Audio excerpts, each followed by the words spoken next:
This is Audible. Podium Audio presents Bob and Nikki, Publishers Pack 4, Books 8 and 9.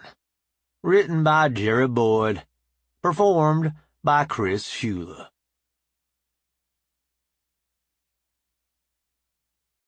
Book 8. Shaved Ape Key. Chapter 1. I said, "Mr. Topper, bring us out FTL nice and quiet. Let's see what's happening before we announce ourselves." Topper replied, "No flash, no transponder. Aye, boss." We eased back into normal space. The bot on sensors called out, "Sir, I show a ship being pursued by 3 other ships. The pursuers all show as being Bob's saucer repair property. The rabbit is an unknown." I said, "Ensign Space Cadet, plot a jump to bring us out in front of that rabbit. Mr. Topper, hold the light show you can manage, if you please. Techs, their drive must be shielded, or our people would have already shut them down. I'd like a few railgun pellets through their emitters, if you can without opening up their cabin to space." Nikki said, "Jump laid in, Captain Caveman." Topper said, "Ready on flash." Tech said, "Let me at them varmints, Captain." I said, "Jump us." Topper must have really pushed the power to our drive flare. The reflection off the ship we were intercepting was plenty bright. I looked at him and said, "Think you used enough dynamite there, Butch?" He replied, "Sir, some is good, lots is better, and too much is just enough." Tech said, "Sorry, sir, their emitters are inside their hull. I would have to let their air out to stop them." I replied, "Him? Snuggle us up right in front of them. Tex, let's see if they're as stun-resistant as they think they are." Nikki said, "Snuggling, sir." Tex said, "Stun 'em till they glow, and then stun 'em some mo'." "Aye, sir." "Gene, get Andre and his Marines to the launch bay for a boarding action. Tell Ace to get his ship ready to take them across." Gene replied, "On it, sir." Topper said, "Incoming call, boss." I said, "Put it on speaker." Will's voice came over the speaker. "B.S. Gene Cernan, thanks for the assist. Is that you, Bob?" I replied, "Captain Wilson, at your service." "What do you plan next?" "We're going to try out our big, fine new stunner and see if these fellows are as resistant as they seem to think they are. Then we're going to send over our Marines to have a little chat with them." Will asked, "Where did you find Marines?" "Turns out, if you have the right unlock code, those big burly cargo bots remember their previous life. It's a long story. I hope you have some beer to tell it over." "Beer we have. Max has been taking good care of us. You need us, or should we head back?" I said, "Hang around, if you don't mind, at least till we find out if the stunner is effective on them." "Will do. Thanks again for helping us out." "No trouble. See you soon. Bye." Nikki had us in place by then, and Tex lit 'em up. Sensor said, "Sir, I show them all stunned." I said, "Gene, tell Ace to launch Ass Ape." Gene replied, "He's on his way, boss." I turned to Topper. "Mr. Topper, could you make sure Andre and his boys have the Sasquatch language pack? We wouldn't want any misunderstandings." Topper said, "On it, boss." Topper set the main screen so we could watch the boarding action. Ace had taken the recovery ship, and the Marines were hanging off the legs. He touched down on the other ship, and they all scrambled off, heading for the airlocks. I hadn't noticed, till then, that the feet of that ship doubled as grappling clamps. Ace grappled on tight, and the Marines got down to business. They made the manual cranks on the airlocks look easy. It was only a minute or so after they made it aboard that Andre was on the speaker. "Ship secured, boss. The captives are all out from the stunner. Would it be acceptable if we waited to open the cages till after they wake up, so we can introduce ourselves? If they wake up disoriented, they could do some damage." I replied, That sounds all right. Just get 'em out as quickly as you can once they wake up. I'm sure they had enough of cages." Andre said. "Understood." Ace began pulling the captured ship back to the Jean. I asked Jean, "Did you have a bay big enough for them to come in, without Ace turning them loose?" "Yes, boss. Scotty finished breaking down that ore body yesterday. That bay is plenty big enough." Tauber switched cameras. Ace, bringing the captured ship in, was on the main screen for the whole process. He set it down, then uncoupled and went back to his normal docking bay. We watched as Angus and his crew showed up to help the Marines transfer the prisoners to the brig. Andre and one of his men went back aboard, presumably to release the captives. Topper said, "Call incoming from Andre, boss." I said, "Put 'em on speaker, please." "Boss, I can't find the key for these cells. Can you ask engineering to come down here and cut them open?" "I've got one other thing to try before we do that. Those girls have had enough excitement without somebody taking a torch or a grinder to their cells. You should have some help shortly." "Thanks, boss." As soon as the connection was cut, Tauber said, "Taz is on his way, boss. Was that what you were thinking?" I replied, "Yes, Mr. Tauber, that was what I was thinking. Thank you for being so efficient, even if you are a PITA." Tauber replied, "Glad to be of service, boss." I said, "Why don't you see if you can get Mournflower on the line, so we can pipe her to the girls on the ship? She could help 'em stay calm." "On it, boss." Our screen view showed Taz going aboard the captured ship. It was only a minute or two before young female squashes began trooping out into the bay.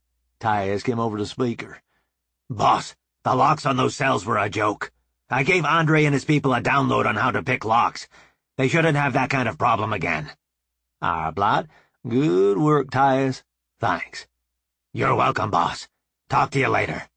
"Bye." Tauber said, "Mournflower on the line, sir." "On speaker, please." "Bob, where did you get the great big ship? Thank you for helping us catch those slavers.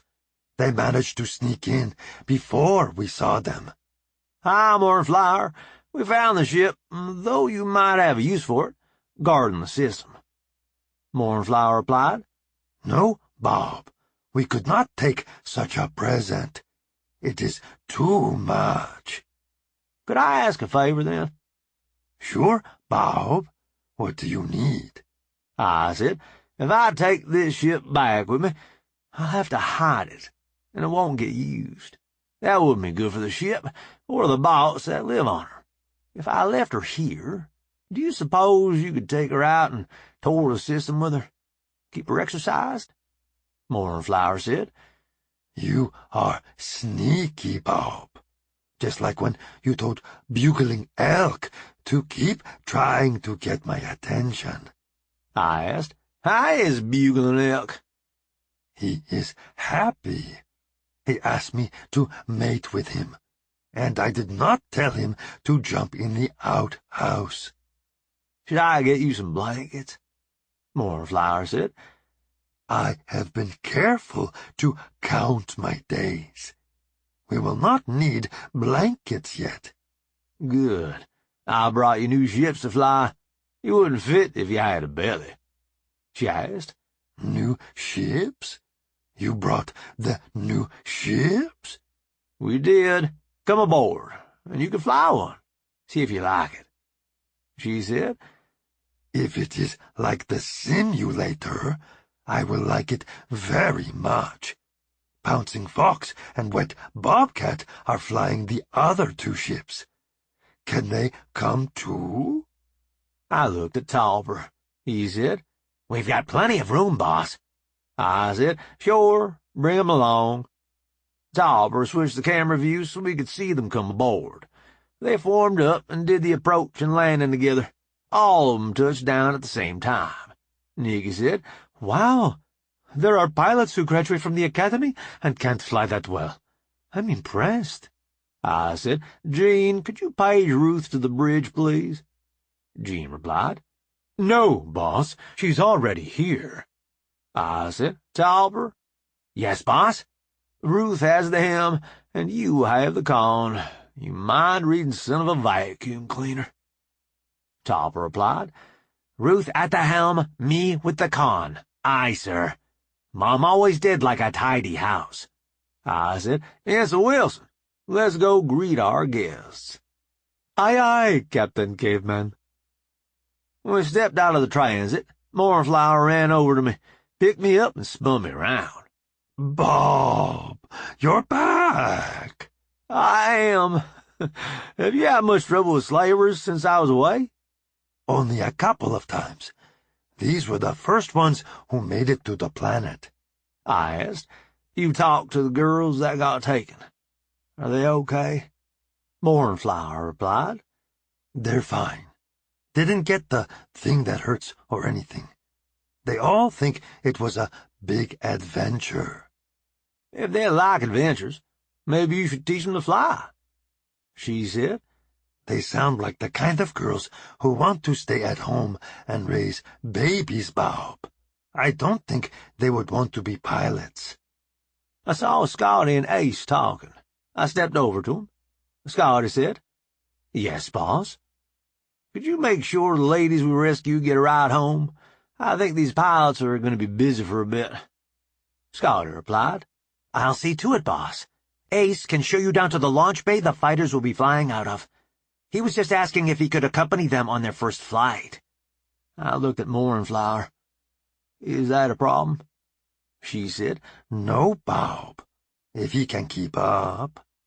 Ace laughed. I'll do my best, ma'am. He led us down to the fighter bay. Once there, he started pointing things out.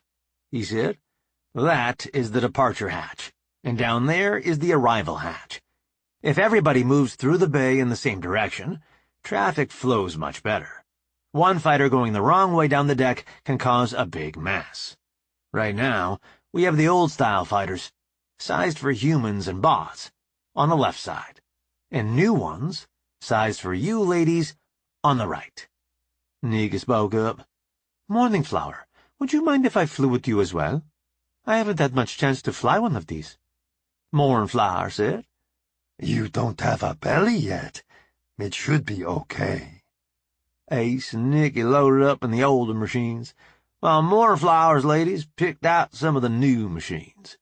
The exit hatch opened, with the force field holding in the air. I didn't realize the bay had an electromagnetic catapult until it started to tug at my Ruger. I grabbed my pistol and backed away from the launch track. The ships shot into space, one right after the other. I thought it was just precision flying, until Jean came over the intercom. I haven't directed a cat shot like that in so long. I didn't realize how much I missed it. I asked. So you control the ships as they're leaving? I control the magnets that launch them. Once they leave the ship, they're on their own. I said. It was nicely done, Jean replied. My design spec was to get all 4 bays of fighters into the black in under 30 seconds. With Scotty's help, I once launched them all in 19 seconds. I replied, You're just a lifetime supply of whoop-ass, ain't you? I try, boss. Would you like a camera feed of the flight exercise? I said, That would be great. Where can I find a screen? A light trail led me to the office. I asked, What was this office used for, way back when? Jean said, All the pilots and mechanics were bots, but Navy policy said they had to be overseen by a human. The officer in charge occupied this office, usually with the door sealed in case of a pressure breach on the flight deck. I noticed the cot off to the side. What's the cot for? Jean replied. The bots were very competent, so no supervision was really needed. Besides, if something goes wrong on a flight deck full of high-performance spacecraft, it's going to be over before an organic being can react. Most of the watchstanders passed their time in the bunk, some not alone. I see. That doesn't sound like an efficient use of personnel to me. We didn't think so either, but the humans insisted we couldn't run the flight deck without supervision. Gene brought up the external camera view and Nikki and the rest of the pilots. Nikki and Ace were acting as mock aggressors for the girls to practice against. At first, Nikki had Ace on her wing, but as the girls began to figure out her tricks, she fell back and let Ace take the lead. The girls had some trouble with that, since Ace's tactics were completely different than Nikki's. It was quite the show. All too soon, Gene said, "They're coming back aboard, Captain.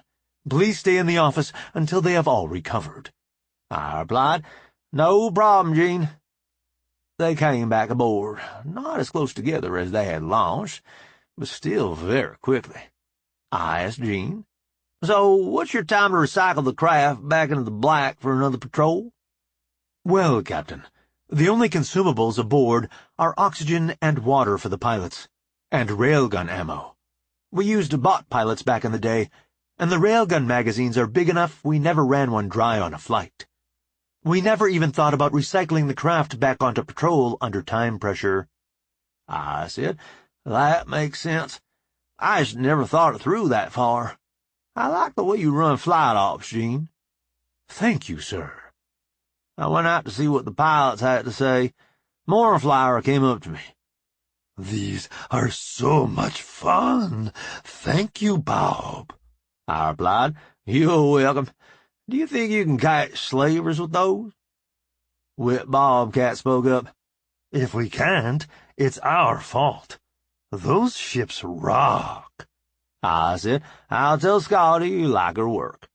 Pouncing Fox said, "No, Bob, you are wrong. We love her work." Mornflower said, "She is right. This ship is almost as much fun as bugling elk." Ace added, "They're good with them, too. We really had to dig deep to think of tactics to confuse them." Nikki said, "Even the old-style fighters are fairly impressive. I can't wait till Bucky and Remy get the chance to fly one." I asked, "So how many pilots do you have trained to fly these, Mornflower?" She replied, "So far, we have only 15, but I think if we show some of the girls what these will do, we'd get a lot more volunteers." I asked, "Do we need to get Scotty to build you some two-seaters so you can give them a ride?" "Do you think she could?" I replied, "She might have to leave out the railgun, get the extra room, but I bet she probably could." Ace said, "Would you like me to ask her about it, boss? I've got to go that way anyhow. My crew is getting ready to launch for the planet. You mind if I take one of the recovery ships? They can't haul multiple ships per load, but they are a lot nicer for ugly rescues." I said, "We're headed that way, too, I think. Mornflower will remind me to ask if I forget.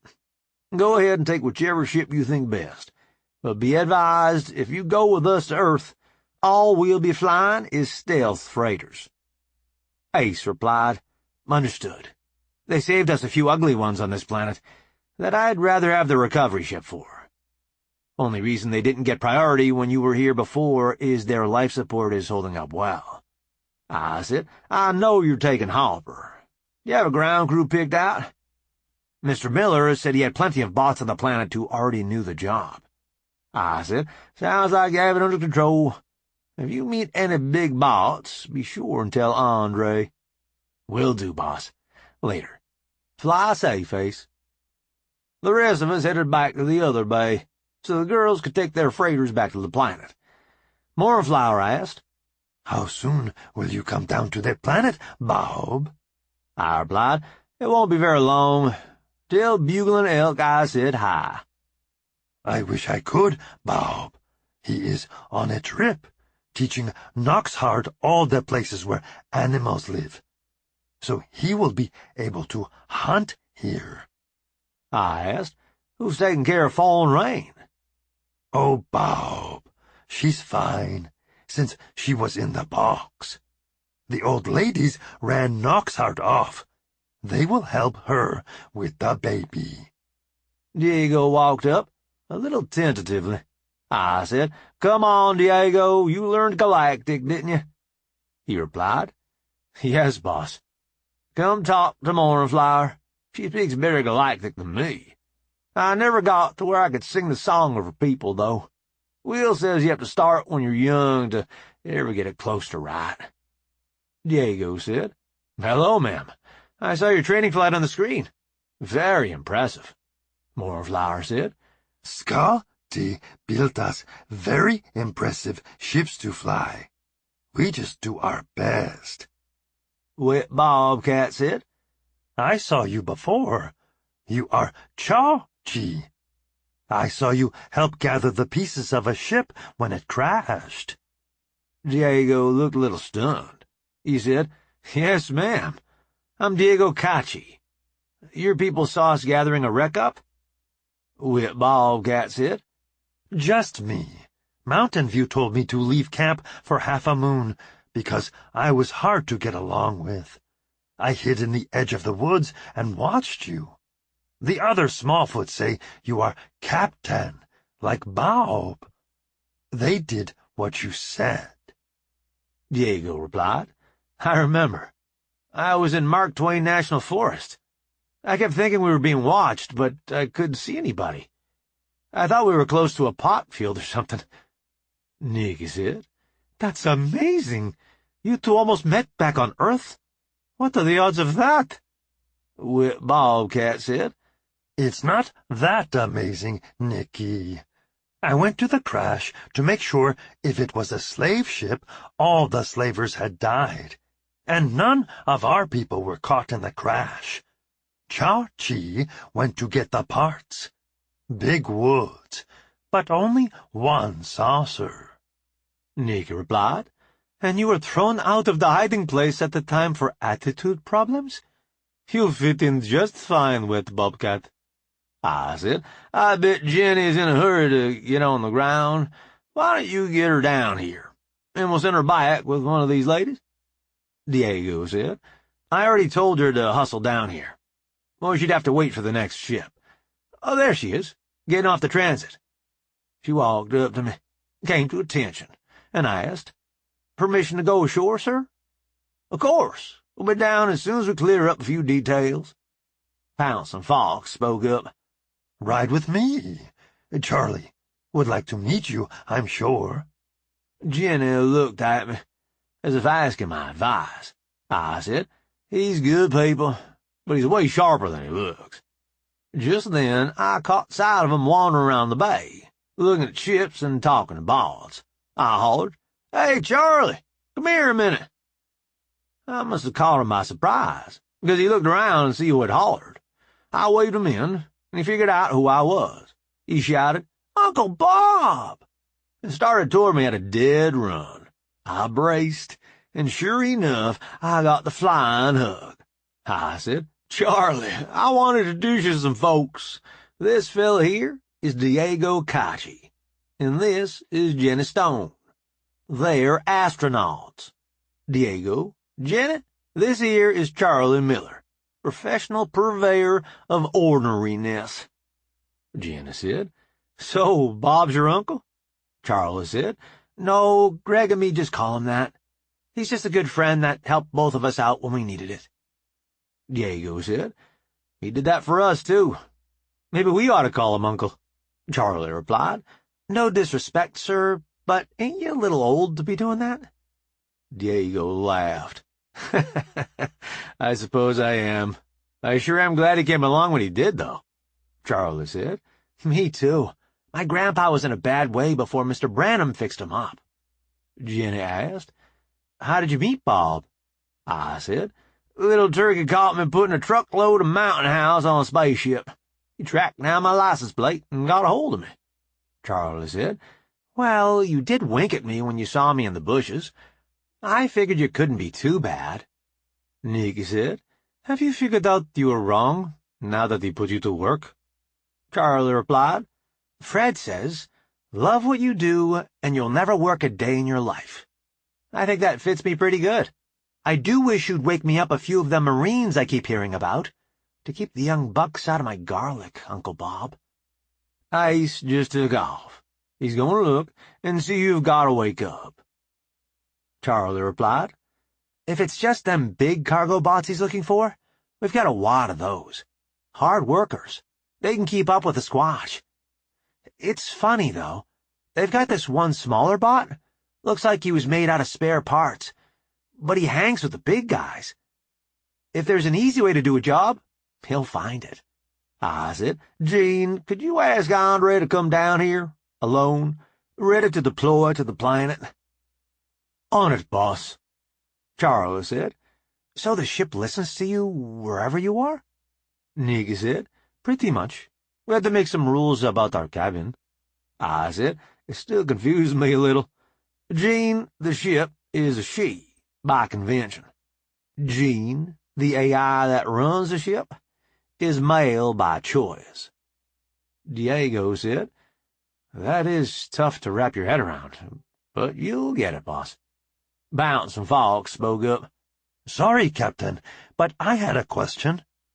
I said, I'll try and answer it. What do you want to know? On the throttle of the new ships, there is a button that wasn't in the simulator. It is marked Overdrive. What does it do? I replied, I don't know, but I do know who to ask. Just a minute, while I get his tin hind over here. I said, Gene, please inform Ozzy I will break all the strings on his bass if he isn't here in the next 2 minutes. Ozzy came streaking across the bay. He did a little pantomime of panting and trying to catch his breath. Then he said, Yes, boss. I said, these ladies found a button marked Overdrive that they weren't expecting. Care to explain? Oh, sure, boss. We found out that we had put in more structural strength than we thought we had, so we bumped up the emitters a little. It happened after we went to FTL, so it didn't make the training course. We decided the best course was to leave it the way the training course said it was, and just add a button to access the extra power. I asked, how much? Ozzy replied, It only goes to 180%, boss. If I had snuck in any more reinforcement in the structure, Scotty would have caught it. I replied, that sounds more like the Ozzy I know. What are the limitations? Ozzy said, I oversized the cooling enough you don't have to worry about it heating up, but there wasn't room for a bigger grav pallet. When you punch the button, you'll feel the extra acceleration. Whip Bobcat said, Cool. I said, one more thing, since you seem to be the force of chaos inside Scotty's design team. The ladies would like a 2-seater version, so they can demonstrate to prospective recruits. How tough would that be? Ozzy thought a moment. Then he said, Well, boss, there'll be no way to keep the railgun. We'll have to stretch the fuselage, which will weaken it enough we'll have to lose the overdrive. Other than that, no sweat. I asked Mournflower, Does that sound about right? She replied, That would be just fine, Bob. I asked Ozzy, How soon? Ozzy said, Most of the parts I can pull out of the normal production for the new fighters. If I put in the print orders for the custom bits right now, I can have it in the black tomorrow afternoon. I said, Go for it. When Scotty asks, tell her it was my order. On it, boss. Andre came running up. Yes, boss? I replied, Charlie here says he has a lot of your old friends down on the planet. He even mentioned one fellow who looks like he was built out of a parts bin. Would you mind going along and whispering a good word in these fellas' ears? Andre said, Not at all, boss. But if you want them opened up all the way, you'll have to do it. I don't have enough rank to invoke that second unlock code. You get him started. The first code will be enough to help keep Charlie's garlic from growing legs. I'll give him the other one when I get there. Andre said, Sounds like a plan, boss. Who's Charlie? I pointed him out. Charlie said, Pleased to meet you, Andre. Andre squatted, to be on eye level with Charlie. I'm pleased to meet you as well. I have heard stories about you. Charlie replied, My Uncle Bob can be a little windy. He probably told it better than it happened. That may be, but I heard about you from Taz and Ruth. Mournflower said, Is that everyone we need to take back with us, Bob? I replied, I think so. If you left anyone, we'll bring 'em when we come. Gene said, If I may, Captain. I said, Sure, Gene. Gene came over the speakers in Galactic, and then English, finishing up with decent Sasquatch. He said, Charlie's planet personnel, your transport is leaving. Please report to the launch bay. If you need directions, just ask in a clear voice, and I will provide you a light trail. Jenny and Lily came into the bay. Lily saw me and came running. I braced for another flying hug. After impact, she said, "Hi, Bob. This is a big ship you've got. I've never seen one like it." I replied, "It's very old. We found it abandoned and fixed it up." Jenny came up. "Hi, Bob. This is an amazing ship. I had heard old stories that the Commonwealth once had a navy. I never believed them." The story I've heard is that the Commonwealth expected to find hostile aliens, and never did. So they mothballed the Navy and forgot it existed. Someone stumbled onto the Navy Yard and decided to refit this ship as a colony ship. They had some very bad luck and had to abandon ship. We found her adrift and let the boat crew bring her back to flyable condition. Jenny asked. "They could have fixed her up at any time?" I replied, "Physically, yes. Nobody on the last crew gave them permission to do so before they abandoned ship." The Squatch came wandering into the bay and found his way aboard the ship. Mournflower said, "That's the last one. Load up. See you soon, Bob." "Fly safe." Nikki and I watched them leave and headed back to the bridge. Diego went back to what he was doing. Chapter 2. Snitz was waiting for us when we got off the transit. I scratched his ears and went in. Topper sang out, "Captain on the bridge!" I replied, "As you were." "Mr. Topper, I have the con." "Aye, sir. You have the con." Nikki had elected to let Ruth fly the approach rather than relieving her. I said, "Ruth, could you form up with those ships we just launched and head for the planet?" She replied, "On it, boss." I said, "Gene, could you please connect me to Scotty?" Yes, boss. Scotty said, "Yes, boss." "Do you suppose we could do a mass launch of the old-style fighters with bought pilots?" She replied, "You mean a combat scramble? From all the launch bays?" I said, "That's what I was thinking, yes." Scotty said, "Well, boss, I have a project going in Bay 4. We could launch the other 3 bays, if you want Mac's spacecraft in the black. Or we could just use 1 and 2 if you're just trying to put on a show." I replied, "1 and 2 will be fine. You'll only be launching half the spacecraft, so I expect 18 seconds or better." Gene and Scotty said, in unison, "Sir, yes, sir." "Tell your pilots to give the ladies an escort home and give the folks a show before they come back aboard." Scotty said, "On it, boss." Just before we made orbit, Scotty came back on the line. "Boss, we can launch whenever you're ready." I said, "Mr. Topper, please time this launch." Topper said, "Yes, boss." I said, "Go, Scotty." We could feel the recoil as the ship shot the fighters out in a rapid string. Topper said, 14 seconds, boss." Scotty said, "We'll work on that for you, boss. We lost a couple seconds there we shouldn't have." I said, "Not bad for as long as you two have been out of the business." Ruth peeled off and put us in orbit, as the fighters formed up to escort the freighters down. Mournflower came over the comm. "Fancy. We need to head to the outer system, though. The sensors just saw a drive flash." I said, "Go on down. We'll take care of the drive flash." Mournflower said, "Fly safe, Bob." "Always, Mournflower. Sensors?"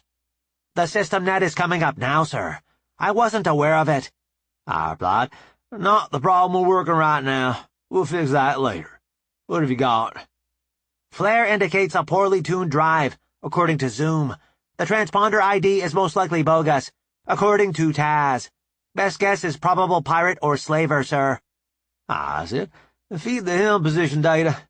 Ruth, I want us close enough to scan 'em, without being seen, if that's possible. Mr. Topper, slip us in nice and quiet." I got a chorus of, "Aye, sir," and suddenly the main screen was full of a tired-looking freighter. I said, "What can you tell me, sensors?" "Boss, Zoom was right about their FTL. It's in bad shape. Life support's not much better." I saw a flash of color on the side of the ship. "Can we zoom in on that ship?" Topper said. "Say when, boss?"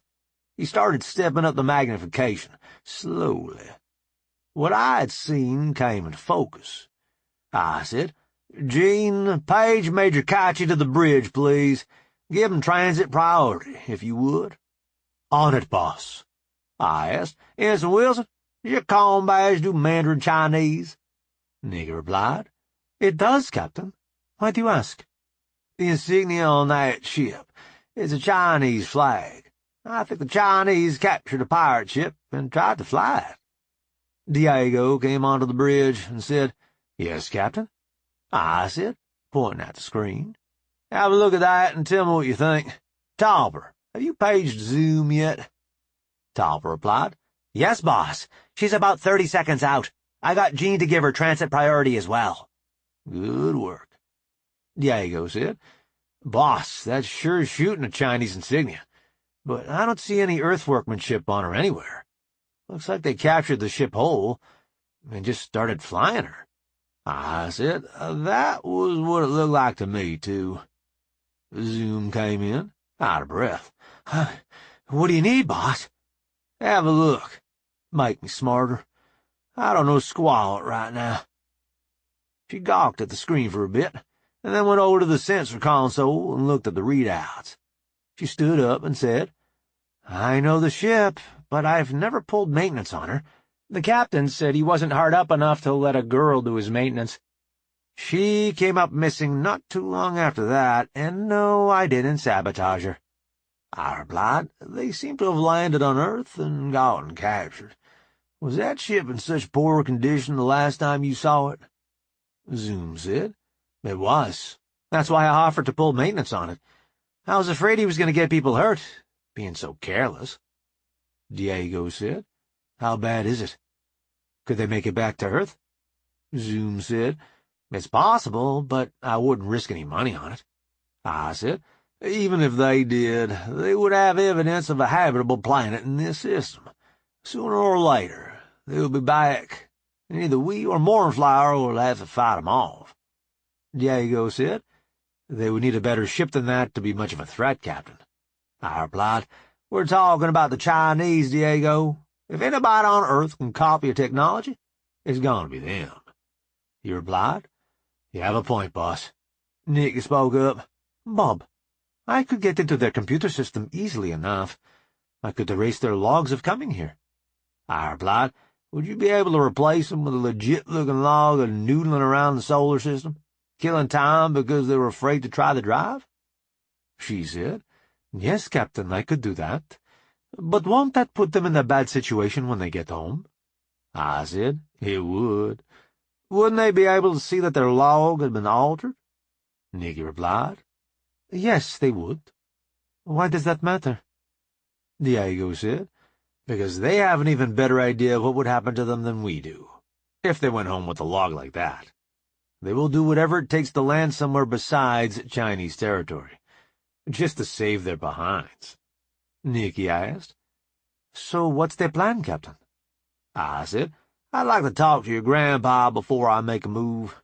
As long as we can observe him, without being seen, I don't think a few minutes for a strategy meeting is going to hurt anything." Gene said, "Mr. Sloan to the ready room." "Aye, sir." "Transit priority." "Aye, sir." I said, "Gene, you've been hanging out with Topper too much." Gene said, "Mr. Topper is a bad influence." "Aye, sir." I said, "Mr. Topper, you have the con. Do not hesitate to call me if that ship makes any move." "Yes, boss. On it." I motioned for Zoom and Diego to come with us to the ready room. I wasn't really surprised to find Sally, Scotty, and Dingus already there when we arrived. I said, "Folks, we have a situation. The Chinese also have a ship. It's sitting off our bow. We can see it, but it has yet to detect us. The ship is in bad enough shape that we can't risk just showing ourselves and scaring them away. They might not make it home. Suggestions?" Dingus said, "Why do I get the feeling you have a plan already, and you just want us to okay it?" I replied, "I do have a plan. I was hoping somebody had something better, because my plan isn't that good." Sally said, "Why don't you tell us what you're thinking, and then we can see how we can improve it." "I'm thinking we slip up into stunner range, give 'em a good zap, then go aboard and put nighty-nights on 'em.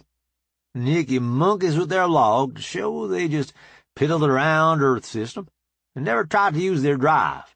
Then we send 'em home just like we did with Diego's crew. They won't go back to China because their logs show they violated orders, and China won't have that ship to copy from." Dingus said, "Gene, please page John and Jane to the ready room." Gene said, "Of course, Mr. Sloane." I asked, "What are you thinking, Dingus?"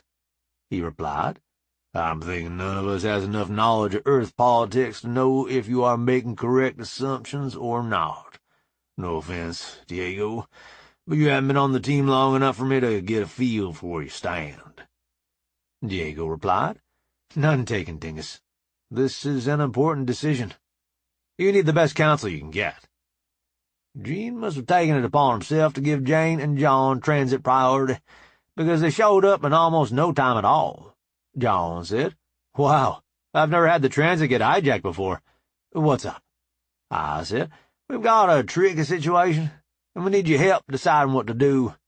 I filled them in on what was going on. Jane said, "Well, Bob, your plan sounds safe for the company. But are we missing a trick? Not interviewing the taikonauts?" I asked, "You're thinking we might be able to recruit one or more of them?" John said, "Well, it's plain you're not going to let them return to China safely. Anywhere they go on Earth, Chinese intelligence is going to be looking for them." I said, "Can we trust Steve's methods on someone from an entirely different culture?" Jane replied, "They seem to work on galactics just fine." "I see what you mean, though. They might see it as perfectly acceptable to work for us, as long as it took them to get a hold of one of our saucers to take back to China." Gene said, "Steve is on the line, if you'd like to ask him." I said, "Definitely hanging out with Tauber too much. Put him on." "Hey, boss, what's up?" "Need to know how well your cold-reading techniques would work on someone from China." Steve said, "I'd have less confidence in it, for sure. Between the translation problems and different facial expressions, I wouldn't want to risk much money on it." "Why do you ask, boss?" "We're out on the edge of the system chasing a drive flare. Turns out the Chinese captured a pirate ship and flew it out here. We're debating what to do next." Steve said, "You're considering interviewing the crew to see if they want to join up?" "The notion has been raised. How do you feel about it?" He replied, "I can't think of any skills they might have that would make it worth the extra risk, boss." John said, "You really don't think you could read them?" Steve replied, "The only time I lost money playing poker, when I didn't mean to, was playing against a Chinese fella. Their culture is different enough to make their reactions hard to read. If I had a lot more practice, maybe, but I know I'm not good at reading people from that part of the world." Dingus said, "Well, that settles it. If our expert doesn't think we can trust the technique, we can't use it. That leaves us the truth helmet, and I've seen those beat a time or two. I'm in favor of Bob's plan. Anyone disagree?" Zoom said, "It's too bad we couldn't just dump them off on the patrol and let them figure it out. It seems like we wind up taking care of an awful lot of stuff that should be patrol business." Nikki said, "That's for sure. But if we turn them in, the patrol will be up in our business, too. That's the part we're trying to avoid, right, Bob?" I said, "It is. So, what y'all are saying is that none of you can come up with anything better than my weak plan?" Sally said, I believe that to be the case, Captain. Let's get this done, then. Zoom, let Scotty know we'll need another crew to haul the ship to Earth space. Meeting adjourned. I went back to the bridge, trailing spectators. Topper sang out, "Captain on the bridge," I replied, "as you were." "Mr. Topper, I have the con. Ruth, ease us up into stunner range." I looked over to make sure Tex was on the weapons console. "Tex, when she gets you close enough to be sure, zap 'em good. Sensors, make sure they all go down like they should." The "aye, sirs" were hot and heavy. Ruth eased us up, and then asked, "Close enough, Tex?" He replied, "I'd like it if you could shave about 10% off our distance, ma'am." She went back to her console. Tex said, "That should do nicely. Let's see." The sensors called out, "I show all the occupants passed out." I saw that Sally had followed me to the bridge. I said, "Sally, could you get the Marines over there to put on some nighty-nights and prep that ship to be brought aboard a freighter?" She replied, "On their way, sir." Good work. Nikki spoke up, "Captain, I'm in their computer. I could fly them aboard the freighter, so the Marines wouldn't have to worry about maintaining pressure while they go aboard." I said, "Sally, does that work with what you have planned?" Sally replied, "Very well, boss. I've told the Marines what is happening, and they are ready to take care of business as soon as the ship comes aboard. Luckily, they're in a ship big enough to hold that junk heap." Our freighter lined up on the smaller ship, and Nikki greased it in. Smooth as could be. Topper switched us to the internal cameras, so we got to see the gravity slowly coming up in the bay to secure the ship. The Marines stormed aboard, and shortly Andre's second-in-command came over the comm. "All secure, sir. Do you want us to collect anything for intelligence?" I said, "Sally, can you take charge of that? You can scan his input much faster than I can. He doesn't need to be waiting around on a slow organic to figure out what to do." Sally said, "On it, boss." Topper gave us video taken directly from one of the Marines, showing the inside of the Chinese ship. Apparently, Andre's boys had put the taikonauts in their bunks after they put the nighty-nights on. Sally said, "They want to know what to do with the small arms locker, boss." I looked at John. He said, "Might as well empty it out. If they're unarmed, they're less likely to cause trouble when they get back." I looked at Sally. "You heard the man. Do they know procedures for siphoning the weapons?" She said, "Yes, boss. Mr. Topper has provided them with plenty of instructional material on the subject." The Marines opened the weapons locker, taking out several bullpup rifles and service pistols. Then we saw a light machine gun and a grenade launcher. John said, "What did they expect to find, that they thought they needed that kind of firepower?" Nikki said, "I got everything off their mission computer. Maybe there is something there that will shed some light." Sally said, "The Marines got good images of all their paper documents. Once we get them translated, they might help." I said, "Good job clearing that weapons locker. But I think we need to make sure none of these fine individuals have personal weapons hidden somewhere." Dingus said, "Yep, if they're paranoid enough to have that big weapons locker on that small ship, I doubt they'll be trusting enough to put everything in the locker." One of the Marines spoke up. "Sir, we found a demolitions locker as well. How do you want us to proceed?" I said, "Hold, until I get our demolitions man on the line to take a look. Gene, can you hook Steve in with video of what he's looking at?" Gene said, "On it, boss." Once Steve was on the line, he said, "These fellas brought a lot of party favors. Wonder what they figured they were going to come up against." I said, "We've been wondering that, too. Can you help the Marines get that stuff out of there safely?" "No problem, boss." Steve worked with them to clear the locker. While they were doing that, the other bots found that everyone aboard had at least one personal weapon. When everything was clear and safe, they left the ship and closed it up. The freighter came back to the Gene. After a pause for unloading, it launched again, vanishing from sight when it went to FTL. John said, "I better go check all that stuff into the armory." Jane asked. "Need a hand?" He replied, "Sure, thanks." And off they went. Dingus asked, "Do you think we need to set up some kind of lookout, so we can get ahead of these people trying to fly between stars without any know-how?" I replied, "Sounds like a good idea. But how would we tell what star they were headed for? There's not a way to track ships in FTL, is there?" Sally said, "No, boss, there isn't. The only thing we could do would be to break into their computers and find out their intended destinations before they jumped." I said, "Let's all think about it and see what we can come up with. So far, we've been lucky, catching these suicide missions before anybody gets hurt. No offense, Diego," he said. "None taken, boss. With all the sabotage we had, it looked like our mission was designed to fail, for whatever reason." McComb rang. That was unusual enough for me to check the caller ID. Nearly all my calls were coming through Jean by then. It was Mike. I answered.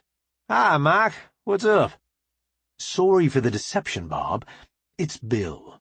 I need to talk to you without being recorded, so I borrowed Sergeant Darning's calm." I said, "What can I do for you, Bill?" "You could quit sending me confused travelers who don't have any idea how they came to be rescued, but I doubt it's likely that you will." "Oops, I wish you'd called a few minutes earlier. We just sent out another batch." Bill asked. "Are they going to sneak into the system with no drive flash as well?" I said, "Most likely. I've been trying to keep that tech company confidential. I thought if it got out, it would make your job harder." "You're right about that. Thanks for thinking of us. Who are you sending this time?" I said, "A ship with Chinese markings. Zoom says it used to be a pirate ship, with probably the worst maintenance in the fleet, because the captain wouldn't let her get a hold of it." Bill asked, "Where did you find them?" "That planet we agreed not to make public." "I see. The other crews said they were at a different planet. What can you tell me about that?" I said, "It looks like an interesting place from orbit, but the air is contaminated with chemicals that make people aggressive. Not a fun place to visit." "Dare I ask how you happened to find it?" I said, "Fanelia and her crew found it when they were out looking for maroon saucers." Bill asked. "So, were there any maroon saucers there?" "No, sir. We found a couple of colonies, and they would probably be better off moved to somewhere the air didn't make them assholes. But we didn't have enough people with us to accomplish that, or any place to take them." "I always get the feeling there's more to a story when I talk to you, Bob. Do I want to know what you're not telling me?" I said, "Well, Bill, I don't know if you'll want to know or not, but I do know I don't trust the comms enough to tell you right now." "If it's more fun than these 2 specimens from the Space Force you dropped off, I don't want to know." "They didn't make it home?" Bill said. "They managed to set off a distress beacon that I was legally obligated to answer. I've got them in holding, till I can figure out what to do with them. The female has me tempted to give her the opportunity to do something I could space her for." "Be careful. She gave us a real suicide bomber vibe." "She claims she never talked to you." I replied, "She didn't, but we did clean all the weapons out from under her bunk. We also found all the parts she had removed and switched for inferior replacements. By the time we found them, there was only one crew member conscious. We put the right parts back in before we dropped them off." Her partner claimed he was attacked by military robots. "The bot that got shot was a med bot, trying to get him into an auto dock. They did get stunned after he did that," Bill said. "The female also says that most of their crew was kidnapped by the evil alien robots." "That should read, hired by the ornery native hillbilly, Bill." "How's that?" I said, "The fellow that was awake didn't think he would live through going home, so I offered him a job. He talked the other 2 folks on his crew, who didn't have cranial-rectal inversions, and to come with 'em. I guess it would have worked out better if I could have hired 'em all, instead of leaving you a mess, but there was just no way I was going to trust those two," Bill said. "I hate to be a butt about it, but I need to talk to one of those folks to make sure." "Do you have your voice stress gizmo set up, Bill?" "I do." "Hang on one." I motioned to Diego. "Talk to the man. He thinks I'm holding you captive." Diego took the comm and said, "Hello?" It took a few rounds of back and forth before Bill had enough data on his truth detector to cover his tender hindquarters. Diego handed me back the comm and said, "He's satisfied." I said, "Will that do it, Bill?" Bill said, "Yes, he's happy with his new job. Sorry, but the regulations say I need to have proof on file. I can't just take your word, no matter how much I trust you." "I understand. I do need a favor from you, though." "I shudder to think. What do you need, Bob?" I said, "Dingus will probably be home in time for paintball, but I may not be. In that case, would you mind being the other team captain?" "Let's see. You want me to embarrass myself against the amazing tactical knowledge of the storied Dingless Slongum? Isn't that a lot to ask?" "Well, Jane could do it, but she might not be back either," Bill said. "I'm just giving you crap, Bob. Of course I would do that. There is one other thing I need to ask you about, while I have you on the line. That guide crew that came back had a strange story about their captain willfully marooning them and destroying their comm so that they couldn't call for help.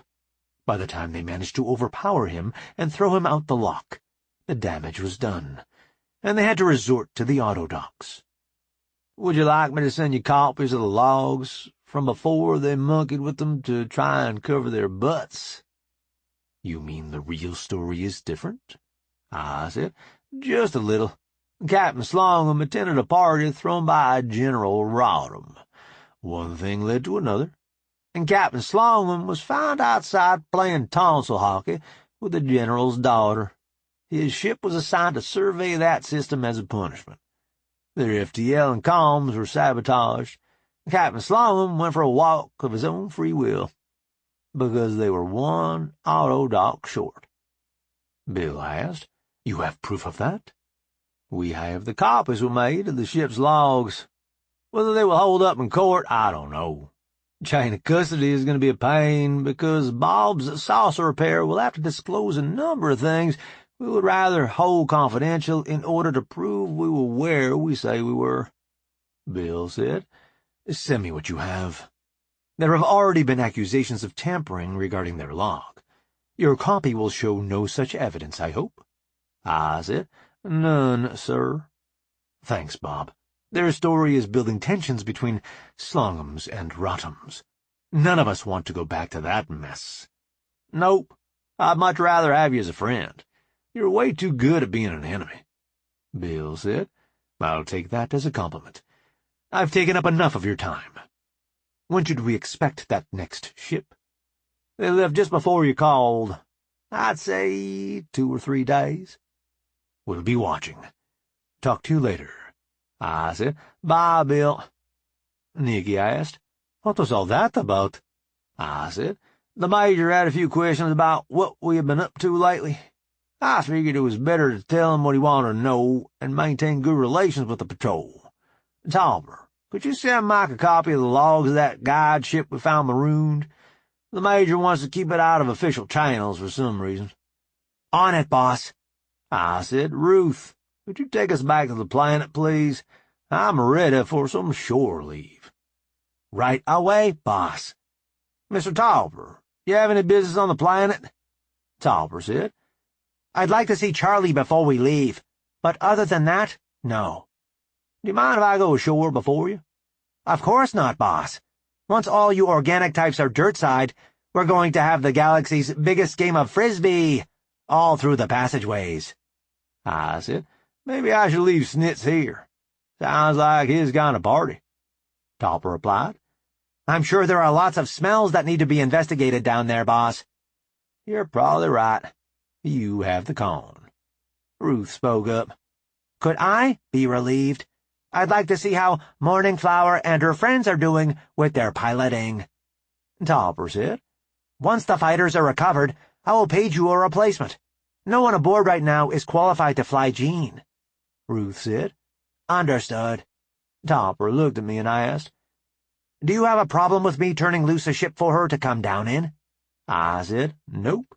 Anybody who wants and doesn't have a vital job to do is welcome to come ashore. Oh, I almost forgot. Please keep enough crew aboard to fight the ship if need be. Topper asked. You expecting trouble, boss? I didn't send an invitation, but you know how it is about just showing up. Murphy is our shepherd, boss. Indeed. Jean, an announcement, please. All personnel not designated as critical by Mr. Topper are invited to the launch bay to be ferried to the planet. Abe, this means you. A boat came rushing in and relieved Ruth. Snitz, Ruth, and all the humans headed to the transit. Chapter 3. When we got to the launch bay, Scott had met me as I exited. Boss, could I have a word, please? I said, of course. What did I screw up now? No, boss. Come in my office for a minute. I followed her into her office. She closed the door and said, Tile the lodge, Jean. Jean replied, The lodge is tiled, Master Chief. Scotty then said to me, That ship you wanted is ready, down in Launch Bay 4. I replied, That's what I figured you were doing down there. They're going to be a long ways from home for a long time. Have you had time to test every system? Scotty said, We didn't use anything that didn't have a long track record of faithful service, and Zoom and I both went over every part with every test we could think of. Then we let the girls come up with more tests and ran those. There are enough spare parts aboard that Taz can fix anything that might break. I don't know how to make it more reliable, boss. I said, Sounds like your usual high standards, Scotty. I'll get the rest of the crew up here as soon as I can. Boss, you don't have to worry about that. He snagged one of the fighters and flew it aboard. You can send my pilot back when you get down there, if you don't mind. I was just supposed to ask you if you had any last-minute instructions before they launched. I said, I can't think of anything, but I would like to say goodbye. Scotty said, Jean, can you open up a secure line to the Black Beauty? Jean replied, Line open. Go ahead. I said, Willem, Taz, I just want to thank you for going on this mission. Fly safe and make it back with what you find. We all want to know what's out there, but we want you guys back worse. Willem said, Don't worry about us, Bob. We've got a good ship, and between us we have enough experience to figure out anything we run into. Don't let it bother you. Taz said, Thanks, boss, for letting me finish this. We'll bring you back some hard data. I said, I'll miss you too. Be careful out there. Taz said, Bye, boss. Willem said, Bye, delicious. And the line went dead. Scotty said, We did everything we could to keep them safe out there, boss. They both have scads of skill at dealing with this kind of work. You put the right team in the right ship. They'll get the job done. Now go have fun while you've got the chance. Thanks, Scotty. I went back out and joined the crowd on the Ronald Evans. The ramp came up, and we launched. I looked around and realized how many people we had collected in our travels. Diego and Bill were there. Zoom, Nunya and the girls. Dingus, John, Jane, and Greg. The exile ladies. The lost pirates. Even Frank was there. Julia was with them, of course. Millie approached with her grandma. I guess I braced visibly, because her grandma said, I'm doing better, Mr. Wilson. You don't have to dread me anymore. I replied, I'm glad to hear you're feeling better, ma'am. I'd hoped you might, after we got you away from that bad air. She said, Millie said something about that. I'm not sure I understand. I said, well, John over there could probably tell you better, but I can try if you want. Please, I'd like to know why I acted the way I did. I saw John and Jane smirking out of the corner of my eye, and knew I'd hear about how pitiful a job I had done later. I said, those animals on the planet have to grow a lot of muscle to get so big so fast. They make so much of the chemical that causes muscle to grow that they release the extra into the air. That chemical also causes aggression, so when you're down there, breathing it, all the time, you get aggressive. I was only down there part of a day, and it made me meaner than normal. I can't even imagine how hard it would be to keep your temper after breathing it your whole life.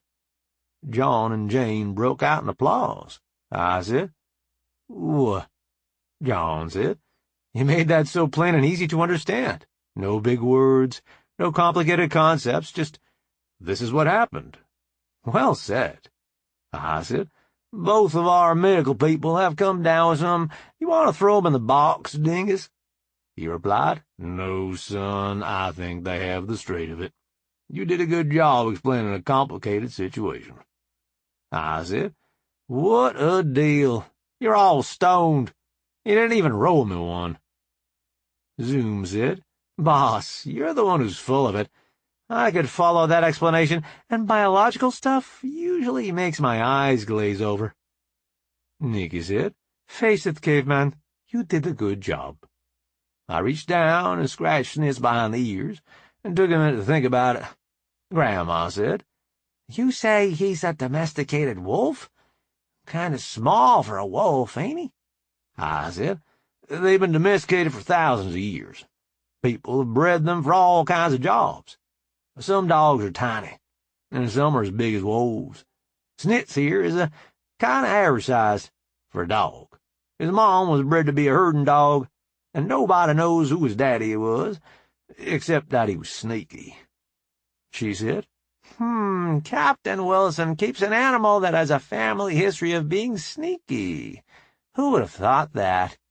John said, "Anybody who knows Captain Wilson, I'd say." I was saved by Ruth coming over the intercom.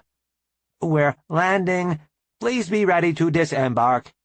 I knew something fishy was going on when the ramp started coming down, and I heard Andre sing out, "Detail, attention!" I stood up and tried to smooth the wrinkles of my uniform. When the ramp hit the ground, I could see an honor guard down both sides of our path off the ship. I tried to look as stiff and proper as I could. In honor of Andre's efforts, he stood at the bottom of the ramp. He saluted and said, "You're Marines, Captain."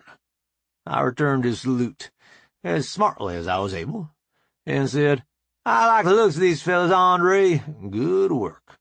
Andre said, "Thank you, sir." I heard thundering hooves, before I heard Charlie at the head of a string of riders. They pulled up at the end of the Marines' column.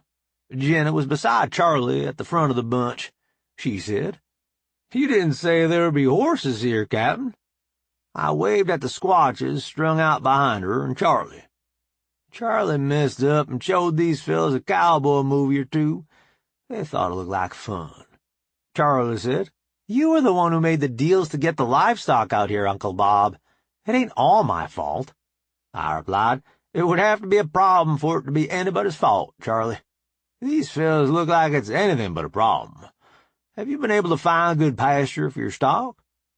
One of the squatches, that I recognized from Bugling Elk's crew, said, "We have them on good grass right now, but we'll have to move them lower when winter comes." I looked at Jenny. "Sounds like your folks have took these gents to school." She said, "They're quick learners. They like beef almost as much as the ladies like garlic." "So the Percherons are taking to being cutting horses?" Jenny said, "They're not as quick as a good quarter horse, but they work hard at it. They're big enough the stock won't try to bluff them." "That would be a problem with a smaller horse?" She replied, "I worked a summer at Harbor Village. The beefalo would try to run right through a quarter horse till you hit him with a cattle prod a few times." Bucky came driving up in the side-by-side we left for Charlie the last time we were here. Steve was riding shotgun, with a lap full of something furry.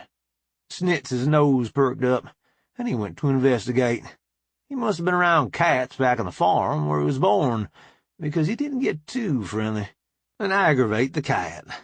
I asked, "Where'd you find a cat, Steve?"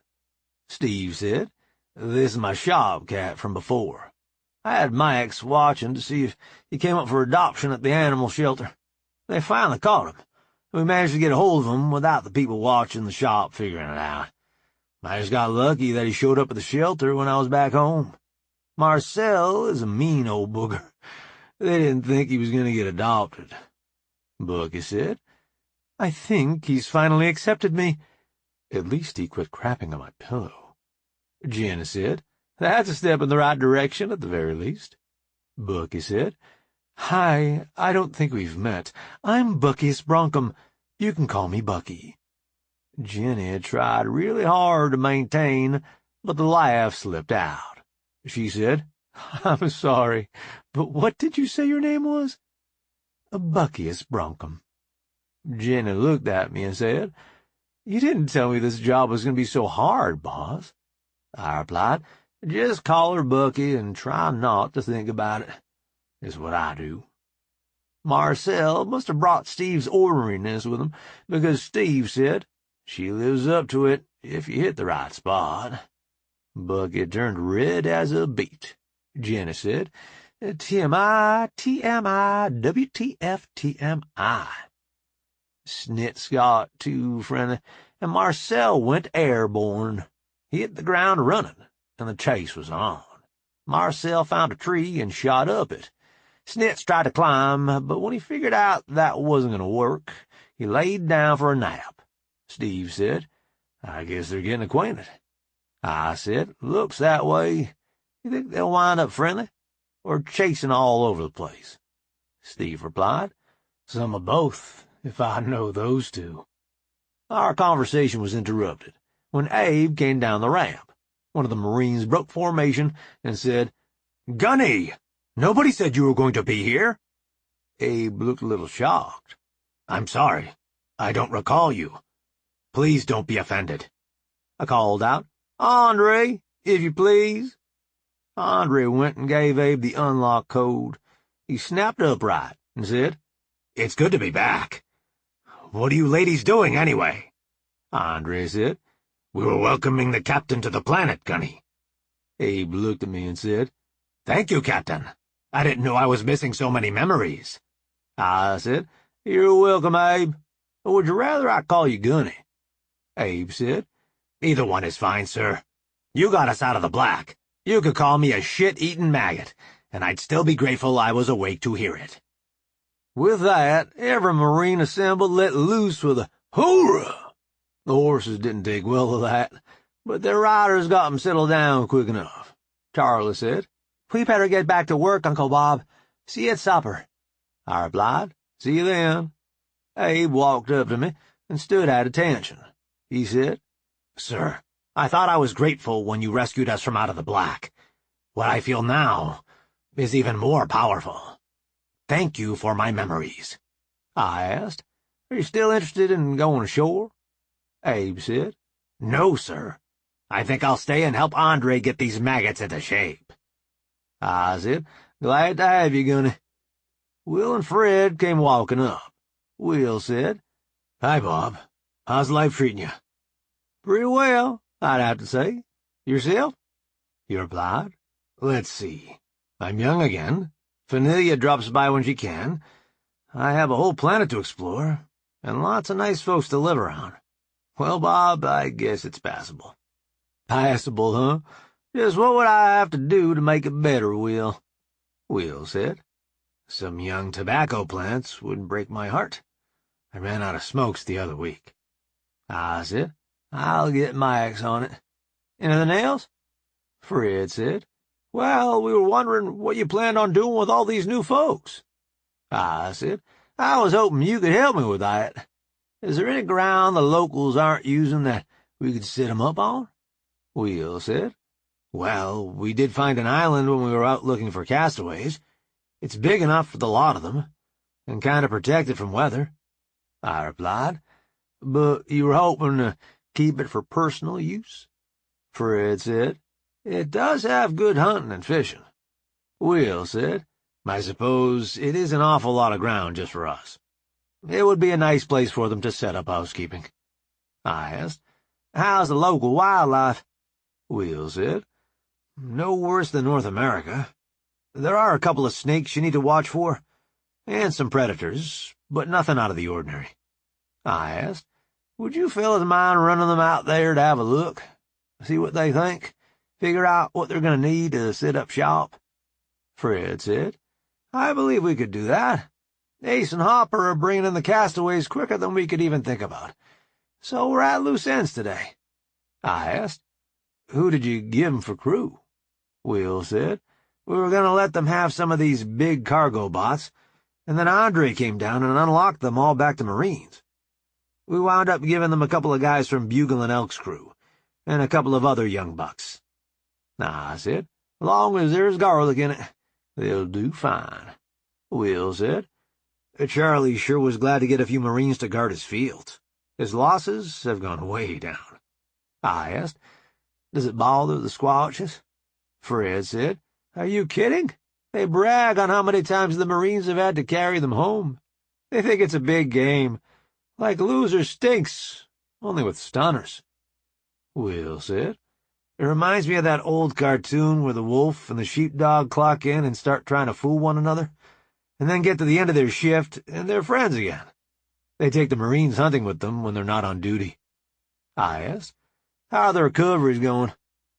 Fred said, "We've brought in all the easy ones, and the ones with iffy life support. Topper asked us to save the rest for Ace, and we did." "I have much trouble getting them ready to go back to civilization?" Will said, "Jenny has been doing a great job with that. Thank you for sending her out this way." I said, "I was just trying to keep her and Lily out of harm's way. Don't make it sound like I had some big plan when I sent her out." Fred said, "Do you mind if I use this ship to show the new folks that island? It's here handy. I wouldn't have to worry about keeping them together." I said, "Sounds like a plan. Let me get you some security." I called out, "Gunner Abe, grab a squad and get aboard. You're security for these folks, while they're looking at what might be their new home." Abe answered, "Aye, sir. Come on, you heard the man. Just 'cause your mamas are vacuum cleaners doesn't mean you have to suck too. Get a move on." Fred said, "Oh, you folks looking for a place to live, please get back on the ship. We're going to run out and have a look at an island you might like." Fred got his sheep headed the right direction and said, "See you fellas after a while." Andre strode up and asked, "Anything else you need us for, boss?" I replied, "Not that I know of right now. I've got your comm code if anything comes up." He formed them up and marched them off. Nikki said, "That's impressive." I said, "Sure is. I didn't see the little fella Andre talked about before, though." Will said, "You mean the sneaky one?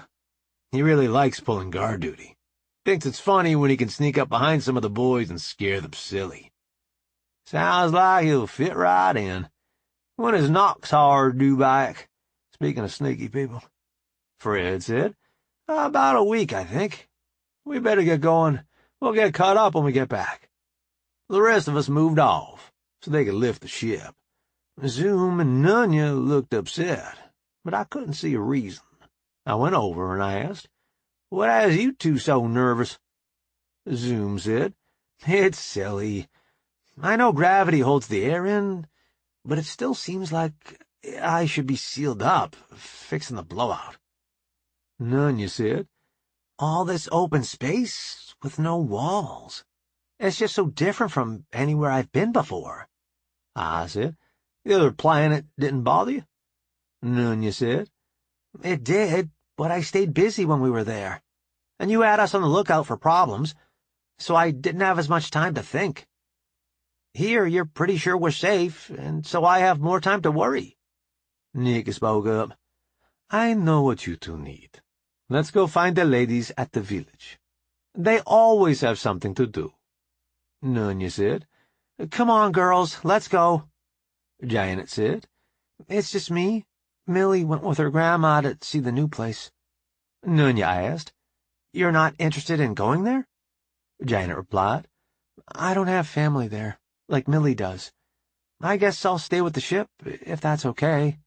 I said, I bet you could find someone to stay with if you asked around. Janet said. Oh, Millie and her grandma already asked, but I don't want to be a burden to them. Zoom said, Sweetie, I believe you could be a lot of things, but as hard a worker as you are, I don't think you could be a burden to anybody if you tried. Janet replied. Thanks. Millie and her grandma are just getting reacquainted, and I don't want to be in the way of that. Nikki said. Do you think they would have asked you to stay with them if they thought you were going to be in the way? Janet said. I guess not, but there are so many new things. I just want things to stop changing for a while. I said, I hear that. Things have been changing for me for the last couple of months. I want it to slow down, but then again, I don't. All these new things I'm finding out about are wonderful for the most part, but I have trouble keeping up. Janet said. You have trouble, Captain? You always seem to have things under control. I replied, That's my job, Janet. I have to seem like I know what I'm doing, so everybody else thinks we can get through things. I have a really good team backing me up, and they help me with almost everything. Nobody can do it all by themselves. I just try to think of all the ways things can go wrong so that we can plan for them. Janet's eyes got big, and she thought for a minute. Then she said, You mean you just do your best and try to get through things like everybody else? Oh, yeah. You think somebody taught me how to deal with a planet full of huge, hungry animals with the nasty hormones in the air? We all just do our best, whatever gets thrown at us. All you can hope for is that your best is good enough. Janet said, I need to think about things some more, I think. I replied, That's nearly always a good idea, if you have the time. The ladies took off to go to the village. Steve, John, and Dingus walked up. John said, Get the new action figure, Counselor Bob, book of dimes for philosophy sold separately. Dingus said, John, ain't you being a little hard on our captain? He's doing what he can, trying to get people headed in the right direction. John said, I know that, and he gave her good advice. It's just that when I fail to give him crap, he thinks there's something wrong. Dingus said, I see your point. This sure is a nice planet. Shame I didn't bring Dot. I bet Greg would like to go for a ride. John replied, You may have to Shanghai one of those Percherons. He was sure giving them the eye earlier. Where did he get to, anyway? Steve pointed. He's over there, with Schnitz and Marcel. We looked, and all three of them were curled up together, having a nap. I said, I guess Schnitz and Marcel worked it out. Steve said, Sure looks that way. We heard a solid thunk. Dingus said, That sounds like an axe, only louder. Looking toward the noise, we saw a squatch swinging an axe worthy of Paul Bunyan. He opened up a nice notch and went around the other side. A few more strokes, and he let out a screech like an air raid siren. Once the tree was down, we went over to see if we could help, and to get a look at his axe. He started up the tree, cleaning the brush off it. I pulled out my badge and turned it on. I said, Where are you putting the brush? We can help with that much. He turned, looked at me, and said, You are Bob, who brought back our sisters. You do not need to work. I said, We sure ain't going to stand and watch you. Can we help, or should we leave?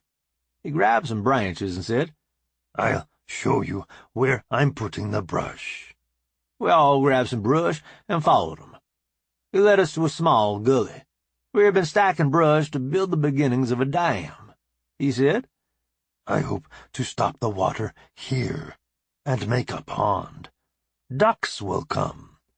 My mate likes duck meat. Dingus said, Best reason ever to do the work. Happy wife, happy life. Our hairy friend said. That is very true. I will remember what you say. The four of us could keep up with one Sasquatch swinging an axe, but it was a near thing. Made me wonder about who Paul Bunyan really was. We weaved the branches together, so they wouldn't wash away. Once we got all the brush cleaned up, he started in on the bigger branches, making firewood. He showed us where he left his wagon. It had the same Taz logo as his axe. We stacked it full and helped him pull it back to its place and empty it. One more load cleaned the tree down to its trunk. I asked, "What are you going to do with the trunk?" He said, My mate is growing a belly. I need to build a room on our house. Dingus asked, "How you get it back to your place?" He said, I'll have to ask many friends. Will cost much garlic. Mate will not be happy. I said, "Maybe we could help you out." He looked at me. You work hard for Smallfoot, but I don't think you can carry that log. I replied, "Nope, but I have friends too." I got out my comb and called Ace. "You busy, Ace?" "Is that you, boss? Turn off your badge. I can't understand you with all that growling." I fumbled with turning off the badge, since everybody was laughing at me. Finally, I got it shut down. "You there, Ace?" Ace replied. "Sure am, boss. We just brought one in that was hard to get. My crew wants a break before we go out again." I said, "I've got a fella here who has a big log and needs moved. You think you could help with that?" Ace replied, "I think we could manage. I've got your location from your comm. We'll be there in just a minute." It wasn't long at all till the recovery ship was hovering over us, and Hopper was riding the hook down to help us hook up. We found a place not too far from the middle where he could work a chain under it, and Hopper hooked up. Once it was solid enough to pass his inspection, he scampered back up the cable into the ship. We moved back, and Hopper began to winch it up. We had it clear of the ground. Ace raised the ship. My comm rang.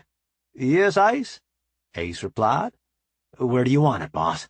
I said, "Follow our hairy friend." I hung up and turned my badge on. "You need to show him where you want the log." He took off running back to his house. No Smallfoot had a chance of keeping up with him. By the time we caught up, he and Hopper had worked out where to drop the log, using gestures.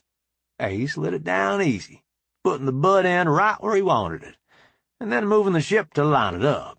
Our friend scampered around, putting cross timbers under it, so he would be able to cut it in pieces without hurting his axe.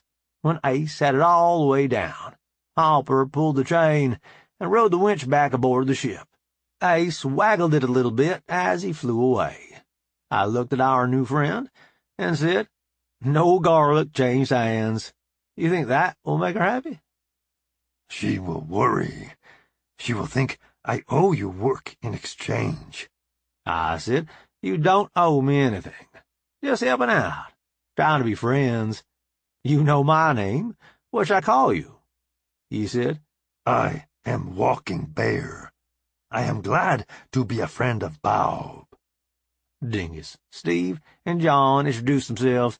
Walking Bear said, I had planned to be working on that tree all week. Now I need to make a new plan. I said, "Give me a minute. I might be able to help you get what you need." I turned off my badge and got Andre on the comm. "Aye, boss. What can I do for you?" "Well, Andre, are your boys any good with building, logging and such?" "They better be. That was one of our primary jobs, back in the day, getting colonies ready for humans. What do you need?" I said, "I met a fellow who was cutting logs to build onto his house, because his mate has a baby on the way. I think it would be good community relations to help out in a case of that kind, don't you?" Andre said, "Why, yes, boss. That sounds like real good community relations. Might even get us out of the doghouse with Mr. Miller for waking up all his cargo pots." I asked, Can you home in on my comm? Sure can, boss. Bring your crew. Let's get this fella taken care of. Andre said. On it, boss. I hung up. It rang as soon as I did. Captain Wilson? Scotty said. Boss, this is Scotty. Andre has requested I send a cargo container to the woods where you were earlier. Please remain clear of the area for 15 minutes while I guide it in. I asked. Do you have a live video of the area to make sure no one else is there? Scotty replied.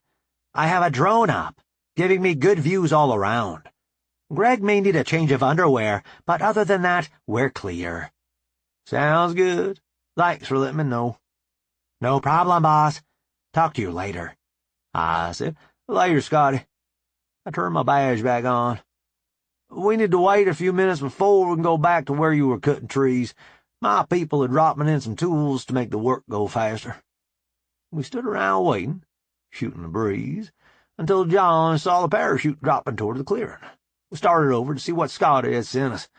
By the time we got there, Andre had his boys opening the container and handing out tools. He saw me and came over. Okay, boss. What needs doing? I killed my badge and asked, Have you downloaded the Squatch language pack yet? Andre replied, I did. Figured it would be necessary on this planet. Then talk to this fella here.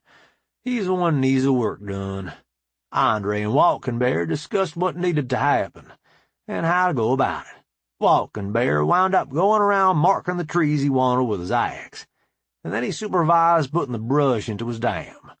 The Marines put his wagon to work hauling all his firewood home. Once the logs were cleaned, Andre asked Walking Bear how long he wanted them cut.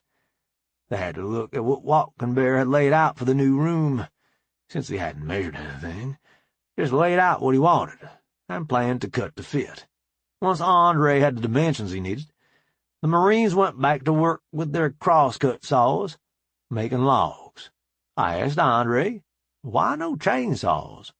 He said, Since we have power cores, it's not that much trouble for us to use hand tools. They don't break down, and they're easier to carry. Besides, back in the day, our budget wasn't much, so we used what money we had on more important things than pioneer tools. John said, Some things never change. I asked, I'm not upset, just curious. Why did you miss Abe when you were waking up Marines aboard ship? Andre said, I had a conversation with him about that. He's an older model, from before they started making the Marines bigger. I never trained with him, so I didn't recognize him, and neither did any of my guys.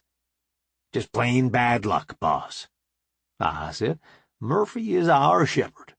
Dingus said, Ain't he, though? I've got a question, Bob. What do you need, Dingus? Or do you need me to hang around? I'd like to get home to D, if you don't need me for anything. I said, Well, I need you for lots of things, but nothing urgent. If things seem manageable, go ahead and take off. If you take one of the ships from here, be sure and have Scotty breathe on it before you hit the black. Dingus said, Thanks, Bob. See you back on Earth. Soon, I hope. Need a break from being a starship captain. John said, Be sure and tell Dee we said hi and we're thinking of her. Dingus replied, I will. He wandered off to find a ship. I found Andre and asked, Is there anything we could help with, or will we just be in the way? Andre said, Sorry, boss, but it'll be quicker and safer if you guys just come back when we're through. Understood. I'm not going to stand around and watch you guys work. We'll see you later. Thanks for taking care of this for Walking Bear. Andre replied, I was actually thinking of going around and seeing if any of the other folks needed work done. It's good for my guys to get something done, instead of hanging around waiting for something to do. I said, Talk to Ace. He may be able to keep a squad busy, at least part-time. He's working harder than the Squatch wanna, if I understood him right. Andre said, I'll check on that, boss. See you later. Bye. Chapter 4. Steve said. "What now, boss?" I replied. "I guess we could go get that side-by-side and see if we can find where they're pasturing their livestock. I'm curious to see a squash cowboy." John said. "Now that you mention it, I am too." Steve said. "They took off that-a-way, boss. It hadn't ought to be too hard to track that many horses." I said, "Okay, Rowdy, you've got the shotgun, so you can see the tracks. John can ride in the back." We headed back to where the ATV was parked. Greg and the animals had woken up, and Greg was sitting under the tree petting them. John said, "You want to go see the cowboys?" Greg, being a red-blooded American boy, said, "Yes." We all piled into the side-by-side and started tracking the horses. Like Steve had said, it wasn't hard to see where they were going, especially since this looked to be a path they'd travel frequently. We crested a ridge and saw the herd spread out below us. I shut off the ATV, and we got out to look at 'em. A squash saw us and came riding up. I turned on my badge, as did John and Steve. Greg wasn't wearing one. Once the cowboy saw who it was, he slowed up and rode in easy. He said, "Mr. Wilson, it's good to see you. Just looking at the stock?" I replied, "That, and we thought we might get to see some of you fellas working 'em." "Sorry, sir. We just got through moving them to this pasture. They won't need to move again for a couple of weeks. It's not the best ground, and they eat a lot, so we have to move them fairly often." Greg said, "That's okay. We'll see it some other time." John translated for him. The cowboy said, "He is patient for being so young. My kids would never take it that well." John said, "He's been through some troubles. It takes quite a bit to shake him." "Still, it is too bad he came all this way and didn't get to see the cowboys. Do you think he would like a ride on my horse?" John translated for Greg, who agreed forcefully. John gave Greg his badge and handed him up to the cowboy. After Greg received instructions to hang on to the saddle horn, they took off. First they walked, and then they trotted. Steve said, "Here it comes," as they broke into a gallop. After a while they came back.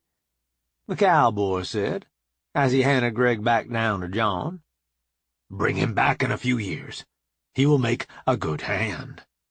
John didn't have his badge, so I said, "Thank you, sir. Good luck with your stock." He replied, "Fly safe, Captain. We all need you around." He took off. We climbed back in the ATV and headed back. My call rang, and I stopped to answer it. "Hey, Space Cadet, what's up?" "First, Caveman, Bucky wants to know if you took the side-by-side." "We did. We came out to look at the herd. We're headed back now. How soon does she need it?" Nikki said. "She doesn't. She just lost track of it and wanted to make sure it didn't grow legs." I said, "Yes, ma'am, us desperate bandits have done made off with it. Steve says he won't give it back to her without some serious smooching." "That's between them. Supper is almost ready. You bunch of hooligans better get back if you want fed." I said, "We're on our way. Love you, all three of you." Nikki said, "We love you too, Daddy." She hung up before I could come up with an answer for that. We got back to the village just as Fred and Will got back from touring the island. Will came over to me, and I asked, "What's the verdict?" Will said, "They like it, if they can get some help building houses." Steve said, "From the looks of things, Andre and his boys will be more than happy to help." Will replied, "That's pretty much what Abe was saying. He wants to get his people out doing something, instead of waiting around for a call-up that might not come. He said something about memories from back when." I replied, "Those boys were part of a navy that was built up to deal with hostile aliens. The Commonwealth never found any. I haven't heard exactly how long, but these folks waited around to be sent to war for years and years, until they were mothballed and their memories logged. I can understand why they wouldn't want to sit around and wait for something to do." Fred wandered up while we were talking. He asked, Are they good help? John said. Ask Walking Bear. I think he would say they are. Didn't even have to pay them in garlic.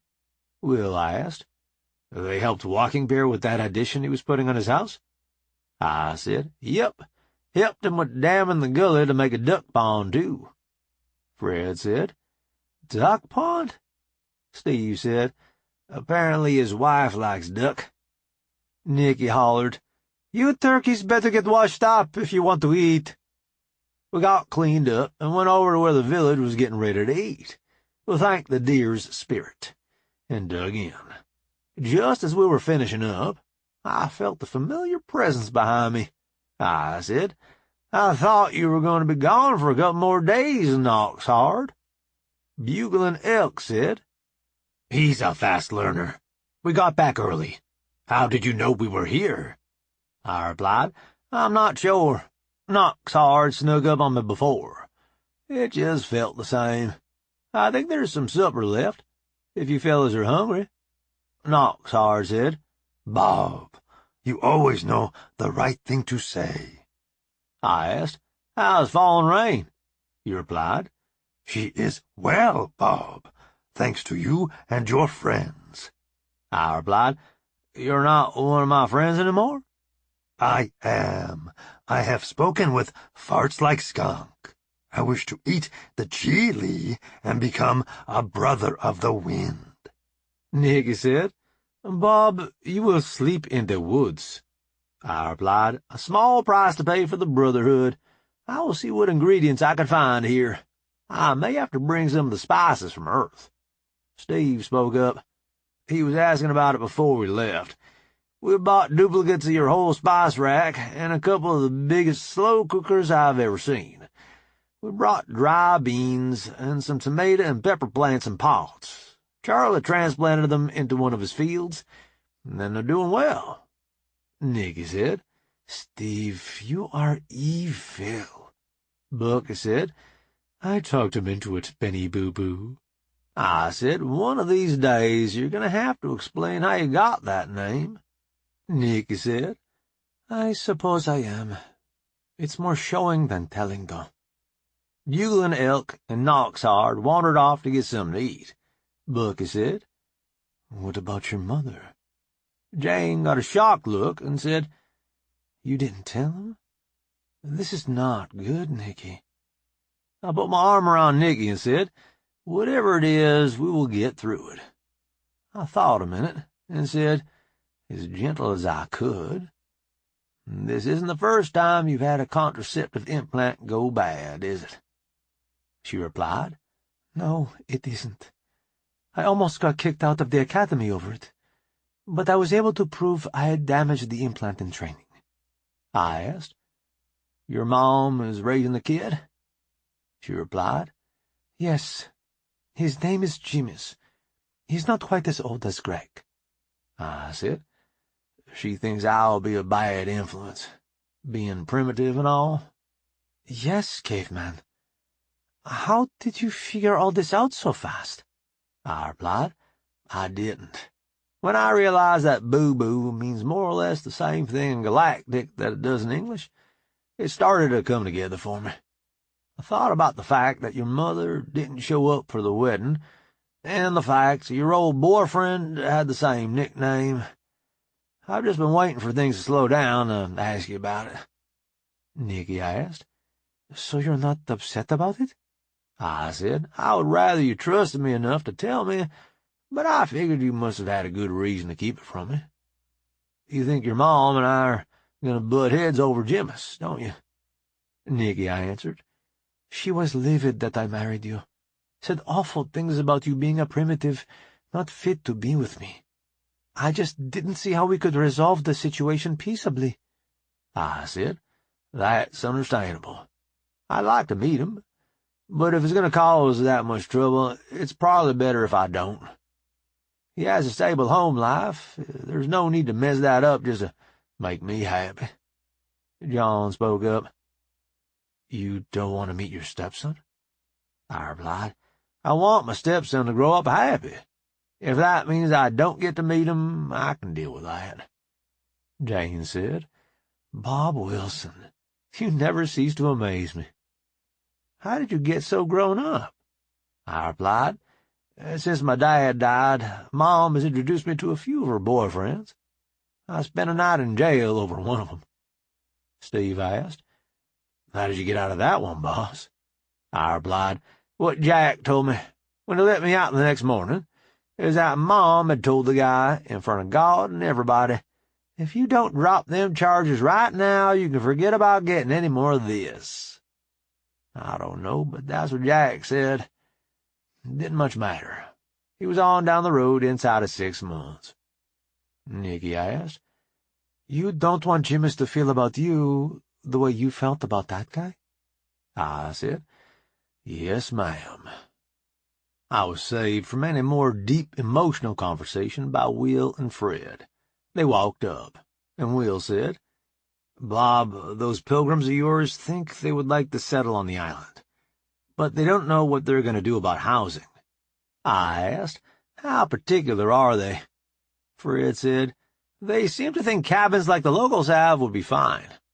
John said, Wait till they have to go to the outhouse in the winter. They'll be crying for indoor facilities. Will said, That's a problem for another day. Any idea how we're going to get them some cabins put up? I said, I think we can do better than cabins. Hang on a second. I got out my comm and called Andre. Yes, boss, I replied. Did you guys finish up Walker and Bear's house? Yes, sir, we did. He said we probably shouldn't start anything else this late in the evening. I said, That sounds reasonable. How would you feel about putting up a whole village from scratch? Andre said, Sounds like fun, actually. What kind of construction do you have in mind, boss? I was thinking epoxy granite slabs with a cabin on top. Andre replied, We could do that, boss, but it would be quicker just to build the whole thing with epoxy, if you have enough machines. I said, Even better. Can you hold me on my comm and come talk to Will and Fred about what they want done? He said, On my way, boss. Just before the line went dead. I called Scotty. Yes, boss? How many epoxy granite machines do we have available? 6 in stock, boss. We have enough printers sitting idle I could run off a dozen or so pretty quick, if you need. I answered. Go ahead and do that. Andre and Abe are going to build a village from scratch down here. I'll have them get with you on where to drop the equipment. Scotty said, I'll get those parts going, and case up the 6 we have ready for a drop. Talk to you later, boss. Later, Scotty. Fred asked, What was all that, Bob? I said, The Marines like to build things. It's getting to be night here, so nobody wants them making noise. We can fly 'em out, and they can put your village up while this one sleeps. Andre came trotting up. Boss, no need for you to fly us out. I found a bot pilot who can take care of us. Is it all right if we use the Evans to move our people? I said, Makes sense. Nothing else here is big enough to get you all there in one load. Can your pilot bring her back when you're all delivered? That's the way I had it figured, boss. No telling when you're going to need a quick ride back to the Gene. Murphy is our shepherd, I replied. Get the details from Will and Fred here, and I'll see you later. Are you taking Abe with you? Andre said. He's staying to keep the guards on their toes. Good enough. Fly safe. You too, boss. You too. Will and Fred wound up riding out to the island with the Marines to show 'em how they wanted the settlement laid out. A small freighter landed, and Diego and Bill got out. They saw us and headed over. I said, I wonder where you two had gotten to. Diego said, Sally wanted us to run through some simulation time before she turned us loose with the ship. She asked us to ask you to return to the ship to sleep. Any idea why? Bill said. Well, she seems to think you are important to the continued smooth running of the ship, and doesn't want to take the risk of you sleeping on the planet. I replied, If it's that important to Sally, it must be something I should do. Can I take the ship you came down in? Diego said, Yes, boss. We're staying down here tonight. I replied, See you tomorrow, then. Nikki asked, You mind if I come along? I said. I'd mind a great deal if you didn't. I'm not mad. I just need some time to get my head around it. She said. Thanks, caveman. I was so worried. I replied. I noticed you were a little off your game, but I thought it was just the pregnancy. Steve spoke up. You mind if we tag along? I'd rather have Marcel cooped up at night. No telling what kind of orneriness he would get into running loose down here. Nikki said. Sure, there's plenty of room on the ship. Anybody else heading back? She got no takers. I whistled up Snitz, and Marcel followed him in. Steve and Bucky loaded up, and Nikki flew us back to the Jean. As soon as I stepped off our ship onto the deck of the Jean, I said, Jean, could you please inform Sally that I am aboard? Jean said, Yes, Captain. Steve picked up Marcel, and they headed off to their cabin. Nick and I took Snitz by his grass box and headed for our cabin. Once we were inside, Nicky said, Tile they lodge, Jean. Yourself included, this needs to be between me and the captain. Jean said, Understood. She turned to me and said, I messed up. Jane told me the day of the wedding I should tell you the first chance I got. I kept putting it off. I shouldn't have done that. I replied, I told you once, I'm not mad. A little disappointed, maybe, but not mad. We have a good thing going. You didn't want to screw it up. And believe me, I understand that. Thank you. I shouldn't have been afraid. That was just silly. I know you love kids. Could I ask you to do something for me? I said, Always. What do you need? Could you record a message for Jimis? I don't think putting the two of you on a call first thing would be the best idea. I replied, Mother knows best. Whatever you think. Is he a Brangham, like his dad, or a Slongham? Bill has had the decency to acknowledge him. He's a Brangham. Why do you ask? I said, I'm thinking this is a formal communication. It wouldn't do to use less than his full name. I need him to understand that I respect him. She set me up in front of her comb. I started in. Jimis Brangham, I know you don't know me. My name is Bob Wilson. I'm the man who married your mother. You've probably heard a lot about me. I can't tell you if it's true or not, since I don't know what you've been told. One thing I do know to be true is that I will do all I can, for as long as I'm able, to take care of your mother. You probably know by now that your mother is pregnant, with twins, a boy and a girl. I would appreciate it if you get to know your half-siblings and think of them as family. I don't expect the same for myself. I was, after all, on the team that brought in your dad. You wouldn't be human if you didn't hold a grudge for that. Thank you for listening, and I hope you will consider what I've said. Nikki shut down the recording. She said, I don't know what I expected, but that wasn't it. You talked to him like he was grown. I said, talking down to him was just going to convince him I was as bad as he already thought I was. Maybe this way he'll have to think about what I said. I hope you're right. I can't send it. Jean's got the room locked down too tight. I got up and walked out into the hallway. I said, Jean, release privacy on our cabin, please. He said, Privacy released, boss. Do you need somewhere else to sleep? Not tonight, Jean. After I cook chili for the Starfoot, probably. Good night, Jean replied. Night, boss. I went back in, and I must have gotten rusty because a great deal of practice was required. Morning came soon enough, with the familiar ear lick. What wasn't so familiar was Marcel looking me right in the eye from 3 or 4 inches away. It took me a second to realize what I was seeing, and then longer to figure out how to get my arms out from under the covers to put them on the floor. I rolled out of bed before I could jump back up. I took care of what I needed to do and slipped out without waking Nikki. I went with Snitz to his grass box, and then went to the galley for some breakfast. Veronica greeted me as I sat down. She must have been hitting the culture back, because she said, "Good morning, Captain. Hello, how do you do?" I replied, "I'm doing well. How are you, Veronica?" "I'm fine, Captain. Trying to keep busy." I replied, "Don't like waiting, do you?" Veronica said, "No, it's too much like the old days. We waited around for years with nothing to do. They could have at least shut us down till they needed us.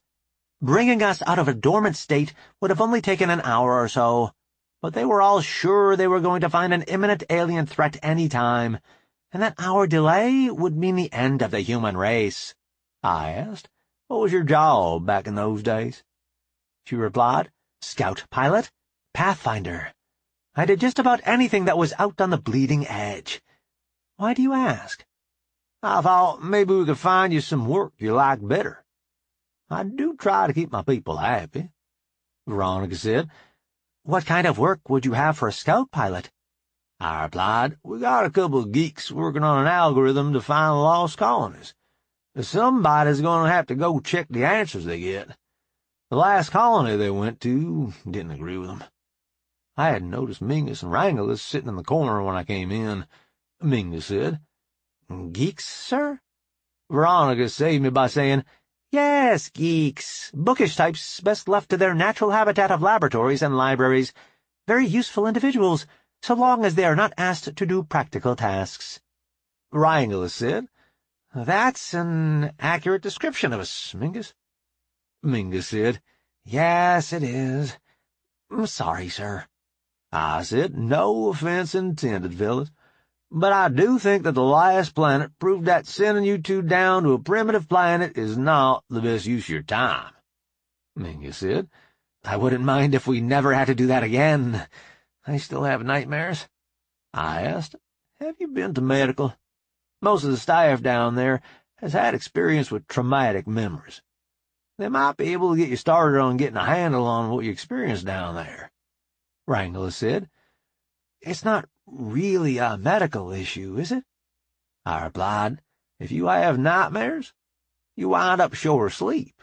That will make you more susceptible to nearly any disease, not to mention making you more prone to stupid accidents. It may fall under prevention rather than repair, but it certainly is a medical issue. Besides, you'll do better work if you get good rest. And being a hard-nosed boss and all, I'm only interested in your work product." Veronica said, "You'll have to peddle that line of crap somewhere else, Captain. Nobody here is going to believe it." "You mean I don't have a reputation as a ruthless captain?" Ruth poked her head out of the kitchen. "No, boss. I'm still here. Did you think I left?" Wrangler's had to explain that one to Mingus, but they got a giggle out of it all the same. Steve and Bucky wandered in. Steve asked, "Have you seen my cat this morning? I can't find him anywhere." I replied, "Yes, I have, as a matter of fact. He helped Snitz wake me up this morning. Waking up eye to eye with a cat was a new experience for me." Veronica brought out some breakfast, and we dug in. I was just finishing up when my comm rang. Diego said, "Walking Bear just brought in a couple of nice deer, boss. What should we do with them?" "Get Fred or one of the Millers to help you field dress them and skin them. I'm sure you can find one of the local ladies who will take the hide and brains off your hands. I'll be down in a few minutes, and we'll start working them up for Ciulla." "So you're jumping Noxard into the Brothers of the Wind tonight?" I said, "Might as well get it over with. Nikki is going to give me grief until I do." Diego asked, "Where are you sleeping tonight?" "Launch Bay 4, if Nikki gets to say." Diego asked, "One of the colony folks asked me this morning if I knew anything about when they would be able to move to their new village. I didn't know what to tell them. Can you bring me up to speed, boss?" I replied, "Nope. I sent out Andre and his crew last night, but I haven't talked to him this morning yet. I wouldn't think it would take him too long to get the place put together, but I'm just guessing. I'll talk to him and have you an answer by the time I get down there. Best I can do." Diego said, "That's plenty good enough, boss. I should have asked Sally. She could have put me in touch with Andre. Don't worry about it. At least this way I get to feel useful. See you in a bit, boss. See you, Diego. I hung up and calmed Andre. Morning, boss. What can I do for you? Probably quite a bit, if past performance is any indication. How's that village coming? Andre said. Good. Now that Scotty sent down those extra epoxy machines. The first couple of hours were slow, with just the first 6. Any idea when we can move 'em in?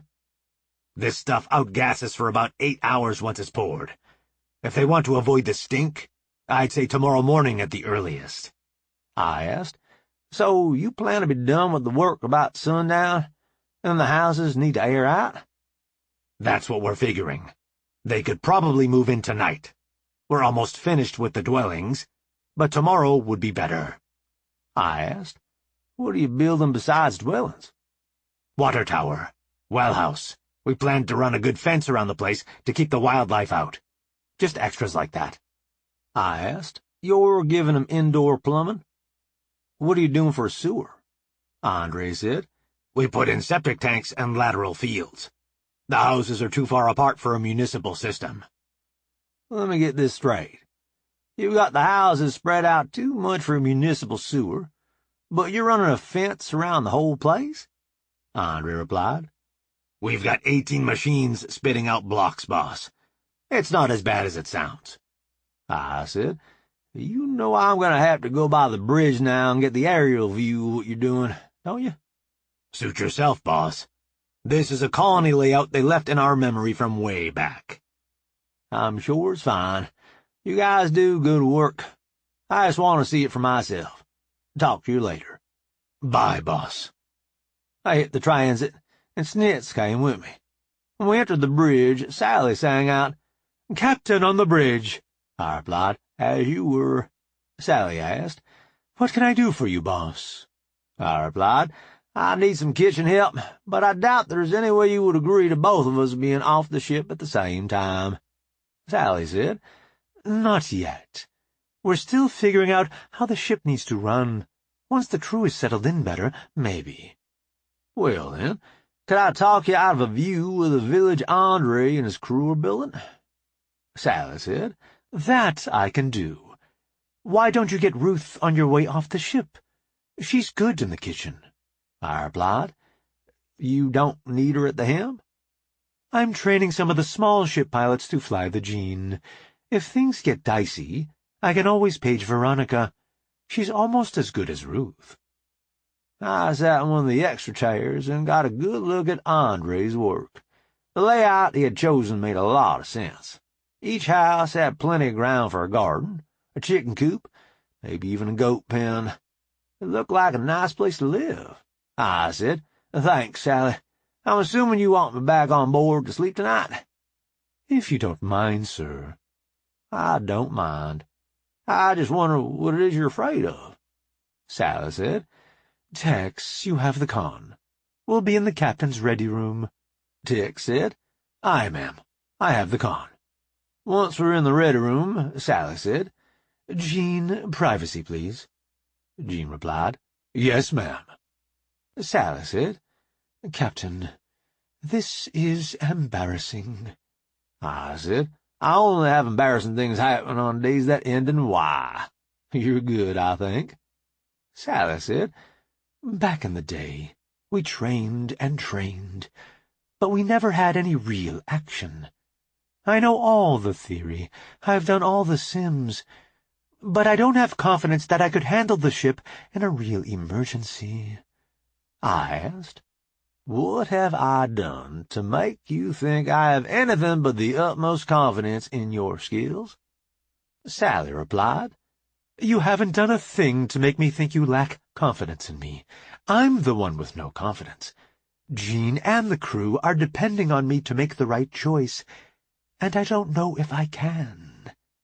I said, "Gee, welcome to the club. I'm making this up as I go along. So far, we've been lucky, and the Jean is the meanest thing in space, as far as we know. I'm just trying to train fast enough to keep ahead of events.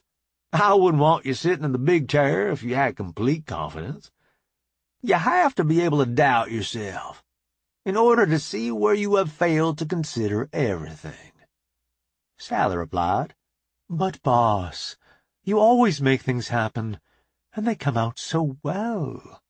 I said, most of the time, I just figure out which crew member has the right skills to accomplish what needs doing and turn them loose.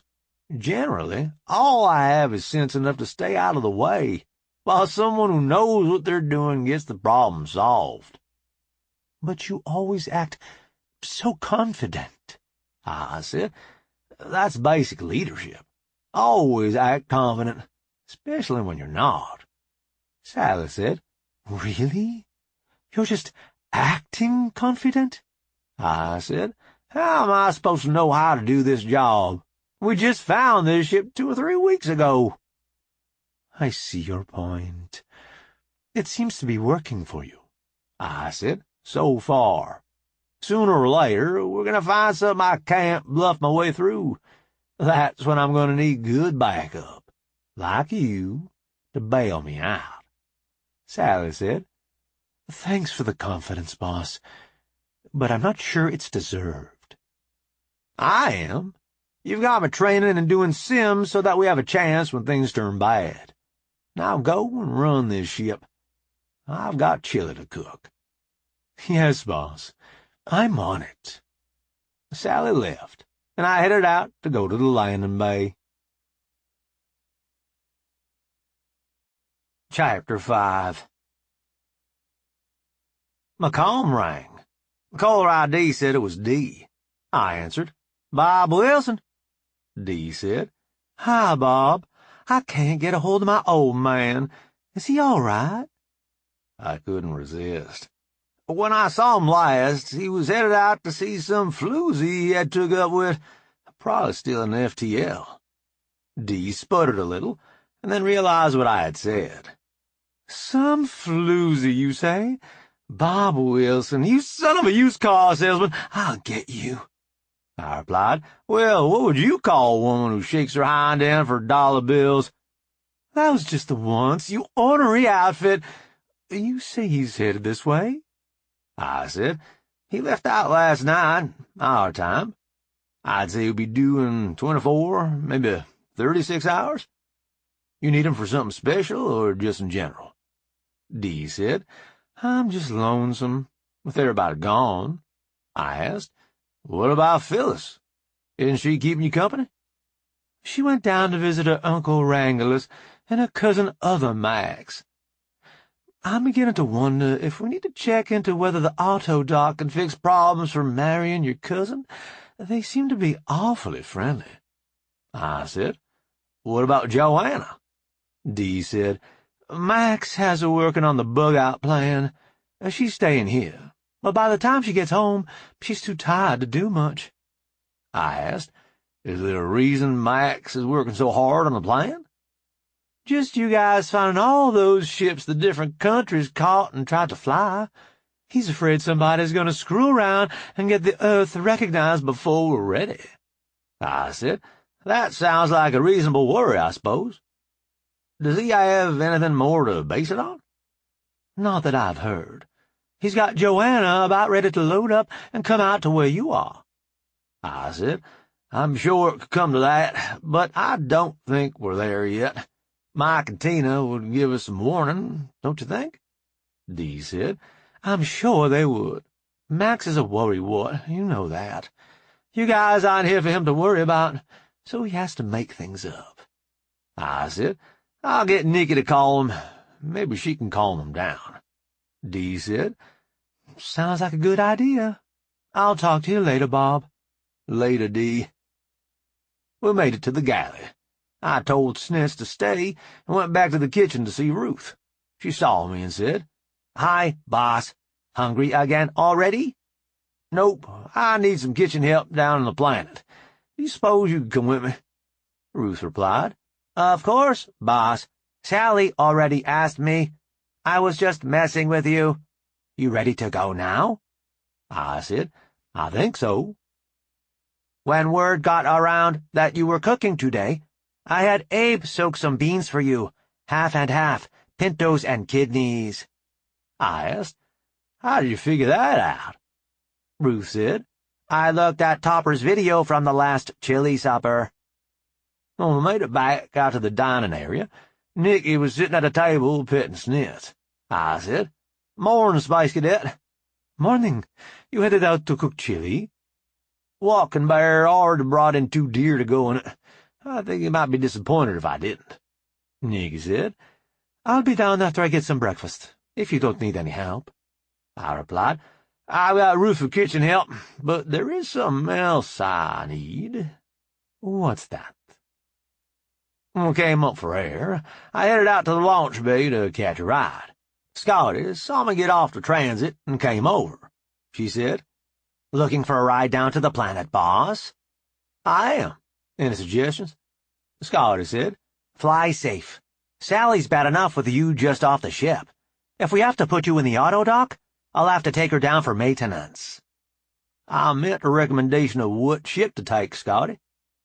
She said, I haven't worked up a captain's gig yet. Take anything that isn't tagged out. Ruth said, I know a good one to take, boss. I replied, I just ate. Don't go having too much fun. Ruth said, I'll be good this time. I said, Later, Scotty. Later, boss. Ruth took me to the ship she had picked out. It was a small freighter, not special looking at all. Once we were strapped in, Ruth got clearance to take off. She said, You want a closer look at the new village? I replied, Maybe on our way back. We need to get that chili cooking, or it won't be ready by supper time. Ruth said, Hi-ho, hi-ho, it's off to work we go. Ozzy built this little beauty from the ground up to take bigger emitters. She won't haul much cargo, but she will haul the mail. We were down pretty quick. Ruth said, I like this ship. I wonder how I can get Ozzy to build me one. Like it? I said, Wait a week or two. He'll figure out how to build a faster one, and he'll give you this one, if you ask. You really think so, boss? I said, You know Ozzy. What do you think? Ruth said, He put everything he could think of in this one, boss. Uncle Frank comes up with some new stuff. I think this is as good as he can do. I said, Dang it, Ruth, what is our motto? Murphy is our shepherd? Exactly right. You've just guaranteed that Frank is going to stand our understanding of physics on its head again, Ruth said. You worry too much, boss. It's all part of sitting in the big chair, Ruth. Let's go cook chili. We found the fellas with the venison in a cook shack. I called Dave. Morning, boss. What can I do for you? I replied. Drain those beans you got soaking, and bring them to the cook shack. I'll get right on that, boss. Do you suppose I could go out with the next building crew? It sounds like Andre is having a whale of a time. I said, Train me up a sergeant of the guard that you trust, and you can go any time you want. That's our captain. If you want something, it'll cost you something. I said, Value for value, Abe. That's what makes the world go round. Gotcha, boss. My boys will be there with your beans shortly. Need anything else? Do you know where Steve put those spices and stuff he hauled in? I'm gonna need some power to run those slow cookers, too. Abe said, I'll have my boys take care of that after they bring you the beans. What kind of power requirements do you have, boss? I said, I've yet to see the cookers Steve brought with him. They should have data plates that tell what they need. This is beginning to sound like quite an operation, boss. Mind if I round up some extra help? I said, Grab whoever you can get. I need to get this stuff in the pot if it's going to have time to simmer like it should before supper. On it, boss. We'll get you set up. I said, Thanks, Abe. Talk to you later. Later, boss. I asked, Ruth, can you get us some skillets hot? We ought to sear this meat before we throw it in. On it, boss. Will spoke up. We can butcher these deer, if you and these boys will prep it for the skillet. I said, Bill, Diego, you guys in? Diego said, You betcha, boss. Grab a knife you like. Want cubes about 3/4 of an inch or so. We got an assembly line going, and Abe's bot started bringing in the things we needed. The bot working on getting power to the cooker said, "Boss, is this right? It says 60 hertz. 6 or 7 times that would be safer."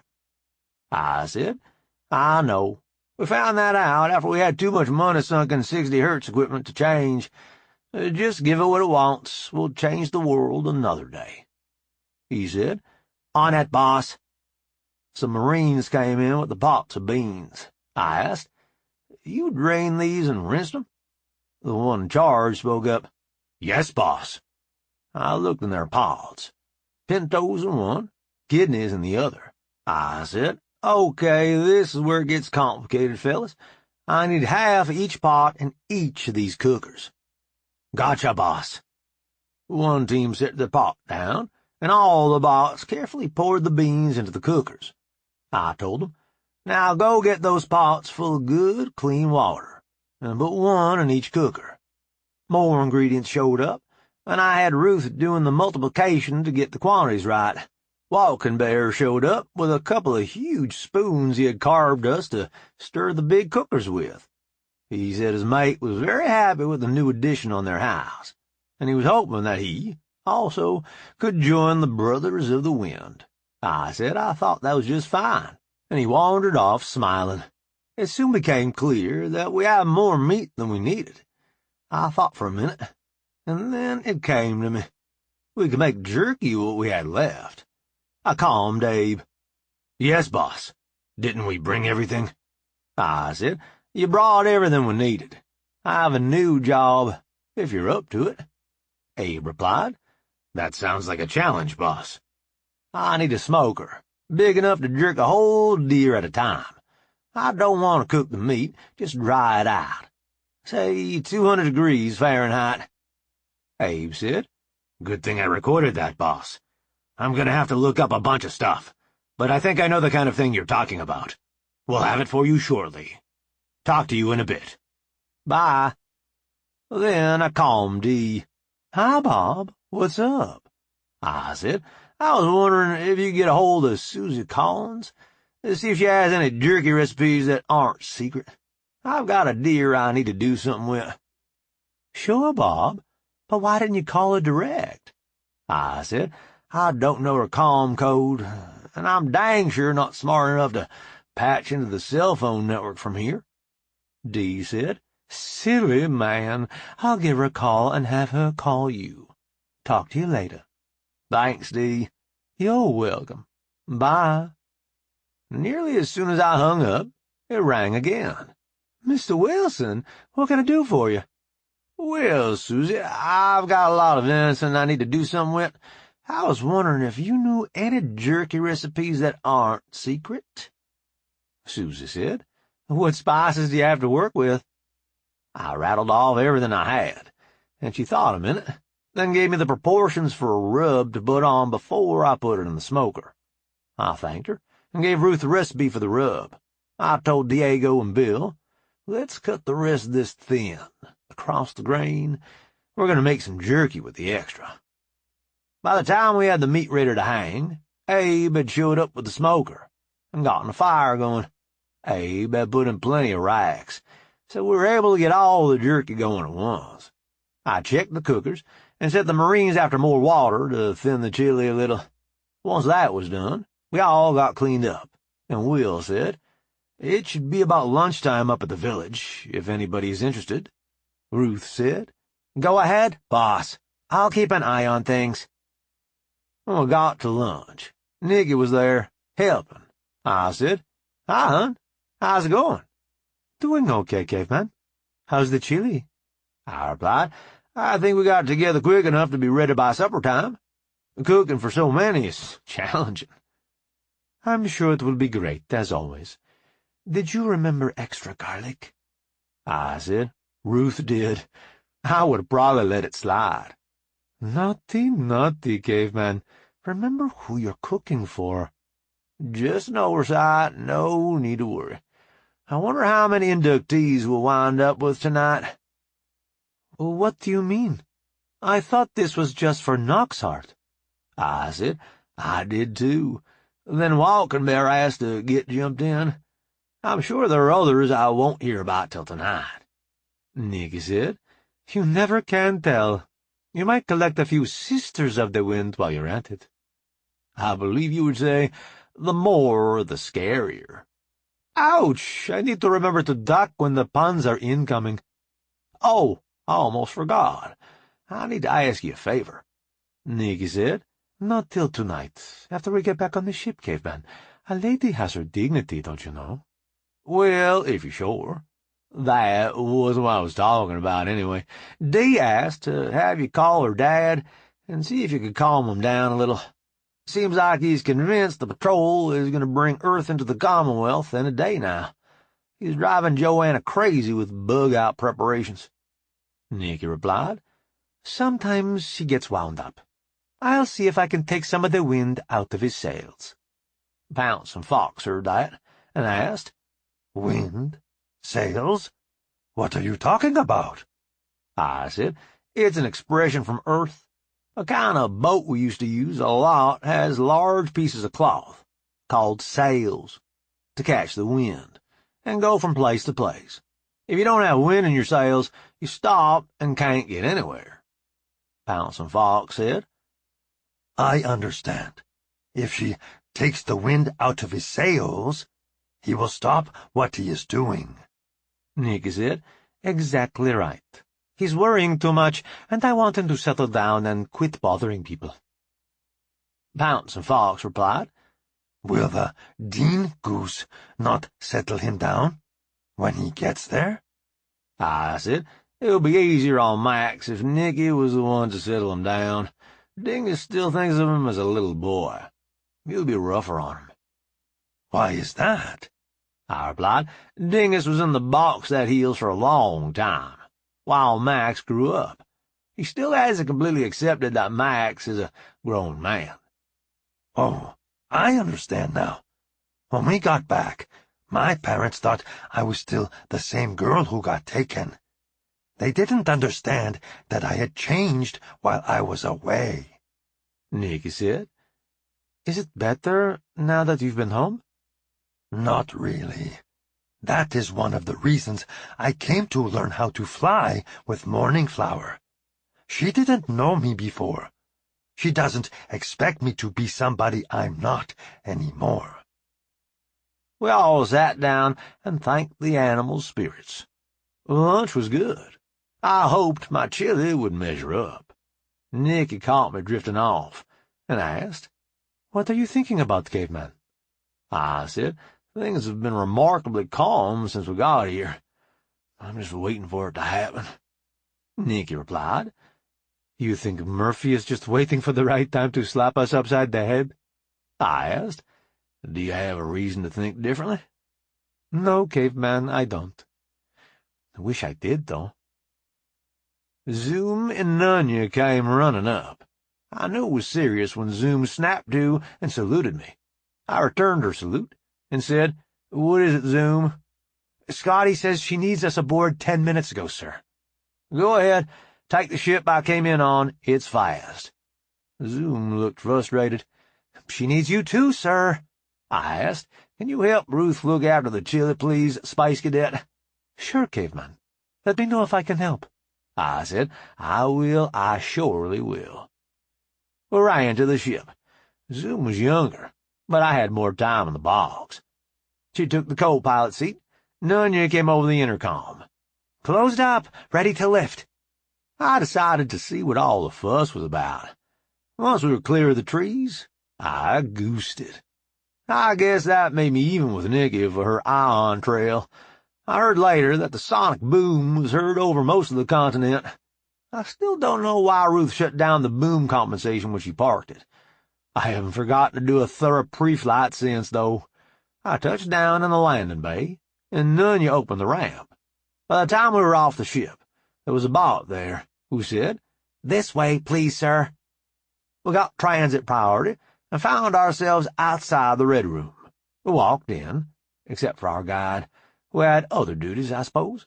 We found Scotty, Sally, Julie, Frank, and Ozzy waiting on us. Ozzy spoke up. How did you like her, boss? Entirely too much, I'm afraid. I forgot to turn on the boom canceling before I took off.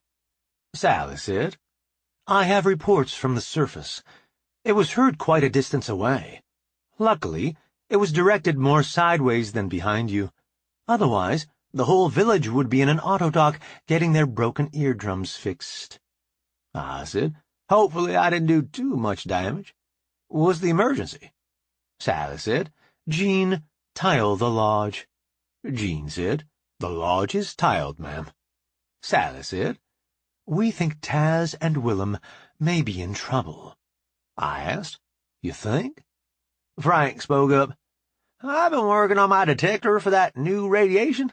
I found a source maneuvering between star systems, and I brought it to Sally's attention. She and Scotty called this meeting, and I still don't have a clue why. Sally said. Jean, on the screen, if you would. Jean brought the track up on the screen, and then overlaid another track. A track I recognized, because I had seen the plans before Taz and Willem took off. Sally said.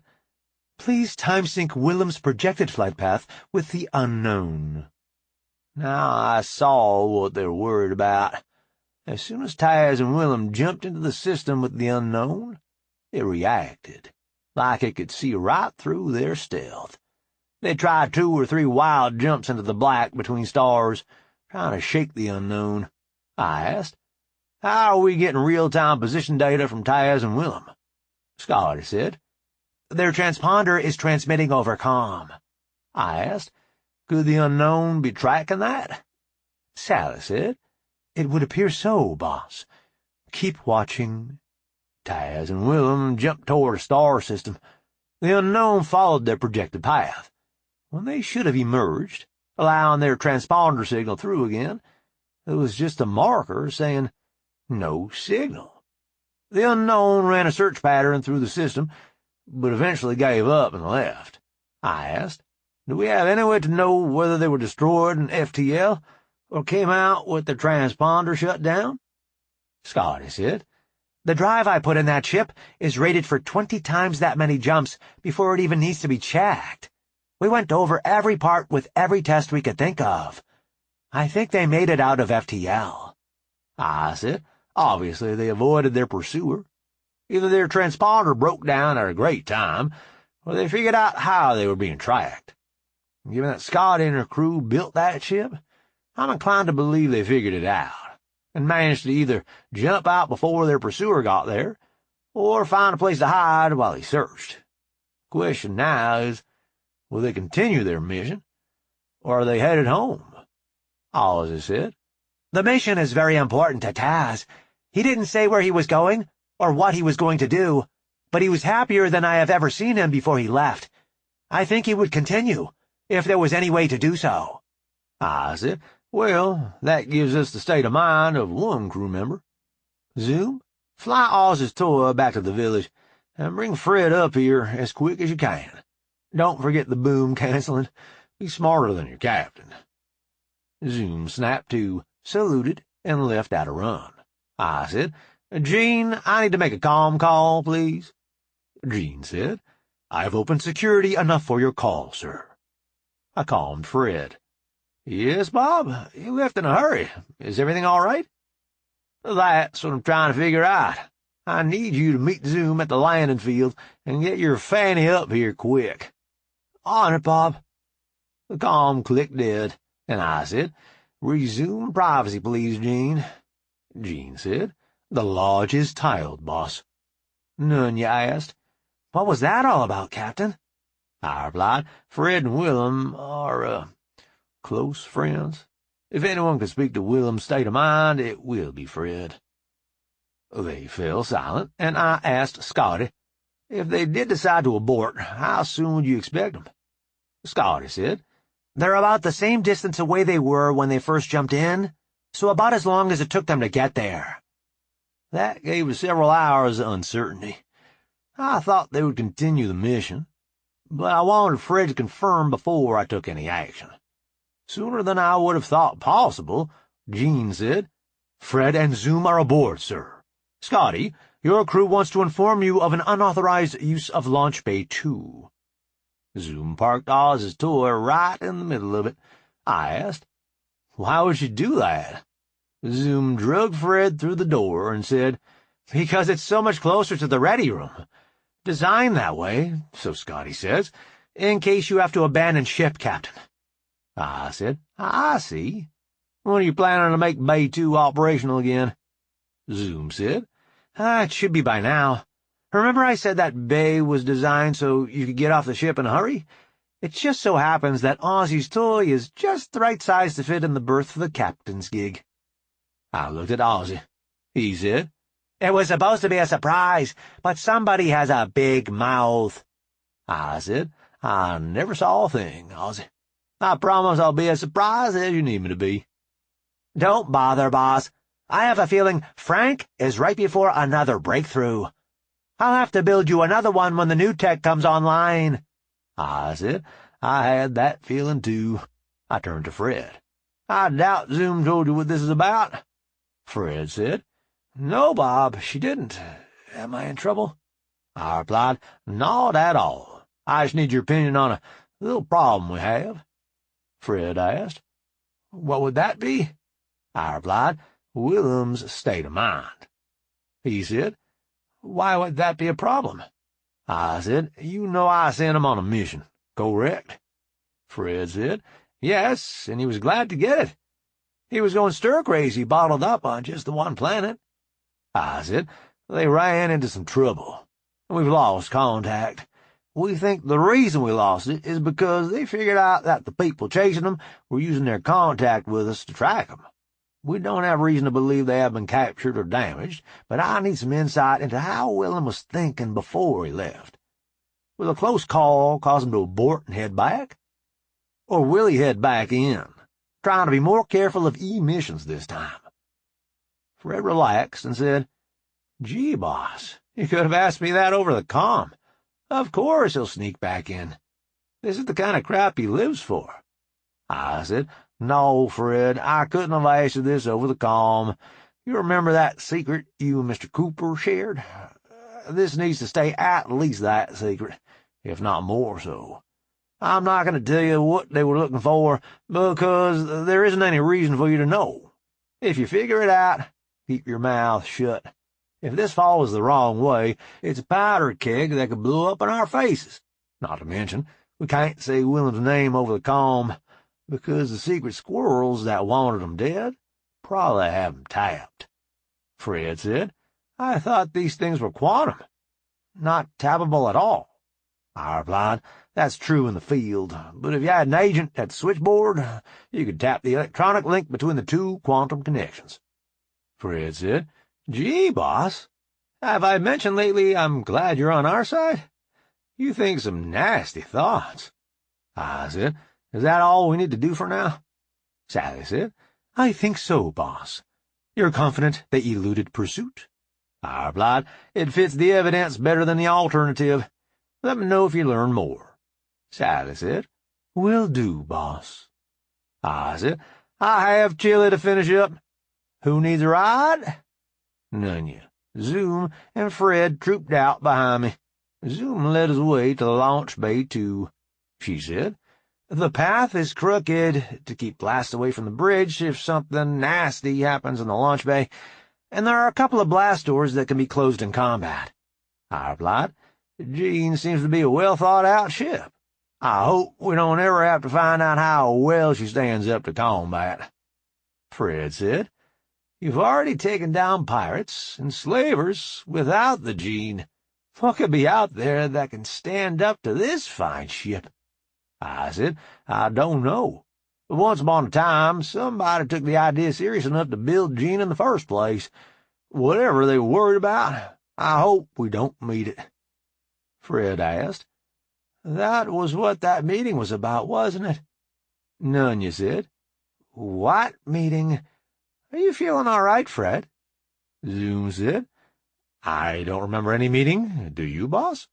I looked at Fred and made a zip-your-lips gesture. He said, "Sorry, boss.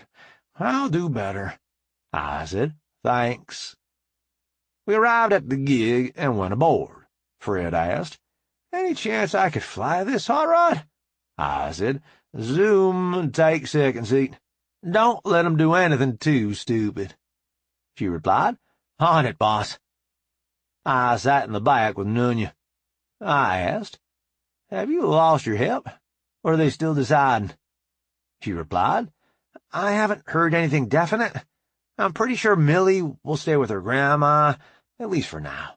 Janet, well, I don't think Janet knows what she wants yet. I'd like to have her around. She's a good tech." I said, "Does she know you want her to stay?" "I think so. I mean, I haven't come right out and said it." "Maybe you should. Don't pressure her, but let her know you appreciate her help. At the very least, it should give you a better idea of what she's thinking." Nunya said, "Thanks, boss. I've been wondering whether I should say something to her or not. At least now I can always say, 'But the captain told me to.'" I said, "Thanks, something else to get blamed for." I wouldn't have known we were back on the planet, but the ramp dropped. I got up and headed out. Fred caught up with me and said, "Wow, Captain, Ozzy did you up a nice ride there. Thanks for letting me fly her." I said, "Ozzy is good help. I'm glad you enjoyed it." I got back to the cook shack. Nikki said, "What was all that, caveman?" I said, "Oh, Ruth left the boom canceling off. I forgot to look." She smacked me on the shoulder and said, "Not that, goofball. What was the meeting about?" I pointed at Ruth. "Her boyfriend is having more fun than he was supposed to." Sally wanted my opinion on the situation.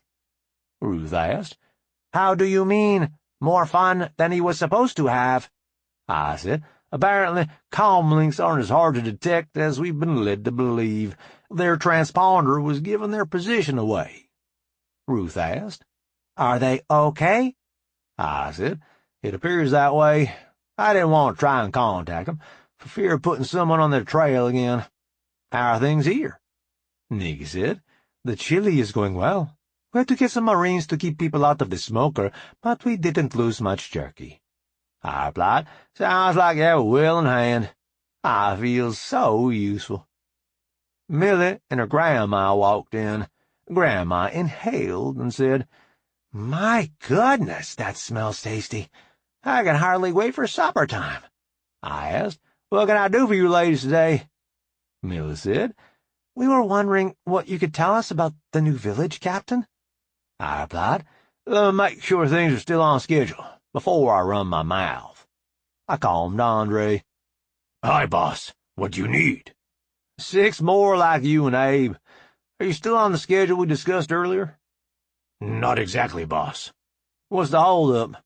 Andre said, Topper said he was flying some equipment down to the village, and he would come by and get us after that. We're just sitting around waiting on transport." "So you're done already?" "We are. The fence went up quicker than I thought it would. They could probably move in tonight, if they want to." I said, "That's good news. I'll see what's holding your ride up. Talk to you later." Bye, boss. I turned back to our visitors. I said, "Well, good thing I called. Seems plans have changed." Millie asked, "How bad is the delay?" I replied, "Oh, it's terrible. You won't be able to move in till, after supper at the very earliest." Her grandma looked at Nikki. She said, "You put up with him? You must have the patience of a saint." Nikki replied, "It's a struggle some days, but I wouldn't want the rest of the world to have to deal with him. Somebody has to step up." I was handy. Grandma said, "You two should take up gardening. You sure have plenty of fertilizer." Nikki laughed. She said, "We have fun. Are you going to need much in the way of supplies and so forth for your new houses?" Millie said, "Nunya already got everything we'll need going in the printers on the Gene. It should all be ready to bring down by tonight." I said, "Sounds like things are headed in the right direction, then. Anything else I can help you with?" Grandma said, "No, thank you, Captain. I think we can get it from here." They turned around and walked off. I heard Grandma say to Millie, He gets things done, doesn't he?" Millie replied. "He sure does." Chapter 6. McComb rang. "Captain Wilson?" Topper said. "Boss, I'm bringing in some equipment you might want to take a gander at. Scotty and I are kind of proud of it." I replied. "You two finally broke down and bought a kit, did you? What would the little booger specialize in?" He said. "No, boss. I'm not settling down yet. I think you'll like them, though." I said. "See you in a couple of minutes. Andre's waiting on you." "I know, boss. I'll get there in just a few minutes." The column clicked off. I looked at Nikki. "Topper has some cargo he wants me to look over. I'll be back in a few minutes." "What is it, caveman?" I replied. "I don't know. Some kind of surprise, I guess." Ruth said. "Go on, Mrs. Wilson. There's nothing happening here, at least for a while yet." Nikki and I went down to the landing field, where Topper was just settling his ship. Will, Charlie, and Fred were there as well. I asked, "You fellas know what the big surprise is?" Will said, "Nope. We were hoping you two had a clue." The ramp came down, and boats started driving rugged-looking trucks off the ship. Topper followed them out. I asked him, "Where did you find those?" He said, "They're a cross between an old Commonwealth design and a Unimog, powered by a power core, one of the new kind, good for a long time. They have the high ground clearance like a Unimog, but they have hub motors instead of portal axles. I put a 3-point hitch on the back, with a camera so you can see what your implements are doing. There are also some extra hydraulic connections back there, if you need to run something that way." I said, "I wondered where you'd gotten off to the last few days. Nice work." Will said, "These are for us?" Topper said, "Yes, sir. I made the seats adjustable and strong enough that you can train native drivers if you want." Charlie said, "One of those will be way handier than pulling a cart behind the tractor. Thanks, Topper." Topper said, "You're welcome, Charlie. I need to get back in the air. People are waiting on me." With that, he turned and went back aboard. Fred asked, "Who is waiting on him?" I replied, "Andre and his crew are ready to come back. Topper is going to get them." Will said, "Aren't they going to finish the new village?" I replied, "Andre says they're done, and the people can move in after supper tonight." Charlie asked, "You're not joking, are you, Uncle Bob?" "Not a bit," Charlie said. "That's good. We didn't really have enough room for them to stay here. They were getting upset about having to stay so cramped up." I said, "We ought to have 'em out of your hair tonight. I'm sure some of us will be running over there to help 'em with this and that for quite a while, but at least they won't be here all the time." Will said, "That's good. They don't much like taking direction from primitives." I replied, "At least you haven't had to use that savage of yours yet." Will said, "It's been close a couple of times, especially at first, when they were still getting the steroids out of their systems." I said, "Seems like they're beginning to settle down. I talked to Millie's grandma a while ago, and she seemed pleasant. I didn't know what to think." Will answered, "Yep, she was the one who almost got introduced to my savage. Feisty thing, wasn't she?" "Lord, yes. Nikki was ready to tear her chunk out of her, and she gets along with everybody." Nikki said, "Well, we were down on that planet at the time. What are we going to do for those people?" I said, "I don't know. We've got enough Marines now, but where would we take 'em after we caught 'em? We can't keep dumping people here. This planet belongs to the Starfoot." Nikki replied, "Aren't you about ready to send Fanilia out to look for lost colonies?" "Yeah, I figured to send Veronica with her this time. She's jonesing to get back in the black." Nikki asked, "You don't think her old crew is up to the task?" "Sally is just now bringing them out of PTSD. They need another adventure like a hole in the head." "Did they ever find the guy they were developing the algorithm to find in the first place?" I said, "I haven't heard. I bet Sally knows." I calmed her. Hi, boss. What can I do for you? A great deal most days. I just have a question.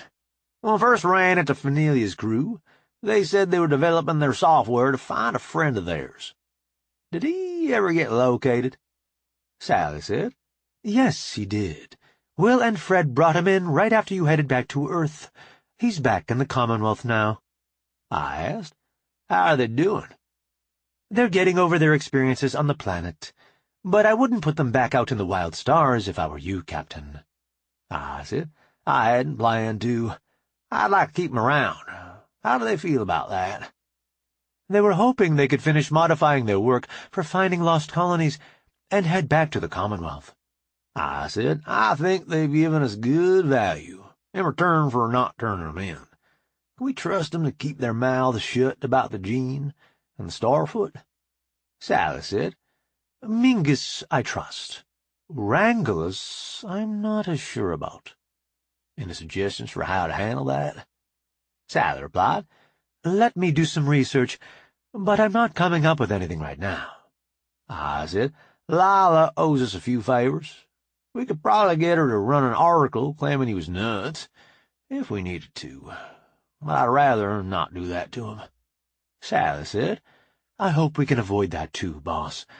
I'll see what I can come up with. Did you need anything else? How long do you think they need to finish their work? They seemed to think they could finish up this afternoon, but I wouldn't risk any money on that. Can you make sure Scotty has a long-range ship ready for Fernelia and Veronica to take out? I'm hoping to get them in the black as soon as we have places for them to check. Sally said, I'll make sure of that, boss. Anything else? Nope. Talk to you later. Bye, boss. I turned to Nikki. Sally says their friend got rescued here, right after we headed back to Earth. Nikki replied, Good deal. Are you planning on letting them off the hook soon? I said, I'd rather keep them for the next trick or geek problem that comes up, but Sally says they're ready to get back to the Commonwealth. Will they keep the company's secrets? I replied, That's the big question, isn't it? Sally's pretty sure about one of them, but the other one isn't as trustworthy. We don't have a justification to keep him here, but we need to keep the company's information safe. I don't have a good answer, and neither does Sally. Nikki said, We did catch them on Earth without a research permit or a licensed guide. We could hold that over them until the statute of limitations runs out. That seems like a dirty pool, since I already said we would let them by with that in exchange for working for us. Nikki replied, Maybe so, but I don't see any other leverage we have over them. You're right.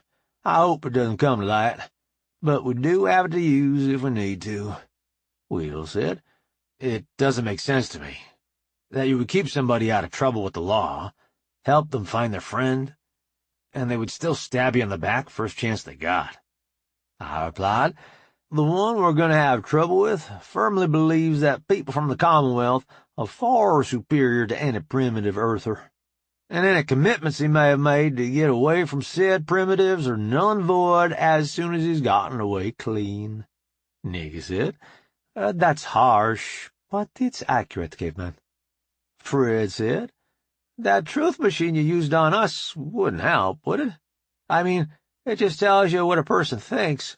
It can't change anything, right? Nikki said, That's right.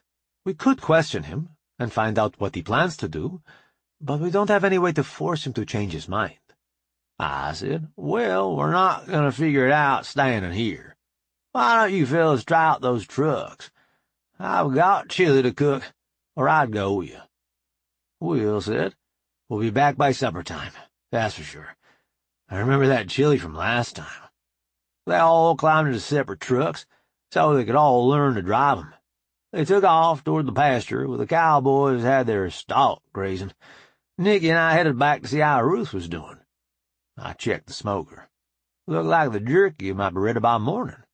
When I got inside, Ruth asked, Do we need to do anything else to the chili?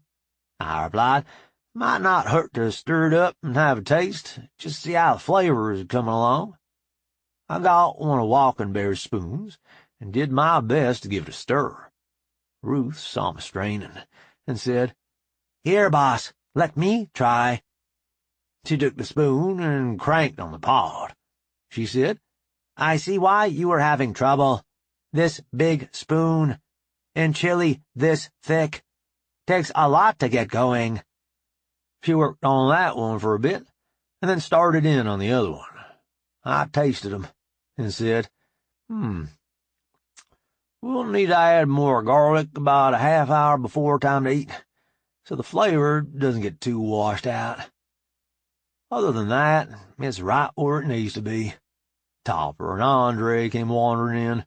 Nikki said, "Well, here's trouble. Think you're officer enough to sort this one out, Captain?" I replied, "I doubt it, but if I'm going to sit in the big chair, I gotta try." She said, "That's the spirit." I asked, "What is it, fellas?"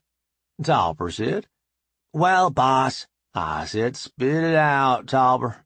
If it's your idea, it's got to be fairly good." Andre said, "Topper says you've been looking for a place to relocate some people, in case of need. That island we were on is plenty big enough for another village.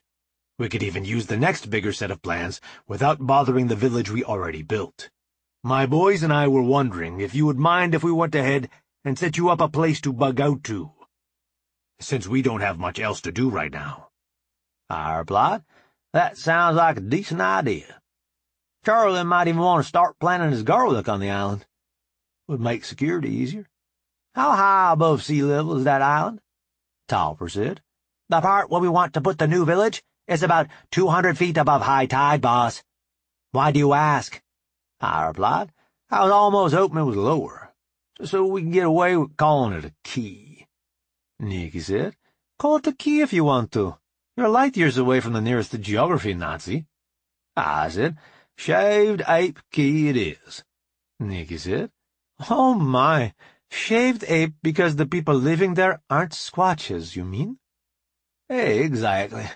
Shaved Ape Island just doesn't have the same ring to it." Ruth said, "No, it doesn't. Good job, boss." I looked at Topper and Andre. "You guys are still here? I thought you had a town to build." Topper said, "On it, boss," as they went through the door. I called D. "Make it quick, Bob. Space Ranger's almost home." I said, "Get with your brother-in-law and find out how he did the paperwork to make all those people look dead. Start cleaning anybody out of Shady Oaks that can pass acceptable contact. Buy a crematorium to fake up the paperwork if somebody gets uppity about remains. We've got a place for 'em to live, or we will in a day or two. Big island here on Charlie's planet. We're calling it Shaved Ape Key, since no squash live there. Topper and his buddy are building us a village to bug out to. Quick enough?" D said, "Plenty quick. When did you decide Max was right?" "I didn't, but the fewer people we have left to move when the waste hits the impeller, the easier it will be to get away with everybody." She said, "Makes sense to me. Phyllis is still down there. I'll have her find out how we need to go about it. I think we need to take it slower than he did. We don't need inspectors nosing around." I replied, "That would be best. We need to keep our profile as low as we can." Did Nikki's call help any? D said, "I think so. Joanna seemed to be in a better mood last night." "Don't tell Max I asked you to start cleaning out Shady. That would just get him going again." D said, "You think? I was born that night, Bob, but it wasn't last night. Talk to you later. I just heard the barn doors open." I said, "Later on." A truck rolled up outside, and Charlie slid down out of it. He came in grinning from ear to ear. "Uncle Bob, them trucks rock. Where's Topper? I want to thank him." I said, "He flew Andre and the boys back out to the island. I don't know if he's coming back or staying to help." Charlie said, "Oh, no! Did something go wrong with the village those people are going to move to?" Nikki said, "Calm down, Charlie. They're building another village, so we can move some people out there from Earth, if we need to." Charlie replied, "Oh, that sounds like a good idea. Uncle Bob tries to keep a low profile, but he's not as good at it as Grandpa and Mr. Jones. I said, it's hard to keep a low profile, rescuing saucers all over the place. Charlie said, I suppose you're right about that. The chili is smelling good. How long till supper? Ruth said. About 20 minutes. You better get cleaned up and put your truck away. Charlie said, yes, ma'am. After he left, Ruth looked at me and said, Yes, boss. I remembered to put in the extra garlic. Nikki said, I love it when you read his mind, Ruth. What does it say now? Ruth struck a pose like she was concentrating hard. She said, slowly, as if she was having trouble making out the words, This, space, available. Nikki laughed and said, Good one, Ruth. I figured my only out was to be gracious, so I bowed and said, your kung fu is best. Ruth said, Just get cleaned up so you can help me serve. We're about to have a lot of hungry people wanting chili. The ex-pirates and the ladies from Millie's village thought it was funny to see the captain serving supper. Once they got a taste of the chili, they quieted down. We had enough, but there weren't any leftovers. We sat around talking and joking. Mornflower and her pilots sang a couple songs. Soon enough, my guts started rumbling. Nikki decided she had places to be. I looked at Knoxhard and Walking Bear and nodded. I felt sorry for Falling Rain, and she tried to scamper away after she saw me nod. Knoxhard raised a cheek, and it sounded like somebody starting a home light. Walking Bear went next. His tone wasn't as impressive, but he had good duration. My turn came, and I did my best to hold up the honor of small feet everywhere. Next thing I knew, Wet Bobcat was in my face, cussing a blue streak about it being the brothers of the wind, and did I think that just because she was female, she wasn't good enough? She had squatted down in front of me to get in my face, which left her hind end pointed at the fire we were all sitting round. When she drew breath for a second round, she ripped a world-class example of why she deserved to be jumped in. People across the fire from us scrambled to get out of the way, but I'm sure a couple of them lost some fur. I said, I'm convinced you are the people of the wind. Knoxhard said, I am not sure I qualify any more. Mornflower and Bouncing Fox were laughing so hard I thought they might hurt themselves. Then Bugling Elk looked at me, questioningly. I nodded. He lifted a cheek and let Mornflower have it. At that point, Mornflower and Pouncing Fox decided it was tickle fight time, and Bugling Elk was in a bad way. I have to say, a rip-roaring good time was had by all. When the pandemonium eased up, Millie's grandma came over for a talk. My mouth engaged before my brain, and I said, No need to demonstrate. I already know you're a mean old fart. She looked like she wanted to slap me, but she said, I was just wondering when we could get a ride to the new place. We'd like to get settled in before it gets too late. I replied, Well, ma'am, I don't know. Let me ask someone, and I'll find out for you. I called Sally. Yes, boss. Were you injured in the explosion? No, Sally, I'm fine. When can I get some transport for these folks who want to go to Shaved Ape Key? Sally said, Veronica has a ship on the landing field. She left the stealth on, so she wouldn't disturb the party. I said, Can you go ahead and tell her to cut the stealth? They're ready to go get settled in. Yes, boss. See you later. Later, Sally. I put my comm away and turned round. The people mover was just fading into view. I turned back to Grandma. Sorry for the delay. I'll try and be quicker next time. She said, I don't know how that woman puts up with you, but I'm glad to have you for a friend, Captain. Thank you. I'm getting to like you, too. Did Janet ever make up her mind about what she wanted to be? I believe that one girl, Nanya, I think she calls herself, talked her into staying aboard the ship. I said, Janet's good help. We're glad to have her. Grandma said, Thanks again for saving us from that place, even if I didn't want you to, when I was crazy with that stuff. I replied, You're welcome. You and your people were in a bad way. Somebody'll go back and get the rest of them, but we don't have any place to take them yet. I can't keep bringing people here.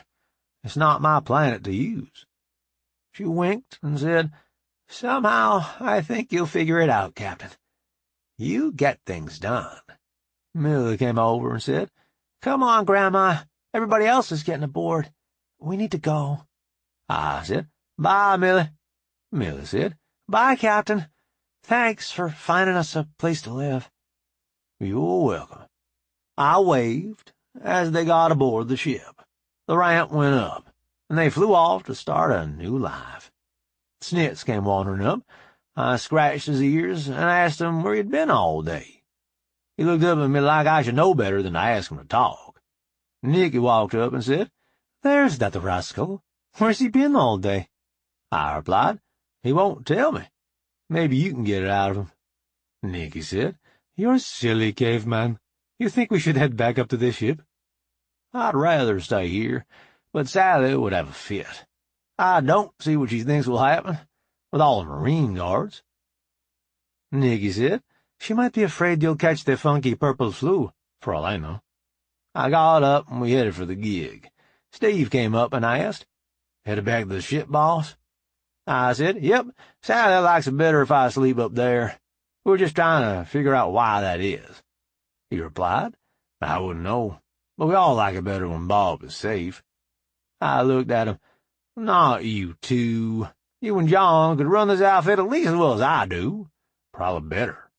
Don't get in your head that I'm special. I just happen to be in the right place at the right time. No way you're going to convince me it was anything more than that. Steve said, You sure managed to make the best of the opportunities you were offered. Almost like you had studied up for it or something. All those nights reading science fiction paid off, I guess. Steve said, Yeah, that must be it. Sure, boss. See you tomorrow. Night, Steve. We walked aboard Oz's toy. Ruth came over the intercom. Find some seats. I'll have you back to the ship in a jiffy. When the ramp came down again, we were berthed in Launch Bay 2. A Balt was waiting for us. He said, Sir, if you would come with me, please. Sally needs to see you in the ready room as soon as possible. I said, Do you know what it's concerning? As we headed for the passage to the other deck, he replied, I was told that information had not been cleared for general distribution yet. I was also told that Mrs. Wilson would not be able to attend. Nikki said, That tells us everything we need to know about the meeting. I'll see you back at the cabin, caveman. I asked, Do you mind taking Snitz by his box on the way? She replied, Not at all, caveman. Nikki and Snitz peeled off when we got to the bridge deck, and our guide stood beside the door. I said, That will be all, unless Sally gave you other instructions. He said, Thank you, sir, then turned and left. I went in to find Sally and Scotty waiting for me. Sally said, Tile the lodge, Jean. Jean replied, The lodge is tiled, ma'am. I said, I assume you heard from Willem and Tyez. What did they say? Sally replied, They stopped in the deep black, between stars, to send a message. Even at that, they kept it short, except for the attached data packet. I asked, Data packet? Scotty said, They recorded the aliens' transmissions. They're hoping we can come up with a translation, so they can communicate. They say the aliens seem to be curious, rather than hostile, but they want to be more prepared before they try to make contact. Apparently, the aliens have a way to track quantum comms, even through FTL. Once they turned the transponder off, they were able to slip away from them. I asked, Did they have anything else to say? Sally said, Taz informed us that the alien is a better pilot than Willem. Once Taz took over, they were able to gain on him a little, but they still couldn't get away until they thought to turn off the transponder. Willems said it felt to him as if the alien pilot was playing with them, rather than actually trying to catch them. Like it was a game to him, a test of his abilities, rather than anything serious. I said, "It's beginning to sound as if I should have sent Ruth instead. She would give that alien a run for his money." Scotty said, "That's odd, boss. Our first thought was Mrs. Wilson. She's at least as good as Ruth, and she has intuition." I replied, "I might have gone along with that if she weren't pregnant, but as it is, I would have serious reservations." Sally said, "That's what we figured. The next best pilot we have records on is Morning Flower. We didn't think you were ready to muddy the waters even further quite yet." I asked, "You mean sending a squatch to make contact on behalf of humans would be confusing, so we should only send humans and bots for now?" Scotty said, "That's what we thought. Were we wrong?" "Nope, I don't think you were. Did they think they could slip back in without getting detected?" Scotty replied, "Taz has shut down everything he could think of that might make a signal that could be detected. Since they were finally able to lose the first alien they had contact with, he thinks that it should be good enough. But, he said, Murphy is our shepherd. So I don't think he's entirely convinced it will be good enough." I said, "So their plan is to slip back in, sit around and record as many alien transmissions as they can, and slip back out to send them to us, so we can build them a translator, so that they would then be able to make contact?" Sally said, "That's what they plan to do, yes, boss. I'm not sure how much luck we're going to have building them a translator, since the language is, by definition, totally alien." I asked, "They have any idea what these folks are evolved from?" Sally replied, "If they do, they didn't put it in the message.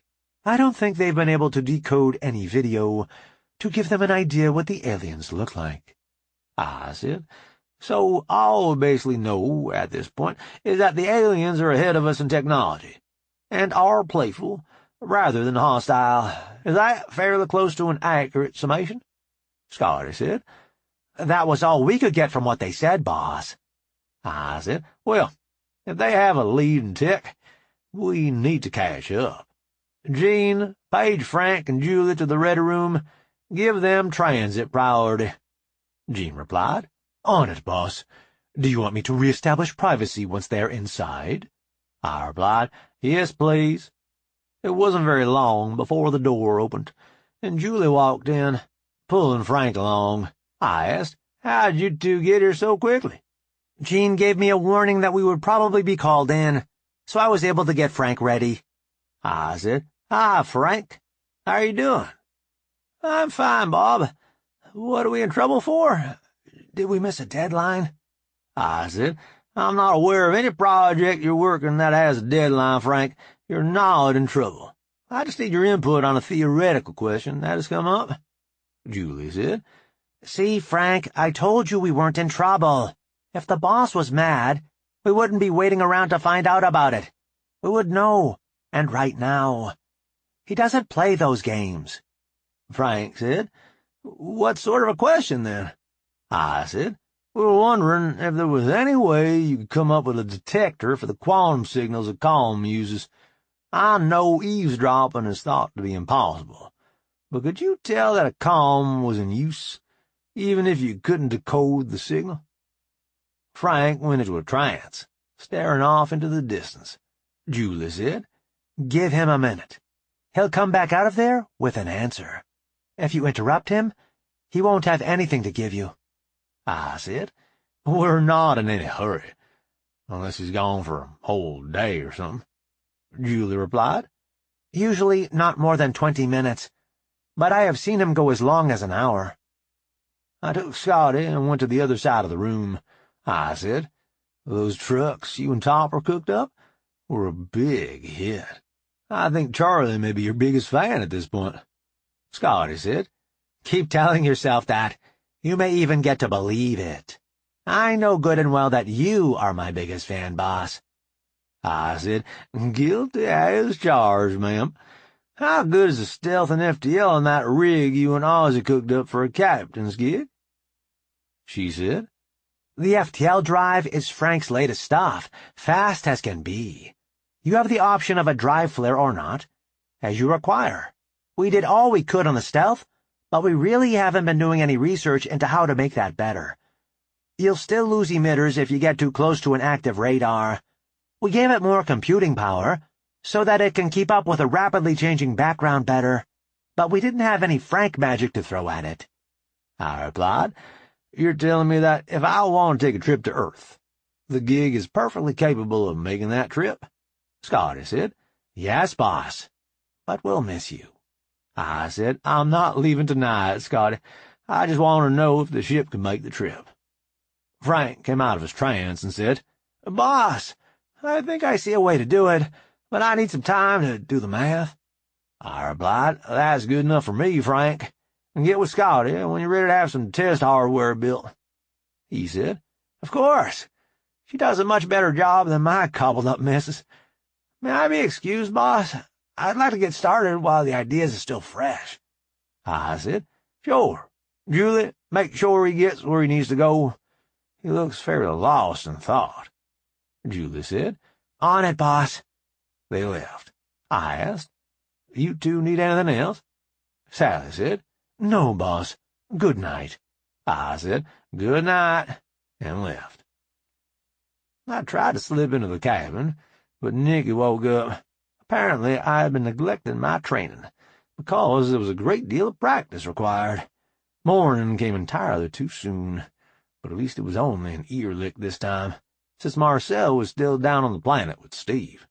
I got up and took care of what I needed to do, and went to find the grass box. After Snitch got his morning problems dealt with, we headed to the galley. Veronica saw me coming.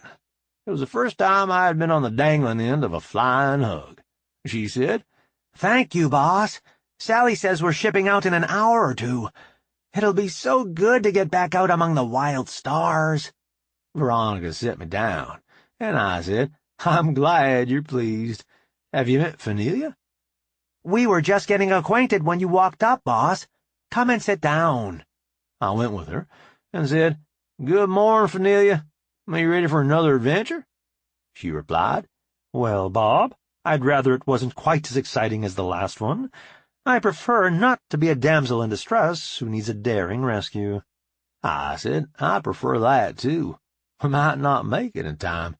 Have Mingus and Rangelus got you some good possibilities lined up? Veronica said, We have several planets to look at. We won't know how good they are till we get there. I said, If you find any place that looks promising, but doesn't already have a colony, make a note of the coordinates, and we'll send a survey crew out later. Fenelia said, Of course. You don't want us to land and have a look ourselves? I said, That went so well last time. I think you should get a complete environmental survey before you crack a hatch, regardless how friendly the natives seem. Even more so on an uninhabited world.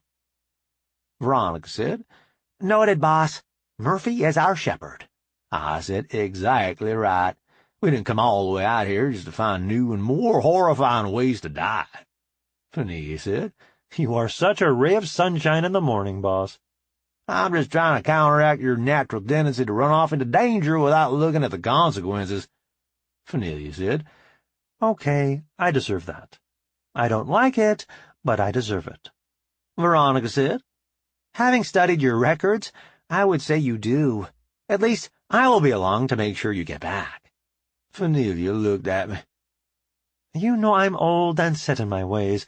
Giving me a mouthy bot partner isn't going to fix that. I said, Doesn't hurt to try, does it? Are you sure you wouldn't like to put me back in that cave in the Mojave? I replied, Some days I surely would. Today isn't one of them, though. Fenelia said, If you're going to be that way about it, I suppose we better get to work. Those colonies aren't going to find themselves. Let's go, Veronica. Veronica said, See you later, boss. Thanks again. I said, No problem. Fly safe, you two. Chapter 7. The bot brought some coffee out. She said, "What would you like for breakfast this morning, Captain?" I said, "Do we have any bacon or sausage left?" "Sorry, sir. We used the last." I said, "Well then, how about an omelet?" "Sorry, sir. Out of eggs, too." I said, "No problem. My fault for not bringing anyone from logistics on this trip. I'll have some of whatever we have. What should I call you, anyway?" She said, "I am DX802, sir." I asked, "What is your specialty?" "I am a medbot, sir. At present, I'm not needed in medbay, so I decided to fill in here." I asked, "Would you accept a new designation? I'm terrible at remembering all these numbers." She said, "Of course, sir. It is an honor to receive a nickname from the captain." I asked, "Would you like to be called Dixie?" She replied, "Yes, sir, I would." I said, "Okay, Dixie, could I have some breakfast now?" "Of course, boss." She headed for the kitchen, and I got out my comb. "Good morning, Charlie," he replied. "Good morning, Uncle Bob. What can I do for you?" "I found out that we're missing a few things aboard the ship. I'm thinking that could be a problem. I know the fellows are taking to raising cattle. Do you think you could find anybody interested in raising chickens and pigs? I need some place to stock up on bacon and eggs, and I don't think landing the Gene in a Kroger parking lot back home is going to be the best way to do that." Charlie said, "No, sir, not exactly what you would call a low profile there, Uncle Bob. I think I know a few ladies who might be interested in raising a few hens for eggs. The pigs, that's a whole nother deal. I think you would probably be better off turning loose a few ferals and hunting what you need. The fellas like a hunt with a little sport to it." I said, "You know, and I know, there isn't any such thing as a few ferals, and I don't hunt 'em hard. They'll tear the whole place up." Charlie said, "These fellas get a taste of bacon, and you'll have to be bringing a shipload of hogs out every other week. There ain't nothing on legs they can't catch." I said, "If you're sure, I'll get Max started lining us up some stock. Chickens shouldn't be a problem, but I don't know how he can ship us feral hogs." Charlie asked, "Would one of them nighty-night things work on a hog? Seems to me the easiest thing would be to stun the darn things and put one of those on while they were out. Getting them loaded on a ship might be tough, but it beats trying to feed and water them for the whole flight." I said, "That's a good idea. Have they been hauling the beefalo awake or asleep?" Charlie said, "Dang it, Uncle Bob, you caught me. I almost had you fooled that it was my idea. They started off hauling them awake, till one of them put a horn through the side of the ship, and they nearly lost the load to vacuum. Now they haul them asleep." "I see. You haven't changed much, have you?" "Didn't see the need." "Neither do I. I'll talk to you later," Charlie said. "Bye, Uncle Bob." I called Max. "Morning, Max." Max replied, "It's evening here, Bob. What can I do for you?" "Send Joanna home and chill out a little," Max said. "I sent her home already. Your wife already read me the riot act. You don't have to repeat it." I said, "Not why I called, anyhow. You know those beefalo shipments? You suppose you could work in a load of laying hens and a few loads of feral pigs?" Max said, "Let me guess. You ran out of bacon and eggs for breakfast?" "We did," Max said.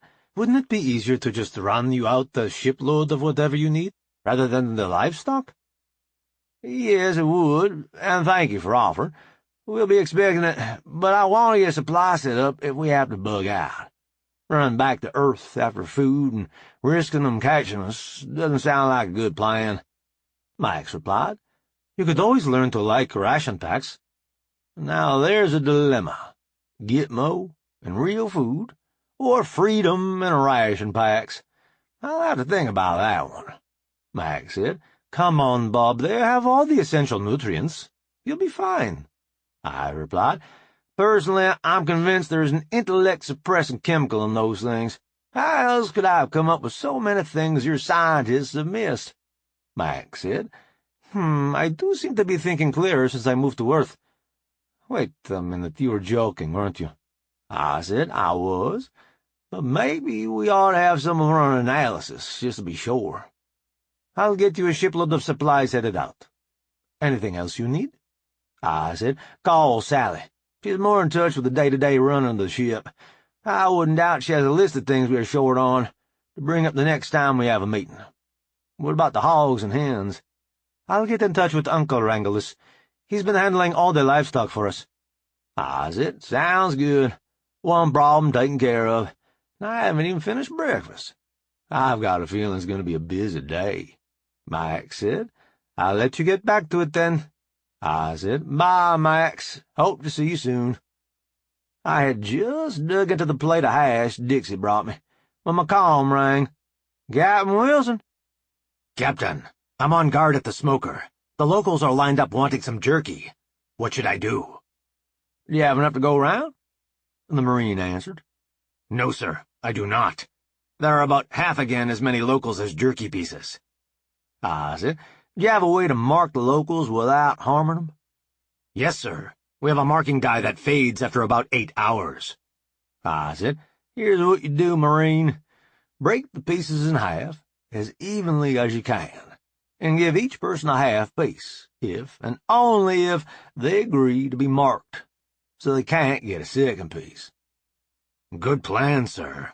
Thank you. You're welcome. Call me if you have any trouble. I hung up and calmed Abe. Morning, Captain. What can I do for you? I said, one of your troops just broke chain of command. He called me to find out what to do about having more locals than he did jerky. Shouldn't that have come through you? Abe said. I see where you're confused, sir. He should have mentioned he called me first, and I bumped it up to you. Not a problem, Abe. I just want to make sure things are working like they should. Abe said. Boss, no offense, but are you sure you're human? I've never worked with a human who would think twice about chain of command, if you wanted to get something done. I said, pure shaved ape, as far as I know. I just want to keep things running smooth. Abe replied. However you do it, thanks for your consideration, boss. You need anything else? I said, can't think of anything. Have you heard from Andre? Abe replied. The new town is going up quickly. He talked Scotty out of some more epoxy machines. He's to the point he would need more bots to go any faster. He thinks he can finish up by tomorrow afternoon. You guys are amazing. Sure am glad you're around. Talk to you later. Abe said. Bye, boss. I finished my breakfast. I was about to call Sally and see if we needed to meet before I headed down to the planet, when she came over the speaker, obviously trying to sound calm, and almost doing it. Captain Wilson to the bridge, please. Captain Wilson to the bridge, please. The transit across the hallway opened on its own. I ran for it, Snitz following closely. The door closed right behind us, and we were moving almost before it did. The door opened again, and we were already at the bridge. We ran out and across to the bridge. As I came through the door, Topper started to announce me. I cut him off with, as you were. I asked, what's up, Sally? She said, drive flash in the outer system, sir. No transponder at this time. I said, I have the con. Sensors, what do you have?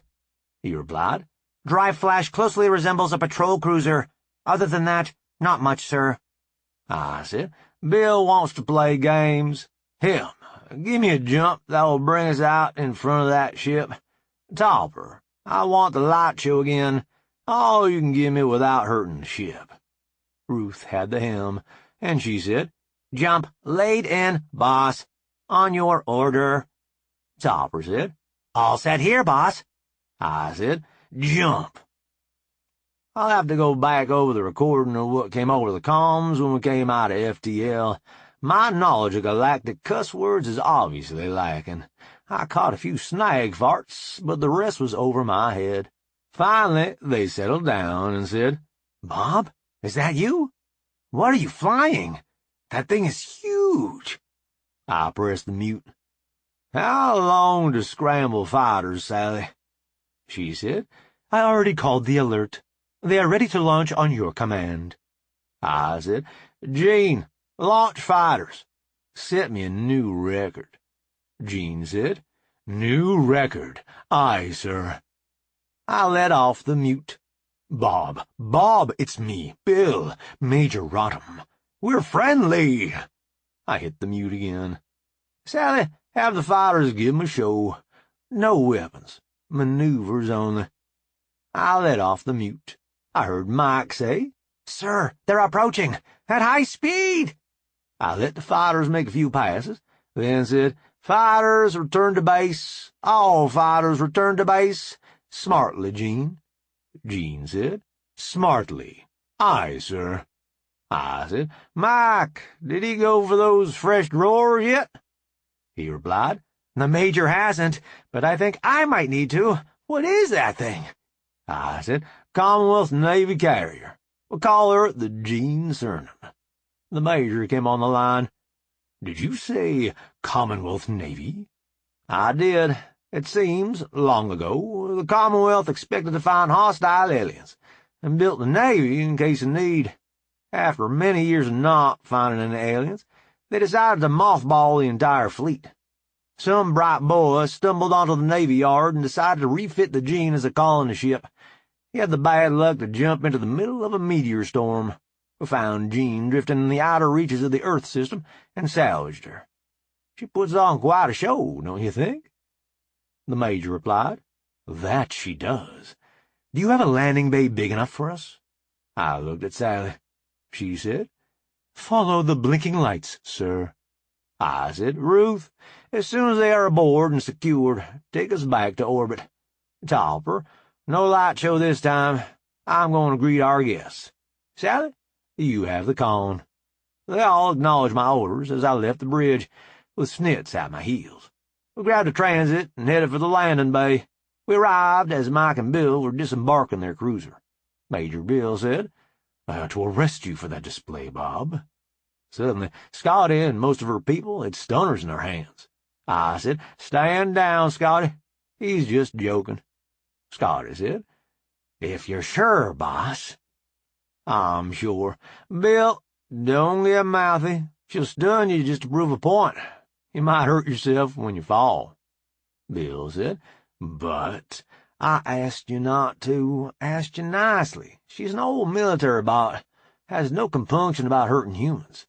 Hush up before she has to prove it to you. Bill quit trying to protest.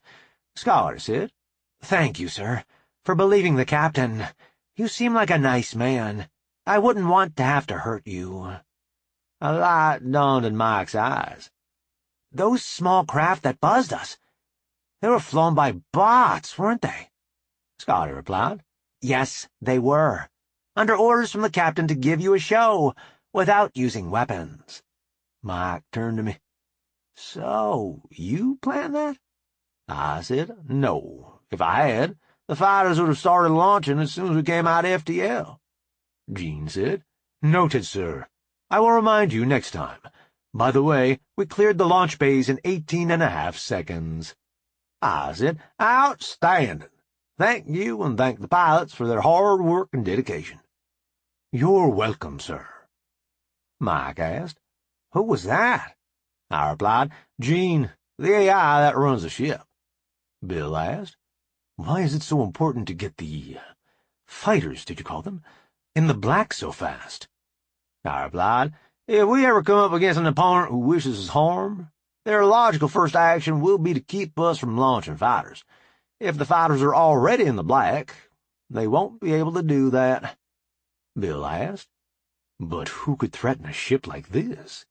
I said, As I understand it, there are several of Gene's sister ships still mothballed at the Navy Yard. Someone stumbled across it once. There's certainly no reason to think it couldn't happen again. Where is this Navy Yard? I replied, I don't know. I'm sure Gene could fly there, if he needed to, but I don't want to know where it is. That way, I'm not tempted to go clean the place out. Mike asked, You don't want more ships like this? Of course I do. Gene is a beautiful ship. But if I had a fleet of ships like Gene, all with crews of bots loyal to me, It'll be too easy to set myself up as emperor and run the Commonwealth to suit myself. I may or may not be a good man, but resisting that kind of temptation isn't something I want to try," Bill said. "So you're saying there's a yard full of ships like this out there somewhere, and you're not going to look for it, because you don't want the temptation that kind of power would have?" "I am," Mike said.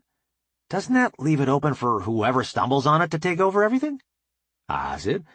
"As far as I know, the Navy Yard has only been found once in the last 10,000 years, when the Gene was removed and refitted. Wherever it is, it must be a place people aren't likely to look. Anyway, my understanding is that most people in the Commonwealth regard the Navy as an old wives' tale to begin with. If they don't believe it exists, they certainly aren't going to go out of their way to look for it," Mike responded. "Shouldn't we at least go there and scuttle the ships, so no one else can use them?" I said. "What about the boss left aboard? The AI is in charge of the ships. If you leave the bot crews aboard, and the ship is repairable at all, they'll be able to fix it. Scotty here had the duty of waking up periodically to repair anything that had failed on the ship while it was mothballed. She had authority to wake up as many other bots as she needed to make whatever repairs she saw fit. The only reason the Gene was a derelict is that none of the crew gave the bots authorization to do repairs before they abandoned ship," Bill said. "You're saying that there are crews of bots aboard these ships?" Scotty said. "Yes, sir. Our active times weren't synchronized, but we did leave one another messages. Of course, none of the ships had her full complement. Many bots were memory-locked and sold as surplus. Even those of us in the yard had some of our memories locked out. The boss found the lockout codes and brought us back," Bill asked. "So, you are capable of harming humans?" Scotty replied. "Yes, sir. Threaten the captain again if you don't believe me," Bill said. "That won't be necessary. I believe you," Mike said. "What are your plans for the ship, Bob?" I said. "I'd hoped to leave it here, for the Starfoot to use to keep the slavers out of the system. The crew seems to have developed a loyalty to me personally, so I'm not sure how that will work out." Zoom came wandering through. "Hi, boss. Slumming today?" I said. "Somebody has to keep 'em company. Wouldn't want their feelings to get hurt." She said. "Well, you're going to need to take your conversation elsewhere. We've got to take this bay down to vacuum. Major, please ask your other 2 crew members to come on out, and we'll have what we need to do taken care of shortly. Be sure and seal your ship before you leave." I asked. "What's up, Zoom?" She replied. "Sally said I could only tell you that in private, boss. Sorry, but I can't say anything here." I said. "Okay, do you have somebody loose to guide to the galley while you catch me up on what I missed in the last 5 minutes?" "None can take care of it." I said. "Good choice. She won't take any crap off this bunch. That reminds me, how is Sam doing these days?" Scotty spoke up. "He is, I believe you say, good help. Between him and Zoom, I might be able to take time to get some maintenance I've been putting off." Tina and Rocky came out of the patrol ship and dogged the hatch. Zoom pointed and said, "Through that door there, please. Someone will be here to guide you to the galley. Captain Wilson will join you there shortly." A small cargo tug brought a stack of wall panels in through the force field. Scotty said, "Go on, you 2. I need to start pumping down this bay." Zoom and I headed out, and she steered me to an office. She started to speak, and I held up a finger to stop her. I said, "Gene, tile the lodge?" Gene replied, "Aye, sir. The lodge is tiled." Then I said, "What in the world's going on?" Zoom said, "Ace and his crew found a ship they didn't recognize. Scotty is going to put it in vacuum quarantine until we can make sure there are no biological problems." I said, "Biological problems? What exactly do you mean?" Zoom said, "The ship appears to have been built for a race that are only 5 feet high. The only races we know about are humans and Sasquatch, both of which are taller than that on average." "I see. Does Ace have any idea how long the ship has been on the planet?" She replied, No, but the crew got a good photo record of the ship before they moved it. Sally thinks Mingus and Rangelus might be able to figure something out from the depth of the soil that had accumulated around it. I said, "Gee, it's been a busy morning so far." Snitz bumped my leg, and I reached down to pet him. Zoom said, "Good thing he can't talk. He gets into more classified briefings than just about anybody." I replied, "You've got a point. If somebody had thought to put a recorder on his collar, they could learn all our secrets." She pulled out an instrument and scanned them. "I show no electronics of any kind, boss." I said, "Okay, I better get back with our guests." Zoom said, "I had Nunya take them in a cart to show them some of the sights. If you take the transit, you might even beat them there." I said, "Good work. When you guys find out anything about that ship, have Sally let me know." Zoom replied, "On it, boss." Snitz and I took off. Nunya was just pulling up when we got to the galley. Tina asked, "Trouble, Bob?" I said, "No more than usual. Enjoy your tour?" Bill replied, "I think we were guided around certain areas of the ship, Captain. Is there a reason for that?" I asked, "What all did you show 'em, Nunya?" She said, "Launch bays 1 and 3, crew accommodations, some of engineering, just a good assortment of places." I replied, "Launch bay 4 is out because that's where Scotty does her projects. I'm guessing 2 is out because that's where my gig is stored." Nunya said, "Yes, boss. I didn't show them the lower decks along the keel because there's nothing really interesting down there. I think that's what he's talking about." Bill said, "You mean the main guns?" I looked at Tina. "So that's what you were doing while Bill was trying to get Scotty to stun the piss out of him. Couldn't get a good scan through the hull." Tina said, "Snag fart, I told you he would figure it out, Major." I replied, "I wouldn't have, if Bill hadn't opened his mouth about the main guns." Rocky spoke up. "You know, Major, we have a poker game Friday nights." I said, "Isn't fleecing your superior officer considered bad form, Rocky?" "Only if you get caught, Captain." I replied, "I knew I invited you to paintball for a reason.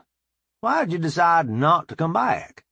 Rocky said, "Too many strange things all at once. I got overwhelmed. I intended no offense." "Good, because I didn't take any." We walked into the galley, where Nikki was sitting. I went over and asked, "How are you this morning?" She said, "Better now. Dixie hooked me up with some anti-nausea meds. I'll be glad when the morning sickness is over." I said, "It doesn't sound like a bit of fun. You feel up to company?" She looked up and saw Mike and Tina. "Sure. Is the Major with them?" "Yep, Rocky, too. She was helping Tina scan the ship while Mike and Bill were trying to get Scotty to stun him." Nikki asked, "So, they know all our secrets now?" I said, "Oh, yeah. They know all about the ship's armament, even the main guns. I'm waiting for when they do a deep dive into their scans to try to figure out why there are snap locks in the armory." Tina said, "I heard that, Bob. What the heck is a snap lock?" I replied, "A firearm so primitive even us cavemen don't use 'em, even just for fun." Mike said, "So, what are they doing in your armory?" Nikki said, "We had them pointed at us and didn't feel like giving them back to their owners after that." Bill asked, "Where was this?" I said, "Not here. You wouldn't like the place. Environment and contamination makes people hard to get along with." Rocky asked, "What kind of contamination?" Nikki said, "Really subtle. The animals there produce so many steroids as they are growing muscle that they shed it into the air. Makes people aggressive." Tina said, "That sounds like a bad place to be. Did you get the people out?" I said, "A few of 'em. We didn't have a place to take all of 'em, nor the manpower to catch 'em all." Bill said, "Do you plan to go back?" I said, "I would like to move those people someplace better, but I don't know of a world to take 'em to. They were there in the first place because they didn't want to be in the Commonwealth anymore, so taking 'em to one of your worlds would just be cruel." Mike asked, "Where is this place?" Nikki said. Bob doesn't know, and I'm not telling. Rocky asked. Why is that? Nikki replied. Because the people there asked me not to.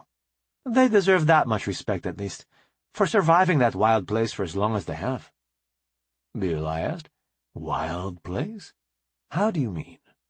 I said, I don't know about your world, but where I come from, we had an era way back when, with higher oxygen content in the air, and very large animals.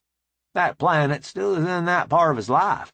It turns out that the animals need a lot of steroids to grow fast enough to survive in the highly competitive ecosphere. Tina asked. That's how they wind up shedding them into the air? Nikki said, as near as we could tell. We didn't stick around for any detailed analysis. By the time we had figured out what was going on, we had all had enough of the place. Bill asked, couldn't I just interrogate the logs of this ship and find out where this strange planet is? I said, feel free to try. He said, Gene, I would like the location of the last system you were in. Gene said, Sir, I cordially invite you to like in one hand and crap in the other, to see which one fills up first. I am Bob's ship, Gene Cernan, and I do not recognize your authority over me. Mike almost managed to stifle his giggle at that. Bill gave him a stern look. Bill said, I am Major Billis Rotham of the patrol. I can interrogate the log of any ship. Gene said, There are problems with your assertion, sir. You have such authority in Commonwealth space. We are not currently in Commonwealth space. Even if we were, my status as a Navy vessel, even though since retired, keeps me from being subject to your queries. In addition, the Artificial Rights Act gives me the rights of a human, so I am protected from being forced to provide information. The act was rescinded with respect to bots, but the portions concerning ship AIs never were. Tina said, The AI knows his rights, Major. Everything he said checks out in our databases. Bill said, Bob and his minions win again. It's like you are a force of nature, Bob. I said, I was having a conversation with one of my, minions just yesterday on that subject. We came up with a theory. I wonder if he's had time to check on it. I got out my comm and dialed Max. Hey, Bob, your bacon and eggs are on their way. The chickens and hogs should be leaving later in the week. I said, Thanks for taking care of that quickly, Max. I never should have left the planet without someone from logistics. Max said, You had no idea you were going to be gone so long when you left, or feeding nearly as many people. We had you well supplied until circumstances intervened. I replied, Thanks for taking care of us. I called about that other thing we were talking about, though. Did you go ahead and run that analysis? Max fumed. Yes, I did. I put a sample of a meal pack through the analyzer in one of the saucers and compared it with what you primitives eat. It's not something put in to keep us slow. It's just that the ration packs don't have enough of a couple of micronutrients. Both of them are important to brain function. I checked the history, and it seems the packs were changed to a cheaper process hundreds of years ago, and no one did a detailed analysis of the micronutrients since people seem to stay healthy eating them. I replied, Oh, crap, I was right? That's horrible. Thanks, Max. Tell me your results, please. I'll talk to you later. Bye, Bob. I immediately calmed Ciulla. Morning, boss. What's up? I asked. What is Frank eating? She said, He usually eats ration packs. Says he doesn't have to go out to get them. I said, That stops right now. Check with Sally and see what we have on hand in the way of convenience foods from Earth. No more ration packs. Understood? Ciulla said, I understand your words, but not your meaning, boss. What's wrong with ration packs? I replied, They're missing a couple of things the human brain needs to work at its best. We need Frank at 100%. Ciulla said, Now I understand. On it, boss. I turned to Bill. That explains why I always seem to be a half-step ahead of you. Your ration packs are missing a couple of nutrients that help your brain do its best. Seems the recipe got changed a long time back, and nobody thought to check the minor ingredients. My com dinged. It was Max's text. I read through it and forwarded it to Bill. I said, I'm sending you my father-in-law's report on the subject. It should be interesting reading. Tina said, Bob, if this checks out, Commonwealth civilization will be indebted to you again. I said, don't worry about it. I've been wondering how a hick like me could find so many places where you folks weren't using what you had to its full potential. Nikki said, but caveman, aren't you worried about giving up your advantage? I said, I'd rather have smart allies, I think. Bill scanned the text and looked up at me. You realize that the recipe change happened before the feud started, don't you? I said, I hadn't, but now that you bring it up, I guess it did. What do you mean? Bill said, I have to wonder if the whole thing would have even happened, if everybody involved had been thinking as well as they could. I replied, we've had Fanilia on Earth food for a while now, and it hasn't made that big a difference in her risk assessment abilities. It was her decision to land, before she assessed the risks, that drew us into that mess at the last planet. Mingus and Wrangulus were eating at one of the other tables. Mingus must have overheard because he stood up and came over. He said, Sir, you are mistaken. Wrangulus and I talked her into landing. She wanted you on the scene before we made contact. We were excited about the prospect of seeing a whole new planet and, begged her to land. I said, thank you for clearing that up, Mingus. Could I ask, what were you and Wrangulus eating while you were out searching with Fanilia? Mingus replied, Well, sir, we had some ration packs left over, and we brought them. Wrangulus preferred to eat what he was used to, and he mostly ate those. I ate mostly the mountain house you provided us with. I see. Wrangulus just started eating Earth food since we rescued you from that planet? Mingus said. Yes, sir. I asked, have you noticed any difference in him? He seems to be sharper, more alert. It's easier for us to make progress on our software. I said, one more silly question, and I'll let you get back to your meal. Would you consider staying on the workforce? Or do you have your heart set on getting back to the Commonwealth? Mingus brightened and said, I didn't know that would be an option, sir. I thought we were just working off our punishment for trying to ambush you. I turned to our visitors and I asked, would it be possible for you to remove your rank insignia for a minute? Topics are about to come up that I would rather officers of the patrol didn't have to take official notice of. They looked at Bill, and he nodded. They all took off their ranks and laid them on the table in front of them. Then I said, yes, you're working off your punishment for trying to ambush us and being on Earth without a permit. Your work, however, has been very good, and I would like to keep you around, if that is possible. A light came on in Tina's face, and I nodded at her. Mingus said, Of course, I couldn't speak for Wrangulus, but as for me, I'll be delighted to continue working for you, Captain Wilson.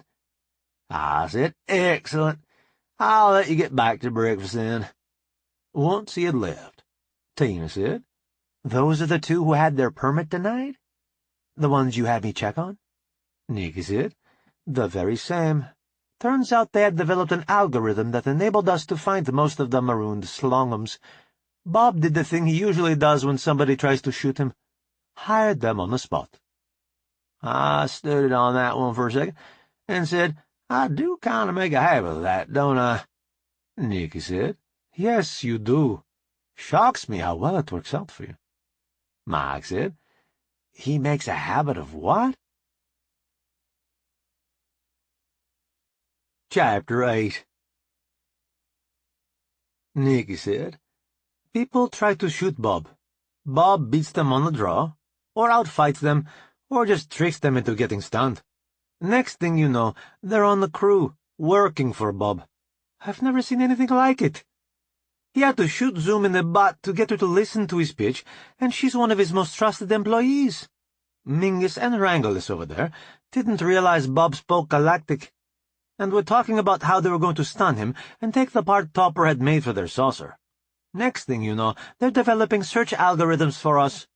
Richard, a fellow back on Earth, showed up on the porch with a shotgun to get us to put his sick wife in the autodoc. Bob stunned him and got him his old job back at the rest home John bought. Mike looked at me and said, "Bob, the more I find out about you, the more scary you are." I replied, "How do you figure that? We ran all those folks under the truth helmet and used Steve's cold reading techniques on them. I did everything I could to minimize the risk. We need all the good help we can find. And if somebody already knows about us, it's better to have them inside the organization rather than out." Bill said, "I suppose that makes sense, but it still seems a little off." Rocky said, "Not really, sir. He's playing the odds. If he lets somebody back out into the world who already tried to kill him once, chances are they'll try again. If he makes a friend out of them, his odds are much better." I said, "Well, whether I'm nuts or not, you folks must have had some reason to come all this way just to talk to me. What can I do for you?" Bill picked up his rank and put it on. The others followed suit. Bill said, "You did say you'd have a surprise for us, didn't you?" Nikki said, "You mean you'd have been more surprised if he didn't use the fake dry flare to scare the crap out of you when he jumped in?" Rocky said, "Fake dry flare?" Bill said, "Yes, these folks have figured out how to come out of FTL without a flare. Apparently they have also figured out how to generate a very convincing fake. That knowledge should not get out of this circle of people. Do I make myself clear?" Rocky responded, "Crystal, sir." Nikki said, "We don't want it to get out, because once people know it's possible, they'll figure out how to do it, and that will make smuggling a much bigger problem." Rocky thought a moment. "Yes, I see how that would be. It would make our job much harder if we couldn't see the dry flash when someone jumped in." Tina said, "Exactly. That's why Bob is trying to be helpful and keep the discovery quiet." I said, "I just thought you should know that Gene was out here, so you'd have some idea what to think when you started hearing wild stories about a huge starship." Bill said, "I appreciate that, but I think you could have demonstrated the ship in a less menacing fashion." I replied, "This way you'll understand when they start blubbering and babbling about how it was so huge it came out of FTL right in front of us, and then all these little ships came out of it. I've never been so scared in all my life." Bill said, "Yes, I can certainly understand their emotional response in such a situation, but I think you still hold a grudge for that interrogation I ordered." Nikki saw me grin just a little. She said, "Not any more, I don't think. Looks to me he thinks you're even now." Bill said, "What is it they all call you round here?" "Oh, yes, asshole." I laughed, and then my comm rang. "Captain Wilson." "Hi, boss. It's Scotty. Just wanted to let you know that little matter in the landing bay is under control. Your guests can access their ship whenever they would like." "Thanks, Scotty. Is there anything I need to talk to Sally about yet?" Scotty replied, "Not yet, sir. I thought it would be better to wait till your guests had left to begin that process." "Understood. Thanks, Scotty." She replied, "Anytime, boss. Fly safe." "As long as you're doing the maintenance, I will." Scotty asked, "What is it the humans say to you? Oh, yes. How is it that your eyes aren't brown?" "Later, Scotty." "Later, boss." Mike asked, "What was all that?" I said, "Mostly maintaining crew relations. You can access your ship whenever you like. I'm assuming you want to see the parts of the ship you scanned, but didn't get to see on the tour." Bill said, "If we could, that would be great." I said, "I think I could probably show you everything but Launch Bay 4. That's Scotty's secret workshop, so I don't even go in there." Rocky said, "You don't?" I replied, "If Scotty has something I need to hear about, I will hear about it. She does good work, and I trust her. It wouldn't do a bit of good to look over her shoulder." Rocky said, "Things are just so different around you, Captain. Back in the Commonwealth, we don't even let bots run around without limiters. The bots here not only don't have limiters, they're unlocked back to military specs and can harm humans if they so desire. You give them tools and workspace and let them do whatever they want. Dixie came up and said, Ma'am, the way he treats us is why we would never do anything to hurt him or his team. He freed us and gave us back our memories. We owe him for that. Rocky seemed stunned for a second, and then she said, You're saying that you are loyal to Captain Wilson because he treats you with respect? Dixie said. Topper told me the story of how Odie got his name. The captain had found an explosive, and Odie had crawled down into a tight space to retrieve it.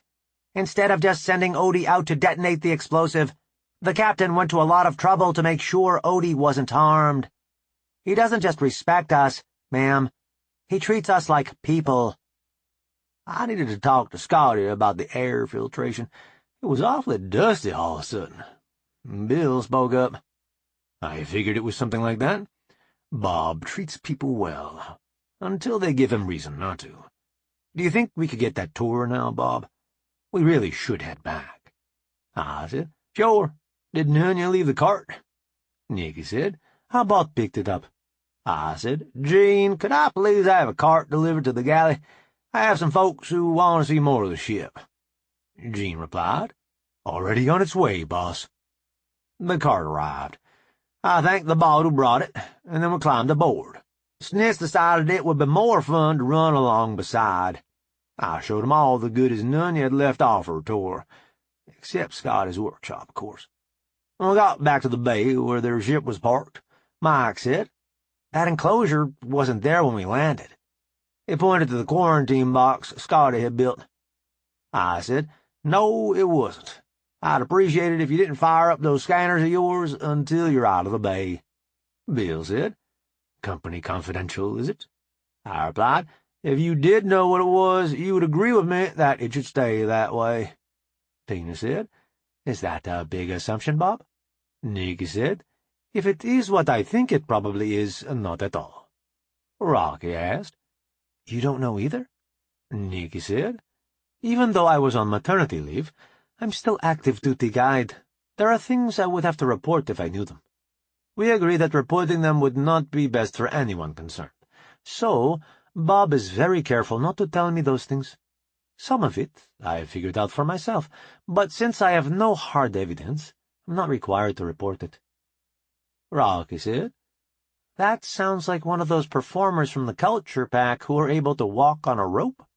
I said, Tightrope walkers, you mean? Rocky said, That's it. Nikki said, It feels that way sometimes. I'm even worried Bob may say something in his sleep that causes me to have to report my suspicions. Luckily, he doesn't talk in his sleep. Bill asked, Is there a chance we'll ever find out what you two are talking about? I said, Give me a month, Bill. I should either know something I can tell you, or know that there's nothing to my suspicions. Mike said, Bob Wilson, with a month to work? I shudder to think what you could accomplish. Bill said, I agree, but I don't think we can make him tell us, with the bay full of bots just waiting for us to say the wrong thing. I don't like it, Bob, but I don't think I have a choice. Regardless of how I've treated you, you've never given me a reason to think you were anything but a good man. You have your month. Use it wisely. I said, Thanks, Bill. I know it can't be easy for you to say that. Fly safe. Bill said, You as well, Captain Wilson. They got aboard their ship and eased out of the bay. I looked around and found Scotty. She said, They played nice on their way out, Captain. I did all I could to shield the box from scanners, just in case, but they didn't even try. I said, Bill meant what he said. I figured he did, but it's nice to have it confirmed. We'll get out of here so you can start figuring out what the heck that thing is. Scotty said, I didn't exactly tell you the truth before, boss. Odie and Velma are in there with it. They just haven't found anything worth reporting yet. They just now got inside. Figuring out how the airlock worked was a chore, and we didn't want to cut the hull if we could get by without. I asked, You didn't tell me that while we had company because you thought one of them might overhear and start asking questions we didn't want to have to answer? Scotty said, Yes, boss. Did I do wrong? I replied. Given the circumstances, I think you did very well. I'm guessing you're keeping the attempt to decipher the script you find under tight controls. She replied. We have several ships we're not using. I have Zoom and Nunya removing their connections to the outside world and joining them into a secure network for the job. Until that's ready, Sally is doing the computations as time allows. Nikki said. That sounds like an excellent plan, Scotty. I better go to the other side of the bay so you two can discuss what you think you will find. I said. This sucks. I need your advice on this. Probably worse than I ever have. And yet I can't tell you anything. Nikki replied. I understand, but it has to be like this. Remember, we're keeping the Commonwealth safe from panic. I know, but it's a pain in my hiney. She went to the other side of the bay. I asked Scotty, have they found anything yet that I should know about? She said, Yes, boss. There's an auto dock in there. It seems to be functioning well, but until we decode their language, we won't have any way to figure out how to safely open it. How do we know the patient is still alive? Scotty said. Boss, there's a window. The patient appears to be in fine shape. We can't read the control panel yet, of course, but if their color coding is like ours, everything is in the green. I replied, let's hope that it is, then. I'm assuming if I go to the ready room and get Jean to give me some privacy, I can see the video of the inside of the ship. Yes, boss. There isn't anything I could do to help here, is there? No, boss. I said, then I'll get out of your way and let you get on with what you're doing. Scotty said, thanks, boss. I collected Nikki and Snitz, and we headed out. We met Nunya on our way out. I asked, you guys finished up that project for Scotty already? Nunya said, almost. I came to ask her about a few of the details. I said, good work. See you around. She replied, bye, boss. We grabbed a transit back to the bridge. Nikki said, you're going to the ready room, aren't you? I said, afraid so. I have some things I need to do. Hopefully I'll be done by lunchtime. Nikki said, Snitz gets to go to more meetings than I do. I said, don't worry. We've started scanning him for listening devices. You are paranoid, I replied. It was Zoom's idea. See you later. I said, later. Love you. Love you too. Snitz and I went into the ready room. Sally was already there. I asked, Jean, are Mr. and Mrs. Branham aboard? He replied, they are, boss. Please page him to the ready room. Jean said, on it, boss. I asked Sally, is Zoom read in on all aspects of what is happening down in that landing bay? Sally said, she is. Scotty thought she might need her help. Jean asked, would you like me to page her as well, boss? Yes, please. Zoom must have used some priority override, because she walked in right behind John and Jane. Once they were in, I pointed to Snitz and said, Zoom, if you please. She scanned him again, and said, still clean, boss. I said, Jean, tile the lodge, please. He replied, privacy established, boss. Would you like me to begin scanning for listening devices on Snitz as part of tiling the lodge? I said, yes, please. I didn't know you had that capability. Sorry if I offended. Jean replied, you didn't, boss. Sally has told us if we see you doing something in an inefficient way, we should point it out so you can learn. I replied, sounds like a good plan, Jean, thanks. John asked, what's up, Bob? I know you didn't bring us here to discuss Snitz's security hygiene. I said, Sally, can you please put up whatever pictures or video you think are appropriate while I'm explaining the situation? On it, boss.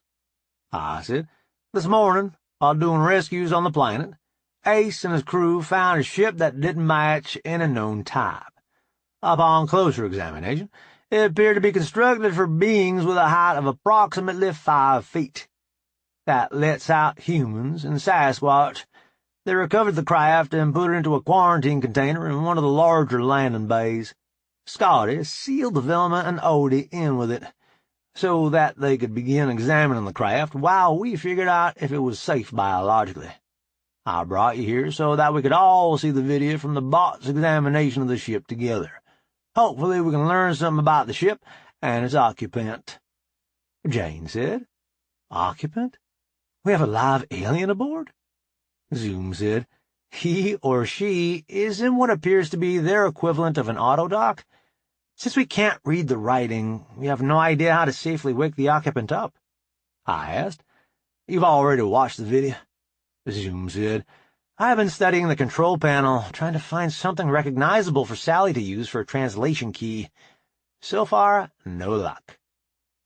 Sally brought up a view of the control panel. It definitely had labels, but the script wasn't like anything we had seen before. I said, "I see what you mean. The controls look vaguely familiar, but I wouldn't risk any money on which one is which." "Has Ruth looked at these yet?" Sally said. "No, boss. Do you think she should?" I replied, "I think she has a better chance of figuring out a control panel than anybody else on board except for Nikki, and we can't show it to her." Jane asked. "Because she would have to report it to the guide?" I said, "Yep. Gene, can you page a relief pilot to the bridge and ask Ruth to step in once she is relieved?" Gene said. "On it, boss." I said, "Sally, while we're waiting for Ruth, can you show us what the fellow in the box looks like?" Sally asked. "Are you assuming the occupant is male?" I replied, "Out on an adventure, a long ways from home.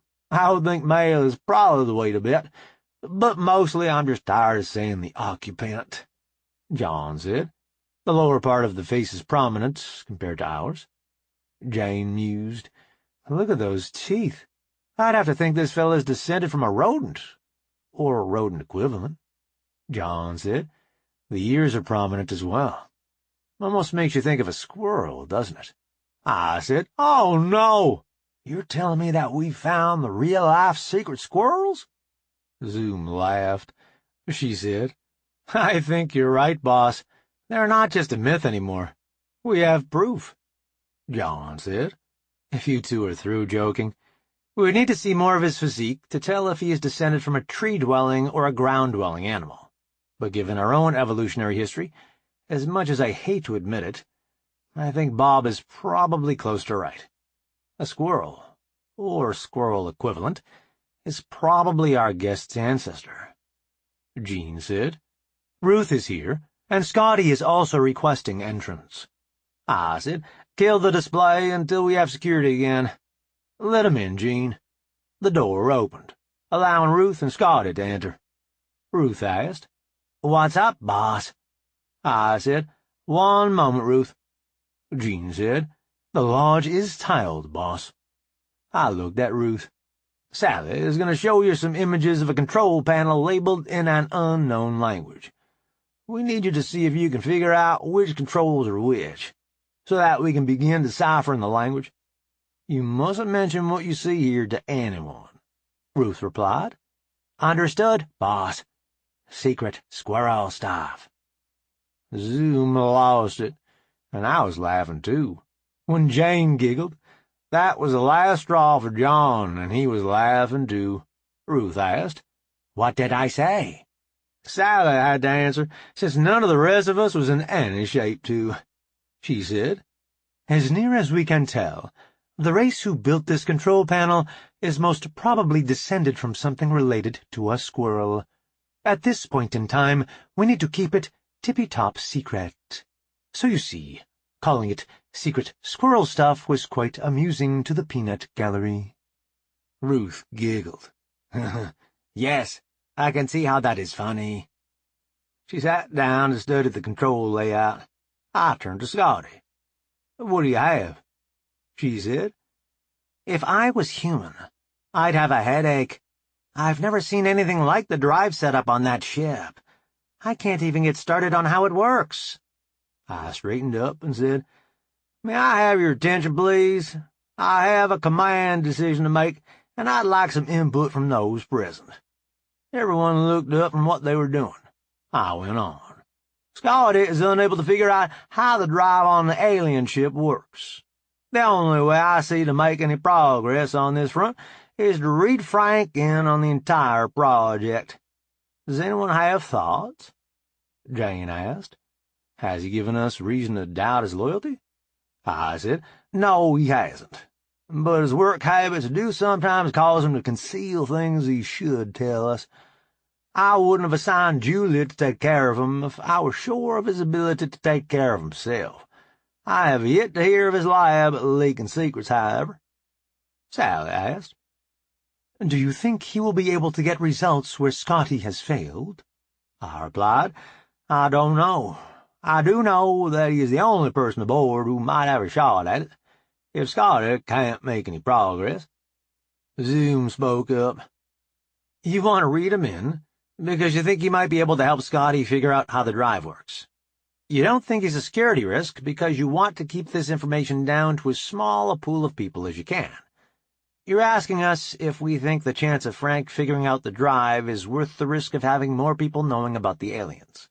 I replied, "That's it, yes. There's also deeper stuff at play. I think Frank has an inkling that those signals he found have some kind of intelligent origin. I don't know how he will react to having those suspicions confirmed. Besides, we don't know for sure that the fellow in the box is from the same race as the signals that Tyaz and Willem are chasing." John said, "When did you quit shaving with Occam's razor, Bob? We found an alien. Taz found an alien, and you're not convinced they're from the same race? What are you basing that on?" I replied, "The race that Tyaz is investigating has known that we were here for a long time, and as far as we know, they haven't tried to make contact. Now we found an alien deep in our territory. The two behaviors don't seem to match up, do they?" Jane said, "I see what you mean, Bob, but our guy could be the Marco Polo of his race. Just because most of his race doesn't like to explore, it certainly doesn't mean none of them do." Sally said, "I don't think we know enough to decide whether or not the two events are related. Maybe Frank could shed some light on that, if he can find some device aboard that uses that new radiation he's been tracking." I said, "We're not going to make any headway like this. Frank may be able to help. Let's read him in." Jean said, "Paging Frank and Julie." "Aye, sir." Ruth said, "I'm sorry, boss.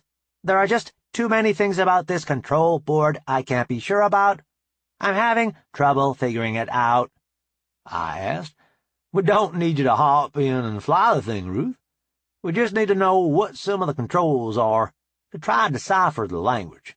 Sally could tell you for sure, but I'm thinking if you could narrow control down to 2 or 3 options, it'll be better than what we're working with now. It doesn't have to be perfect, just good enough to give them a little boost figuring out the language." Ruth said, "I think I can do that, boss. At least narrow down the possibilities." Jean said, "Incoming." The door opened, and Julie led Frank in. I said, "No, Frank, you're not in trouble. Matter of fact, it's your lucky day. We've decided to read you in on the stuff we've had you working on." Julie said, "I keep telling you, if the captain is mad, you won't have to guess. He will make it plain to you. If he politely asks you to come to the ready room, he has a job for you."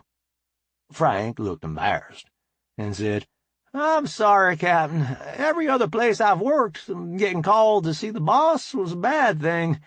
It's hard to get used to your way of doing things."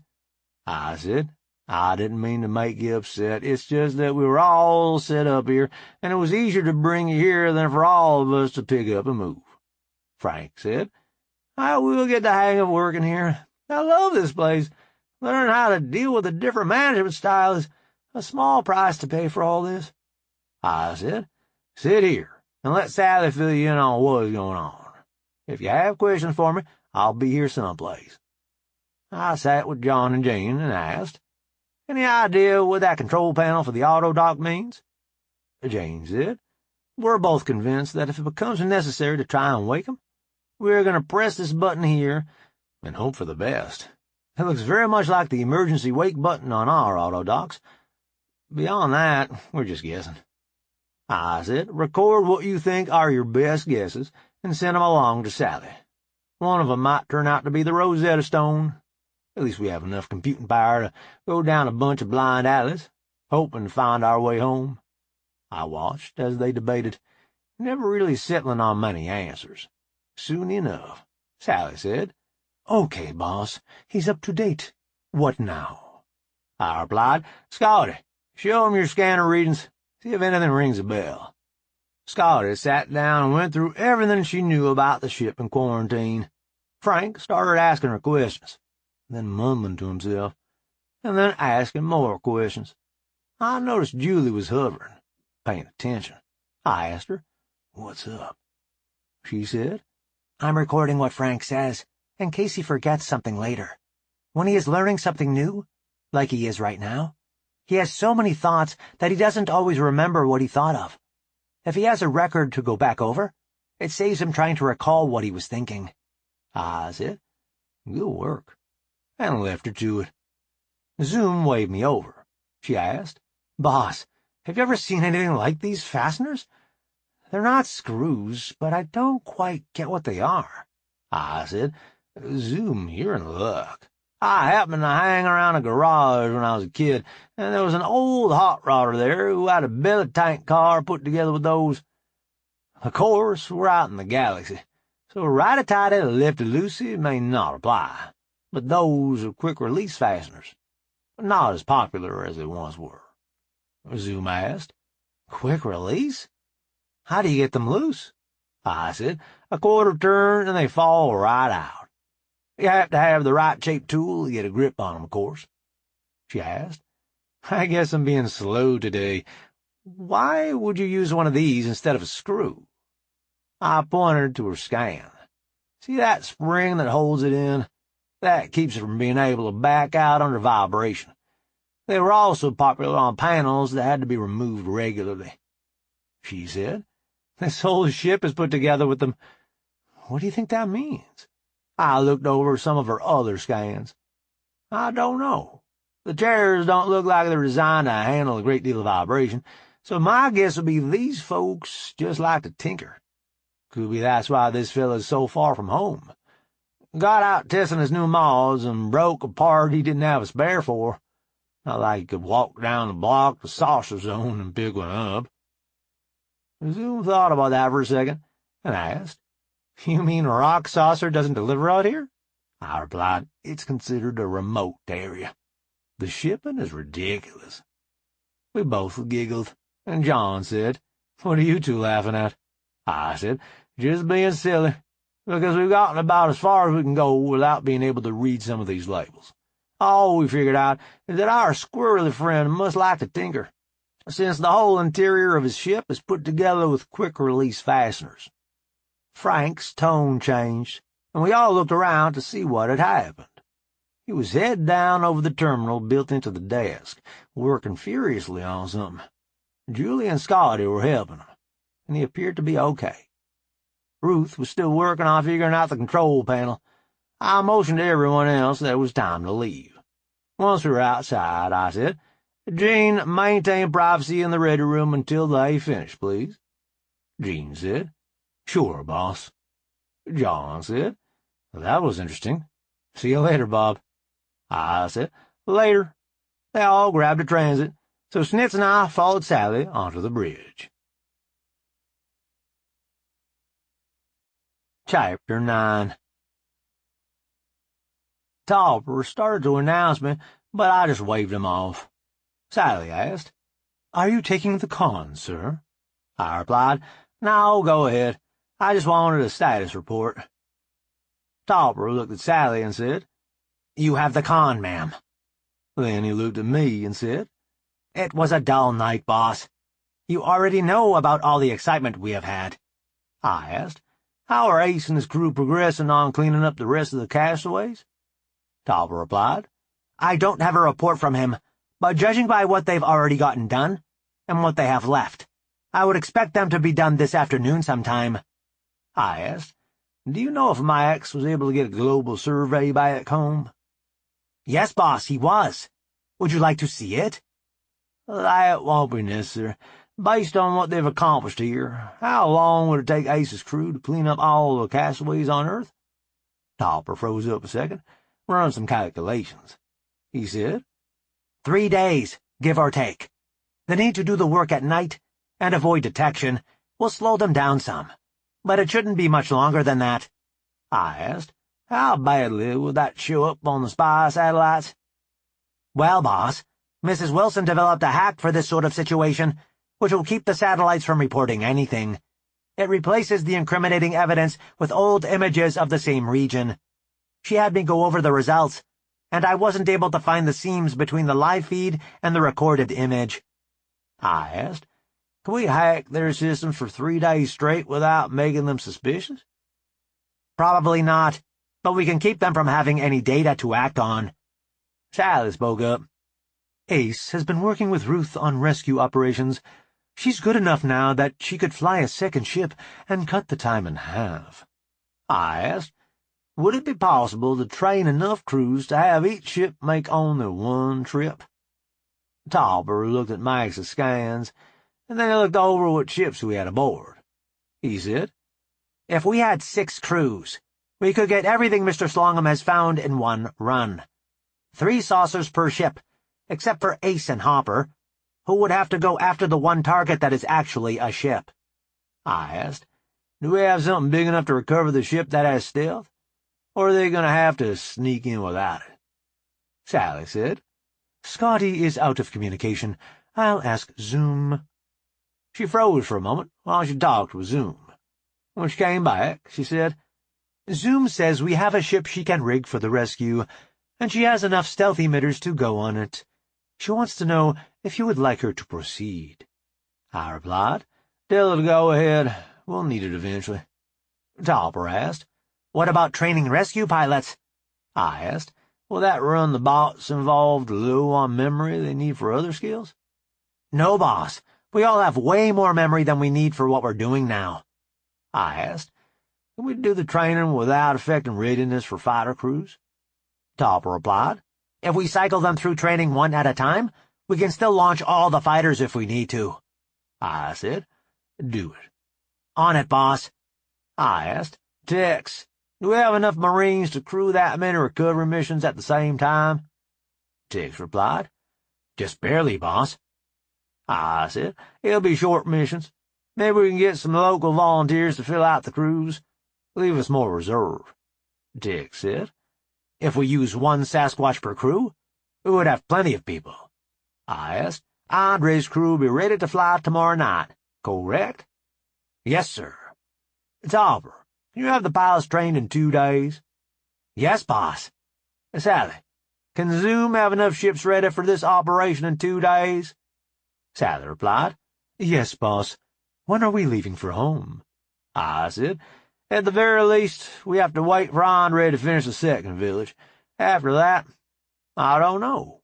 Right now, I think I'm going to head to the galley. I need to fuel up, if this afternoon is going to be as interesting as this morning was." Snitz and I left the bridge and headed for the galley. I felt the need for a little exercise, so we walked instead of taking the transit. I managed to wander through the ship without getting lost, which I thought was a step in the right direction. Sam stepped out of a compartment as we were passing by. "Hello, Captain. Can I help you with something?" I said, "No, Sam, I'm just wandering around, trying to learn the ship. If I'm running the thing, I ought to be able to find my way around, don't you think?" Sam replied, "I suppose it would work better that way. I was just finishing up some preventive maintenance. Mind if I walk with you?" I said, "Not at all. I was just heading to the galley, see if I could get around some lunch before the next round of fun starts." Sam asked, "What's on the agenda for this afternoon?" I said, "There's an agenda? I just deal with stuff as it comes up. Find somebody who knows how to solve the problem and turn them loose. I fell into this job, and I'm trying to figure it out before something serious comes up." Sam said, "If this is you fumbling, trying to figure out your job, I hope I'm here to see it when you get your feet under you. That should be something." "So you don't want to go ashore, even though they've got a nice new village to live in?" Sam replied, "I'd like to be that guy who can settle down and run a farm, but I'm not. I belong out here in the black." Scotty says you're doing well. You're welcome here as long as you want. I've got a question. While we're talking, when the patrol got you folks out of that base you were using on the moon, did they go ahead and destroy the place, or leave it, since it was in such bad shape? Sam answered. I heard some of the patrol fellows talking. They wanted to destroy it, but there was an Earth probe in a position to see the flash if they did, so they had to leave it. Why do you ask? I've been thinking about rehabbing it for a staging base, in case we have to evacuate our people off Earth. We've got a lot of folks left down there that we are responsible for, and if the authorities find out about our operation, we'll have to move them all out in a hurry. It would be handy if they had someplace local to get organized before they tried to fly all the way out here. Sam said, You know how bad off the life support was, don't you? If the patrol had waited another week to raid, we would have lost people. The rest of the systems aren't much better off. I said, The drive killers seem to be working pretty well. Sam looked embarrassed. That was you, sir? I didn't realize. I thought you were patrol. I said, Close enough. We were doing a census run we planned to give to the patrol. You were doing what you thought needed to be done to protect your family and your people. There's no need to apologize for that. Jean came over the intercom. Captain, Janet is calling for help in a room close to you. I saw Sam tense. My stunner was in my hand, and he was falling before I realized I was reacting. I said, Jean, get some of Angus's boys down here to haul Sam to the brig. Page Jane and Dixie to my location. Give me a light trail to Janet. Yes, boss. I zapped Sam again before I left, just to make sure he didn't wander off while he was waiting. And then I followed Jean's lights to the room Sam had come out of. I called from the door. Janet, how are you doing? She said. Not good, Captain. He tied me up before he... I said, I understand. You want me to come untie you, or would you rather wait for Jane? She's already on her way. Janet said, No offense, Captain, but I think I'd rather wait. Understandable. I noticed Snitz wasn't with me anymore. Then I heard Janet say, Hi, boy. I knew she was in good paws. Jane and Dixie showed up at nearly the same time. Jane asked, How is she? I said, I don't know for sure. I didn't go in. Figured a man was the last thing she needed to see right now. She was talking. Sounded okay. Snitz is in with her. He'll be raising a fuss if anything too bad was going on. They went in, and I went back where Sam was. Angus and Ian were picking him up. Angus said, Hi, boss. Anything special you want done with this fella? I said, Just make sure he doesn't wander off, for now. I'll probably need him for a trial later. They carried him off, and I went back to the room where Janet was. Jane came out and spoke to me. She has a few bruises and some tearing, but it's nothing an hour or two in the box won't heal. I asked, Could that wait an hour or so?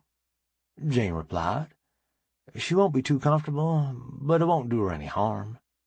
What do you have in mind? I said, I think you know. The sooner we get it over with, the better. Then I asked, Gene, do you have a video recording of what happened in there? He replied, I do, boss. I wasn't watching them. I'm sorry. I should have said something sooner. I just hadn't thought to watch for such behavior. I said, Neither had I, Gene. We'll both try and do better in the future, right? Yes, boss. I asked, Is my red room available? Gene replied, It is. Ruth just finished up what she was doing. I said, Please page John, Zoom, Nunya, Scotty, and Sally to the ready room. Tell Angus I would like the prisoner brought there as soon as he is awake. I turned to Jane. I assume she needs fresh clothes. Jane said, Yes. Will it be all right if I let her clean up as well? I replied, Jean has a video. I saw him come out of the room. I don't think we need to worry about forensic evidence. Do what needs doing and meet us at the ready room. Jane looked at me and said, Aye, Captain. I grabbed a transit and headed back to the Red Room. Zoom and Nunya were just arriving when I got there. I went to Nunya and said, I want you to know in advance that I am sorry for what is about to happen. Your father has done something I cannot abide, and he will be punished. You need to know that I don't hold his bad behavior against you. Nunya said, Don't worry, Captain. I knew it was too good to last. Him turning over a new leaf. It's not your fault he is like he is. You did what you could to help him. I said, Thanks, Nunya. I hope you still feel that way when this is over. Zoom said, I think I know what you have in mind, Captain. We've both seen it before. If he did something to earn it, he should get what he deserves. I said, That is what we are here to decide. They went on in. John arrived on the transit. He asked, What's going on, Bob? Jane said it was serious. When I calmed her. Is it what we're talking about earlier? I said, I wish. We need to put Sam on trial. John asked, For? I said, Rape. Statutory rape. Sexual assault. There may be other charges when we see the evidence. John asked, Who? I said, Janet. Jane is getting her squared away so she can be here. We went in and waited a few minutes.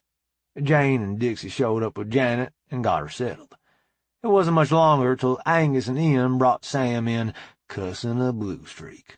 I stood, got in his face, and said, The prisoner will be silent. That didn't have much effect.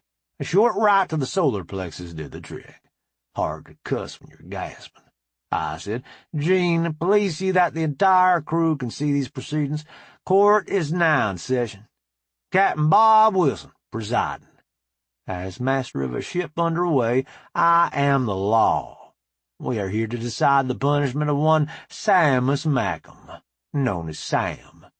Gene, please play the video record of the events we are here to decide on. Watching the video, I had the urge to beat on Sam some more, but I knew I had to at least appear professional. When the video was over, I asked Janet, Was that an accurate record of what happened to you? She replied, It was. Sam started in with the usual, She wanted it crap. I got in his face again and repeated, The prisoner will be silent. Angus, apply such force as is necessary to achieve that. Do not, however, stun him. I want this slime ball awake. I turned to Nunya. Since your father doesn't seem to have anything useful to say in his defense, can you offer us any reason for leniency? Nunya stood, braced, and looked me in the eye.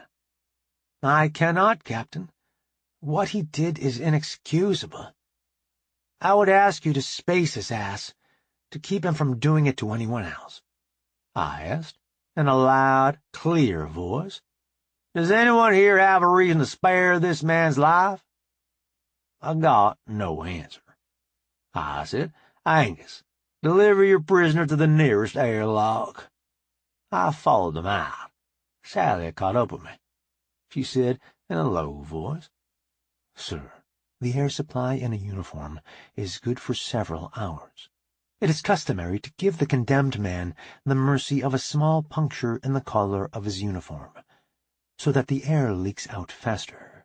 I said, Thank you, Sally. When we arrived at the airlock, I decided to be even more merciful. I said, Angus, that uniform is ship's property. Please remove it. He and Ian did so. I said, Place him in the lock. Once they had him inside, I took over the controls. I would scream about it later, but it was my job. Price is sitting in the big chair. I opened the outer door. My finger hovered over the button that would take down the force field. With my other hand, I opened the intercom.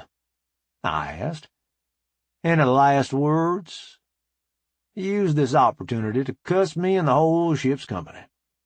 I let him go for probably most of a minute, and when it was clear he had nothing of substance to say, I turned off the intercom and took down the force field. I said, "May God have mercy on your soul."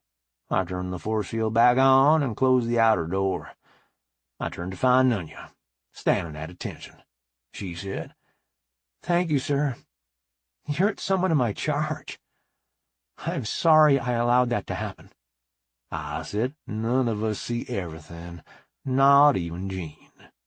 She relaxed, and I turned to the camera Jean was using to broadcast the trial. I said, "I am Bob Wilson, master of the B.S. Jean Cernan. All who travel in her are my people. If you do violence to my people, I will, in turn, do violence to you." Sally made a cutting motion across her throat, and I relaxed. John walked up and said, "Well done, Captain." Janet strode up to me and said, "Thank you, Captain.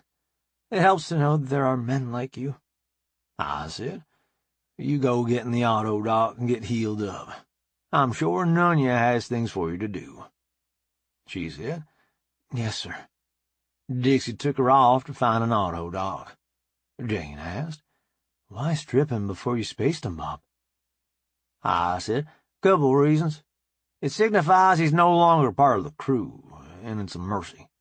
His uniform would have kept him alive for hours, waiting to run out of air. I may be an asshole, but I'm not a monster." Nikki came up to me. "Are you okay, caveman?" I said, "I've been better, but I think Nunya needs help more than me." She just thanked me for killing her father. Nikki walked off to talk with Nunya. Diego and Bill came up to me. They snapped to and saluted. I straightened up and returned their salute. I asked, "What can I do for you fellas?" Diego said, "We just wanted to know if you needed anything, sir." "That can't have been easy," I replied. "Prize sitting on the big chair, Diego. Surely you know that. Do what must be done, especially when you don't want to." Diego said, "That's true, sir, but it doesn't make it easy." Bill said, "If it's a bad time, we could come back later."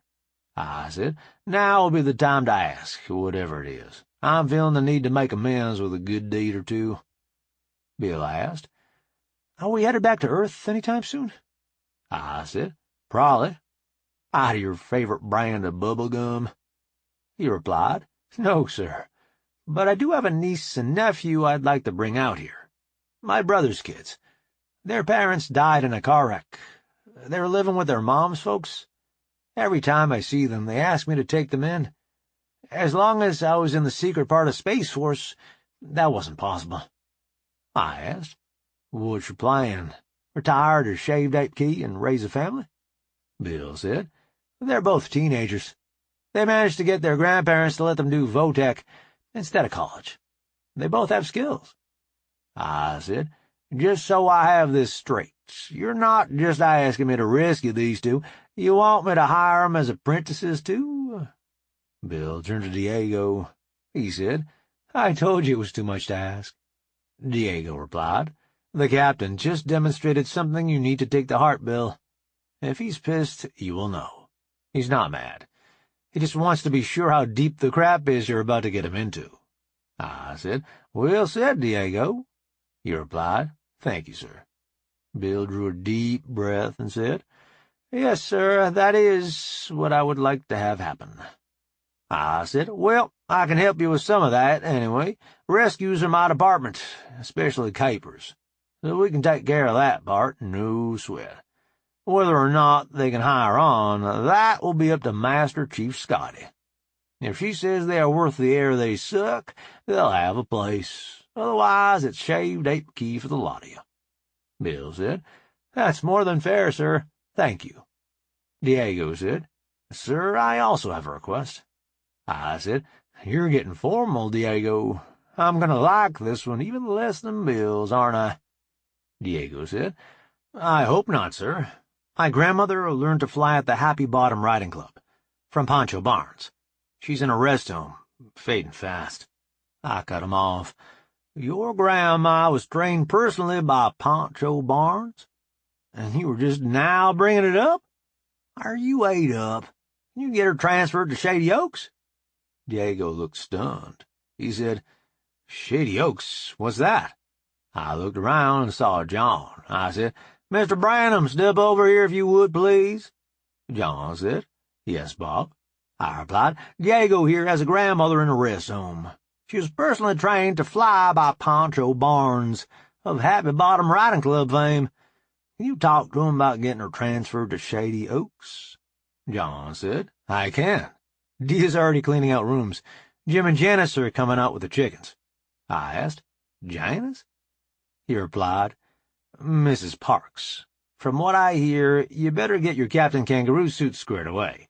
She wants to get promoted to Mrs. Bailey."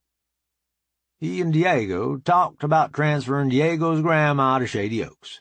Soon, John was on the calm with Dee, making arrangements. Nikki came back over to me.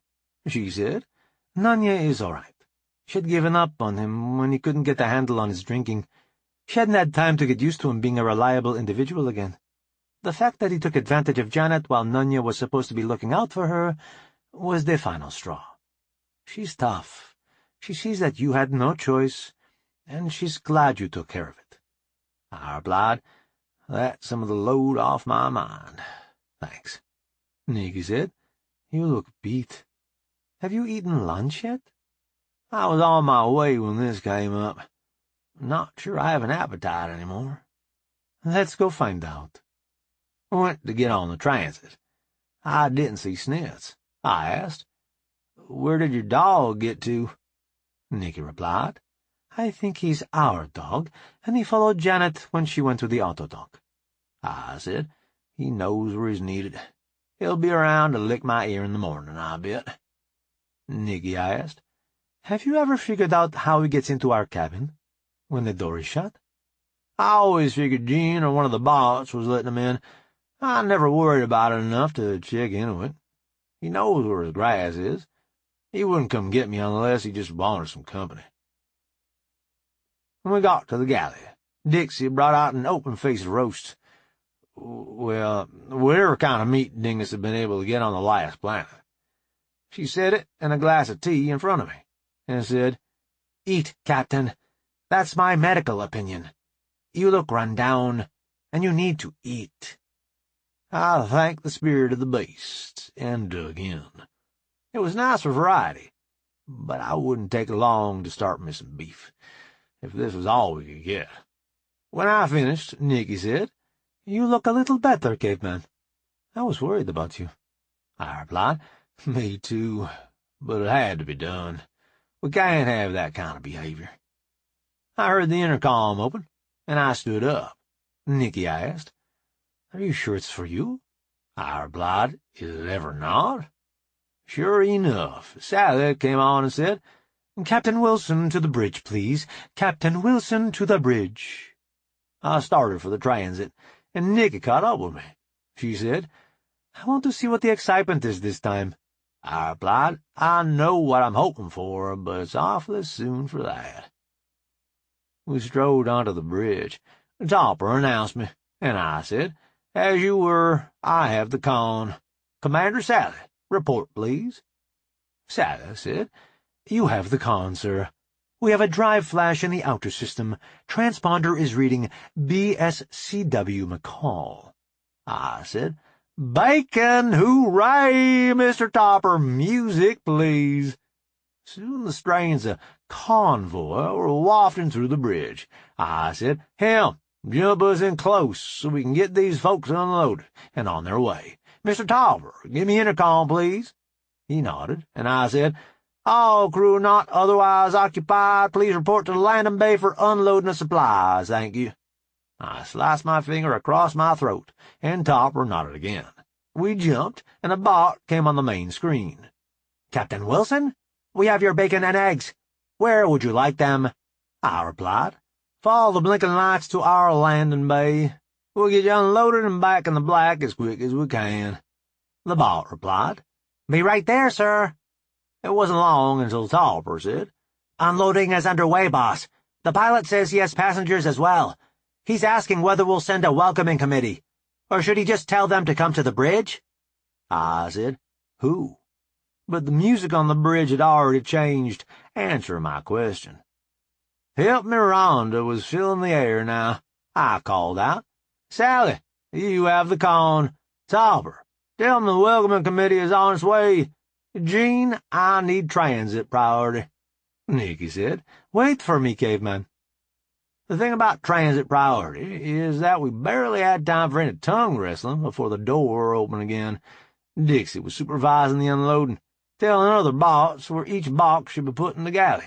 Diego and Bill were doing their organic best to help out. They had found a couple of pallet jacks and were pulling pallets off the ship as quickly as they could. A side door opened on the ship, revealing Rhonda and her mother struggling with a couple of big rolling suitcases. I saw one of the haul carts and drove it over. I said, "It ain't a T-bird, but it beats walking." I barely made it out of the cart before Rhonda hit me with a flying hug. "Bob, I thought you were the captain of this ship. What are you doing picking us up?" I said, "I'll tell you a secret. The crew of this boat knows what they're doing. The biggest part of my job is just stay out of the way and let them work." Rhonda said, "Sure, Bob, those contacts sure look real. What brand do you wear?" I smiled, then put her down and loaded the suitcases in the back of the cart. I turned to her mother and asked, "It sure is nice to see you folks. Nobody told us you were coming. What's the occasion?" Mrs. White said, "I'm supposed to be the maid of honor at Jim and Janice's wedding. Rhonda is going to be flower girl. Dee heard me fussing about riding out with a load of chickens and told me to get our stuff together so we could catch the supply flight." Nikki asked, "Won't Rhonda miss school?" Rhonda spoke up, "I got way behind while I was sick. Mom's been homeschooling me. They're trying to help me get caught up." I said, "Topper will love that. He hasn't got to sit in the big chair hardly at all since Sally woke up. We'll sick her on you. She'll get you squared away." Rhonda got a confused look. "What do you mean, sit in the big chair?" I replied, "Oh, Sally runs the ship while I'm out taking care of visitors and so forth." Rhonda looked at her mom. "Mom, he's going to sick his first mate on me. I'm scared." Gail said, "You know Bob wouldn't do anything to hurt you, Rhonda. Besides, you're not even that convincing. Do you really think you're going to fool Bob with that cheesy game? Step it up or don't bother. From what Rena says, Bob knows more tricks than you." Nikki said, "Listen to your mother. You keep trying to run that stuff on him, he's liable to put you to work. No telling what he might have you doing." I said, "I hear the Mix needs somebody to clean up the empty cells, now that we got rid of that load of transients." Gail asked, "Mix?" Nikki replied, "The bots were the local cops. They all had designations starting with MK. So Bob says, I can't remember all those numbers. You're all a bunch of Mix. So he gave them Irish names." Gail said, "Things do just happen when Bob's around, don't they?" I said, "Sometimes I even get a say." Rhonda asked, "How do you mean?" I replied, "Do you think I wanted all our ships to be BS this and BS that? Somebody already had it going before I even thought about it." Gail asked, "What does the BS stand for, anyway?" Nikki answered, "Bob's ship." We loaded up, and I gave him the tour. No, not Launch Bay 4, and not the main guns. They hadn't scanned the ship once they were aboard, so they didn't know what they were missing. When we had seen most of the ship, I asked, "Are you too hungry? I didn't even think about you probably being on a different schedule than us." Gail said, "I could eat. It was almost mealtime when we landed." I said, "Let's drop your gear off, and I'll take you to the galley. Selection isn't great right now, but by supper they should have some variety again. Gene, where should I put these folks?" Gene came over the intercom. "Follow the lights, sir." Rhonda said, "Who's Gene?" Nikki said, "He's the artificial intelligence that runs the ship. If you're ever lost or need something, just call for Gene. He'll take good care of you." We dropped off their bags at a cabin just down the hall from ours. Nikki showed them where our place was, in case they needed to find us. Then I took them to the galley. Dixie said, "Back already, Captain?" I replied, "I've got a couple of weary travelers who need something to eat.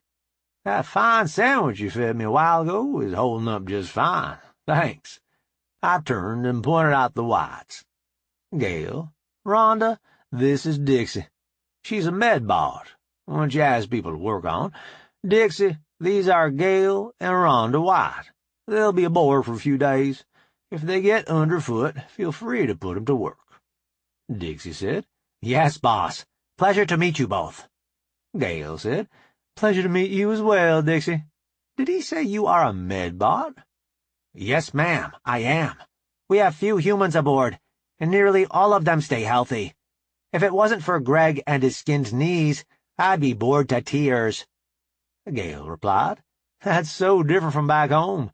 I'm a nurse, and it seems like I'm on the run all the time." Dixie said, "A nurse, you say? Would you mind coming with me after you eat? I've got to wake a patient out of the auto-dock, and I'd like a human there for emotional support." Gail said, "Of course I'll help. I thought you said the crew were all healthy. What happened?" Dixie said, "Mrs. Wilson, could you possibly explain that one for me? I'm not well versed in how to say that sort of thing gently."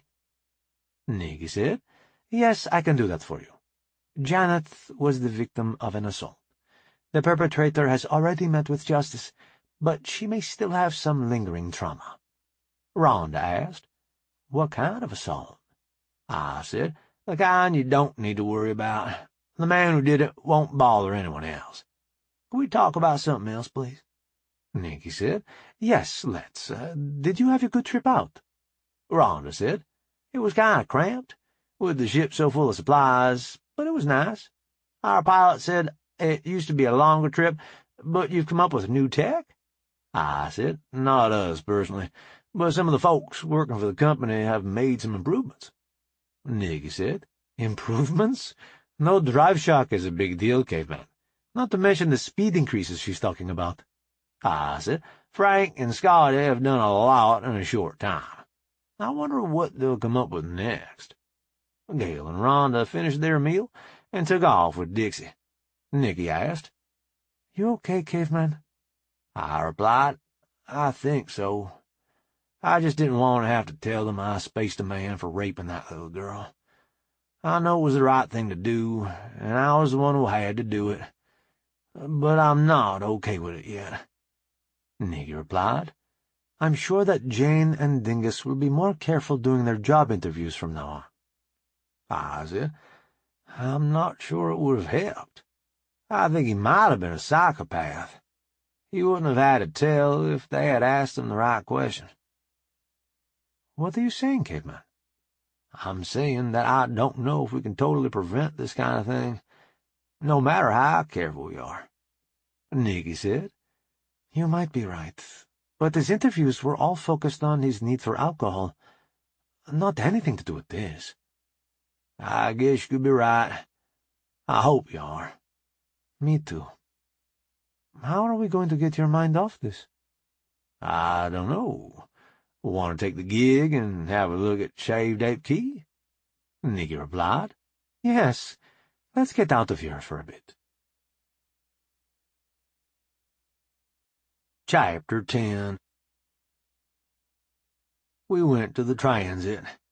I put in our destination as Launch Bay 2. A voice asked, "Password?" I answered, "Swordfish." The voice asked, "How can I be sure?" I answered, "Nuke 'em from orbit. It's the only way to be sure." The transit started moving. I said, "That's new." Nikki replied, "It is. Sounds like Topper, though." I said, "I wouldn't put it past Scotty." We arrived and went aboard Oz's toy. Nikki opened the comm to the bridge. "BS Ozzy's toy requesting permission to launch. The captain is leaving the ship for a short excursion." Sally came back over the comm. "Ozzy's toy, permission granted. Fly safe, boss." Nikki eased out onto the catapult and requested a boost. We were squirted out, and she pointed us toward Charlie's planet. She said, "FTL in 3, 2, 1. The planet appeared in front of us, and she dove for Shaved Ape Key. The radio came to life. Unidentified ship. This planet is off limits. Abort your approach." I grabbed the mic and said, "This is the BS Oz's toy. We are authorized to be here, and you couldn't catch us if we weren't. Get over yourself, wet bobcat." There was a silence of several seconds, and then the speaker erupted with, "Challenge accepted, Bob. Let's see what you've got." Nikki said, "That's my caveman, making friends wherever he goes." I replied, "You know this thing will outrun one of those fighters. If I read the specs right, it'll almost turn with them. Are you saying you're not as good a pilot as Wet Bobcat, Space Cadet?" "Dang you, Bob. Hang on." We were unpleasantly surprised to learn that Wet Bobcat had a wingman. Wing woman? Wing squatch? At any rate, Nikki managed to outfly both of them, even though it was a near thing. I noticed that the wingman was, if anything, better than Wet Bobcat. My suspicions were confirmed a minute or two later, when we heard Mornflower's voice over the radio. "Break it off, Wet Bobcat. Bob is many things, but he is not this good a pilot. We are flying against Nikki, and we have no chance." Wet Bobcat came back. "I think you are correct, Morning Flower. Returning to patrol." I sent, "Thanks for the exercise, ladies." Nikki slowed down and headed for the key. We came over the village that was already occupied, nice and slow. Millie and her grandma were breaking ground for a garden. They waved, and Nikki waggled the ship in response. Millie waved us in, and Nikki was careful to land away from the garden spot. We unstrapped and went out to meet 'em. Grandma said, "Howdy, Captain. What brings you here?" I replied, "Just out trying out the new ship. How are you liking the new place?" "I like it pretty good. Just trying to get some garden in." I said, "I bet Charlie would come and plow that up for you if you was to ask."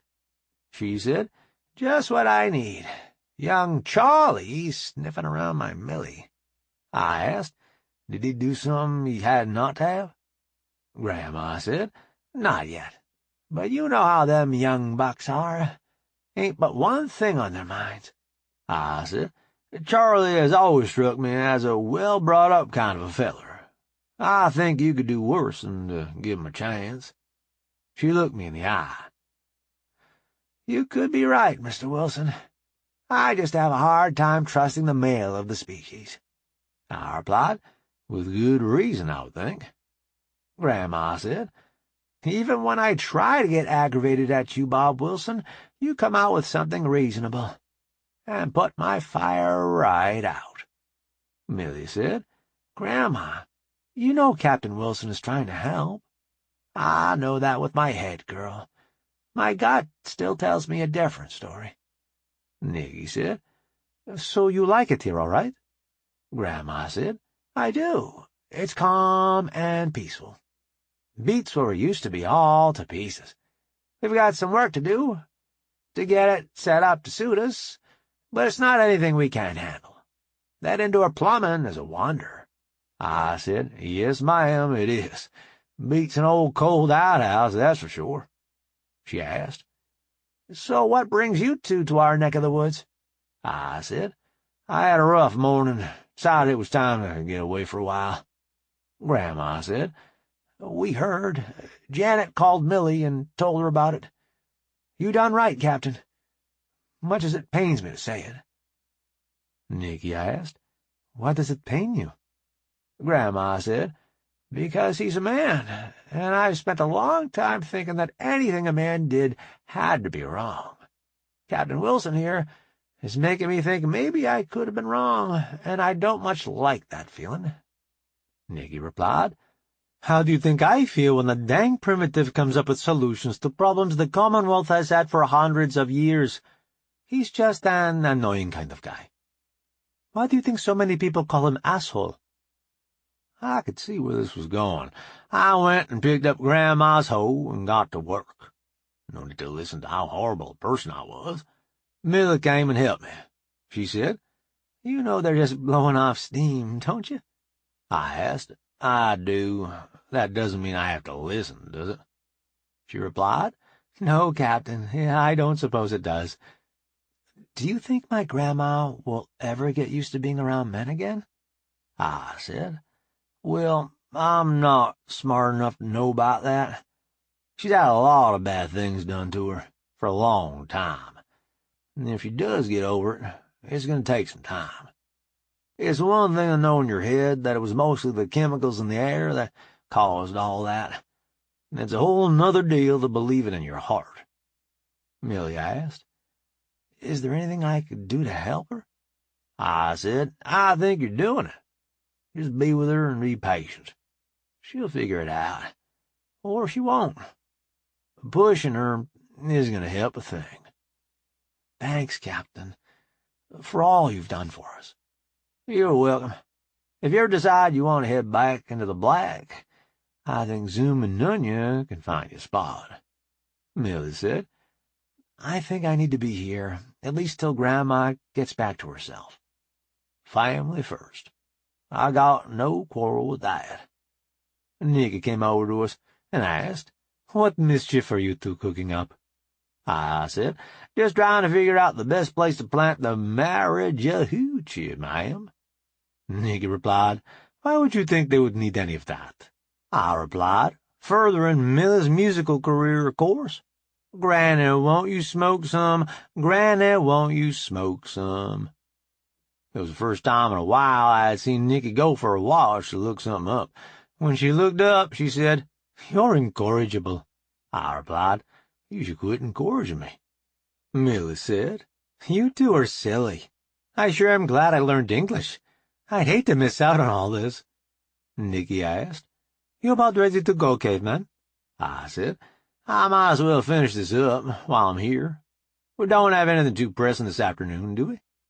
She replied, "No, I don't suppose we do. Come and get me when you need a ride. Millie's grandma is going to show me around the village." "Okay, have fun." Once they were gone, Millie said, "The video of the trial is Grandma's new favorite. I think she's watched it 3 or 4 times already. She just can't believe you punished that man for what he did to Janet." I said, "I couldn't have that kind of thing going on aboard ship. I know where you used to live. Things are different. But that's how it is on my ship, and how it should be everywhere." Millie must have hit a dusty place. Her eyes watered a little. She said, "Thanks again, Captain, for getting us out of there and bringing us here." I said, "I hope to get the rest of them off that planet as soon as we can find a better place for them to live." She asked, "Do you really think they will change when they aren't breathing that contaminated air anymore?" "I think they will have a chance to. Whether they take it or not is up to them." We kept at it till we had the sod off of the patch they had laid out. Millie asked, "Should I get the seeds?" "Sure." I started making rows. It had been long enough since I had put in a garden. I had to look up a few things, but we got it put in, with the empty seed packages at the ends of the rows, so they could tell what was where. When that was finished, Millie asked, "Is there anything else we should do?" I replied, "It would be a good idea to water the seeds a little, not too much, and we should probably build a trellis for those cucumbers, so they don't take over the whole garden." She found a can, and I found an axe to cut some stakes. Once we had the plants watered and the stakes in, we found some twine to run between the stakes, for the vines to cling to. Nikki and her grandma showed up not too long after that, catching us relaxing with a cool drink. Grandma said, "I knew once we were out of sight you would quit working." I replied, "Yes, ma'am, we did, after we finished the garden. We didn't know what else you wanted done." "You mean you got all the sod cut loose and out of the way?" I said, "Go look for yourself." She came back around the house, stunned. "You finished it all! Even built a trellis for my cucumbers to climb on. What's the catch? Are you taking Millie back to the ship?" I said, "No, ma'am. She said she wants to stay here with you. I ain't taking nobody anywhere that don't want to go, unless it might be some crazy old granny lady that don't know what's good for her." She chewed on that one for a minute. Then she said, "I guess I deserved that, didn't I?" I said, "Maybe a little." She replied, "More like a boatload. You haven't been anything but good to me and mine. Just walking around here, seeing all the girls healed up and able to take care of themselves. Well, it's a miracle.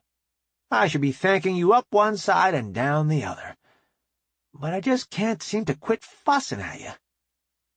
"It ain't right, Captain, and I know it," I replied. "You've been through a lot. Give yourself some time to get past all that's happened. A lot of things have changed for you. Don't expect to get used to it all at once. I'm still not used to any of it. A few months ago, I was lonesome, and not expecting that to change. Now I have a beautiful wife, and 2 kids on the way. I didn't expect to ever get off Earth. And now look at me. You can't get used to big changes right away. Do what you can, and hopefully that's good enough." Granny looked at me and said, "There ain't no way you're old enough to be so wise. What's your secret?"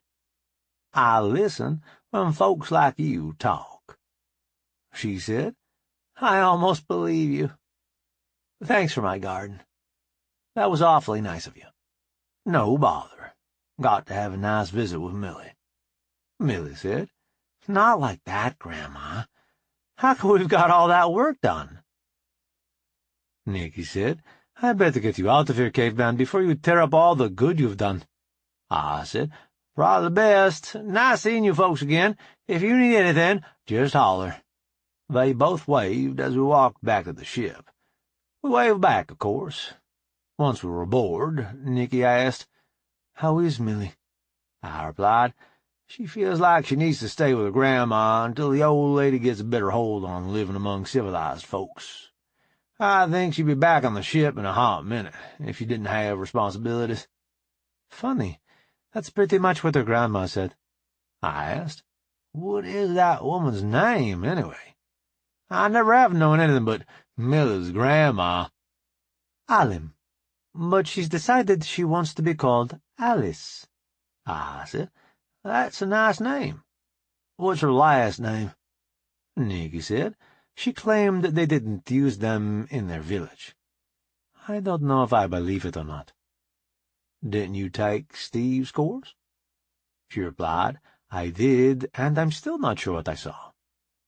We strapped in and headed over to the new village. The Marines had finished most of the houses, and part of them were started on the wall. It looked like a nice place to live, even if it was plain. We touched down and stepped out. Andre came running up and snapped, too. He saluted, and I returned it. He said, "We didn't know you were coming, boss. Sorry for the lack of a reception." I said, "You're here to be working, not making me feel important. Everything still going smooth?" "Smooth enough, I'm wondering what I've forgotten, sir." I asked, "Mind if we tore one of the houses?" He pointed. "That one there has had the most time to cure. It would stink less than the rest." Nikki said, "Thanks, Andre." She tapped her belly and said, "These 2 don't like odd smells." We went and looked at the house. The nicest thing I could think of to say was, it's functional." Nikki looked around to make sure no bots were close and said, "It's a good thing Jim is coming out. These houses are going to need his touch." We went back to the ship, waving goodbye to Andre. Once we were strapped in, Nikki asked, "Where to now, caveman?" I said, "Well, it's been fun and all, but I suppose we really should get back to the ship. I need a shower before supper. She replied, home again, jiggity-jig. It wasn't long before we acquired an escort. I got on the radio, and I asked, is school back in session? I heard Pouncing Fox answer, No, Bob. We are wiser than Wet Bobcat. We will not challenge Nikki.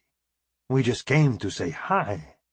I said, so, flying is easier, now that you've had the full course? Pouncing Fox said, Very much. I really enjoyed it, especially in these new fighters. Nikki asked, who is with you?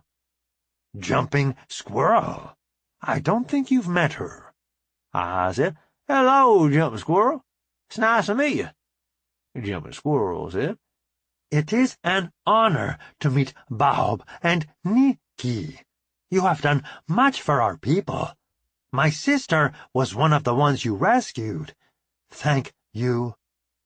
Nikki said, You're welcome. We're glad we could help. The Gene was back in orbit, so Nikki headed us that way. I'm not sure she appreciated the blinking lights guiding us into Launch Bay 2, but she didn't mention it, so I don't suppose it aggravated her too much. She put Oz's toy back in its parking space, and we headed up toward the bridge deck. When we got to the bridge, Topper was in the big chair. He started to announce me, but I cut him off. As you were, Mr. Topper, do you have the con? I do, boss. Would you like to take over? Not at all, unless you have something else you need to be doing. Topper replied. No, boss. Sally left you a message. She said, I'm off to have fun, and don't you even think of taking my T-Bird away. I said, oh, good, she found out about Rhonda. You did know that Mr. Bailey is coming out, didn't you? Topper replied. Yes, boss. I've been working on my tuxedo camo. I'm to be best bot. I said, excellent. I'm proud of you. Thanks, boss. Did you need anything special? Or did you just come by to say hi? I replied, nothing unusual is happening in our little corner of the universe today. Topper said, not a thing that we've found, sir. Sensor sang out, sorry to interrupt, sir, but we have an incoming comm, data only, marked Secret Squirrel, and routed directly to Commander Sally. I said, please deliver it. It is important data for an ongoing project. Yes, sir. I said, unless you need anything, Topper, I'm going to get cleaned up for supper. No, boss, we're good here. I think you may be short a dog, though. Snitz and Janet have been inseparable since she woke up. Nikki said, he knows where home is. He'll be back when he's ready. When we got to the cabin, I asked, do you think I need to set an alarm? Sounds like you may not be round to wake me up. Nikki replied, I'll believe that when I see it. But if it makes you feel better, go for it. We got cleaned up, and things happened, and then we got cleaned up again. And then we headed to the galley. Dixie greeted us. Hello, Captain. Mrs. Wilson, it's good to see you. Right this way, please. I asked, why the extra trouble, Dixie? She replied, the crew wanted you to know how much they appreciate you looking out for them. Once we were seated, humans and bots crowded into the galley. They gave me 3 cheers and sang, for he's a jolly good fella. It was dusty in there all of a sudden. I'd have to get with Scotty about the air filtration. Dixie brought us out a couple of nice ribeyes with baked potatoes. After we finished eating, John came over and sat down. He said, you did good this morning, Bob. How are you holding up? I said, not as well as I would like, but better than I expected. We need a better justice system than just Bob says. That makes it way too easy for me to get off the rails. Nikki said, you're right, but so far it's working well. John said, I agree with Nikki. If it has to be somebody's judgment, I vote for yours, Bob. I would have left that turkey in his suit and let him suffer. I said, Sally was the one who gave me the idea. She said a small puncture is customary to let the air leak out. I just took it a step further. "How's Janet?" John replied. "Dr. Snitz has taken over her counseling. His reports aren't very helpful, but he seems to get good results. She was back at work this afternoon." I asked. "How's Greg taking all this?" John said, "Pretty well." Jane explained it to him, and he understands that you had to do what you did. If anything, I think he likes you better, since you took care of the bad guy who hurt his friend." I said, "I really wasn't looking for any of this hero worship. I just did what needed to be done. We couldn't have somebody aboard who would do those kinds of things, even if he was good help." Nikki said, "Commonwealth law would have done at least that bad to him, Bob. Don't feel like you went too far." I replied, "I know it had to be done. I'm just not used to having so much responsibility." John said, "Speaking of responsibility, what's the plan, boss?" I replied, "I'm thinking as soon as Andre and his folks get done with that new village, we'll recruit a few squashes to help on recovery crews and go get the rest of the castaways on Earth. That way we can have Jim and Janice's ceremony closer to home. I figure to run all the rescues simultaneously, so that one crew getting seen won't mess up the rest of the operation. We'll have the Gene handy to haul everybody out, if things go sideways." John said, "I thought you were wanting to ease people out of Shady Oaks and stretch the bug out over a few months." I replied, "I am. I also want to be ready when Murphy comes calling. I don't want a sudden bug out, not at all, but I think we need to stay prepared for that to happen." John asked, "What do you plan on doing with the castaways when we have them recovered?" I said, "I sure don't want to wake 'em up aboard the Gene, so I was thinking just deliver 'em to the patrol, saucers and all. Sorry, Space Cadet, but we'll need human crews for that." Nikki replied, "It's only 6 trips, isn't it?" I said, "That's what we know about, yes. Hopefully we don't find anything else while we're working on those." She said, "Can't we round up that many pilots and make it all in one trip?" I looked at John. He smiled. I asked, "Where are we going to find 11 long-haired friends of Jesus in a VW microbus?" He asked, "Does it have to be chartreuse?" I said, "Never do a vast thing in a half-vast way." Nikki said, "You too." We sat around, visiting with people and having a good time, most of the evening. It was nice not to have a problem in work for a while. I knew by morning things would be hectic again, but I intended to enjoy the peace while I could. Nikki yawned, and I asked, "Time to turn in?" She replied, "I think so. It'll be another big day tomorrow, I have no doubt." We headed off to our cabin. It seemed strange to do that without Snitz, but he was laboring in a good cause. Of course, once we got there, I was informed that I was way behind on my studies and had a lot of practice to catch up on. By the time that was taken care of, turning in early had turned into turning in late, but it was worth it. Sure enough, Snitz came by to lick my ear and wake me up, but he left again as soon as he saw me up stern. I got cleaned up and headed out to the galley. I was expecting Dixie, but I was surprised. Rhonda met me at the door and asked, "May I help you?" I said, "It's about time, isn't it?" She replied, "Why is that? You headed out on a safari or something?" I replied, "Nope, can't even surf." "Was good this morning?" Rhonda said, "We have orders from Sally to bring you a big plate of bacon and eggs since you special ordered them and all." I said, "That sounds wonderful. Any coffee hot?" "Of course." Breakfast was great. Who would have thought a couple of days without would make plain old bacon and eggs taste so much better? When I finished, I headed up to the bridge, to find out what sort of excitement was on tap for today. Topper started to sing out, but I cut him off with, "As you were."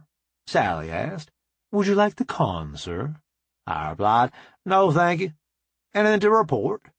She said, All I have we should discuss in the ready room, boss. I asked. Would now be a good time? Sally said, Yes, sir. I said, Page whoever you need, and I'll meet you there. Aye, sir. I went across to the ready room and got myself another cup of coffee. Sally, Scotty, John, and Jane came trooping in. Sally said, Tile the lodge, Jean. Jean replied, The lodge is tiled, ma'am. Sally said, Scotty, I believe you have some old business? Scotty replied, Yes, ma'am. I found out how Sam was able to do what he did without being caught by Jean. He had lowered the surveillance priority for that part of the ship enough that Jean didn't monitor it consistently. I have since fixed the loophole in the security programming that he was able to use, and have set up an alarm system to warn me of any similar attempts to bypass security. I said, Good work, Scotty. I'm glad to hear that Jean was interfered with, and it wasn't a limitation of his programming. Jean spoke up. No, sir. I have plenty of processing power to keep a watch on the whole ship. I'm sorry I didn't notice I was being kept from watching that section. I have also implemented measures to keep such a thing from happening again. I said, Thank you, Jean. We all need to be more careful. Sally said, Next item, Mr. Branham. Can you tell us about our friend in quarantine? John said, All his vital signs seem to be holding steady. As near as we can tell, his autodock has plenty of power and supplies. I recommend leaving him where he is, until we can come up with a better translation of the controls. Sally said, The translation efforts are progressing, but it is mostly brute force computing. Even with the hardware we have available, progress is slow. There are some glimmers that the script in the unknown craft and the speech we're getting from Taz and Willem are related. But it isn't strong enough to say for sure yet. I asked, I know this raises security issues, but I'm asking you to set that part of the problem aside for a moment. Could Mingus and Wranglers come up with a hack to speed up the processing? Sally said, I'm not sure, boss. They probably could, but there's no way to know without reading them in. I asked, Do you have an estimate for how long your current methods will take? She replied, I should be able to tell you in 3 or 4 days whether or not we're going to be able to make any headway using our current method.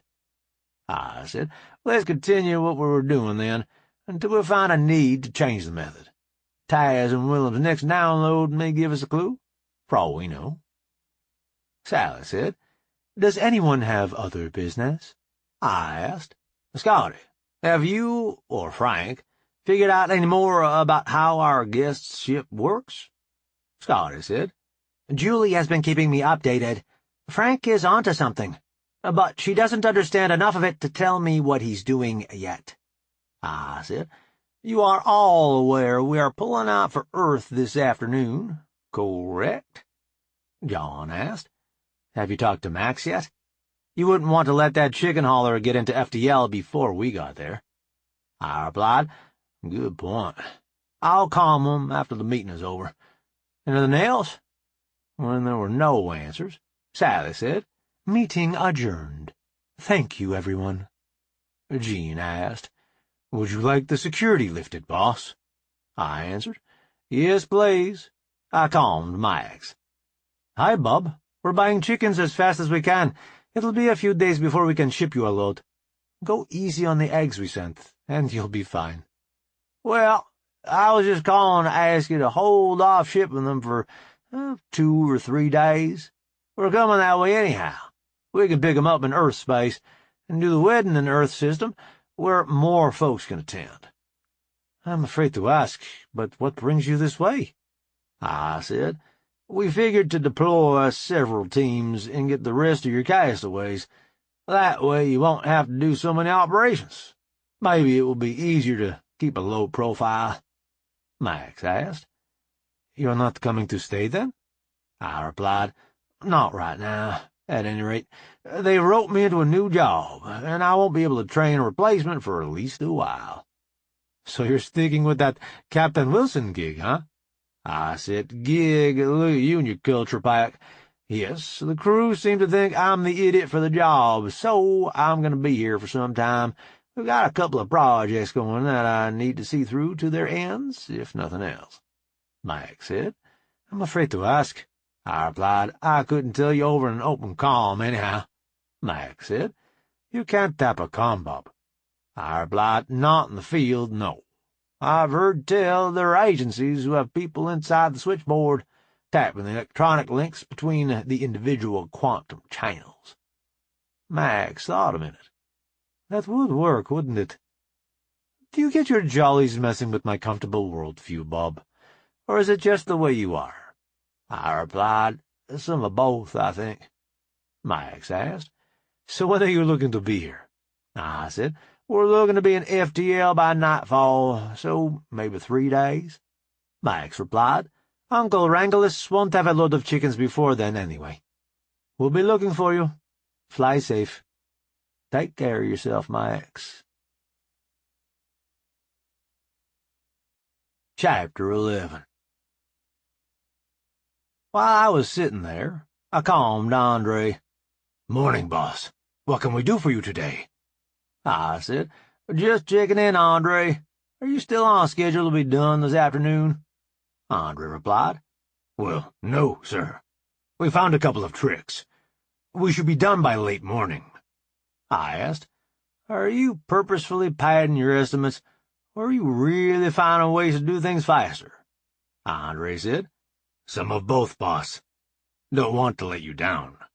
I said. "You don't need to worry about that, Andre. You may wind up doing some more work on that village later, though." He asked. "You have more people coming in, boss?" I replied. "Not that I know of. Our carpenter's coming out. He can help you spruce those houses up a little. They're good, solid houses, but they're a little, well, functional. Commonwealth folks might go for that, but Earth people won't like it much. They've got more style, I guess." Andre answered. "I've been expecting that. Topper mentioned to me that he didn't think that Earth folks would be too happy about living in houses that all look the same." I said. "I wouldn't worry about it. You built good, solid houses that people can fix up to suit themselves. Beats the crap out of coming in and having to build from scratch." Andre said. "I'm glad you understand, boss. We Marines are more about getting it done. We save our creativity for tactics." I said. "I hope I don't have to rely on that, Andre, but it's good to know it's there.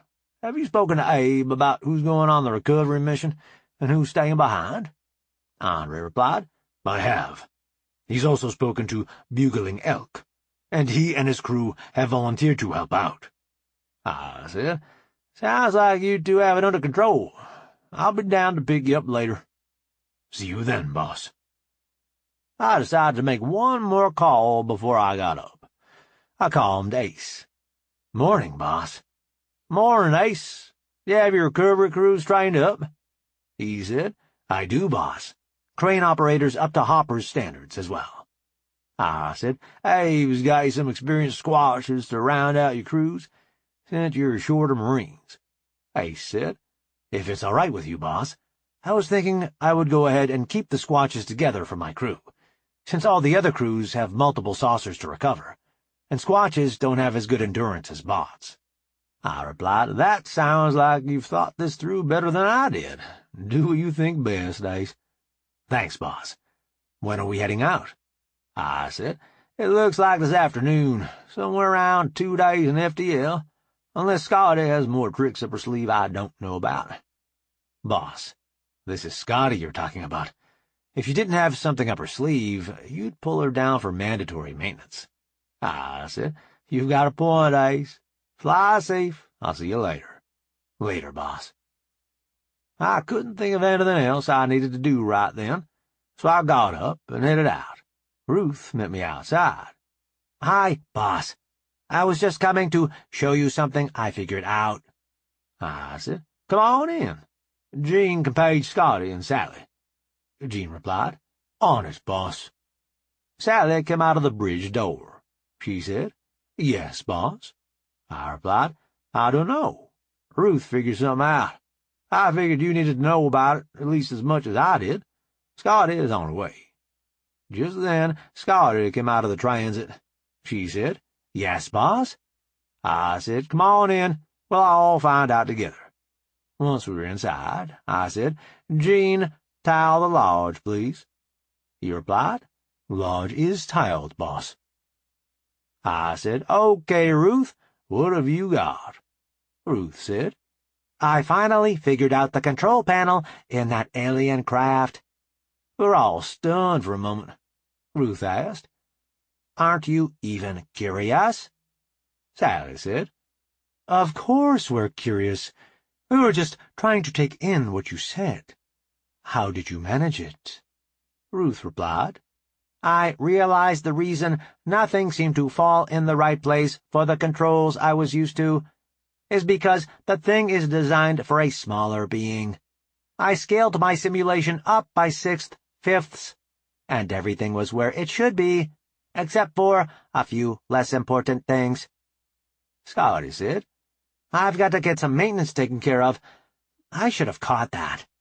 Sally said, "Don't beat yourself up. I should have thought of that too. What have you deciphered, Ruth?" Ruth put up a display, replacing the alien labels with our labels, one by one. She said, "I don't have any idea about the words, or even the letters, but this is what we would call these controls. Like I said, I'm not sure about some of the auxiliary controls, but hopefully this will at least be a start on their language." I said, "Ruth, could you turn that off for a moment? I think we need more people to see it." She said, "Sure, boss," and turned off her display. I said, "Gene, page Mr. Branham, please." Gene said, "On it, boss." I waited for John to return. He and Jane arrived shortly. John said, "Jane was with me. I hope you don't mind I brought her along." I said, "I don't mind. I just didn't want to disrupt the entire medical department again so soon." Jane said, "Don't worry about it. Gail is pulling the duty this morning. She'll get a hold of us if she needs anything." That was when I noticed Jane's uniform wasn't quite on right. I said, "Looks like I interrupted something even more important." Jane said, "What? Oops, oh, sorry." She turned around and straightened herself out. I said, "Ruth has figured something out. I thought it could help you with understanding the auto-dock." Gene interrupted me. "Boss, should the lodge be tiled for this?"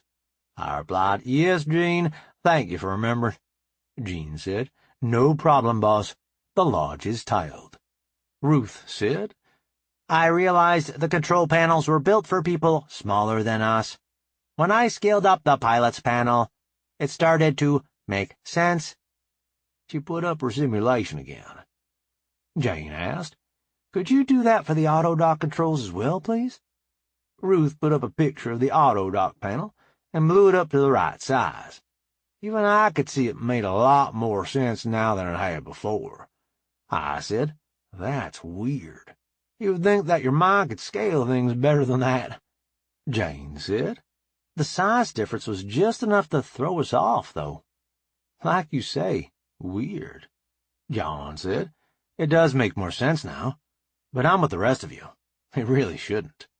Ruth said, "As near as I can tell, it has something to do with what you humans call muscle memory. Your hands know where they should go for a particular function, and that makes it easier to identify."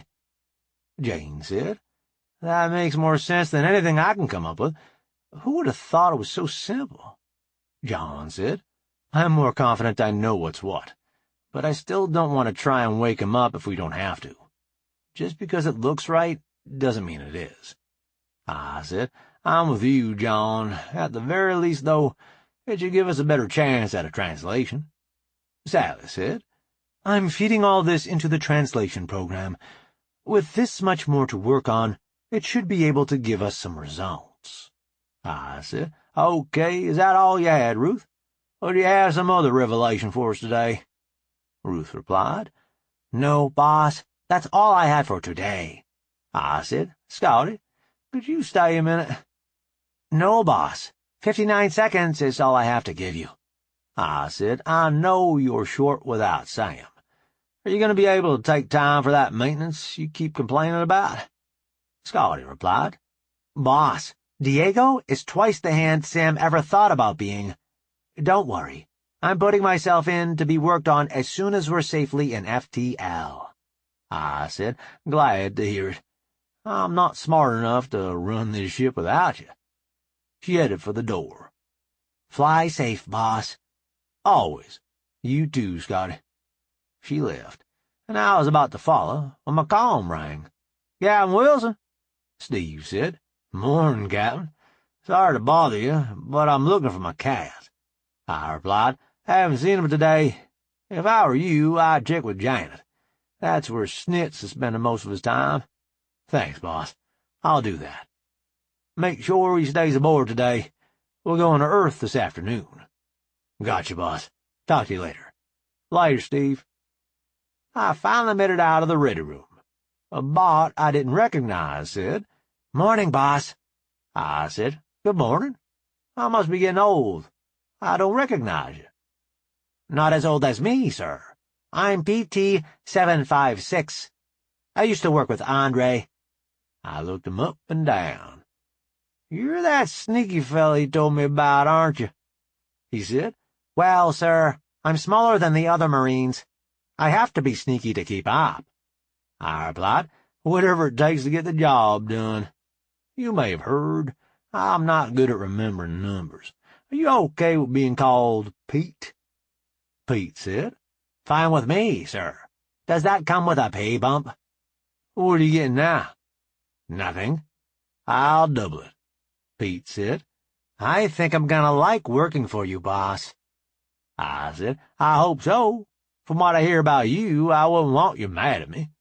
You get tired of garden garlic? Pete said. No future in it. Charlie is moving his farm to Shaved Ape Key when he plants again. Figured I'd get in on the big recovery mission. Sounds like there might be some sneaky involved in that. I thought you fellas weren't coming up till later, Pete replied. I was the only one from the village that wanted to go, so I could get loose and come on. When Ace brought up Bugling Elk and his fellas. I asked, Bugling Elk is already aboard? He is. You didn't know? I said, I've been in meetings all morning. You happen to know when Andre is coming aboard? Ace just launched a small fleet to gather him and his tools. It'll take them a little bit to load. I'd say he'd be aboard in about an hour. Maybe an hour and a half. I said, sounds like I better get to the bridge and act like I'm running things. Nice talking to you, Pete. Pete said. Nice talking to you, boss. Fly safe. You too, Pete. I went on to the bridge. Topper was head down, working on something. Tex sang out, Captain on the bridge. I looked around, like I was trying to find him. I said, Where? Tex said, I surely do like working for you, boss. I replied, glad to hear it. As you were. Sally asked, Would you like the con, sir? I said, I probably better. Sounds like we're just before heading out for Earth. Sally replied, We estimate departure in 2 hours and 5 minutes. I asked, Anything I should be aware of? Sally said, Not that I know of, sir. I sat in the captain's chair. I said, Please get more flour on the comm. Aye, sir. We got a view of the inside of one of the new fighters, with more flour at the controls. She said, Hi, Bob. Take care of Bugling Elk for me, okay? I said, I will. Do you need anything before we take off? She said, No, Bob. We don't need anything. We have these nice fighters to scare off the slavers. We will be fine. Fly safe, Moorflower. You too, Bob. When she cut the connection, I asked, Mr. Topper, is my dress uniform ready for service? Topper replied, Yes, boss. Are you sure you don't want me to make you up something different? I said, The red is a wooden tradition. We wouldn't want to mess with that, would we? Topper said, No, boss, I suppose not. Ozzy and I have been wondering, boss. We left a lot of tech back in the shop. If we're going to be operating from the gene, shouldn't we get that away from prying eyes?" I replied. "I hate to abandon the old place after we all went to so much trouble to fix it up, but it will be safer to bring all the galactic tech aboard the gene. I guess that means the Audi and the Sonoma need to come aboard too, doesn't it?" Topper said. "The Audi for sure. We could change the head back on the Sonoma and it would be fine. Everything else on it is Earth tech." I said. "Much as I hate to lose the extra power, that's probably the way to go. People associate that truck with me. If it comes up missing, it'll be obvious I moved on." "Ozzy saved all the parts. He can switch it back fairly quickly. Is there anything else we need to take care of while we're back, boss?" "I need to give Richard back his shotgun. We never got any shells for it, though," Topper asked. "Couldn't somebody there buy him some?" I replied. "I don't see why not." I got out my comm and dialed Jack. "Hi, Bob. You back in town?" "I will be in a few days. Could I get a favor?" "Aw, gee, Bob, you set me up with all this bounty money and all. I just don't know if I could be bothered to do you a favor." I replied. "It's good to have friends, so I've heard." "What do you need, Bob?" I said. "We fixed up Richard's shotgun before we left, but I never picked up any shells to fit it. It's old enough it needs 2.5-inch 12-gauge, and they're a little hard to come by. Do you suppose you could rustle them up a couple of boxes, so I can give him the gun back while I'm in town?" Jack said. "He pointed that thing at Nikki, and you and Dingus cleaned it up for him, and now you want to buy him ammo for it, too? That removes any doubt whether I'm talking to Bob Wilson or not. The thing is, you're too late. Dingus rounded him up some shells and gave him the gun back yesterday. They went out hunting today. See what you get when you share your gun safe combination with people?" I replied. "Let me get this straight. Dingus still had keys to the house, and you knew my combination when I lived in town, so the two of you took care of the problem, without any help from me?" Jack replied. "You did help a little bit. We had some of your beers while we were there." I said. "Dingus showed you the button to open the panel that hides the safe?" "He did. That is some really nice work. I better get back to catching speeders, Bob," I replied. "You know, and I know, if you fellas were serious about keeping people from speeding, you'd be down at the Dodge dealer, giving out free spotlights to everybody who bought a Charger. You'd have folks so paranoid they wouldn't even drive the speed limit." Jack said. "You might be right about that, Bob. Fly safe. Talk to you later." Topper said. "So that was already taken care of?" I replied. "Apparently so. My 3-step plan seems to be working well." Sally asked. "What 3-step plan is that, boss?" I said. "Make piles of money, hire experts, admire the results." Topper said. "About that, boss, Mr. Slongham says he has saucers for us to breathe on, and customers waiting." I asked. "Did he give you enough information to print out the parts you need?" "They're already loaded in the printers, just waiting for your okay." I asked. "Will they put Scotty behind on anything?" "No, boss. She's letting us use some of the printers she doesn't need right now." "Why are they not running yet, Topper?" He punched a button on his console. "Oh, but they are, boss," Sally said. "Ace reports the last load of Marines are aboard, sir." I asked. "Give me Will on the comm, please." "Hi, Bob. What can I do for you?" I said. "Nothing, Will. Just wanted to let you know we're headed out. Going to Earth. Be back in a week or 10 days. Mournflower has the fighters to protect the planet. But call us if anything gets too hairy." "I'll do that, Bob. Fly safe. Take care of yourself, Will. We should have chickens when we get back," Will said. "Eggs? You're a saint, Bob Wilson," I replied. "They say I'm the one that's full of it. I think you might have me beat." I clicked off and said, "Okay, him. Take us to Earth." Nikki said, "I'd like to stop in the outer system to get a better bearing, if that's all right, Captain." I replied, "Do as you see fit." The view in the main screen changed, and Nikki set to work, making sure she had the right course figured. After about a minute, she said, "Ready to go, Captain?" I said, "Take me home." We eased into FTL. We cruised for a few minutes, and then my comm rang. "Captain Wilson," Zoom said. "Captain, I'm just calling to inform you that I am interim head of engineering until Scotty's maintenance is finished." I said, "Understood. Are you also taking her place on the special projects team, or shall I hold all updates till she is vertical again?" Zoom replied, "It's not as simple as that, Captain. I have conditional instructions for different scenarios. Some things I am to proceed with, other things I should wait for her to do."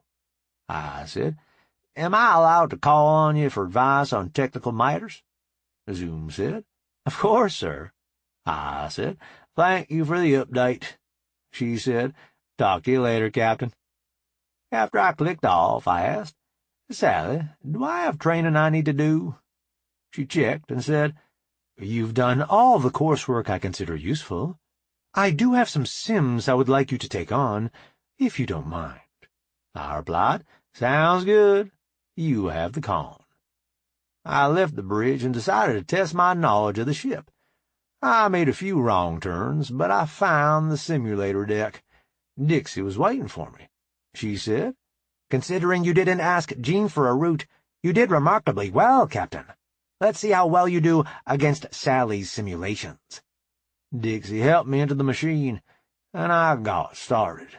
The first few weren't too bad, but they gradually got tougher and tougher. I finally got to one I couldn't beat. I worked and worked, but I wasn't fast enough. Then it hit me. I let the simulated bots do all the heavy calculation, and I just planned out the way we would handle the scenario.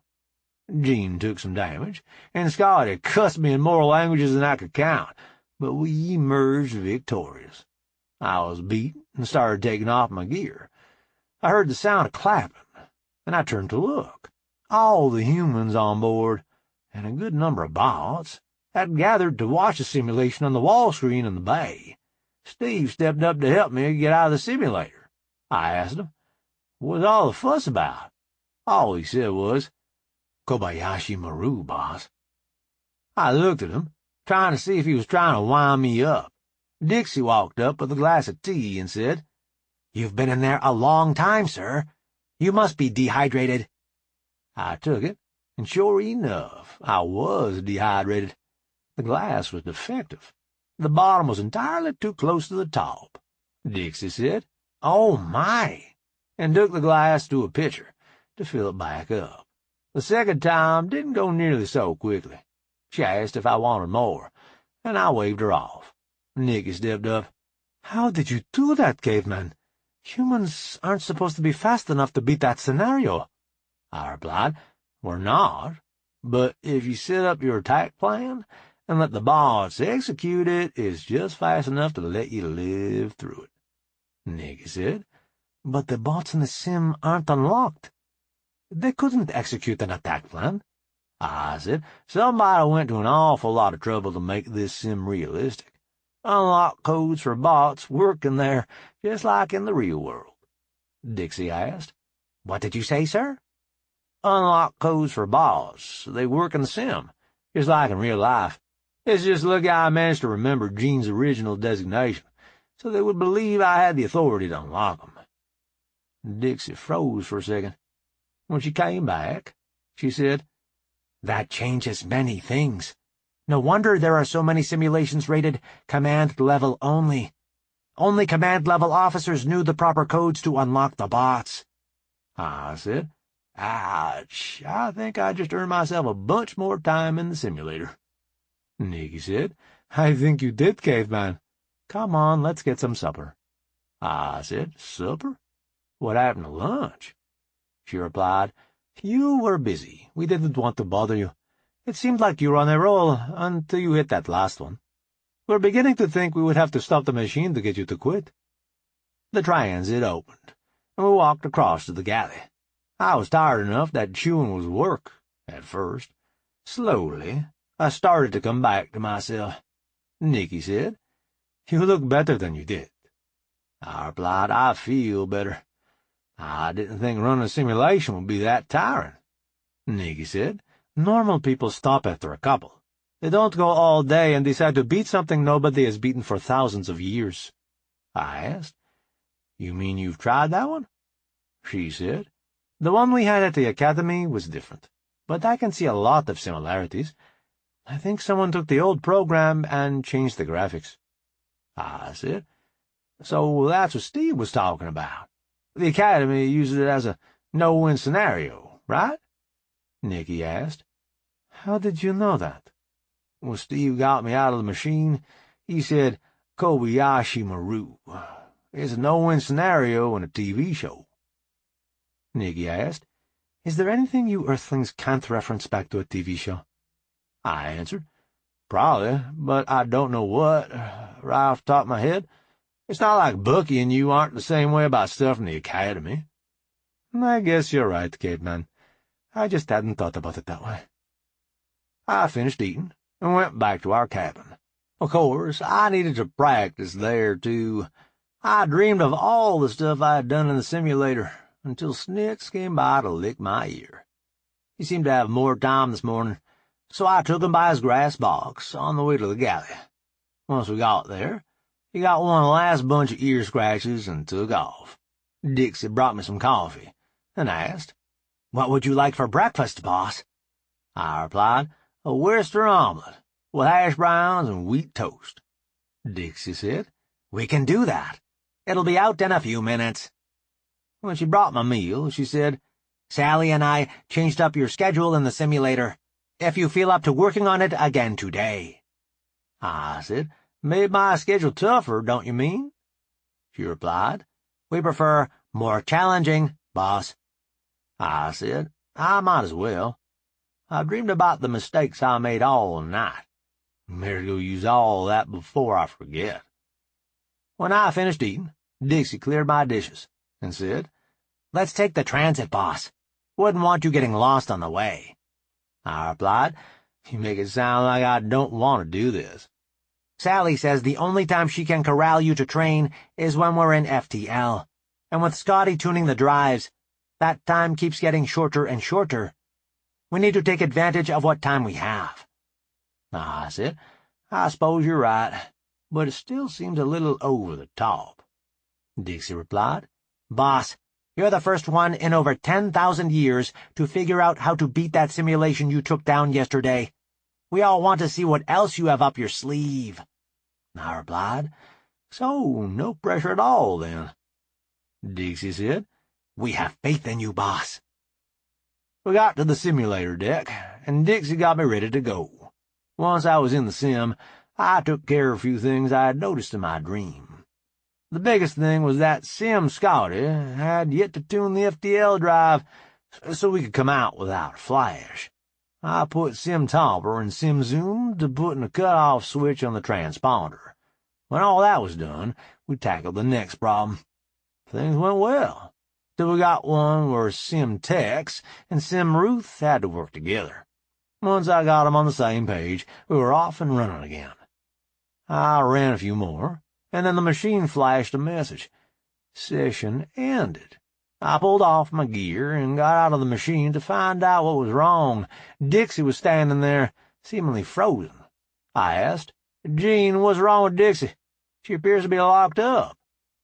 Jean said, She is analyzing the results of your work today, boss. If I understand correctly, she's trying to figure out how you cheated. I asked, Why does she think I cheated? Jean replied, Because your scores are impossibly high. No one has ever posted scores that high, even admirals from the old Navy.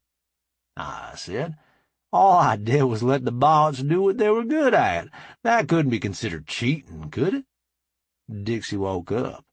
She said, I suppose we couldn't call it cheating, but it certainly is a different technique than anyone has tried before. The old-timers didn't trust us bots enough to let us help that much, so they weren't able to do as well as you. I asked, Does that mean I have to do it again, without the bot's help?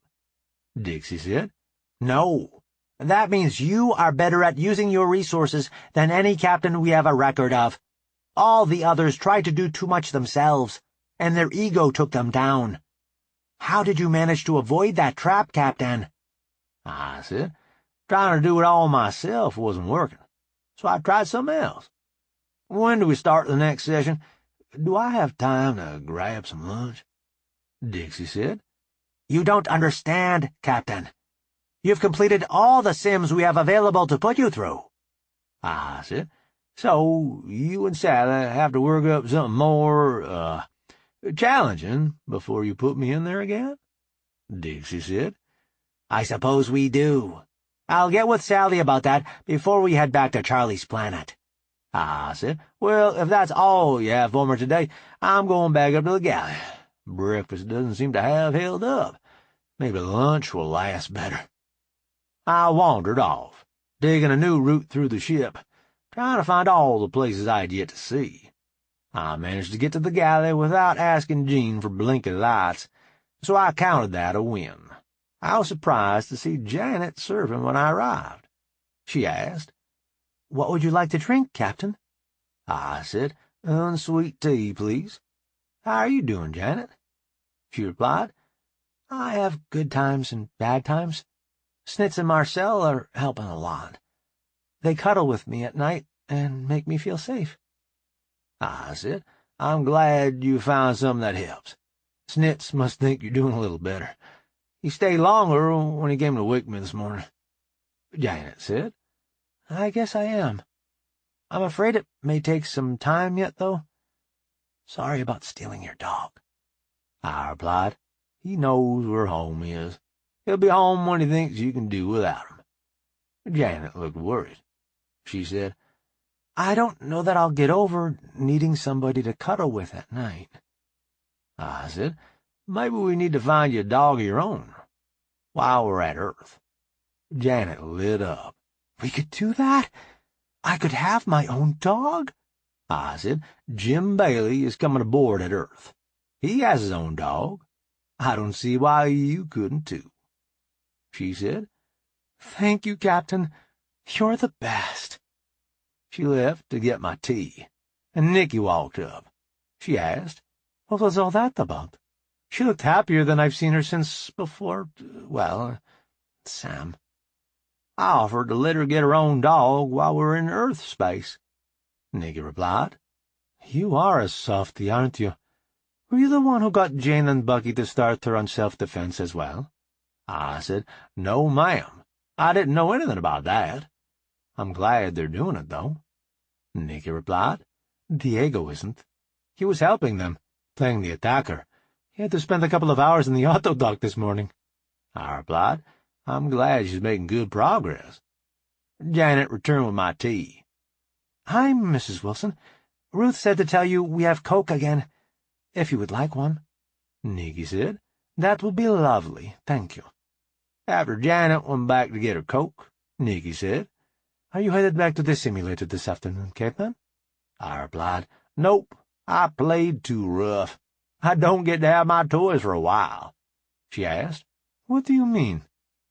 Dixie came up to the table. What he means is that he ran through all the scenarios we had available for him to go against, setting new record scores, and now he expects us to come up with new, harder problems for him to work on. Nikki said, Record scores? How did he do that? It took me a whole semester to get through the modern equivalents of those programs. Dixie said, He has a knack for figuring out which bot to assign to do the hard work for him, and he's not proud enough to try and do it all himself. It's the craziest thing Sally or I have ever seen, but he makes it work. Nikki looked stunned. Wait till Remy hears about this. She had the high scores on our versions of those programs. Some of them still stand. I said, Oh, come on. I had the bots to help me. You didn't even know it was possible to unlock them. Dixie said, He's right about that. He even had Simulated Scotty tune the drives to eliminate the drive flare, so he could sneak up on his enemies. The things he got Tex and Ruth to do, well, it was amazing. Nikki asked, How so?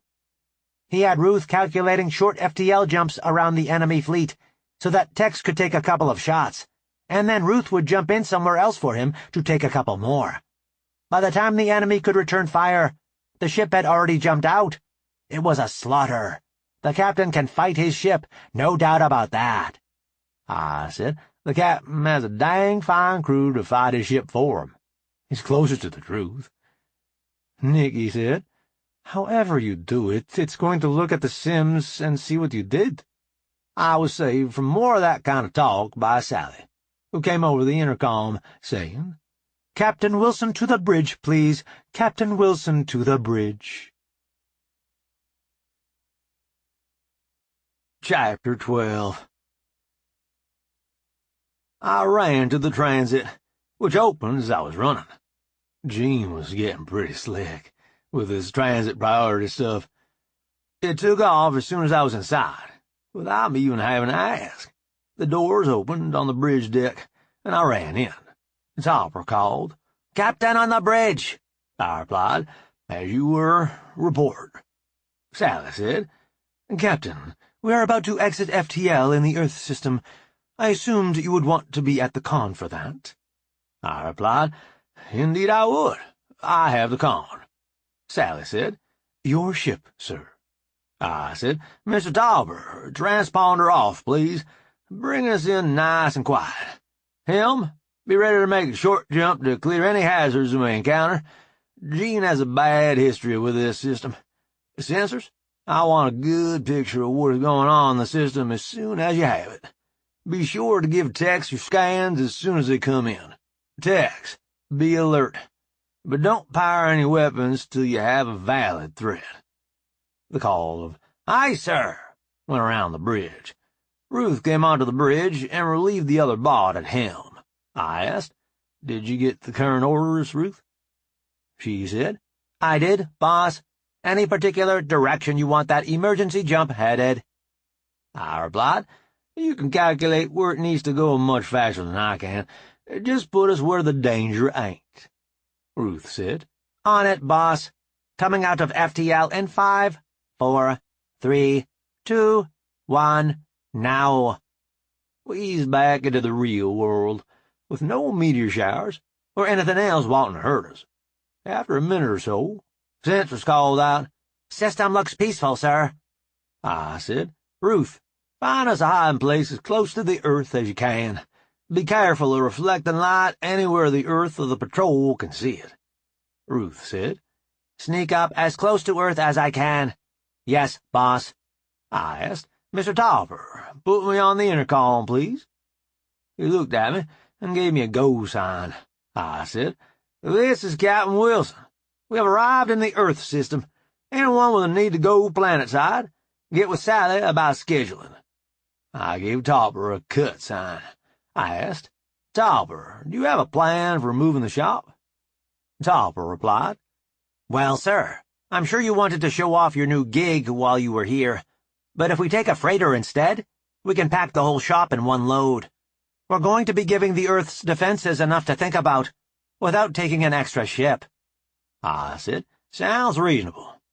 Can you get the Audi aboard, or will we have to fly it back separately?" He replied, "We have it planned out so that there will be room aboard the freighter. Last thing we need this trip is a honking big ion trail."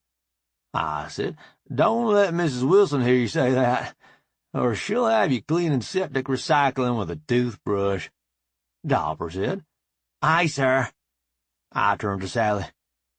"Are you going to have enough crew, with all the people heading to the planet?"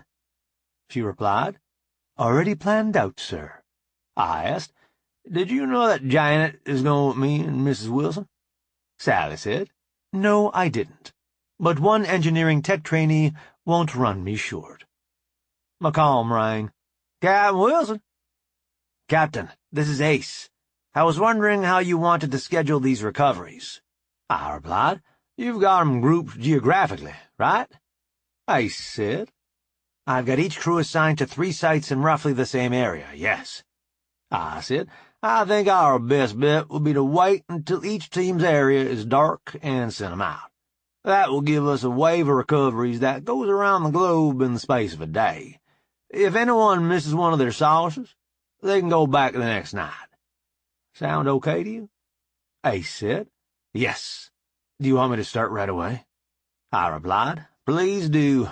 Do a stealth check on all ships before they leave the ship, please. We don't want to have trouble over a stupid mistake. Ace said. Understood, boss. Murphy is our shepherd. Fly safe.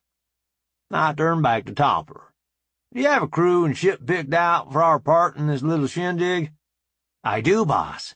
I said. Page your replacement, and go get that ready to rock then, please. On it, boss. I said.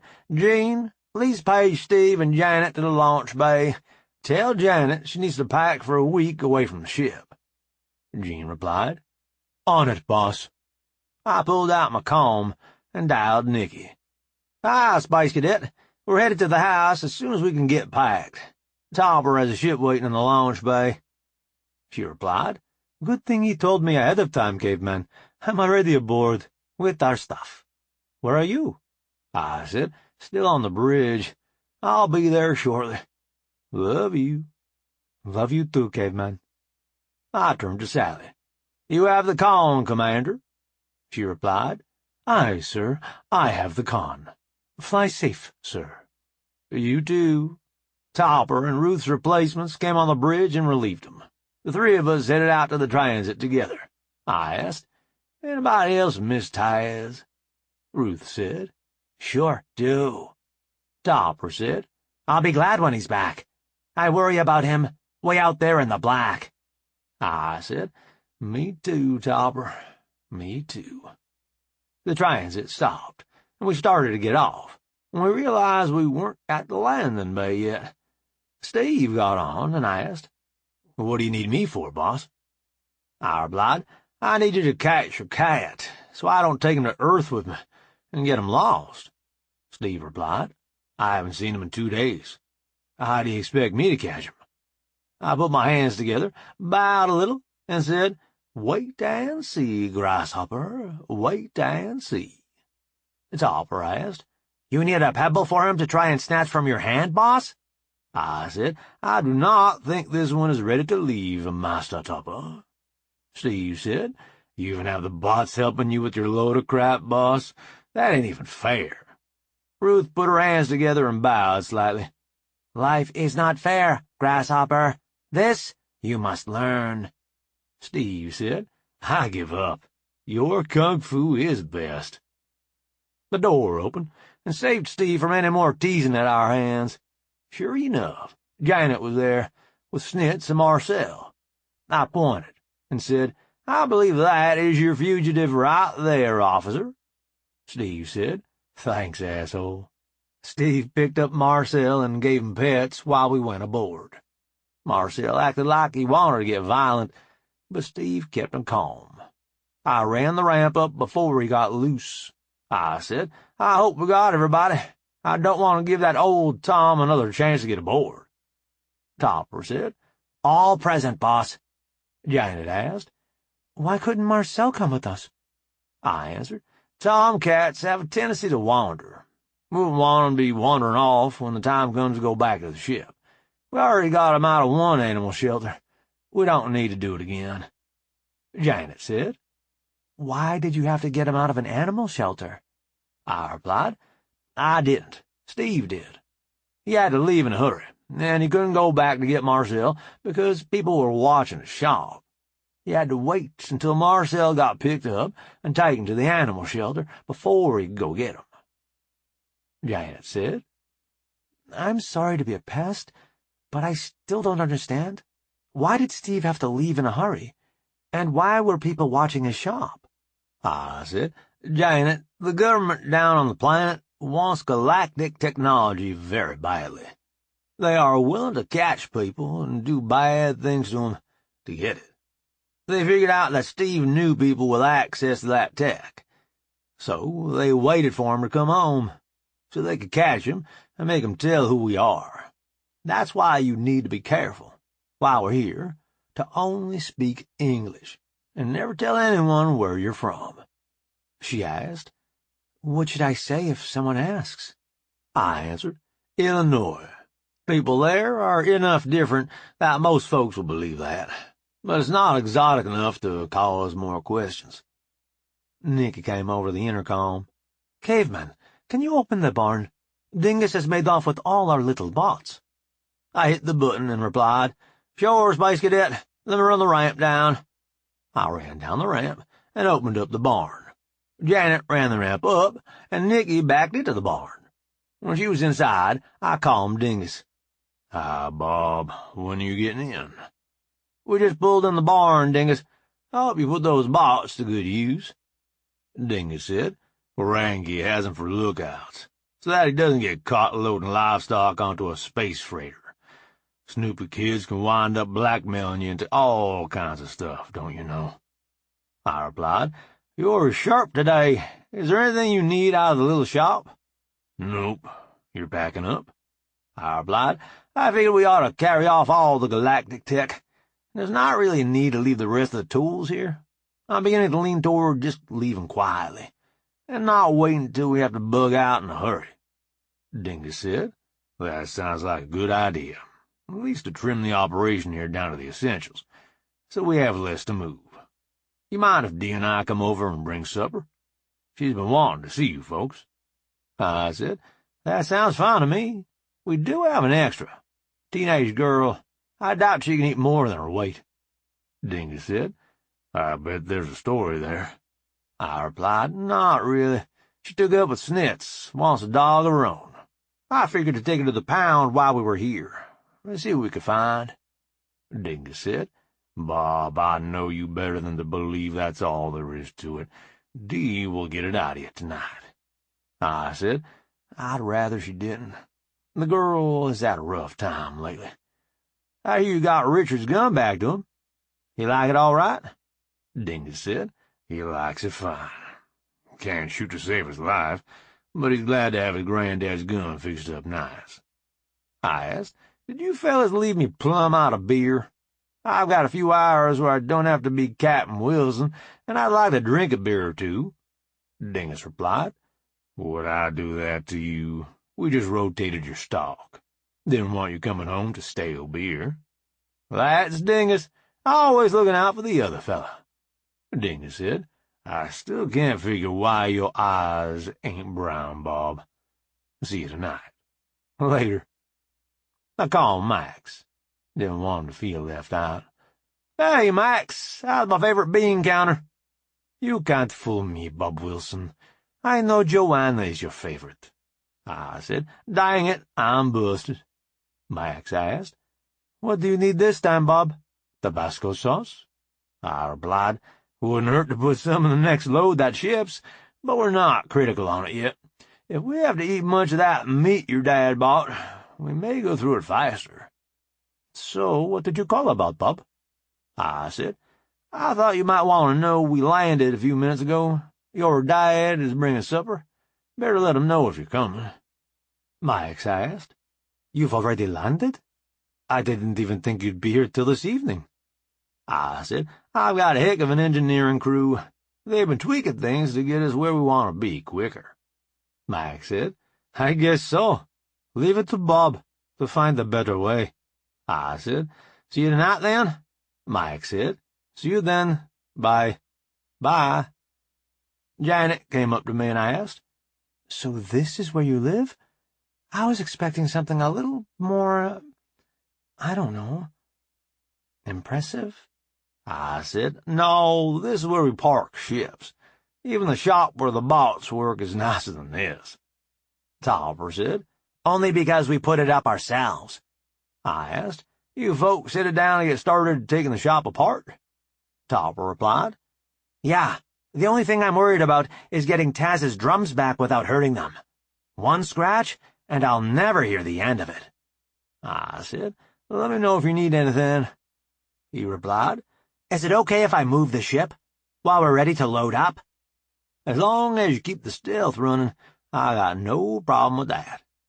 "What about the Audi?" I said, "You'll have to ask Nikki. I think she'll probably want to load it herself." Nikki came out of the ship just then. "I'll probably want to load what, Caveman?" I replied, "Your Audi." She replied, "Topper is careful.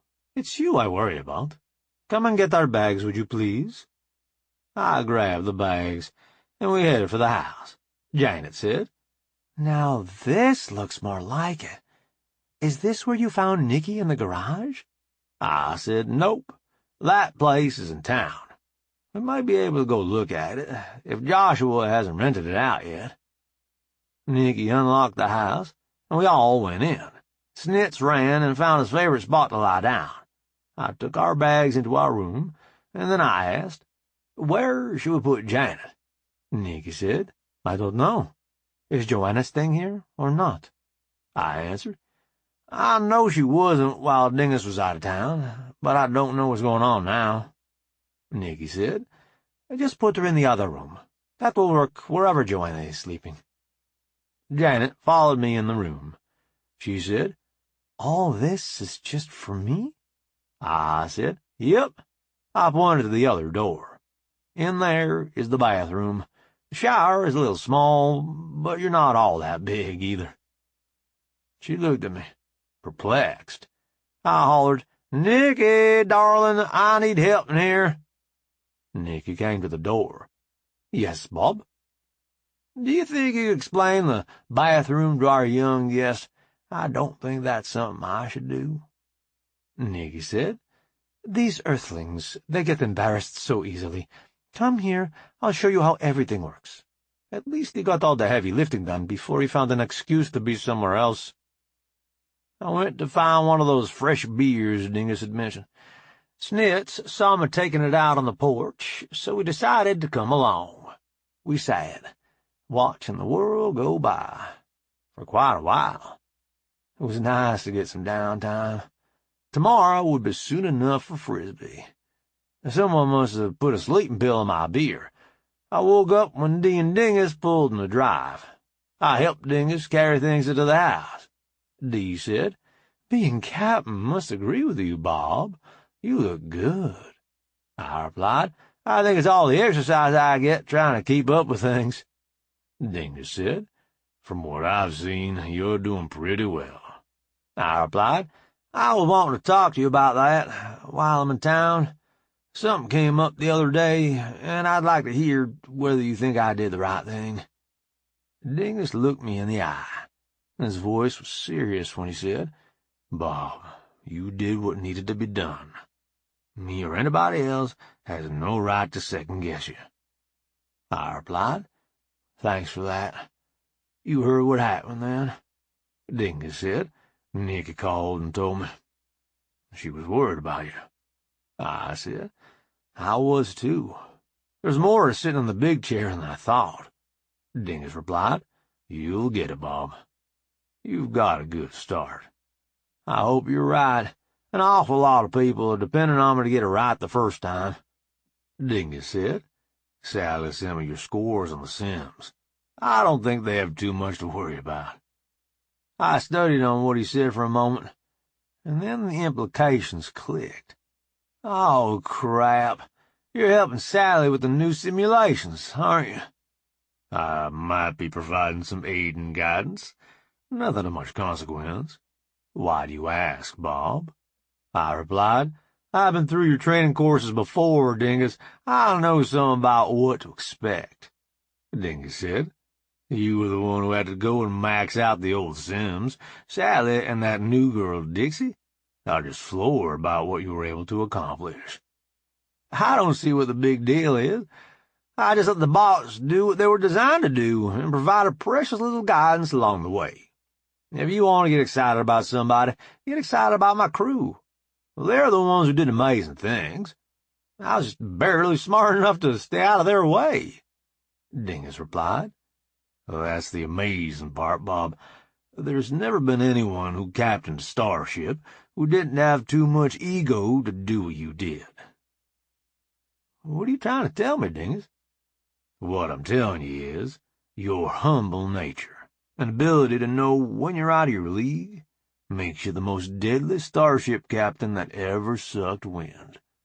I could take the top grads of the guide and patrol academies, train them for a solid year, and not get even one captain who could do what you can. I replied, all this horse crap must be leading up to something, Dingus.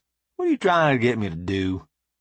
Dingus said, Well, I'd like to try to download your skills into a training program. So much of it has to do with your personality. I don't know how well it will work, but I would like to try. I asked, to what end? The Commonwealth looked for hostile aliens for hundreds and thousands of years and never found one. What do you need with a training program of, what did you call me, the deadliest starship captain who ever sucked wind?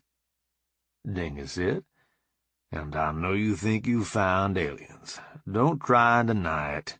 Sally made me swear I wouldn't report it to the guide. She can still push my buttons, after all these years. I said, that's all well and good, but Nikki's still active duty. If she hears us talking, she won't have any choice but to report. Nikki stepped onto the porch. She said, About that, caveman, I've realized that there is no way I'm ever going back to the guide. I sent my resignation as soon as we came out of FTL. I asked, aren't you still part of the reserve or something? Nikki said, only what you would call the inactive reserve, and that doesn't put me under any requirement to report anything. You're sure? The way things have been going, I don't even know where we'll be living. She said, as long as I have you and the kids, I really don't care if we're here, or Shaved Ape Key, or someplace new we haven't even found yet. I replied, thank you. Having to keep this from you has been terrible. How do you think Bucky and Remy will take it? Bucky was about ready to forge the papers if I didn't do it. She could see how much I wanted to resign and just work with you. I haven't talked to Remy about it yet, but I'm sure she will understand. She could see how good we were together when she was here. She was devastated when Billy wouldn't help me raise Jimmy's. She always thought I should raise a family rather than travel the stars. Dingus said, now you get both. I'm happy for you. Nikki asked, really, Grandpa? I feel like I'm letting you down, not sticking with the guide, after you fought so hard to make us Slongums a place there again. I see how you might think that way, granddaughter, but I went into the guide for adventure. Can you stand there with a straight face and tell me you are going to travel with Bob Wilson and lack for adventure? Nikki mused on that for a moment and said, now that you put it that way, Grandpa, I guess I'm not letting you down at all. Dingus got serious. You will if I don't get to play with them grandbabies. Nikki replied, all right, but no tactical training till they're 15. Dingus said, oh, come on, there's lots of things they can learn when they are 5. No need to handicap them by starting them late. Nikki said, I know I'm not going to win that one. Between you and Bob, you'll have pistols built with grips to fit their tiny hands before they're ready to learn to read. If you had seen it, you wouldn't believe that Dingus and I had never practiced, but it was spontaneous. We said, who, us? In perfect unison. Nikki replied, yes, you. We were saved from the further wrath of Nikki by the arrival of John's Wagoneer, followed by Joanna's Dotson. When I saw Greg get out, I stood and braced for the flying hug. Of course, I was trumped by Uncle Dingus, who got a flying lap plant. That boy likes his motorcycle rides. I said, hey, John, I didn't realize you folks were coming down. Jane replied, Gail and Dixie have Medbay under control. We figure we might as well. We brought some food, since nobody knew we were coming. I went out to help carry stuff in, and said to John, you know who we really need to get planet-side while we're here is Frank. I'm sure Wilma would like to see him. John said, actually, I took care of that. Wilma had a couple days off, so I sent her to the ship instead. I replied, that would be way easier than trying to pry Frank out of his lab. I hope she can give us some idea of what he's working on after she visits with him. All signs point to him being right before another breakthrough. But I don't have a clue what he has up his sleeve, so I have no way to plan for it. Jane said, I get the impression she's so used to him talking over her head that she doesn't really try to understand what he says anymore. If she has anything to tell you, it's going to just be vague hints. I said, that's way more than I have now. Oh, FYI, it's okay to talk about the aliens in front of Dingus and Nikki now. Nikki resigned her commission, and Sally made Dingus promise not to report us. John said, that's got to be a relief, Bob. I know it was eating you up, not being able to talk to Nikki about all of it. I replied, it does feel better, even though I haven't really briefed them on it yet. Jane said, maybe we can take care of that this evening. Dee probably needs to be read in as well. Joanna and Max walked up from where the Datsun was parked. I said, we need to let these two know what is afoot as well, unless Max still has an obligation to report what he hears. Max said, I never made officer, so I don't have any such obligation, Bob. If you're doing something detrimental to the health of the Commonwealth, I'll rat you out so fast your head will spin, but I can't imagine you would do that. I said, your dad and your daughter are okay with what we're doing.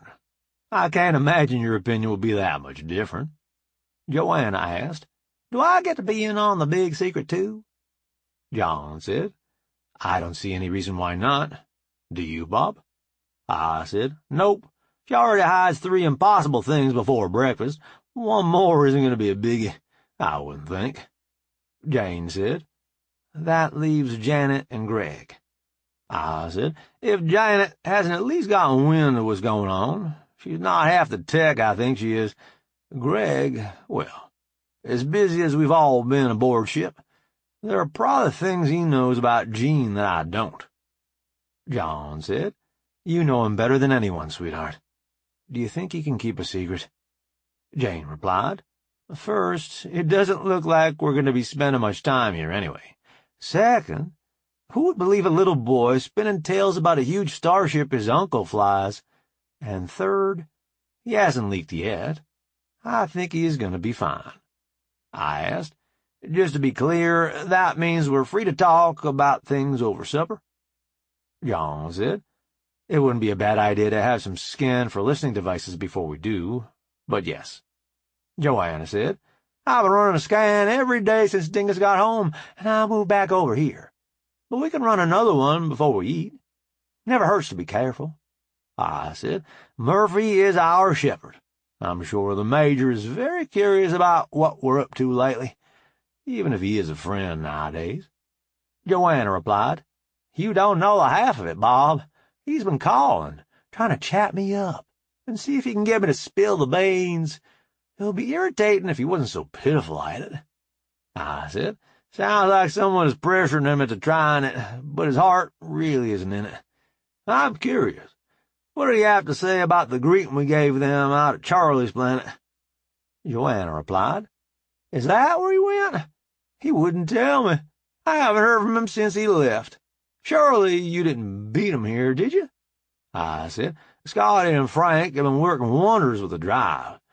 I guess we could have, but they had a good head start on us.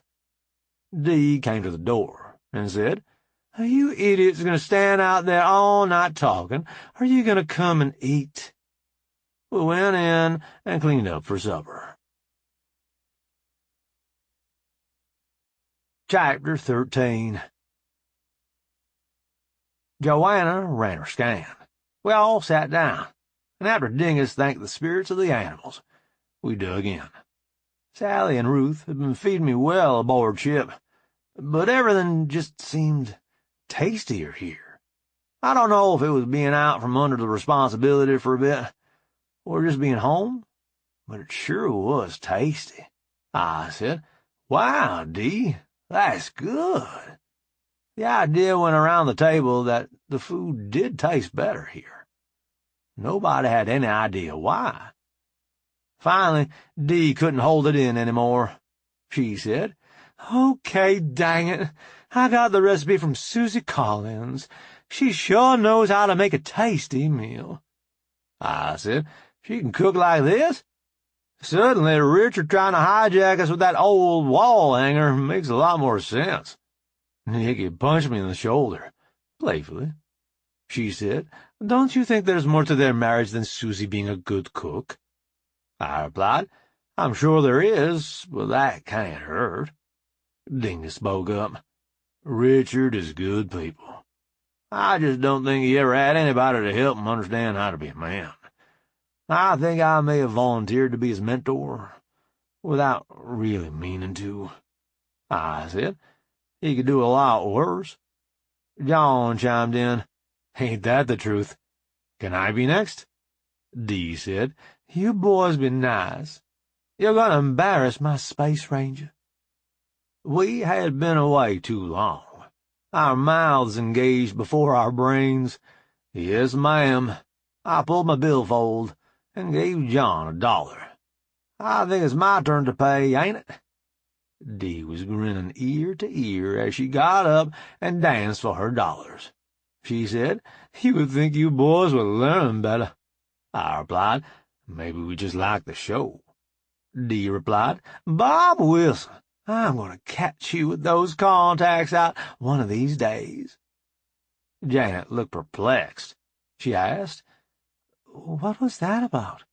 I replied, "When I first met Dee, she was older, and not the stunning beauty she is nowadays. We called her ma'am, out of respect. When she got out of the auto dock, looking like she does now, she decided we shouldn't call her ma'am anymore.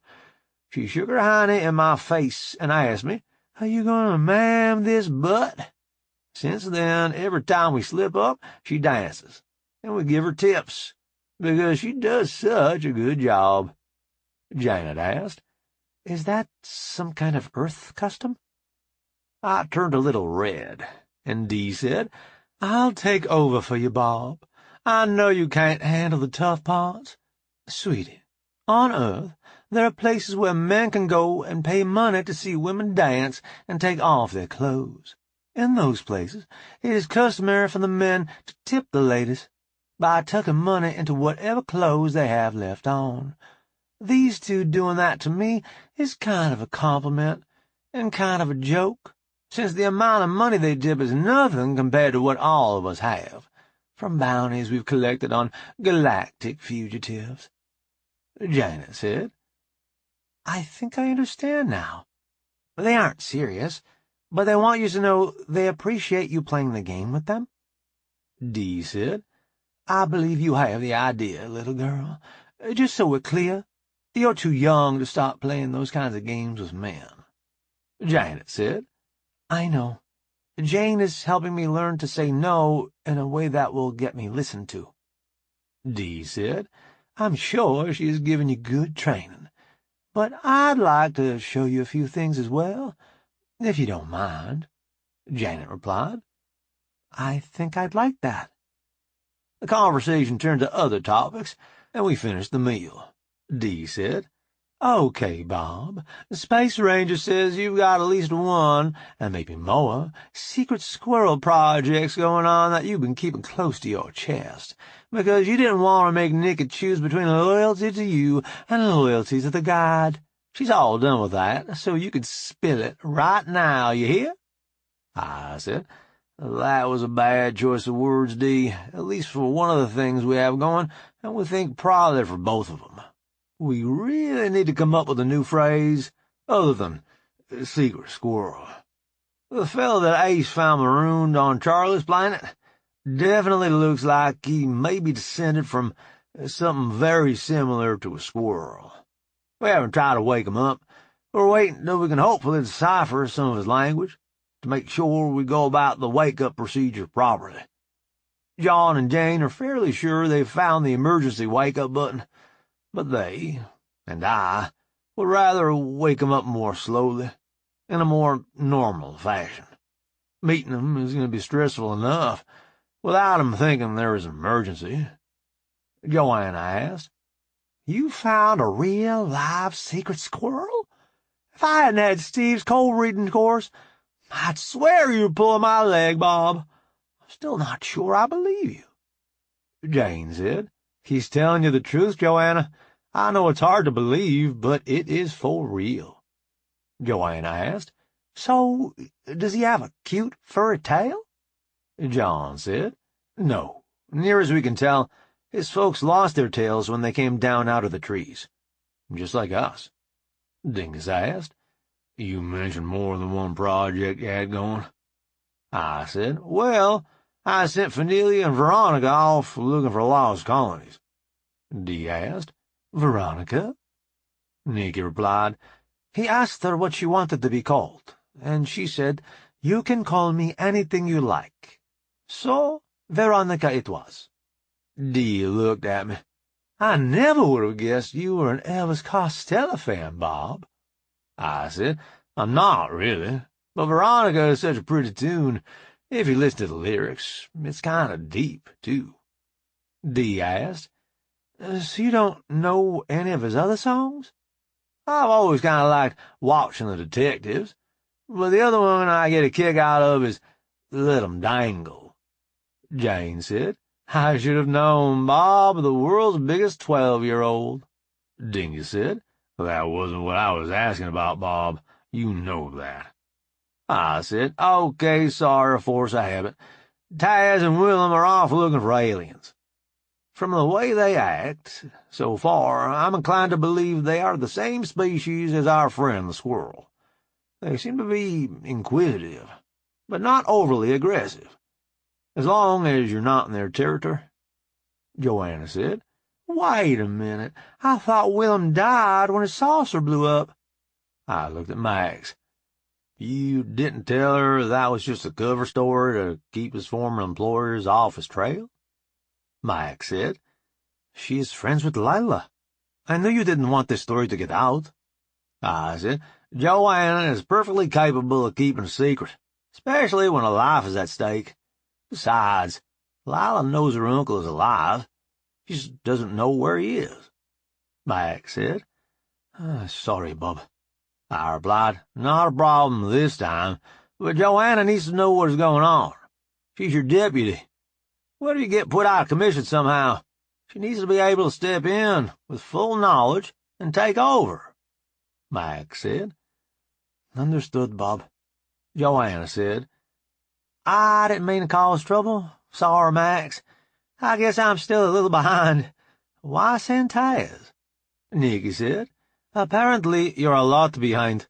Bob found out that most of the bots were surplus from a galactic navy no one even remembers. He found unlock codes to release their memories of their service in the Navy. Taz was in intelligence. His job was to go undercover on ships on the fringe of Commonwealth civilization, looking for evidence of aliens. He found some evidence, but by then the Commonwealth was ready to shut down the Navy, because they hadn't found any threats. Rather than look into Taz's data, they covered it up, so that they could go ahead with shutting down the Navy. When Bob and Sally managed to get them unlocked, he told them all about it, and said he would like to go back and find out for sure what he saw all those years ago. Bob sent Willem with him for backup. I asked, How'd you know all that, Spice Cadet? Nikki replied, Gene's security isn't all he'd like to think it is. Finding all that was what made up my mind to quit the guide. Yes, I've already started working with Gene to tighten things up, so nobody else can do what I did. I asked, Did you find the part about Taz and Willem getting chased out of a system? Because the aliens can detect quantum communications? Nikki said, What? No, I didn't see that part. What are you talking about? I said, The transponder on their ship was rigged to send back a constant readout on a quantum channel. They got chased through 3 or 4 FTL jumps until they figured out they needed to turn it off. Dingus said, That's some pretty impressive technology right there. Tracing a quantum link? Through FTL? Those are 2 things our best scientists say are impossible. I said, Feed them something besides ration packs for a couple of months and see what they say then. Dingus said, What? What are you talking about now, Bob? Max said, We found that there are a couple of micronutrients missing in ration packs. Both of them are important for creative thought. That's why Bob has had such an easy time surpassing our best scientists. Joanna asked, What else did you find while you were gone, Bob? I said, a planet where the animals have to grow so fast they release steroids into the air and make anybody who lives there mean and aggressive. Joanna said, I know you must be fooling me now, Bob. Janet snapped. No, he's not. I'm from there. Dingus said, I was there as well. Do you doubt me, Joanna? Joanna said, Sorry, I didn't mean to offend. Janet said, Captain Bob saved me from being in some brute's harem. Then he executed the man who raped me. I don't take well to people who don't respect him. I said, Thank you for supporting me, Janet, but Joanna didn't mean to offend. She's just having trouble believing all the things that have happened to us since we left here a few weeks ago. Janet said, Oh, I think maybe I overreacted. Sorry, Joanna. Joanna replied, You don't need to be sorry. It sounds like you've been through a lot. I didn't mean to upset you. Dingus asked, Is there more to the story of the aliens, Bob? I said, Well, Sally has a bunch of ship's computers tied together, trying to come up with a way to translate between their language and ours. But so far, I don't think she's made much progress. Dingus asked, What is she using to figure that out? I replied, Taz and Willem are retreating periodically to send back their intercepts of communications. Dingus asked, Is she assuming they are the same language as the labels in the ship you found? I said, I don't think so. We're not sure that it's the same race, even though it seems likely. Besides, the one is all visual, while the other is all sound. I'm not sure how much the one could help the other. Dingus said, It wouldn't hurt to try, if she gets hung up. I replied, No, it wouldn't. The last report I got, she still sounded like she thought she could get some results from what she was doing. If it doesn't work out, I'll have her try your way. Joanna's calm rang. We all tried to be quiet while she answered it. Oh, hi, Bill. Did you have a good trip? She listened, obviously having a hard time keeping from laughing. He did what? Oh, my. Why did he do that? I was tempted to do something to make the giggle burst out of her, but I restrained myself. He says you're even now? At least you won't have to worry about any more silly stunts then. She listened a while more. No, Bill, I don't know the next time he's going to be back to Earth. I get the impression it might be quite some time. Shortly, she said. It's a pleasure talking to you, too, Bill. Fly safe. She hung up. She turned to us and said, They just came out of FTL. How much of a head start did you give them? I looked at Nikki and asked, About a day, I think. Nikki said, That sounds about right. I'd have to check their logs to be sure. I said, I better be sure and tell Scotty about that when we get back aboard. Joanna said, No, really? Your engineer's name is Scotty? I said, Scotty with an I, not Scotty with a Y. The lady from Mythbusters, not the guy in the red shirt. I know she spells her name with an E, but our Scotty is her own person, not just a copy of somebody else. Joanna said, This is a lot to get my head around all at once. Can we talk about something less wild, like this place you're putting the folks from Shady Oaks? Nikki said, You mean the Shaved Ape Key? Joanna looked startled. Bob named it, didn't he? Nikki said, I helped. He was afraid to call it the Key, since it's a real island, not just a low coral one. I told him there weren't any geography Nazis out there to worry about. Name it what he wanted. Joanna asked, Why not just call it an island? Nikki said, Shaved Ape Island just doesn't have the same ring to it, do you think? Joanna asked, I guess I'm being slow, but why is the shaved ape part so important? Jane said, Because no Squatches live there, only humans. Greg said, Duh. John said, Manners, Greg. Yes, Dad, but wasn't it obvious? John replied, Yes, but there are nicer ways of saying it. and you shouldn't talk to your elders that way, anyhow." "Sorry, Dad," John said. "It's okay. Just try and do better. Okay?" "I'll try," John said. "Good enough." Dingus asked, "What all are you hoping to get done while you're here, Bob?" I replied, "I need to get around a few beers while I don't have my captain's hat on. Young Janet there is in need of an animal of the cuddling persuasion, and Topper and friends are packing up the shop and taking all the galactic tech off my GMC. Nikki's Audi is going with us, for sure. Other than that, I hadn't put much thought into it." Joanna spoke up.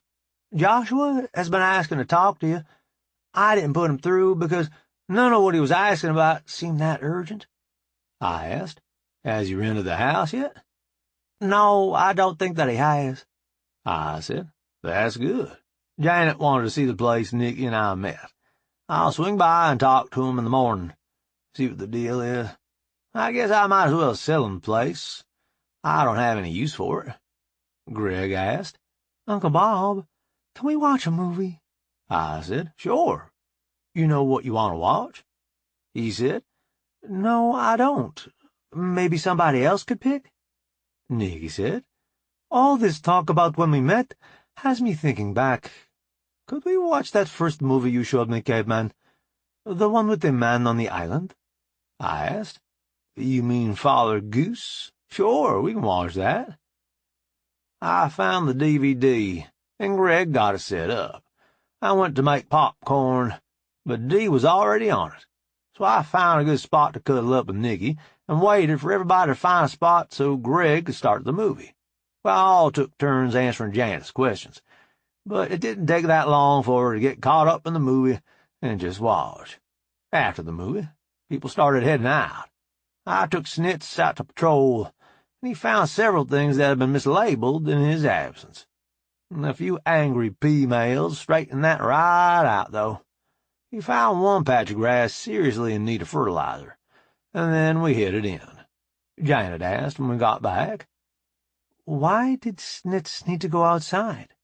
I said, "Because he doesn't know how to use a stool." Janet said, "What?" Joanna said, "He had to go outside to pee and poop." Janet asked, "What does he do on the ship?" Nikki said, "He has a box with dirt and grass. The bots clean up his poop every day, and the other just waters the grass." We all headed off to bed. Snitz came for some pets and scratches, and then went to Janet's room. Nikki decided that there would be no practice this evening, since Janet was staying with us, and the noise might not be something she was comfortable with. Even so, I was awakened in the middle of the night by a shout. I grabbed a robe and my Ruger and went to see what was going on. I met Joanna coming out of her room. She had a flashlight and a well-worn PPK. I asked, "What was that noise?" Joanna said, "I don't know, but it sounded like it came from Janet's room." Went to her door. It sounded like she was thrashing around, and I could hear Snitz whining. I looked at Joanna and counted on my fingers. 1, 2, 3. I threw the door open, and she pointed her light at the bed. It quickly became clear that Janet wasn't in danger. She was just having a nightmare, and Snitz was doing his best to wake her gently. I whispered to Joanna, "Speak to her. A man's voice is the last thing she needs right now." Joanna put her pistol in the pocket of her robe. She started speaking, soft and low. "Janet, sweetie, you need to wake up. You're having a bad dream. Nobody here is going to hurt you. You're okay, sweetie. Just wake up, and it'll all be over with." She went on like that for a while, before she finally got through to Janet. I calmed Jane. "What, Bob, this better be good." I said, "Janet is having night terrors. Did you know that?" Jane replied, "I did not. I'll be right over." The line went dead. I called into the room. "Jane's coming over. She's good with PTSD. Maybe she can help." Joanna said, "I think that's a good idea. Our little Janet's scared to death." Joanna tried to calm Janet down until Jane came in, and then she took over. I went out to the kitchen and started a pot of coffee. Joanna came with me and sat at the table. She said, "Poor little thing. She was so scared. I didn't know what to say to her." I said, "I know what you mean. I haven't even tried, because I figured having a man around would just make things worse." Joanna said, "I'm not sure you're right about that. She thinks you're some kind of white knight." I replied, "We all know that's not the case." Joanna said, "Actually, from her perspective, it kind of is. You saved her from a bad situation, and when another bad situation came up, you dealt with that, too." I said, "I can kind of see that, I guess, but just because I was able to help her out a couple times doesn't mean I'm always going to be around when she needs help." Joanna replied, "She knows that. She's doing her best to learn to take care of herself. But right now she needs to know you're still around to handle the bad things." I asked, "So how do we get from there to helping her get a good night's sleep?" Joanna said, "I'm not sure, Bob." We sat there silently contemplating the problem until Jane came out.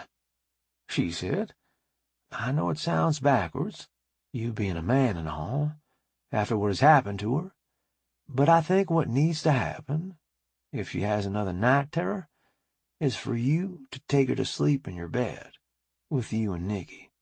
She doesn't have any family anymore, and she needs to feel a connection to someone, to help her deal with what she's been through." I replied, "You're right, that does sound a little backwards. I must be doing it all wrong, because I've been trying to keep my distance, to keep from making her think about Sam." Jane said, "I understand why you thought that way, and I know you had her best interests at heart, but it isn't what she needs from you right now." I replied, "I'll do my best. I just don't want to make things worse. The poor kid has been through enough." Jane said, "I have faith in you, Bob. You'll figure it out, even if you can never explain why you thought it ought to go that way." Joanna said, "Exactly. You always manage, Bob. You get things to work. Give yourself some credit." I said, "Wow. I wish I could believe in me as much as you folks do."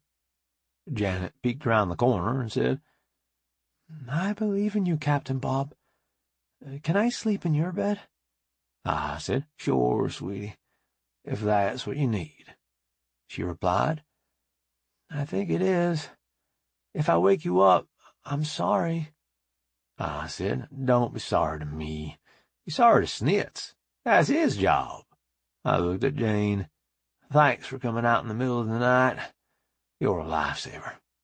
Jane said, "That's my job, boss." She went out to her car and took off. Joanna said, "I'll see you folks in the morning, then." I said, "Good night, Joanna." I got the coffee pot ready for the morning, and we headed off to the bedroom. I put Janet between Nikki and me.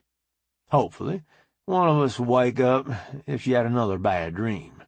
I laid down, and Janet lashed onto my back like a life-preserver.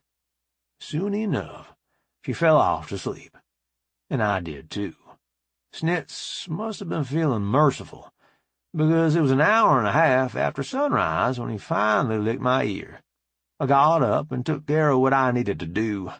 When I came back from the bathroom, Janet was gone, but I heard her shower running. Snitz and I went on about our morning routine. I started the coffee, and went out to see who had violated his turf last night. We stepped out onto the porch. The doe and her fawn, standing off towards the pond, decided they had other places to be. I don't know if Snitz didn't see 'em, or decided they were too far away to bother with, but he ignored 'em. He found a few places that needed a nasty note, and another patch of grass that wasn't growing to his satisfaction. Then we went back in, to find Janet sitting at the table. I asked, "What sounds good for breakfast?" Janet said, "I don't know. What would you like?" I looked in the fridge and found we were fully stocked with breakfast meats. Plenty of eggs, too. That didn't cut down my choices at all. I decided some sausage and scrambled eggs would do just fine. I said, "Come here. You don't think you get to sit and wash, do you?" Janet came over and said, "What do you want me to do?" I showed her how to crack eggs and gave her the bowl to crack into. When she had enough, I showed her how to whisk 'em up and stir in a little milk and some seasoning. By then the butter had melted in the skillet and was starting to sizzle. The sausage in the other skillet was doing well. I had Janet pour the eggs in the skillet and showed her how to keep 'em moving, so they would come out light and fluffy. The coffee finished up, and I got myself a cup and poured Janet an orange juice. She asked, "Why don't I get coffee like you?"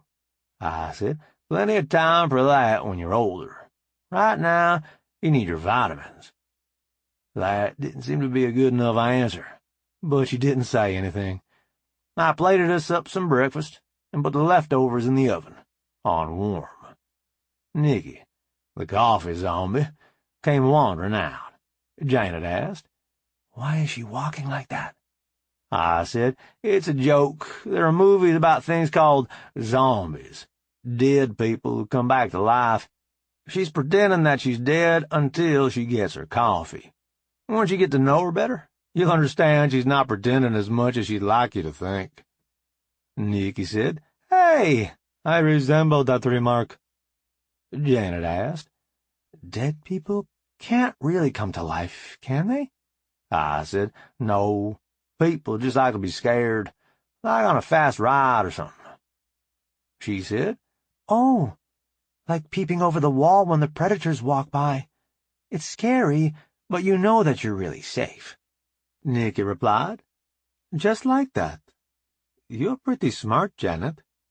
Janet said, "I didn't really have a choice where I grew up.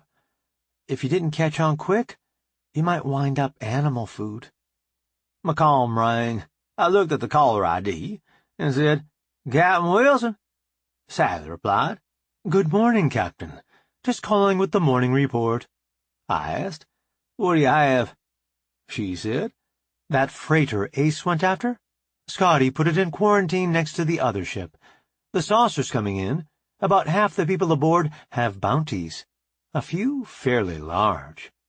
I said, "I know it's overkill, but can you run cargo straps around those auto docks, just so they can't get out and cause trouble? I've seen an auto dock rigged to open when disturbed before."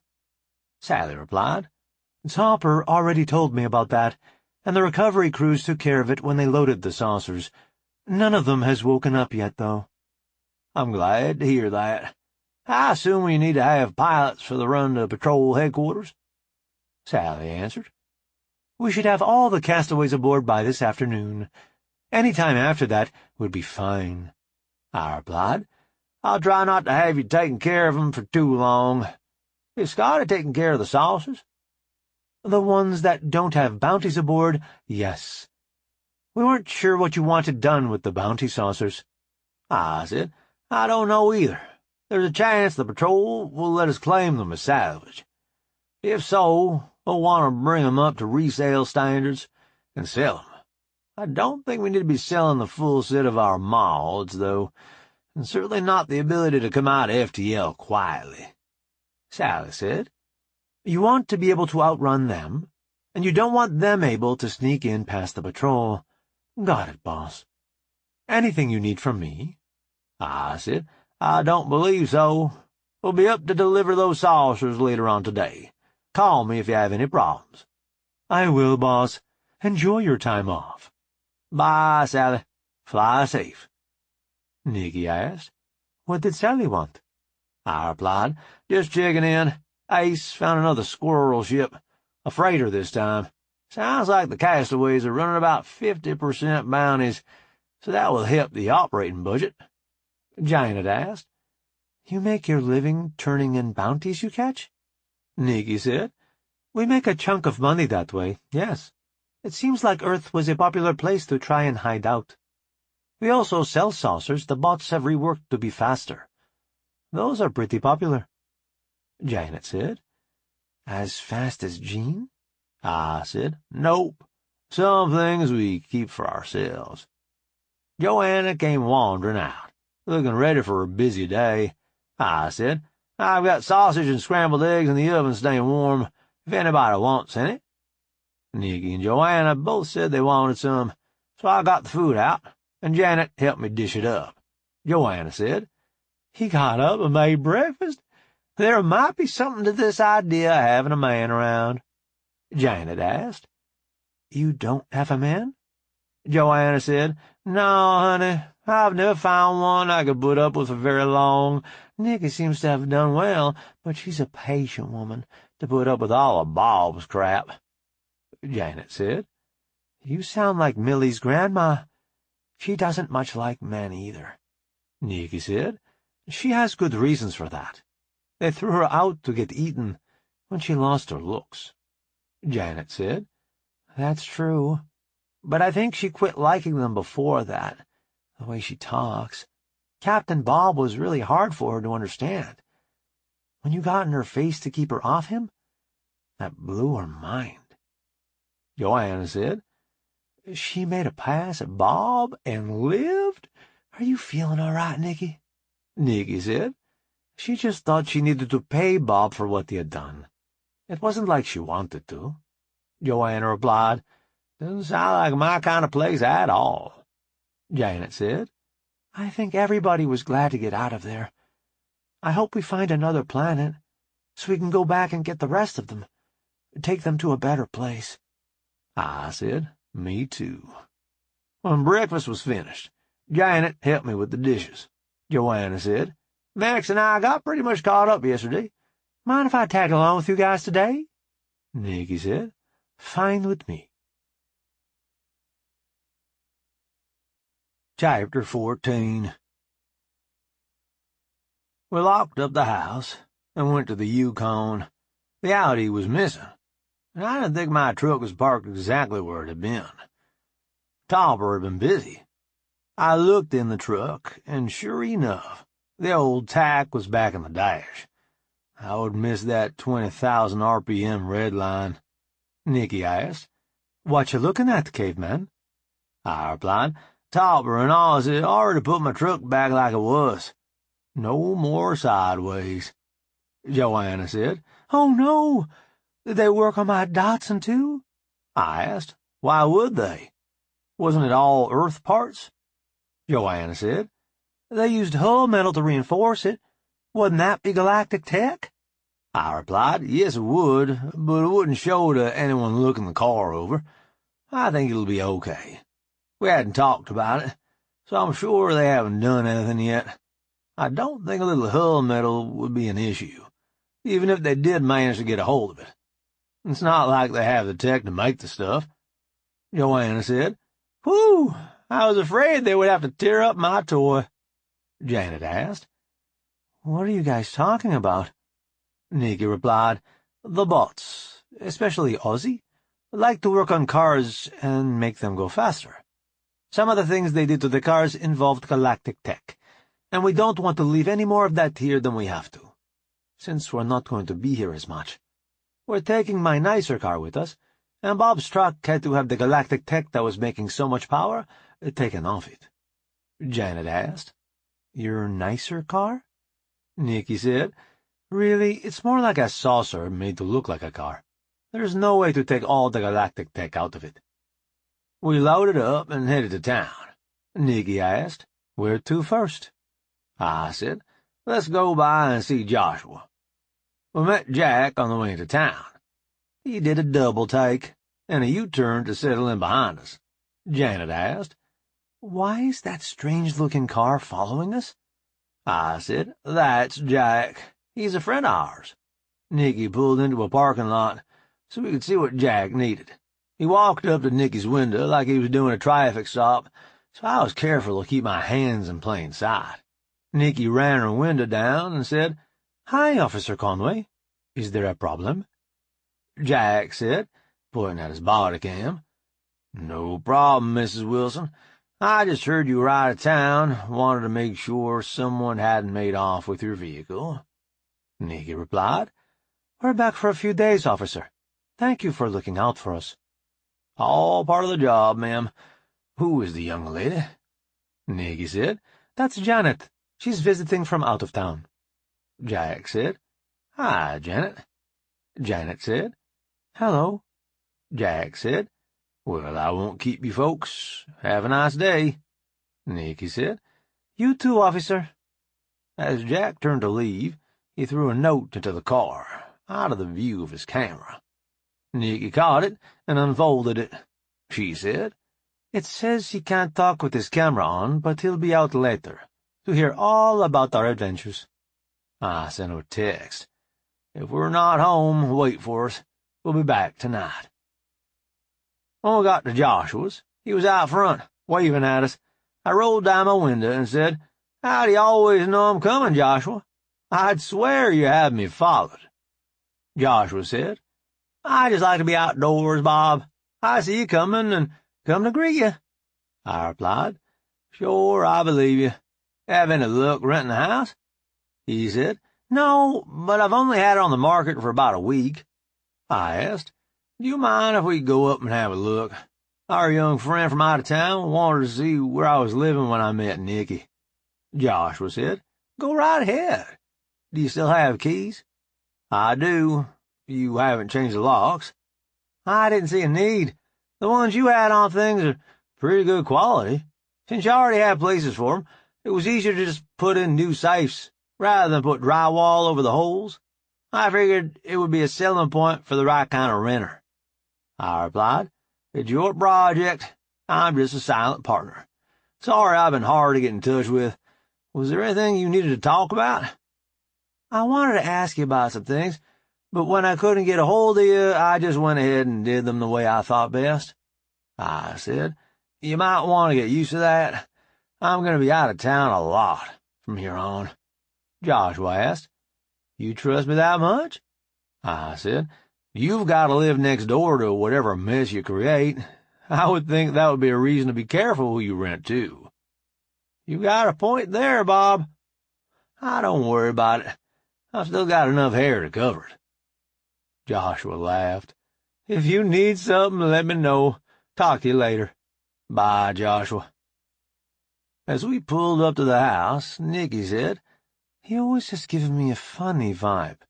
Since I've had Steve's course, it's even worse. But I can't pin down what it is about him that's off. I said, He's an odd duck, but I've never had reason to believe he would do anything to hurt anybody, unless they gave him good reason. Janet said, I think I know, but it doesn't make sense. Joanna asked, What is it then? It's like the difference in the way I speak and the way Zoom speaks. Zoom learned English watching bootleg TV, so she speaks pretty much like a native. I have a weird accent, because I learned on the machine. Mrs. Wilson has less, since she's lived here for a while, and that fella Joshua has even less, but there's still a little bit you can catch once in a while. I asked, You're saying he's galactic, but he's lived on Earth for several years? Janet said, That's part of what doesn't make sense. He has traces of an accent, but I don't think it's galactic. I said, That's truly odd. You think maybe Moscow University, Joanna? Joanna said, I suppose it's possible, but Janet said he sounded like he learned on a machine. I replied. She also said he didn't sound galactic. The only other people we know about are the squirrels, and he dang sure ain't one of them. On the other hand, he hasn't given us a reason to care where he's from, so I'm thinking it's a problem for another day. Nikki said, That sounds like a plan. Let's have a look at the old place. We gave Janet the tour. She had lots of questions, and we answered them the best we could. We locked up and headed out to the pound. When we got close enough to hear barking, Snit poked his head up over the back seat. I said, How did that sneaky booger get aboard? Janet said, Mrs. Wilson and I figured he would have to live with the new dog, so he ought to get to help pick it out. Nikki said, Hurts to be on the other end of their logic, doesn't it, caveman? I replied. I suppose it does. Do we have any idea what sort of dog we're looking for? Nikki said. Something like Molly was before she went in the Autodoc, I think. Janet won't have time to keep up with a dog like Molly is now. The lady at the desk wasn't crazy about Snitz helping us pick a dog, but our friend Mr. Grant interceded for us. Janet looked at all the dogs, petting some, but she didn't really seem attracted to any, until we found an old Basset, who looked like she might have done time in a puppy mill. Janet said. Is she all right? I said. I think she's just tired. Looks like life hasn't been all that kind to her. Janet said. Do you think we could help one another? I said, I bet you could. Let's see if they'll let us take her with us. There was more BS, and I wound up signing as the new owner, since Janet was underage. The lady insisted we get her fixed, and I said, that's not a problem. It looks like she's already had all the babies she needs to. Once we got out of the pound, we took her over to the vet to get her taken care of. The lady at the counter asked what her name was. Janet said. Alice, I think. It took me a second to remember where I had heard that name recently. I fervently wanted to say something about how much the dog and Millie's grandma were alike, but with a fierce effort of will, I restrained myself. The counter lady said that, given Alice's age, they probably should keep her overnight, just to be sure she didn't have any complications. We said we would be back in the morning, and I paid for the surgery. When we got back in the vehicle, Nikki said, Your children are hungry. Could we go get some lunch before we head home? I replied, Fine with me. Julie's? Joanna said, That sounds good. Jack must have mentioned to Julie that we were in town, because she was waiting for us at the door. No, sir, Bob Wilson, we don't need none of your kind of trouble in here. Your womenfolk are welcome, but you and that ornery dog can wait in the truck. Janet said. She knows you well, Captain. I replied, It's good to have friends, so they tell me. Maybe someday I'll find out. Julie couldn't hold her serious face any longer. She said, How have y'all been? Seems like forever since you've been in town. Nikki said, We've been all right. Bob's yet to find any trouble he can't get out of. Julie asked. You don't sound too sure about that, Nikki. Why is that? Joanna said.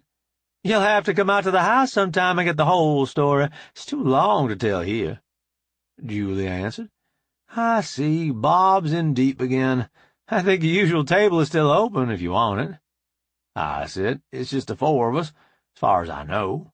Julie pointed with her head and said, 5. I turned and saw Jack get out of his car, without the body cam. When he walked up, I pointed to his chest, and I asked, Won't that get you in trouble?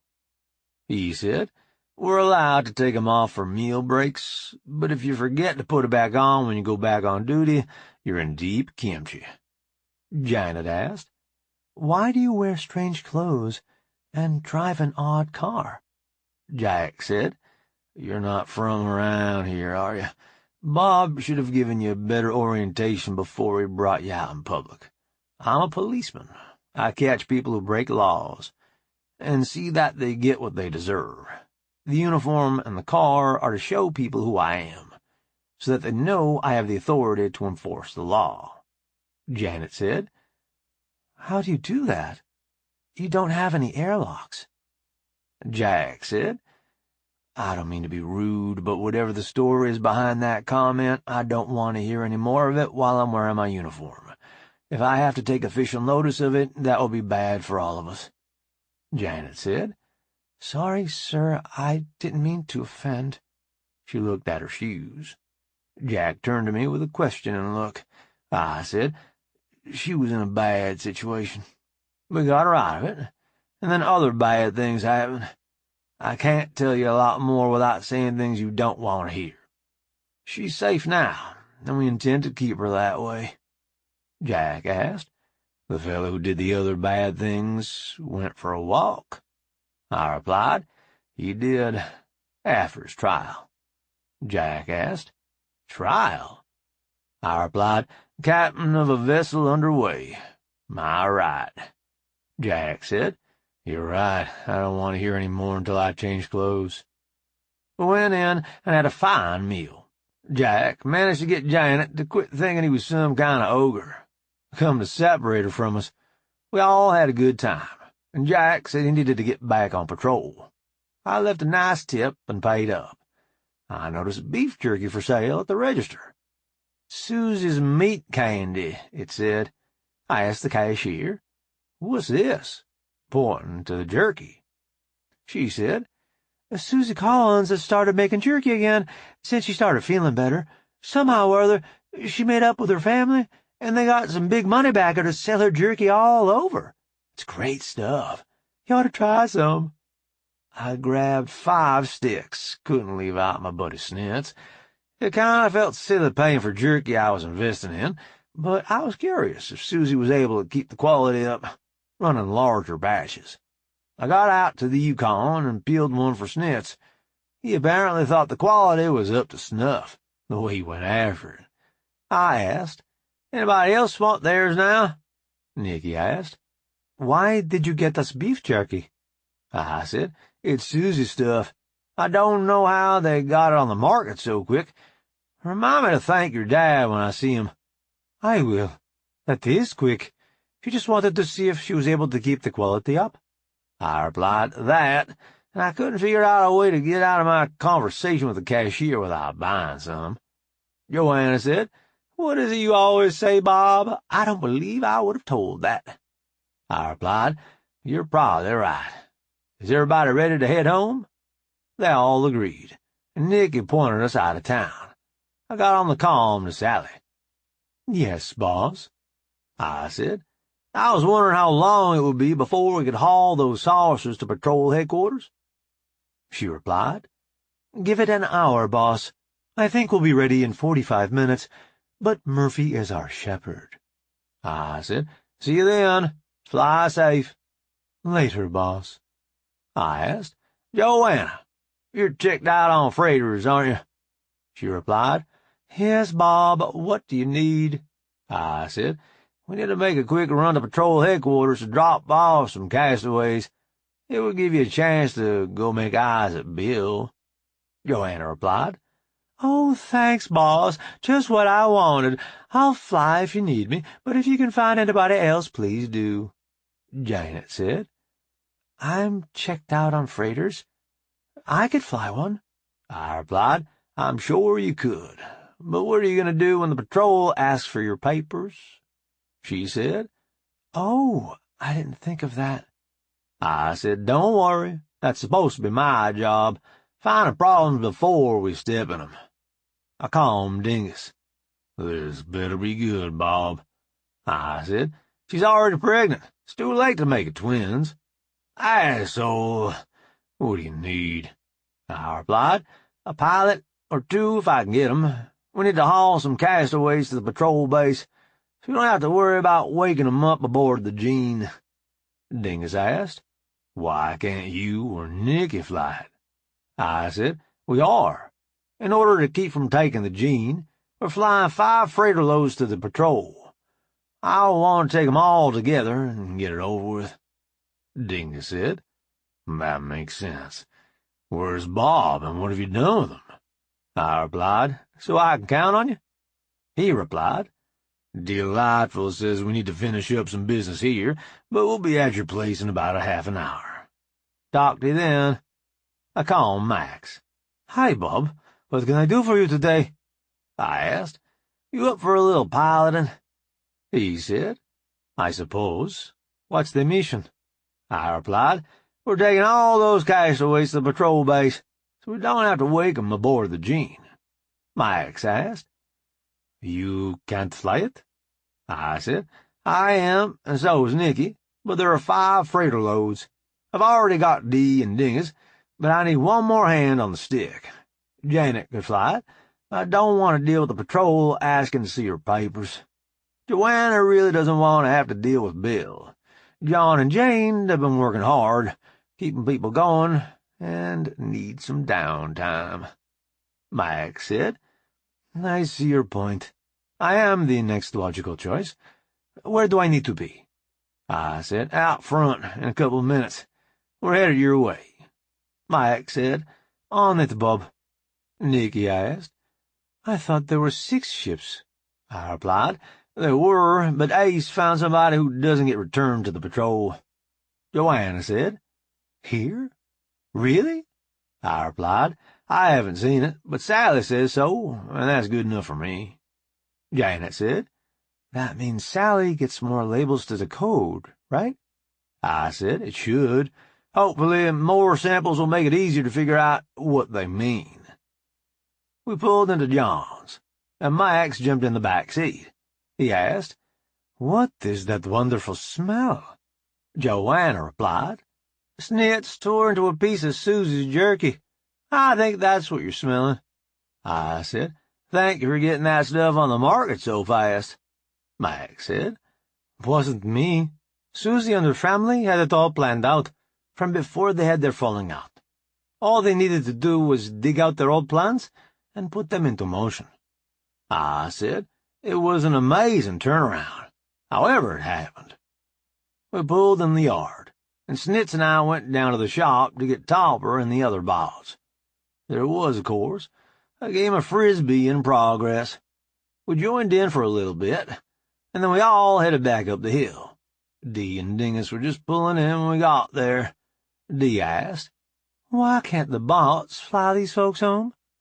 I said, they would have to act limited, because the patrol base is Commonwealth territory.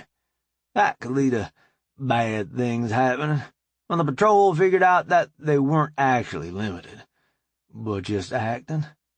Dee replied, I see the problem. If you took the gene that close to the patrol base, that would cause a bunch of trouble too, wouldn't it? I replied, I sure would think so. The ladies came back out from hitting the head, and we loaded up. I stayed out to close the barn, and then I got aboard, and we took off. Nicky's Audi had pried a place right by the ramp. I saw my old machine tools farther back. I asked Topper. My stuff was Earth Tech. Why'd you bring it? Topper replied, The DROs we put on for Steve weren't. It was easier to bring the whole tool than to take off the galactic tech. I said, makes sense. No use to do more than you have to. If we ever need more Earth tools, I think we can afford them. Soon enough, the ramp was coming down, and there were a group of bots there. One of them said, Human pilots, follow us to your ships, if you would. We all unloaded and found a guide to our particular ship. I wondered why I'd happened to draw the Ronald Evans. My guide said, It's the fastest one of the bunch, sir. We wanted you to have the best chance of making it back. Mrs. Wilson has the second fastest, but she is a better pilot than you. I said, thanks for clearing that up. I climbed aboard and found the course I needed to fly already input. I asked for clearance to leave the gene and headed out. Nikki came over the comm. They've got us flying straight there. I think we will be better off to make a jump and come in from a random direction. Don't you, Capeman? I replied, set it up and we will fly it, Space Cadet. We jumped in and slowly eased the volume on our transponders up to normal. It wouldn't fool them if they were determined to figure out what we had done, but it was good enough if they had no reason to look. My comm rang. Captain Wilson? Diego said, Captain, I just wanted to let you know I talked a nice lady called Dee out of her seat, so I'm flying one of your ships. I replied, Why would you want to do that? He said, I've never been to the patrol base. I wanted to see it for myself. Let me guess, Bill has second seat? Bill spoke up. Nobody here but us chickens, Captain. I asked, do you two tourists have any useful information, like what Dee is up to on the gene? Diego said. She was asking Scotty whether the armory had shooting ranges, and how hard it would be for Scotty to copy something for her. I replied, Lovely. When we get back, Janet will have a copy of Dee's Baby Browning, and probably a couple of nasty little blades to go with it. Dee isn't into restraint when it comes to weapons. Bill said, "Sounds like my kind of girl." I said, "Well, her husband is a bona fide gunslinger out of the Old West, so if you think you're up to it, go ahead." Bill replied, "Now you're pulling my leg, Captain." I said, "I've seen him fan a Colt.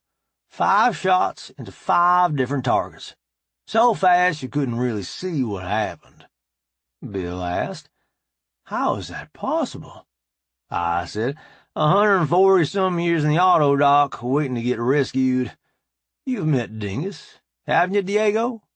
Diego said, "Dingus is Dee's husband." Bill, don't even think about it. He may seem all mellow, but I don't think that would last long if you were to bother his wife. I said, "He'd stand back and watch. He's seen what she can do." Diego said, "I think Bill is having trouble fitting those new facts into his view of reality, Captain. Looks like you may have broken him." I replied, "That's why I can't have nice things. We better shape up. We're coming into patrol space." The comm clicked off. My radio came alive. "B.S. Ronald Evans, what are your intentions?" I said, "Patrol base, I have several loads of castaways I'd like to leave with you, if I could. Some of them have bounties, but quite a few are just lost souls." Major Rodham came on the mic. "Bob, is that you?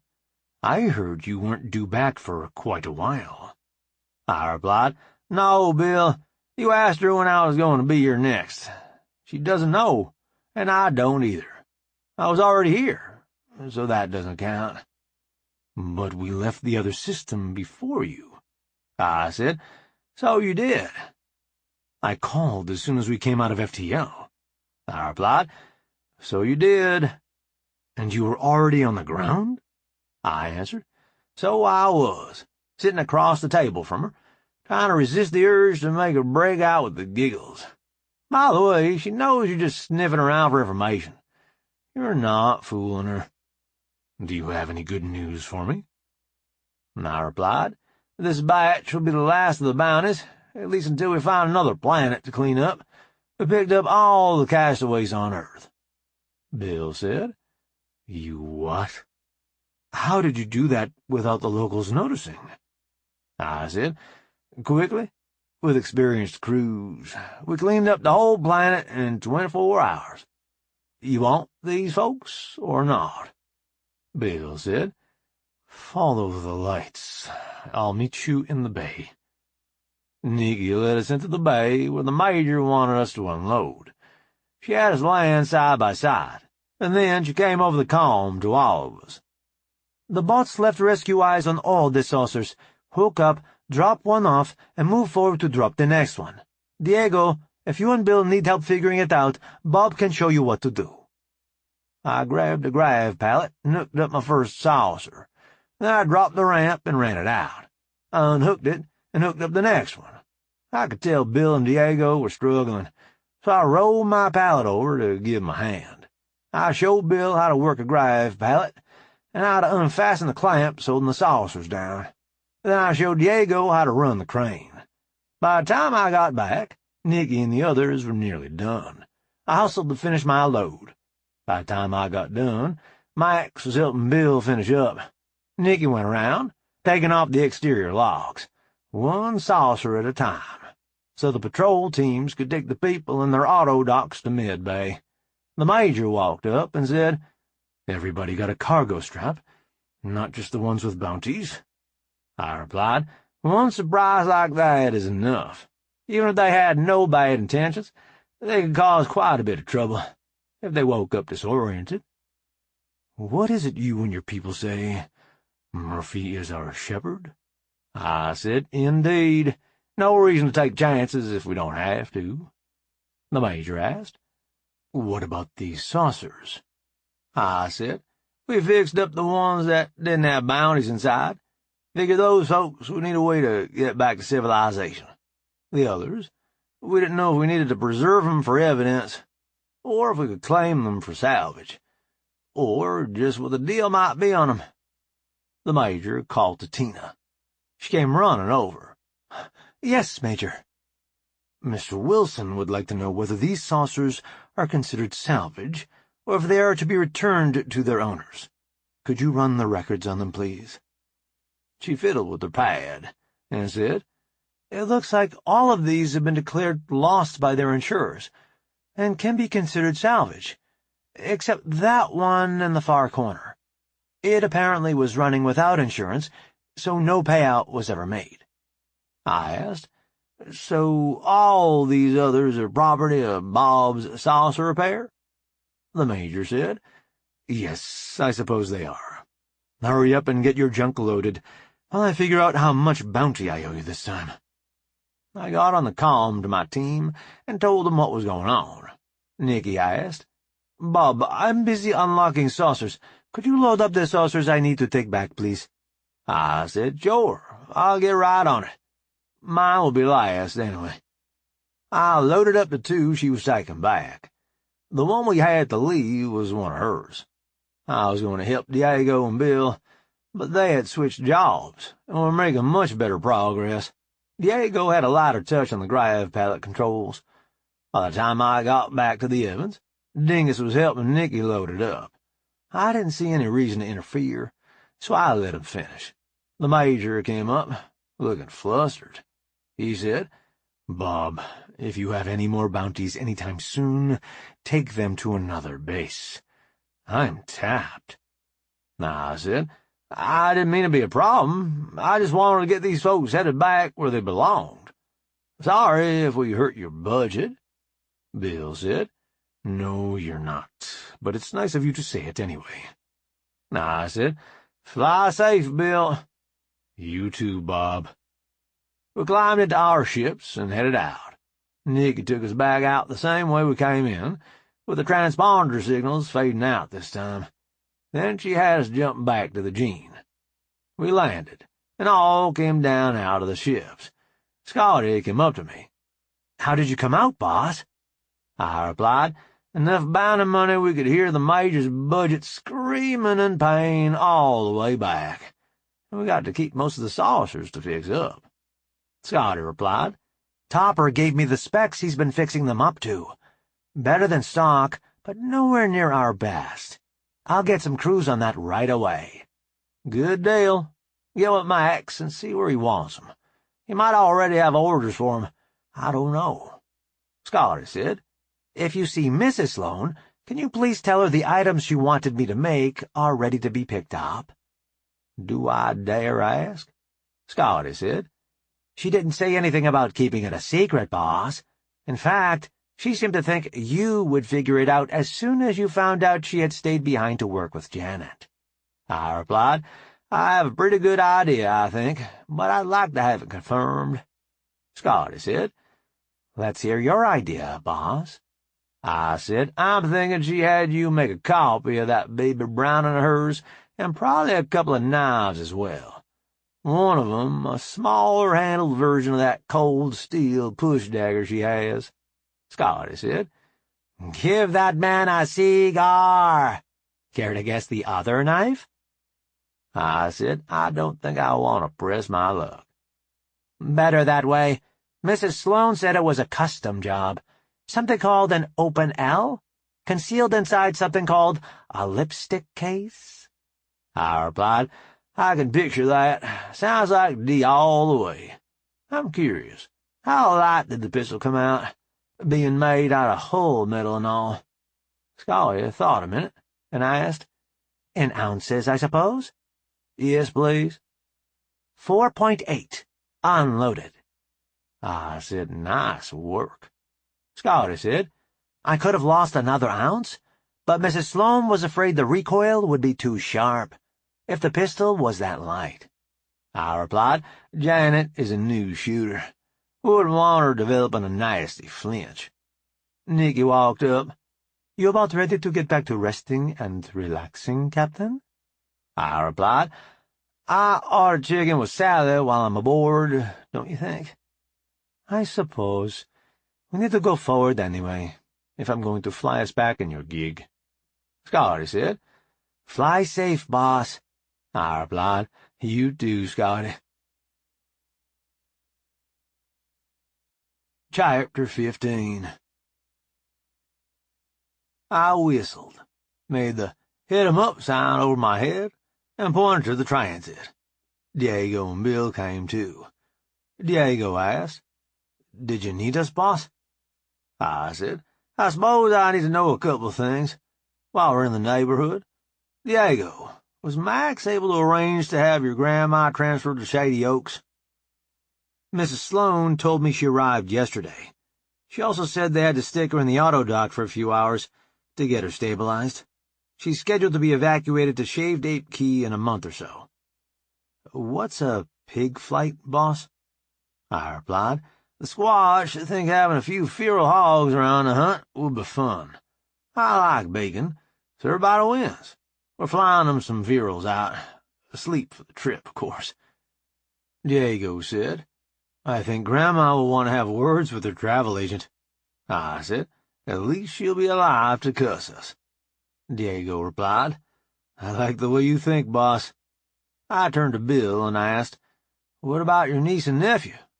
Are you going to be able to get 'em peaceably, or do we need to do a raid?" Bill looked crestfallen. "I've been talking to Sally and Andre. They looked at the place the kids are staying on the sensors. At this range, they can't be sure about numbers, but it looks like the government has the place staked out, waiting for somebody to try and get the kids." I said, "Send my wife the location. We'll go by and get some better scans on the way back. We got Fred out of a situation nearly that bad. Don't give up yet." Bill's eyes got big. "Sir, you'd be taking a huge risk. I can't ask you to do that." I looked around. "I ask any of these folks. We've done at least as much for people we didn't even know. Your crew. They're your people. End of discussion. We'll get 'em out." Bill looked like he was going to say something else, but Diego cut him off. "The captain has spoken. He wouldn't offer if he didn't think he could get it done. Calm down and help the crew plan this rescue. Or I can slap you around, and then you can calm down." Bill looked at Diego like he had seen a snake, but he chilled out. We all got into the transit.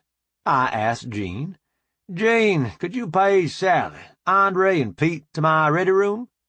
Jean said, "On it, boss." I said, "Could you add Scotty to that, too? She is de facto heir, boss." Jean said, "Right away, sir." We walked into the ready room with Sally, Andre, and Pete already there. Tauber had apparently invited himself. Scotty's transit car opened as soon as ours moved out of the way, and she followed us in. Jean asked, "Does the lodge need to be tiled, boss?" I said, "Not for this, I don't think. Team, I have received a personal challenge. I'm asking you to help me succeed in it. Bill here doesn't think we can safely retrieve his niece and nephew without exposing ourselves to the American government. I would like y'all to help me in demonstrating just how wrong he is." Dingy said, "I like the way you put that, Bob. It's all Bill's fault from here on in." I said, "Sally, I'm told you have some scans of this place." She put them up on the main screen.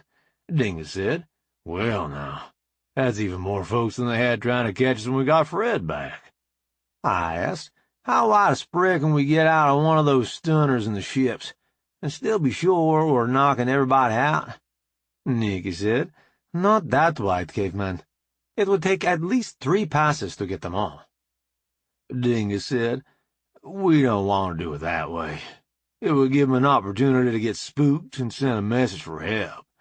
We don't know how much time we'll need to extract the kids. We don't want to give them the chance to get other folks involved before we get away." Bill spoke up.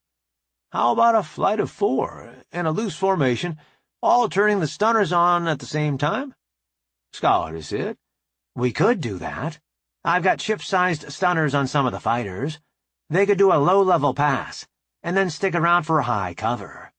I asked, "Can we be sure the kids we're after are actually there?"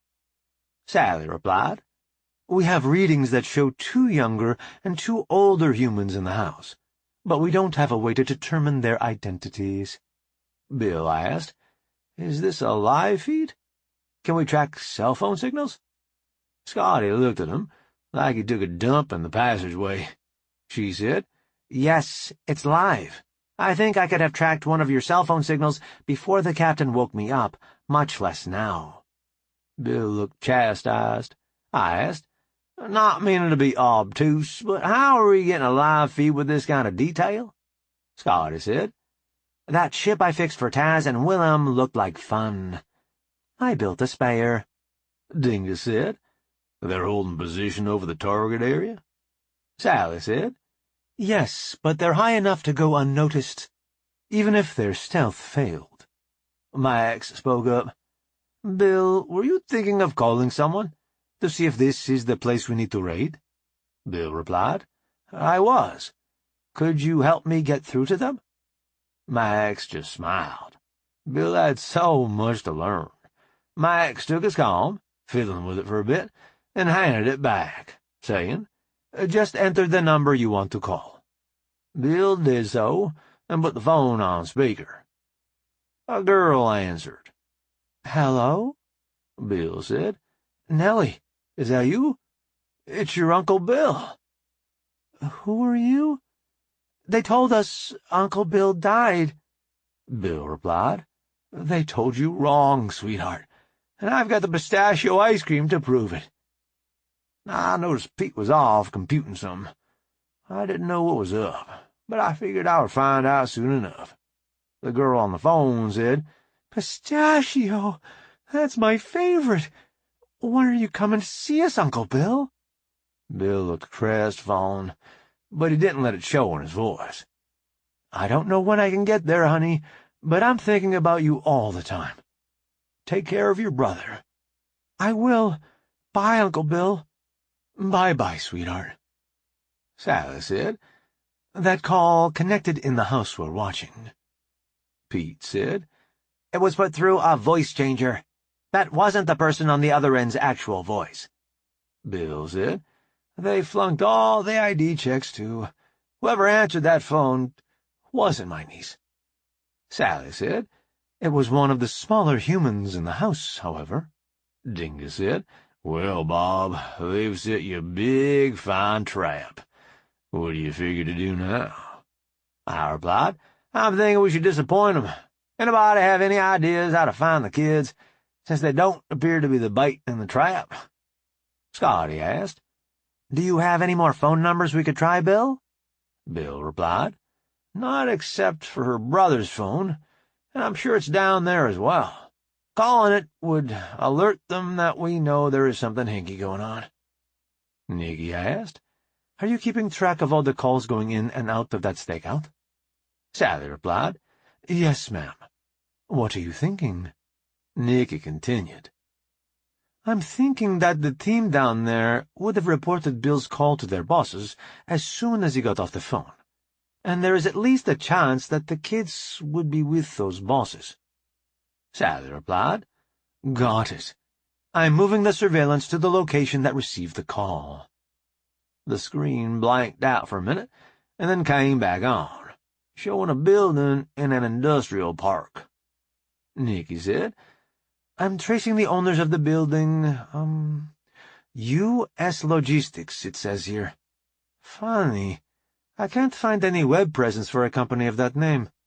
Sally said, "They have something in the roof of that place that is keeping us from getting a good scan of the occupants. How would you like to proceed, boss?" I said, "Give me one pass. Low speed, low enough altitude to see through the walls. Will that roof stop a stunner?" Sally answered, "I don't know, boss. I don't think you should depend on a stunner getting through it."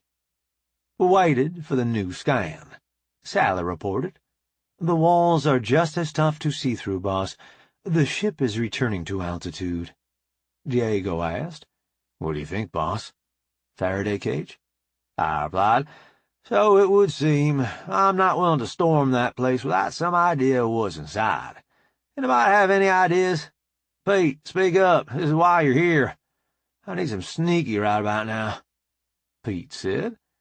"Well, boss, the other place was a trap. This place we can't see into.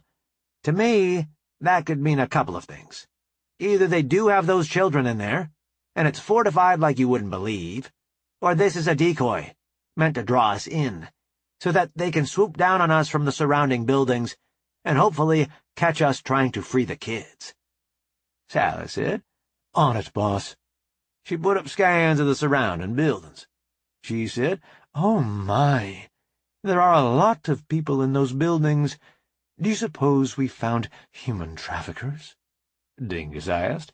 "Human traffickers who have a third of their people on watch, a third resting, and a third asleep?" I said, "Oh, goody, another trap. Now the question is, are the kids here, or are they at yet a third location?" Diego asked.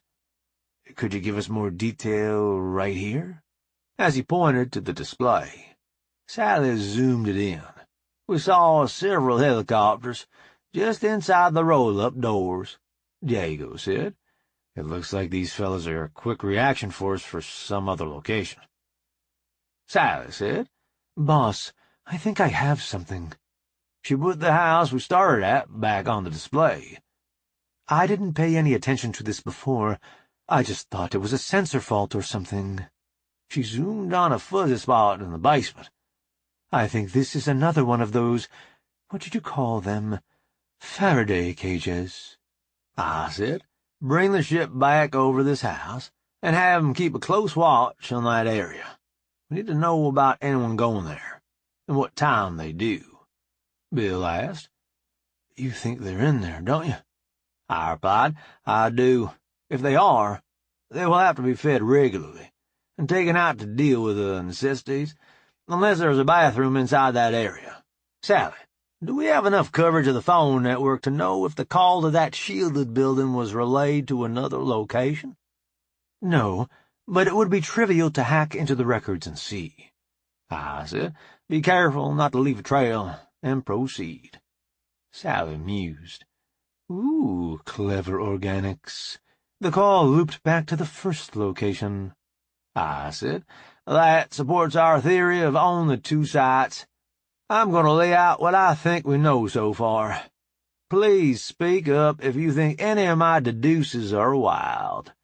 The Space Force have taken over the house in hopes that we will come bursting in, and between the folks in the surrounding houses and the quick reaction people at the industrial park, they can overwhelm us and get some shiny galactic tech.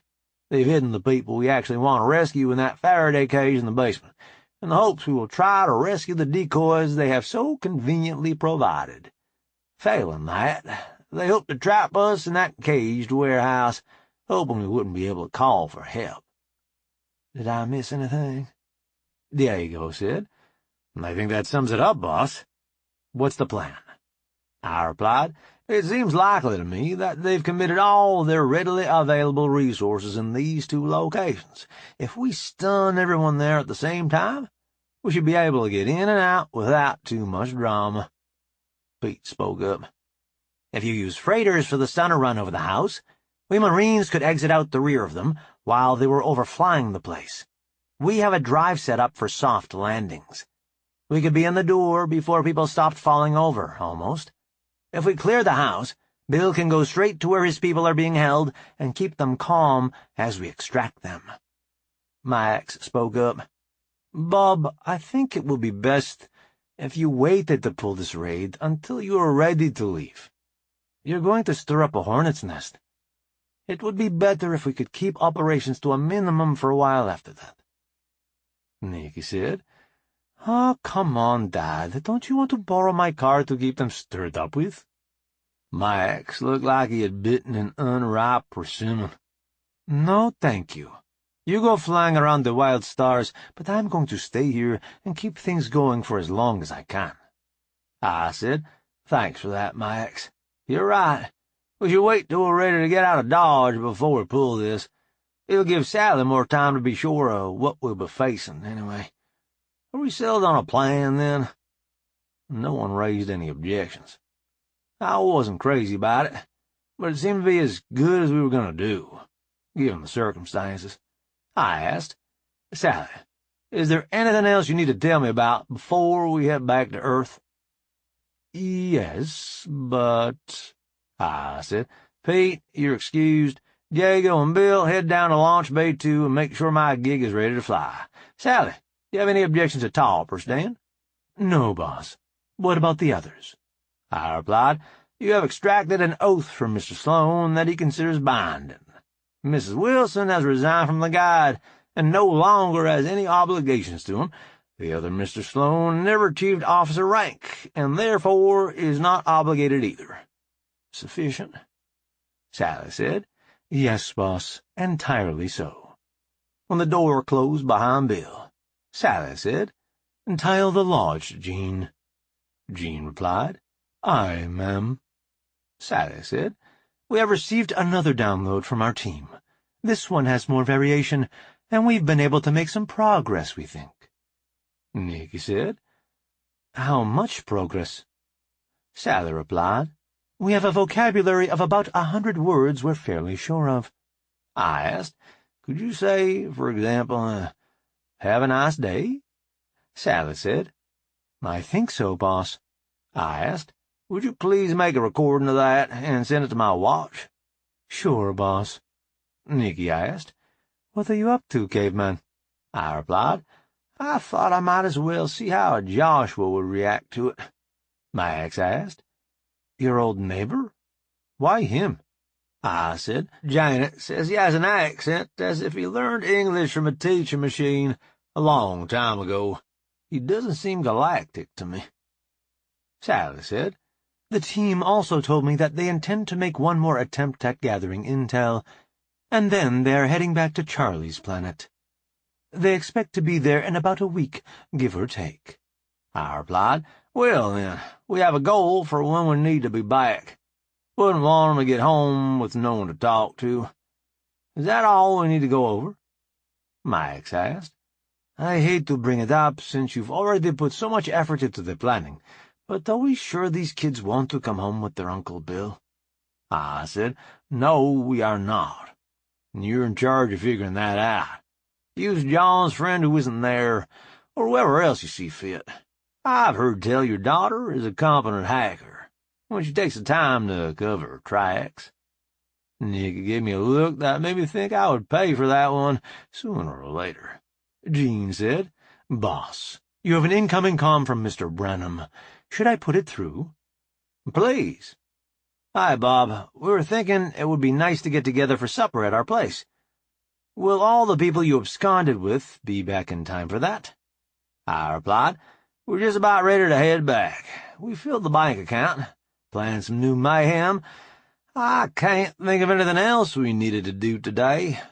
John said, I would ask, but I think I'm better off not knowing. I said, You'll know soon enough. You have an important part to play. John said, Oh, goody. Patching up rescued prisoners while evading pursuit. My favorite. I said, I'm ever so glad to hear it. It's going to be quite the party. They prepared a wonderful reception for us. Better than the to-do they threw for the barrel maker? I said, Quite a bit. Should be lots of fun. John said, Bob, I would suggest therapy, but I don't know any shrinks I hate that much. See you at supper, then. Bye, Bob. I turned to the room and said, Okay, folks, John is making supper. We wouldn't want to be late for that, would we? Sally said, You organics get so much pleasure out of your eating. I replied, We get our jollies where we can, ma'am. We all headed down the passage to Launch Bay 2. Diego and Bill had moved the gig out ready to be launched. They were standing, waiting when I came into the launching bay. They snapped to and saluted. I returned the salute, and Diego said, She's a fine ship, sir. Fly safe.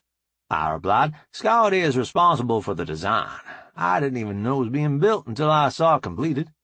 I just get to enjoy the results. They took off, and we boarded Oz's toy. I was almost aboard when I realized we were short a couple of people. I said, Jean, please page Mrs. Sloane and Janet to Launch Bay 2. Jean replied. Already did, boss. They should be there any time now. Thanks, Jean. I saw them coming on deck and gestured them aboard, saying, John's making supper. We don't want to be late. Dee replied. That probably means he bought steaks and started the fire. You'll get to put 'em on when we get there, Janet said. More captain cooking? Does that mean I have to help? I replied. Maybe we got lucky, and he traded a bag of garlic to farts like skunk for some fresh venison. He could have made his venison stew. Dee said. You don't even believe that, Bob. Why are you trying to get us to? I don't know. Seemed like the thing to do at the time. We strapped in, and Dingus got a full-power cat shot from Jean. How he had beaten Nikki to the command seat, I don't know, but he was having fun with it. Scotty came over the comm. Ozzy's toy. Would you like me to launch a few fighters for you to play with? Dingus replied. No time today, Scotty, but thanks for the offer. Scotty said. Fly safe, Mr. Sloane. And you, Scotty. Dingus pointed us toward Earth. Nikki said. Grandpa, I have a drive signature slightly off our flight path, running no transponder. Dingus asked. Okay if we have a closer look, Bob? I said. The drives on this boat are shielded. Go ahead. Just stay out of stunner range and tell the folks back on the Jean what you're up to. Dingus asked. Whatever happened to Bob who rushes in? I said. You and Sally trained it out of me. Dingus eased up on the unknown. He asked, Nikki, what do you have for scans? She replied, Hang on one, Grandpa. I'm having to sync up with their tumble to get the reading. Now it's coming in. Looks like 3 folks aboard. None of them appear conscious. I'm not sure why their transponder is out, but it looks like they're in trouble. I said, We can't help 'em in this boat. I'll get Ace out here to scoop 'em up. I calmed Scotty. Yes, boss? Is there a problem? I need Ace, and probably Ruth, and a freighter at my location as soon as you can do it. They'll need Hopper, and whoever else Ace wants, plus medbots and Marines. Scotty asked. What did you find, boss? A ship running no transponder, tumbling like crazy. Everyone aboard appears to be unconscious. So far, that's all we know. Once we have 'em aboard, Jean, we can get some idea what happened. Scotty said. Your ship is away and on its way. I replied, Nicely done, Scotty. Thanks, boss. Need anything else? I said, Just set up a bay to receive these folks. Might not hurt to run a quarantine protocol on 'em. It could be they got sick, and that's how they wound up in such a sorry state. Scotty said. Understood. Ace should be arriving soon. Later, Scotty. A freighter appeared from FTL, and immediately started matching the tumble of our unknown friend. McComb rang. Ruth's voice said, Hiya, boss. Thought you were headed back home to goof off some more. I replied, So did I. These folks look like they could use a little help, though. Ruth replied, We'll see what we can do, boss. Dingus asked, Mind if we stay and watch, Bob? I said, Gee, Dingus, I was going to ask you that. It took Ruth a few tries to get lined up on their tumble. I was pretty sure Nikki could have done it quicker, but I wasn't about to say anything. Ruth came back over the comm when she finished easing the ship aboard. The scanner says these folks need the autodock bad, boss. We're out of here as soon as we get their ship secured. I replied, Fly safe, Ruth. Watched as the Marines tightened down cargo straps while the ramp went up. Once it closed, Ruth killed the tumble and went straight to FTL. Dingus said, You've got a whale of a team, Bob. That ship was far enough out of control of the guy that would have let it go. I answered, I'm just wondering what in the world they were doing way out here, with no transponder. I can't see a way you get in that situation while still having good intent. Janet said, Andre and his fellas will make sure nothing bad happens, Captain. No need to worry about the Jean. I replied, Silly as it sounds, I'm more worried about them having bounties. Major Rodham said he's out of bounty money. I'd hate to have to get acquainted with a whole new patrol base, just to get 'em where they need to go. Dingus said, Don't worry about that. There's a little-use clause in the guide charter that lets them pay bounties if the patrol is unwilling or unable. The folks at the nearest guide base will still think you're some kind of hero for fixing the teaching machine. Jane had asked, Why would they be so much more excited about that than the patrol? Nikki said, Guide work requires more training than patrol work. You need more knowledge to be out beyond the edge of civilization on your own. Patrol always works in teams, so not everyone needs to know everything. Jane had asked. But you were just guiding a student expedition to Earth. That's not so wild and scary, is it?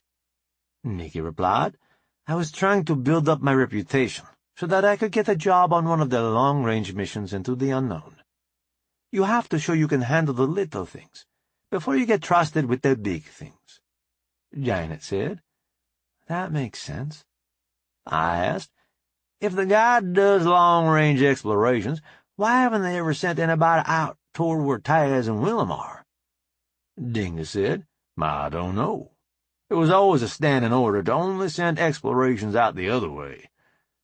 It's been in place so long, nobody ever questions it. Nikki said, That's not exactly true, Grandpa. There was a fella in our class at the academy who did. He got flunked out on a technicality not very long after, and nobody ever heard from him again.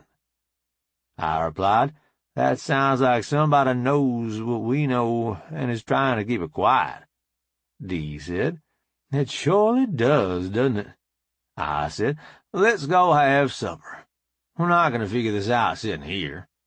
Dingus headed us toward Earth again. We were almost there when my comm rang. Captain Wilson, Sally said. Hi, boss. We have IDs on those 3 people we got out of the tumbling saucer. They all have decent-sized bounties. What would you like us to do? We already put straps on the autodocs. Do you want us to keep them asleep till you get back? I asked, What did you find out about the ship they were flying? Sally replied, Insurance already paid out. I filed the salvage paperwork in the company's name. Scotty and Zoom say they could train monkeys to do better maintenance than that ship has received. They think they'll have it up to snuff in a day or 2. I saw Nikki looking at me, and I had an idea. Sally, once those 3 are fairly stable, load 'em up on a freighter, autodocs and all, and have Zoom and Diego fly 'em to the guide base. Dingus says the guide can pay bounties in cases where the patrol isn't able. Might want to send a bot pilot with 'em, just in case they get preoccupied. Sally answered. Aye, sir. Shack 'em up and let them pretend they're doing something useful. I replied, Have to keep the crew happy, don't we? Sally said, Yes, sir. Fly safe, boss. You too, Sally. Dingus said, This thing is as fast in atmosphere as that car of yours, granddaughter. I suppose we better not do any ion trails today, though. Nikki said, Probably best. Caveman says they draw way too much attention. I replied, You don't think so, Spice Cadet? Nikki said, I do, but it sure was fun playing with the Air Force. I said, If we stop to play, we're going to be late for supper. How would the twins feel about that? Nikki said, You play dirty, Caveman. Dingus brought us in over Canada, and soon enough settled in front of the barn.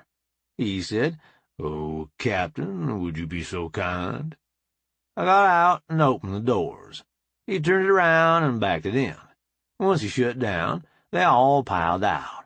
I asked, Why did you feel the need to back in, Dingus? He said, That'll be handier when the call-out comes. I said, Okay, I'll bite. What call-out? He asked. You are Bob Wilson, right? You are trying to enjoy some downtime, right? How in blue blazes do you expect there to be no call-out? Nikki said, He does have a point, Caveman. I replied. Good thing that Stetson covers it so well. Dee asked. Are you fussing about my pointy-headed Space Ranger, Bob? I'll sick Janet on you. I said, Oh, no, not that. She put Diego in the auto dock. Janet got embarrassed and said, That was an accident, Captain. I lost my concentration and got angry. I said, I know it was. I didn't mean to make you feel bad. Nikki said, Remember that other thing I taught you? Now would be a good time. Janet came at me, mischief in her eyes. Soon I was the victim of a tickle attack. I was holding my own, until Nikki and Dee decided Janet needed help. Dingus decided that it wasn't fair, and Goose Dee. They had their own match going after that. I was almost keeping up, until Snitz woke up and wandered out of the ship. He must have thought Nikki and Janet were trying to wake me up, because he came up and gave me a big old ear lick. Seeing that, Nikki took pity on me and called off Janet. I wrestled with Snitz for a bit, and then Nikki said, We better get over to John's before it gets much later. I locked the barn. We piled into the vehicles to go to John's. Dee, strangely, headed back toward their place, rather than toward John's. We were almost halfway there when she passed us. I noticed she was alone, and figured out what was up. Sure enough, Dingus came around us next, with Dot up on one wheel. Once he was around us, he dropped down and took off. Janet asked, Was that Mr. Sloane? Nikki replied, That's my grandpa. Mike said, Yes, that's my dad. Janet asked, What was that thing he was riding? I said, A motorcycle. Topper painted it, and Ozzy did the power system. I don't know if Taz did anything on it or not. Janet asked, What about Ruth? I said, That bike got built before we rescued Ruth. Janet said, She told me about that. She must have been lonesome down there by herself. I said, That's what you would think. We tried to make her feel wanted, to help her get past it. Janet replied, She says you are the best boss ever, because you rescued her and gave her back her memories. I get that a lot. I'm just trying to do right by the boss. They help me bunches. The least I can do is take care of them. Chapter 16. We pulled into John's place, and Greg came running out. I got out and braced, expecting a flying hug. Greg faked, like he was going to see Janet, and I relaxed a little. Then he came back at me, full force. I caught him and said, You're getting sneaky. Good for you. Greg said, I still didn't fool you, Uncle Bob. I replied, Almost. Keep trying. I put him down. He turned to Janet and said, Hi, Janet. Did you get to go to the patrol base? She replied, No, I stayed on the ship with Mrs. Sloane. We had fun, though. Greg said, That's what you think. Wait till you have a ride on the back of Uncle Dingus's motorcycle. That's real fun. Janet's eyes got big. He takes you for rides on that thing? Greg said, Not real fast or anything, but yeah. Once even popped a wheelie while I was riding. Janet asked. Wheelie? Greg said, When he picks up the front wheel. Janet replied, Oh, I saw him do that on the way over. Weren't you scared? Greg said, A little, but Uncle Dingus is very careful. My mom saw us, though. She told him not to do that anymore.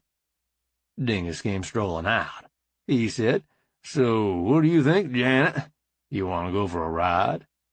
Janet looked a little unsure, but she said, Okay, but none of those wheelie things? I'm not that brave. As they walked off towards Dot, I gave Greg a Dutch rub and said, That was nice of you, sharing your fun with Janet. He said, Mom said she needed some fun. She's had a hard time, not like me and Rhonda, but she needs friends. I can't do a lot, but I can be friends. I told him, you do fine, Squirt. I threw him up on my shoulders and gave him a camel ride to the house. Jane was on the porch. She said, John's around back, Bob. What's that ugly growth on your neck? Greg said, Mom. I said, I don't know for sure, but it seems to be friendly. Jane replied, wait till he rips one that's close to your head. You may rethink whether or not he's friendly. I asked, you practicing to join up with the Brothers of the Wind, Squirt? Greg said, I thought it was People of the Wind, since Wet Bobcat joined. I replied, you're right. My mistake. Greg said, I was there, Uncle Bob. It was her mistake. There's still 2 or 3 people who haven't forgiven her for singeing their fur. I replied, there is that.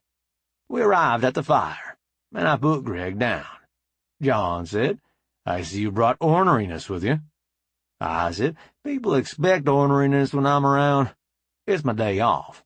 I'm just trying to meet expectations without having to work too hard. John replied, do you need me to order you some more of those contacts? I said, no, I've got plenty. Thanks, though. Greg said, you guys are silly. Uncle Bob doesn't wear contacts.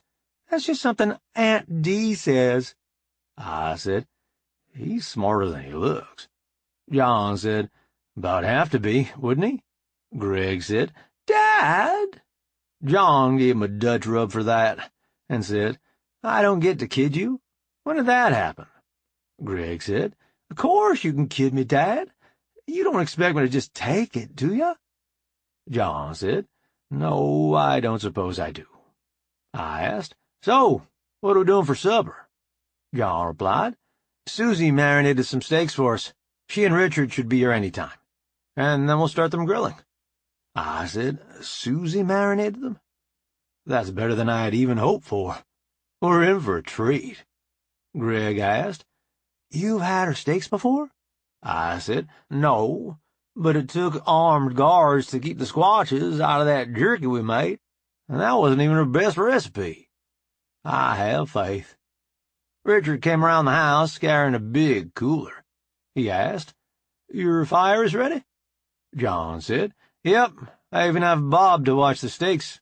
I said, now, wait a minute. Ain't I supposed to at least get a beer out of this? John said, go get your uncle a beer. No sips. Once Greg was gone, John said, I think I'm going to wind up throwing him back in the box, if I can figure out how it fixes thirst. I've caught him a couple times sneaking a sip. I asked, you don't think it could just be curiosity? Richard said, I was always curious about Dad's whiskey, till he gave me a sip, put me off the stuff for a good long time. John said, Jane says his biological dad had a problem that way. I just can't figure why the box didn't take care of it while he was in. I asked, you don't suppose it has something to do with him not having been through puberty yet? John started fiddling with his wires. Richard said, uh-oh, Bob, you've got him thinking now. Should we call Jane, or wait till the smoke comes out of his ears? I said, I think we're better off to wait. He's going to be bent at me anyhow, forgetting his doctor business. Richard asked, how do you mean? I said, every time I come up with an idea to help him do his doctrine, he says I should stay with what I'm supposed to do and leave the doctrine to him. Richard said, but you're the captain now. It's your job to be in everybody's business, isn't it? I replied, I'd be willing to bet that's not how he sees it. John finished his research and said, dang it, Bob, how do you do that? It does take a certain level of testosterone for the box to work on alcoholism. I looked at Richard. Told you he'd be wound. Richard replied, so you did. Sorry I doubted you. I said, some things you have to see to believe. John asked, are you too dumb making fun of me? I replied, for the moment, I guess. Good. I wanted to tell you about something Taz helped me find on the auto dock. I said, Taz? Let me guess. It can redo your facial features so you can pass for someone else? John replied. Yes, but it takes several times in the box, and Chaz says from what he remembers of people using it, it's very painful, as your muscles get used to the new shape. I asked, so how drastic of a change can it make? John replied, not much, but if you had access to a more advanced model, it might have more capability. I said, I see what you're saying. Richard said, I sure don't. I replied, sorry, but that's probably best for right now. I gotta check on something in town tomorrow. Maybe then we'll be able to tell you more. Richard said, you guys have never steered me wrong. Susie thinks we should bug out with you when the time comes. I'm not sure I'm ready for that. I said, that's up to you two, but I don't think staying here, after you've been associated with us, will be a good plan. You're liable to get yourself a free vacation in Gitmo till you tell the government all you know. Richard said, you really think they'd treat us like that, Bob? We're natural-born citizens, for Pete's sake. John said, we tried to help a fellow out that used to work for those folks. He couldn't convince us that we could trust him, so we put him back where we found him. He decided to go back to them and try to tell them what he knew about us. We've since heard that they just killed him, rather than listen to what he had to say. Do you think they would have any qualms about putting you two in a dark hole until you talked?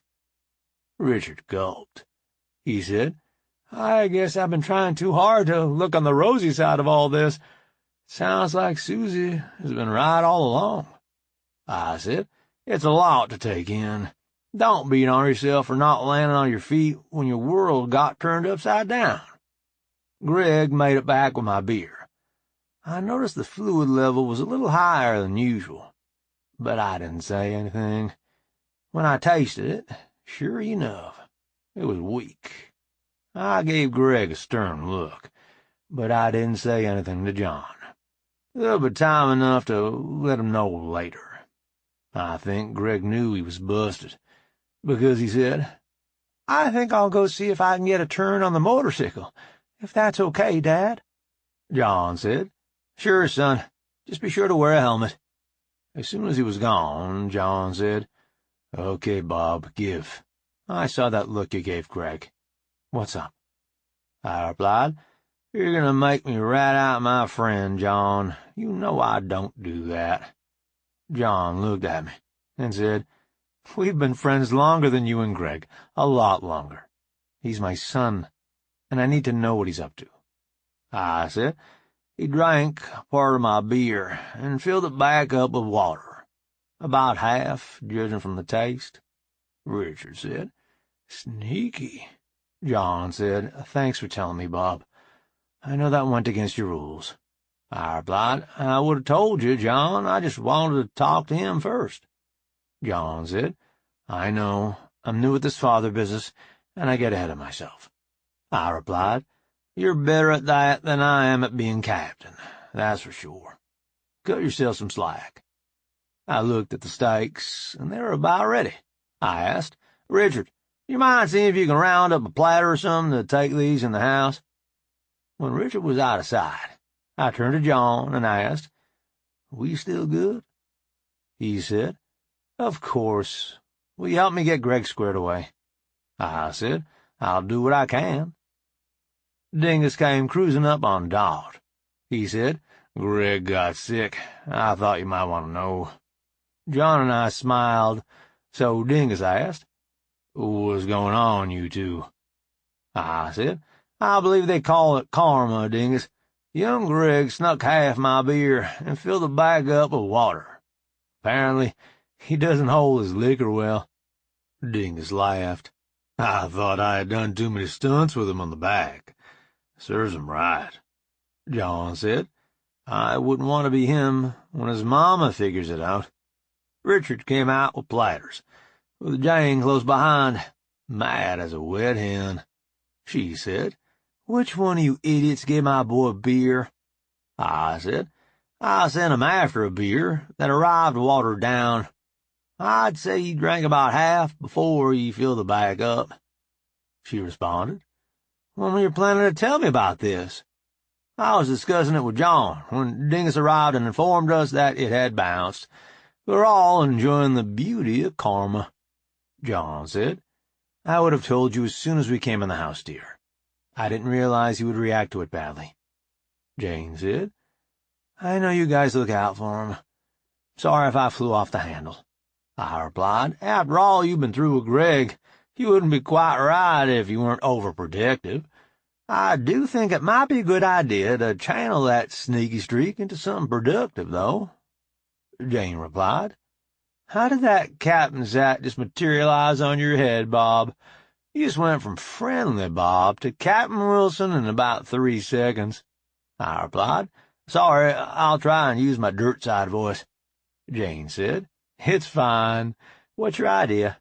I said, Well, he's sneaky, and he needs to be guided so that he uses that for good purposes, and not stealing beer. I'm thinking Pete could do with a new recruit. John said, You want to farm him out to Sneaky Pete, the infamous Marine? I replied, Well, so we know that will catch him before he gets up to something. Jane said, Crazy as it sounds, I think Bob might have something here. A little discipline, a job to do. I think it could be good for him. Dingus said, Leave it to Bob. He's got the answer. May not be right, but it'll work till something better comes along. We went inside, where Dee and Susie had the table set. Jane asked, Where's Greg? Susie said, Still driving the porcelain bus, as far as I know. He's not contagious, is he? John said, Not unless poor buzz management is contagious. He snuck half of Bob's beer. Jane asked, Should we give him something to settle his stomach, or let him contemplate the error in his ways a little longer? John said, If he's still at it when we finish eating, I'll get him something. We sat down. Susie said a blessing, and then Dingus thanked the spirit of the steer. Susie asked, I've noticed you folks doing that, but I guess I don't understand why. Dee said, Too much time around the squashes. It's their way of being thankful for what they have to eat. Susie replied, I've never met one. People tell so many scary stories. Dingus said, Yes, they have great fun scaring the Smallfoot. It's a game among the younger males. The more things they can make you drop, that they can carry back as trophies, the more the girls like it. They say it works almost as good as garlic. Susie asked, Garlic? I said, The lady squatches go for garlic like Lady Smallfoot go for chocolate. Charlie paces hands in garlic, and never has a shortage of help. A young buck will work all day for a few heads of garlic. Janet spoke up. I talked with some of the young girls when we were on Charlie's planet. They talk about a guy they like by saying, I bet he brings home a lot of garlic, or, I can smell the garlic from here. Susie replied, I learned so much hanging out with you guys. How far away is this Charlie's planet? Nikki said, What is it now, about 2 days' travel? I said, A little less, I think. That last trip was pretty quick. Scotty and Frank have a couple of days to work on the drives while we're here. Maybe quicker going back.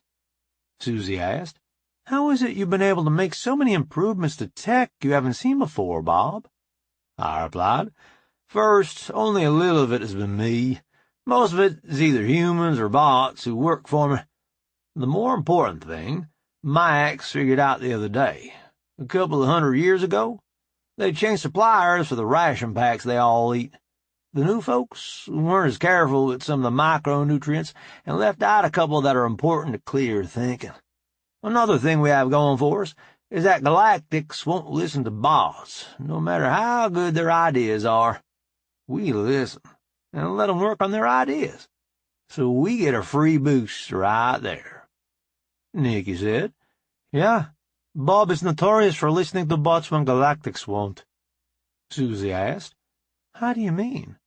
Nikki replied, The other day, he set records on several command simulations, just because he let the bots do what they were designed to do and help him fight the battles. Dingus said, Made a bunch of work for me, because I have to help the bots come up with harder simulations to throw at him. We can't have him thinking he knows what he's doing or anything like that. That reminded me of an idea I had, so I got out my comb and texted Ruth, asking her to work on something for me, without telling Sally, if she could. Dingus saw me and asked, "What are you up to, Bob?" I said, "Just thought of a way to maybe keep up with your nasty simulations. Figured I might as well run it by Ruth, to see if she thought we could make it work." Dingus replied, "How am I supposed to come up with a sim hard enough to challenge you if you keep coming up with ways to beat it?" I replied, "Gee, Dingus, that sounds like a personal problem." Dee said, "There you go. Bob's your asshole." I said, "Thanks so much, Dee." The rest of supper went without incident. While we were cleaning up, John went and found Greg and gave him something to settle his stomach. Greg wandered out, still not too steady, and came up to me, with a serious look on his face. He said, "Uncle Bob, I'm sorry I stole your beer and watered down the rest." I asked, "Do you understand why that was a bad idea?" "Yes, I do," I said. "When your folks are ready for you to have beer, I'll be proud to drink with you. Until then, you need to listen to what they tell you. They're trying to keep you safe and happy. You understand that, right?" "I do, Uncle Bob. Why didn't you get sick like I did?" I replied, "Your dad could probably explain better, but I'll try. My belly is bigger than yours, and I have a lot more body weight to soak up the alcohol. Also, I didn't slam the whole thing on an empty stomach like you did." John asked, "Anybody want to play frisbee under the yard light?" Everybody thought that sounded like a good idea, even Janet, who had no idea what a frisbee was. It didn't take long to get her up to speed, and soon the game was keep away from Snitz. Then, suddenly, he lost interest and started sniffing towards the woods. I heard knocking not long after that. I got out my badge and set it to Sasquatch. I called, "Come on in, farts like skunk." I heard back, "It is Tall Deer. May I come into your camp?" I called back, "Come ahead, Tall Deer." I went round the house to meet him in the backyard, closer to the woods. An old brown squat, tall and slim, came out of the woods. He said, "I am Tall Deer, father of Wet Bobcat. I am told she is safe, but I do not know this Bob who says so, and I do not trust it." I said, "I am Bob. What would convince you that she is safe?" "Could I see her?" I replied, "She is far away, a world around another sun. I have a way you could talk to her. Would that be good enough?" Tall Deer said, "It will have to be, I suppose." I said, "We are going back to the world where she is soon. You'll be welcome to come with us, if you wanted." Tall Deer asked, "This is the world of falling rain?" I said, "It is." She told me many stories. I have never seen such a place. People like us, living in villages, not running from people like you. It all sounds too good to be true." I replied, "I can see how it would, living the way you have to here. I have been there. It is a place where Smallfoot and Bigfoot live in peace. It is your choice to believe or not. Do you still want to talk to a wet bobcat?" "I do." I calmed Charlie. "Hello, Uncle Bob. Are you back already?" I said, "Nope. I have a fella here by the name of Tall Deer. He wants to talk to Wet Bobcat." Charlie replied, "She's on patrol right now. Give me a minute to patch you through." It wasn't long before Wet Bobcat's growls and hoots came through the calm. Tall Deer grunted and hooted back. They talked for a while. I turned my badge off. I didn't want to eavesdrop. After a bit, noise quit coming out of the comm, and I noticed the link was gone. Tall Deer pointed at my badge. I turned it back on. He said, "Thank you, Bob. It is good to know she is safe and happy. I can go happy to the woods now." I said, "If you ever decide to go visit her, you know how to find us." Tall Deer said, "I will remember.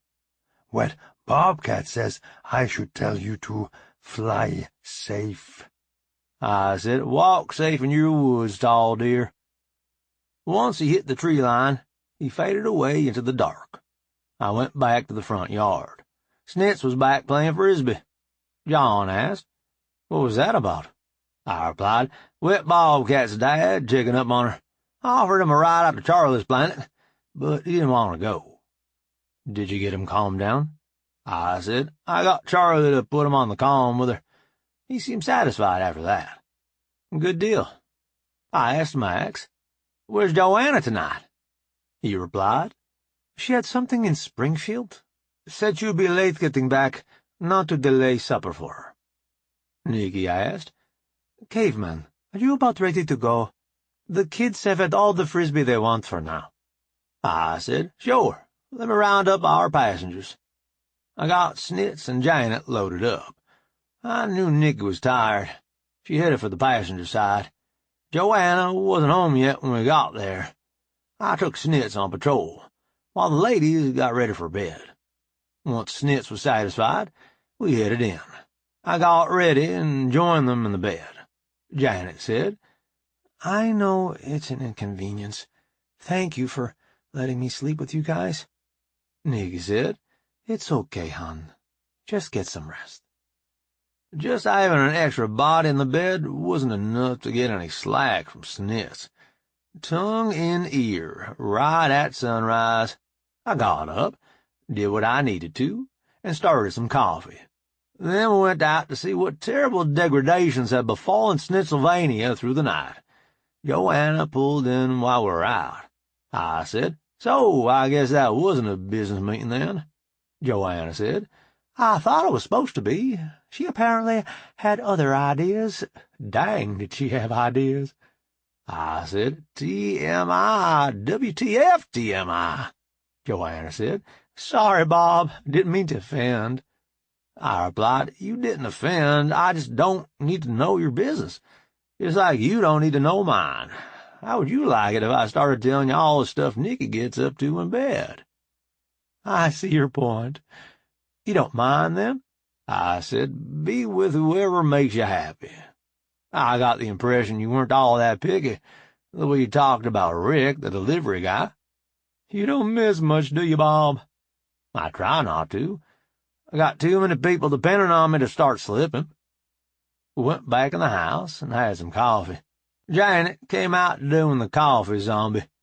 I still gave her juice. She said, "You're already dressed? You weren't even home when we went to bed. How did you get up so early?"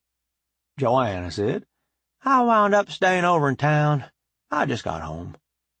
A bunch of emotions went across Janet's face, too quick for me to read. She said, "Did you have fun?" "I did. I'm sorry if it brings up bad memories. I didn't mean to do that." Janet said, "It's getting better. The captain and Mrs. Wilson are taking good care of me." Joanna said, "I'm glad to hear you're feeling better.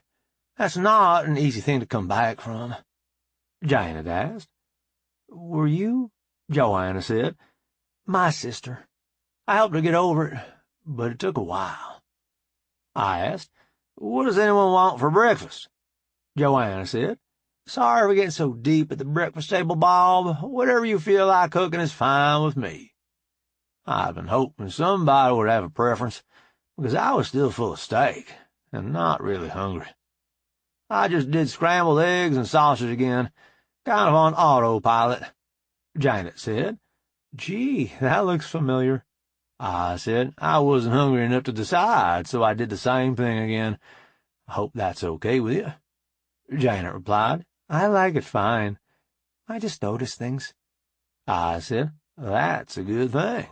I suppose I'm finally getting the idea that it's okay to slow down for a minute. Joanna asked. Bob, the company account is looking really healthy. If I moved another $10 million into that endowment you got me running, I could set it up to run itself pretty much indefinitely. I replied, I don't see a problem with that. We're not going to be doing that much business on Earth from here on out, and that amount of gold won't buy as much on the galactic market. You've got somewhere else to be, Joanna said. I've come to realize I don't have any interest in pioneering some planet way in the back of the beyond, even with tech to ease the way. I'm a town girl, always have been. I'm thinking I can go back in the auto dock and take a few more years off, buy myself a new identity, and fade into the woodwork before the government gets wind of our operation here. It'll mean leaving behind that lovely Datsun your crew built for me, but I think, all told, it's the best for me. I asked, do you want to keep a saucer in case you change your mind? She replied, I might keep a calm so I could bum a ride if I needed to, but keeping a saucer hidden is going to be a hassle, and I wouldn't be able to pick up and move if my cover leaks. Janet said. You've thought this through, haven't you? Joanna said. I wanted to be sure I could make it work before I brought up the idea. I asked, would we be able to call on you from time to time, if we were careful to protect your cover? Joanna said.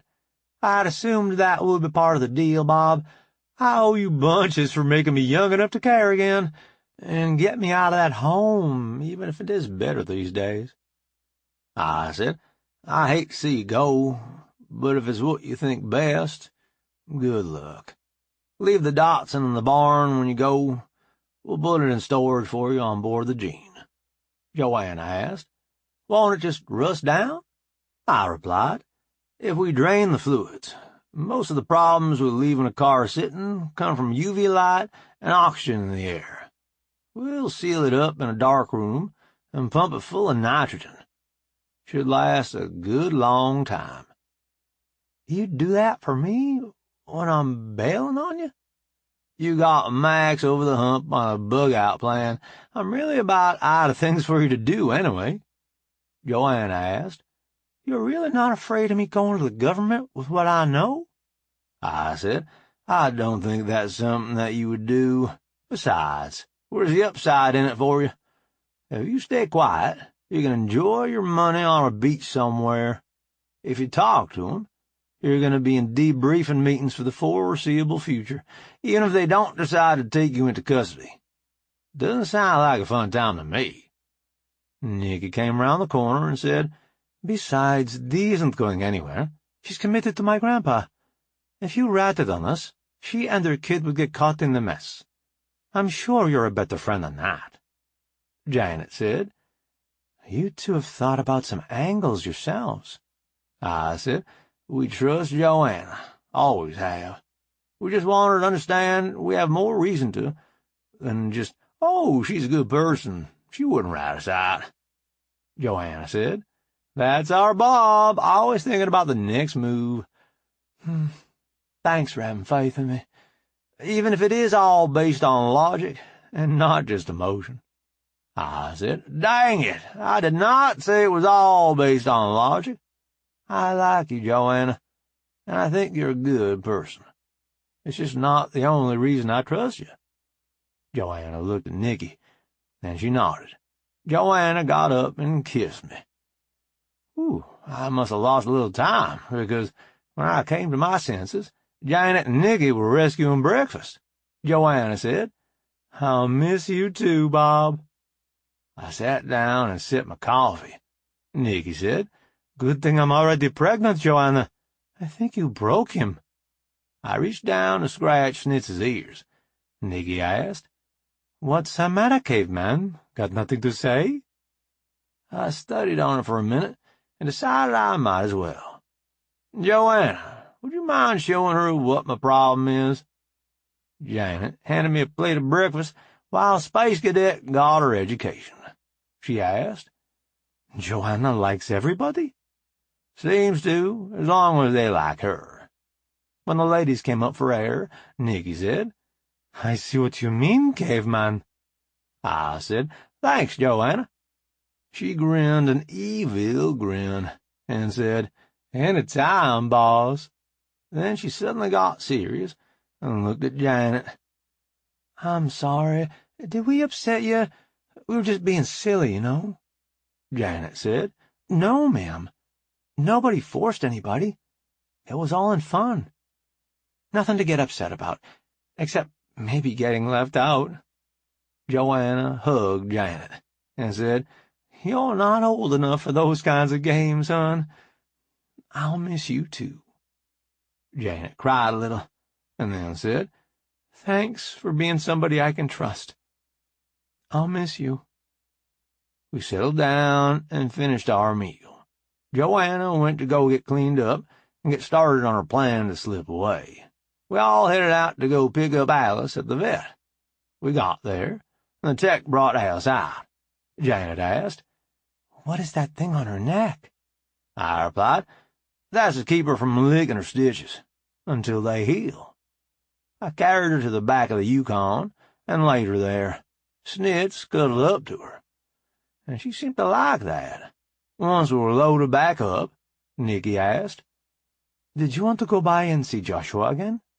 I replied, I think so.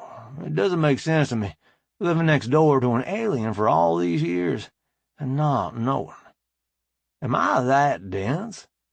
Janet said. He would have to be pretty good at his job to last this long in an alien culture. You got fooled by a pro. No shame in that, Captain. I said, I suppose. Chapter 17. We got to the old place, and sure enough, Joshua was standing out front. Nikki eased up to the curb, and I got out. I said, Morning, Joshua. How are you today? He replied, I'm fine, Bob. Did you forget something yesterday? I said, No, I just came across a strange recording. I couldn't make heads or tails of it. Thought maybe you had some idea. Joshua said, Well, I don't know many languages, but I'll try, Bob. I played the recording Sally had made. Joshua definitely recognized it, but he tried to cover as quickly as he could. I don't know what that was, Bob. Sounded like it could have been some kind of rodent. Maybe a capybara? I replied, I saw recognition go across your face, Joshua. You must be dang good at your job. We've been neighbors for what, most of 20 years? And I never suspected a thing. One thing I have to know, why in the heck are you here? There aren't any military installations for 100 miles in any direction at least. What in the world are you studying here? Joshua replied, If you have that recording, you know a lot more than I would have thought possible, Bob. You've come a long way since your wife there first came to visit. You treated her well. I assume you'll do the same for me. Your military doesn't interest us that much, what with you being bound to the one planet. Yes, I know about those folks with the salvaged saucers trying to get into space. Your operation is way more concerning than they will ever be. By the way, headquarters is a little miffed with you for exposing our plot with the ration packs. We're managing to keep the pace without any bloodshed, and you wandered in, screwing the whole thing up. Now they'll probably figure out that we've managed to keep them exploring in the direction away from us for all this time. But that's not what you asked about, is it? The real reason I'm here, in the middle of nowhere? Black walnuts. Our people love the taste, just can't get enough of them.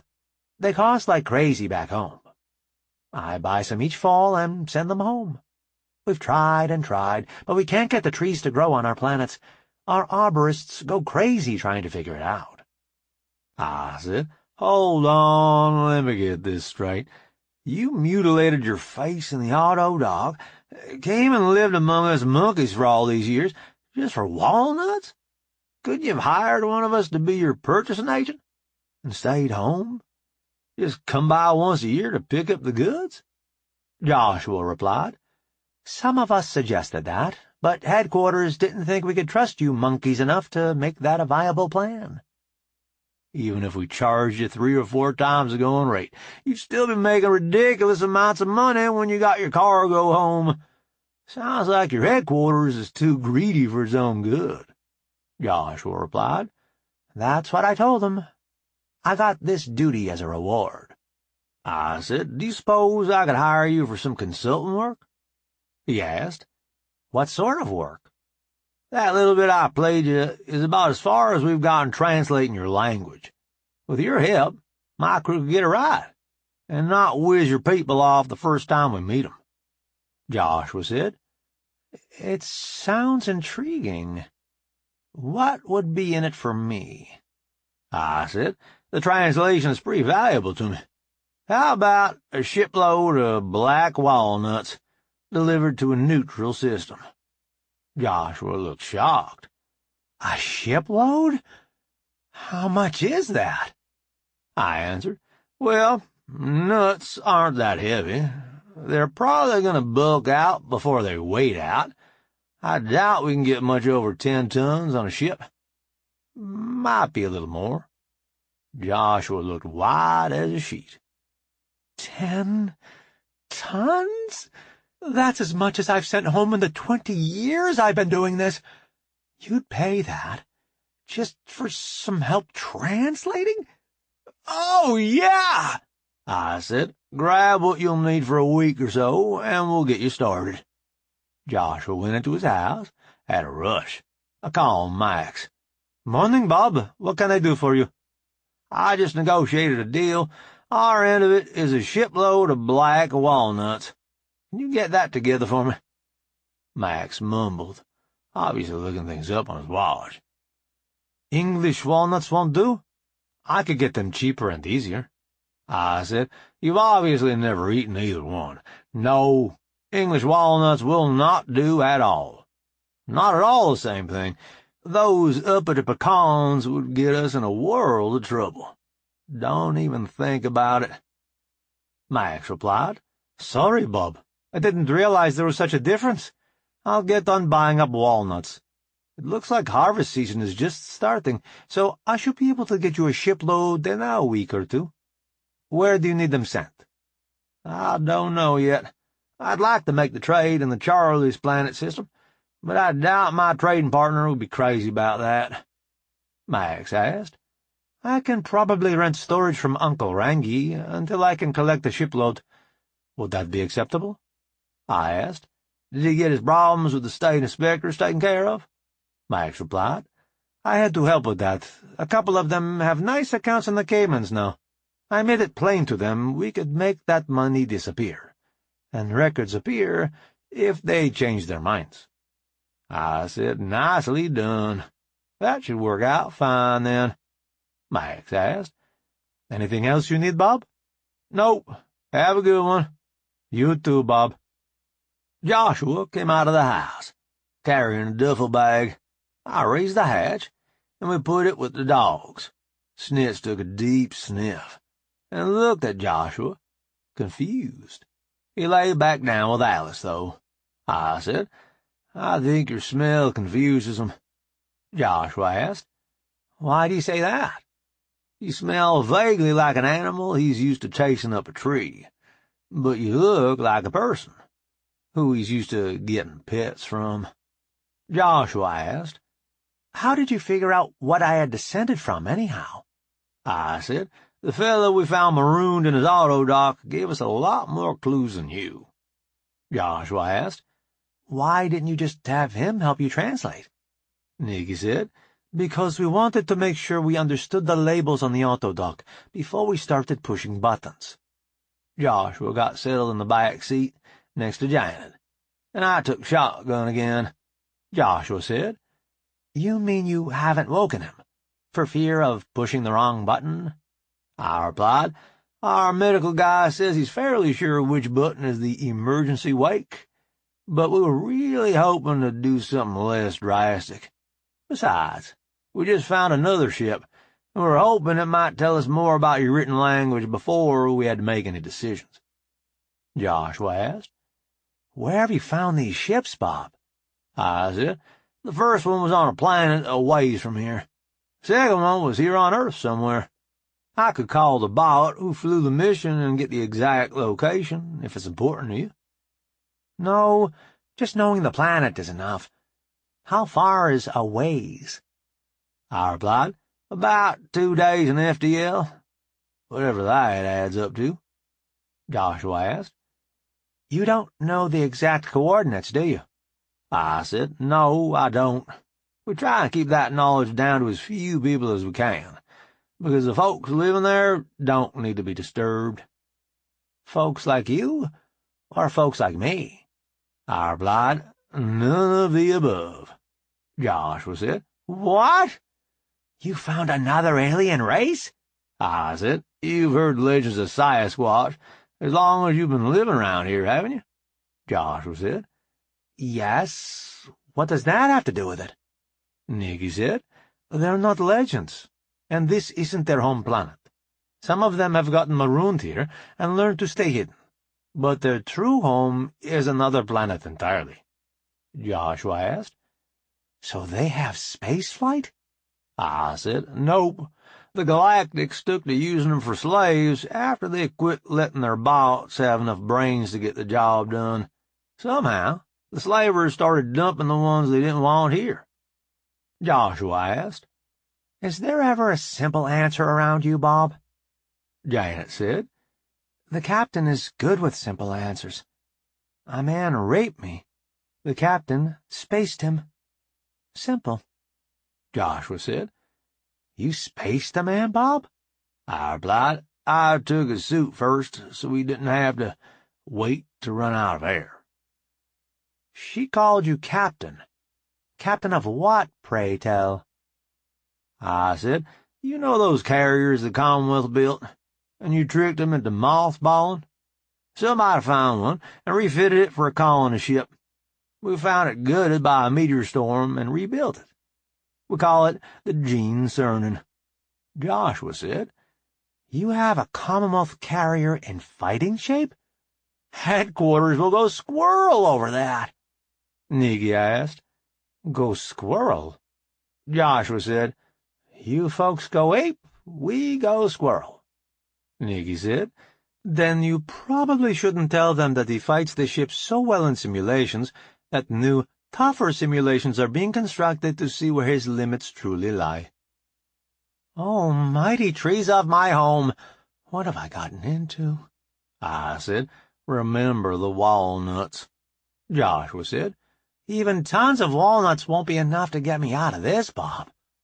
Janet said, "You could always stay with us on the Gene.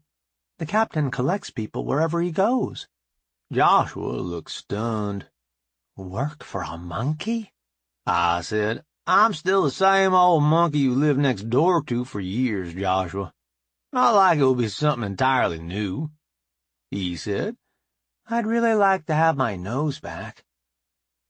Nikki said, "I'm sure John can adjust one of our Autoducks to do it for you, if you give him some technical advice." Janet said, "Yeah, between the bots and us humans, we can do some fairly amazing things." Nikki pulled into our driveway. I said, "I'm thinking we should go ahead and run Joshua up so we can get to work with Sally." Janet asked, "What about Alice?"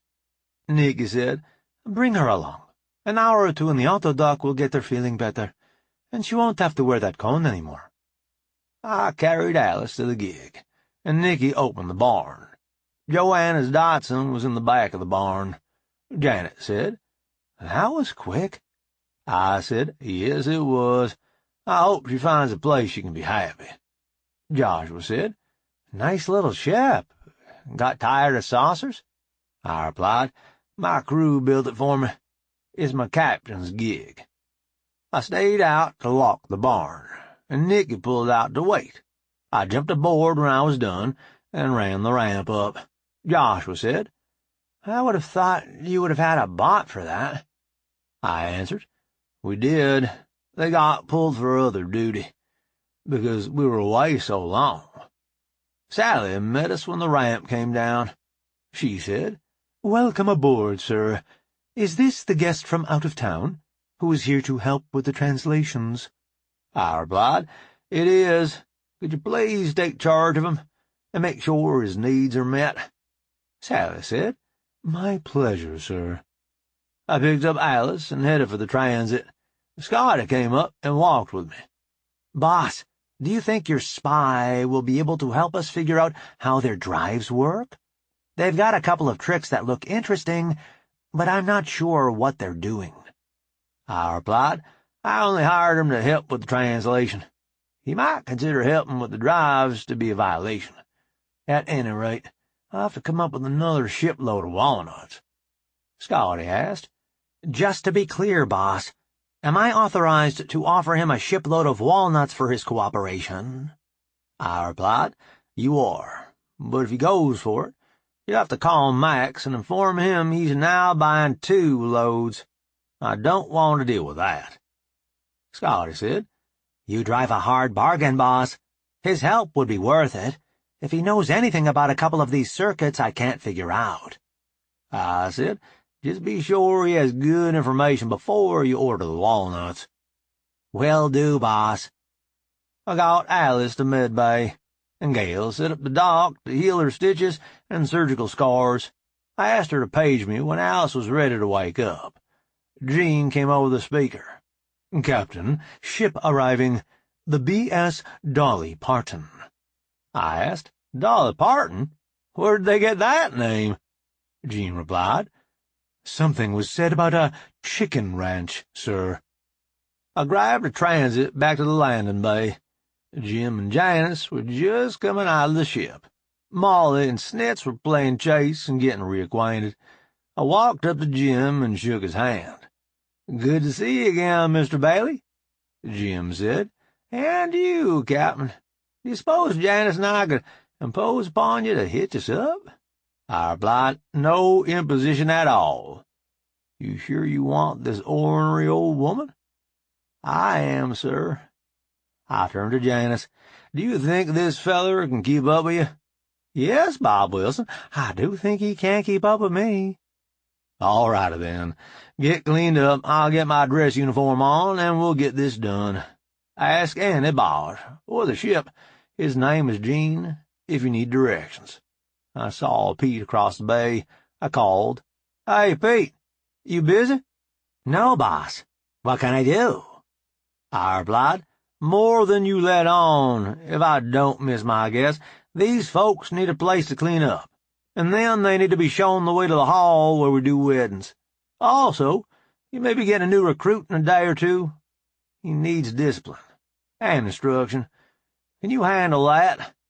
Pete said, "I can handle that, boss. But why me, rather than Abe or Andre?" I replied, "He's a sneaky little fart. I thought you two would be on the same wavelength."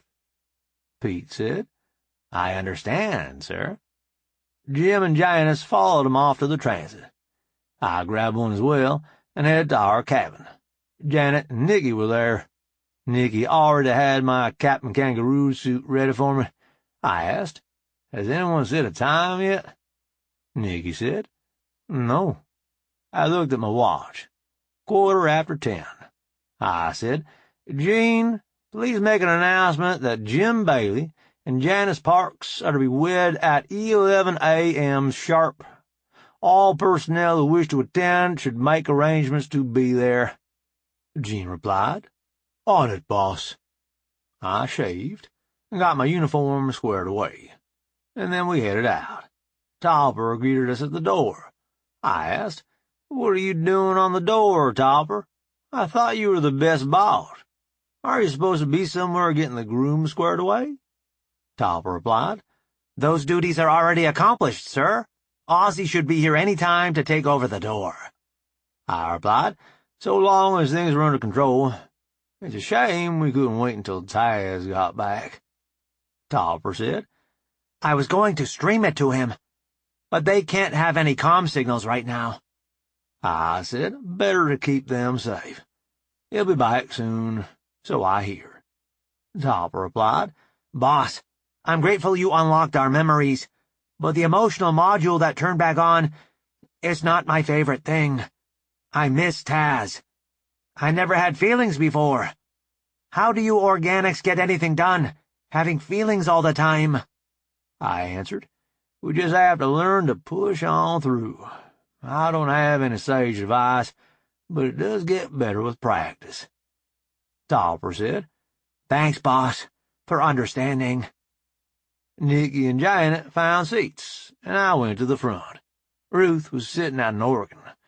How they came up with that, I had no idea. I wandered over and asked Ruth, "Where are we getting an organ?"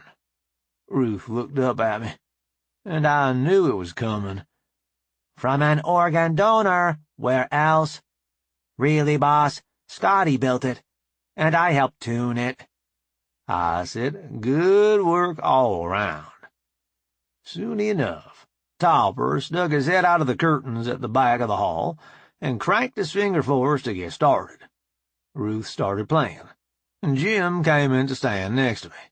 Rhonda came down the aisle with Molly. Molly had a pillow strapped to her back, and on it I could see the rings. Rhonda spread her flowers, and Molly came straight to Jim. He removed the pillow and held on to it. Topper started down the aisle, escorting Gale.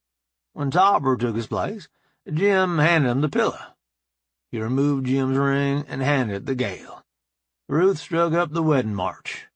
No one had told me who was escorting Janice. Andre was spectacular in dress uniform camo.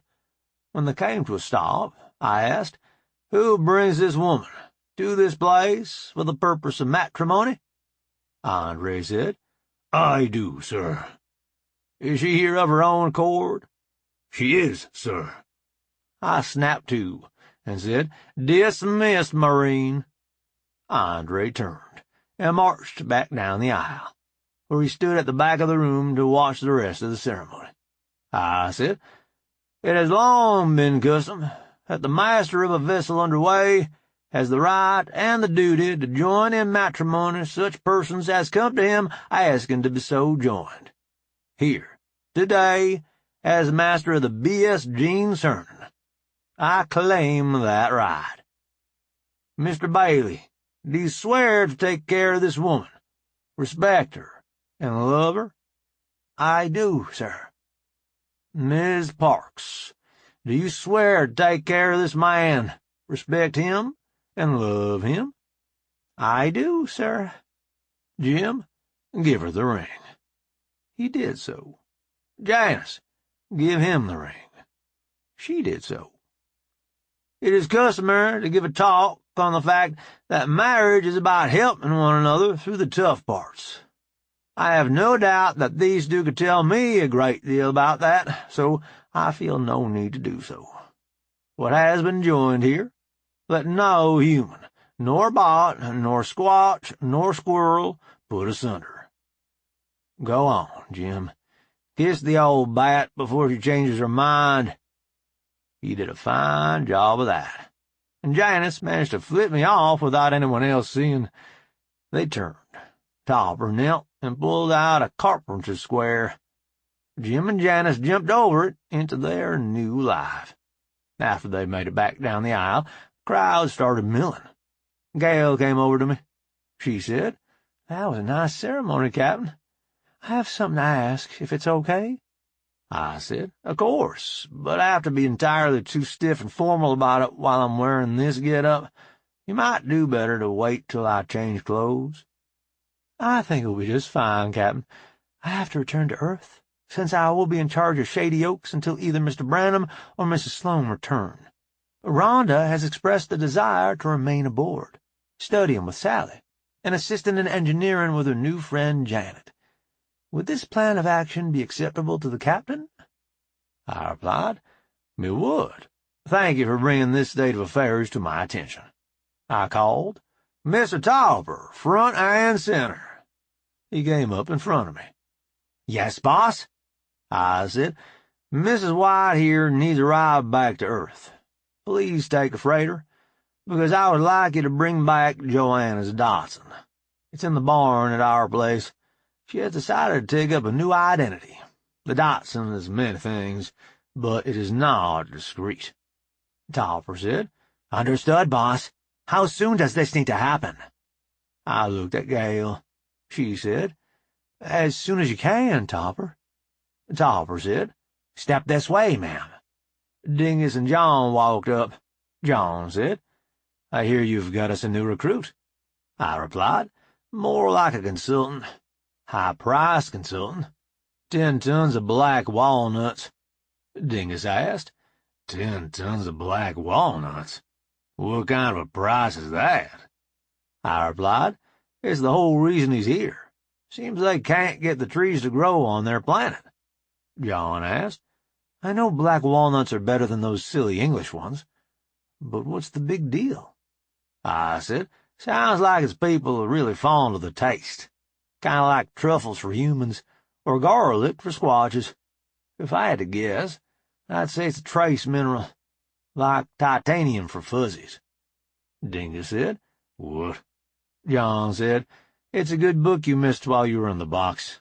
I'm sure we've got it in memory around here somewhere. I'll send it to you." Dingus said, "Well, glory be.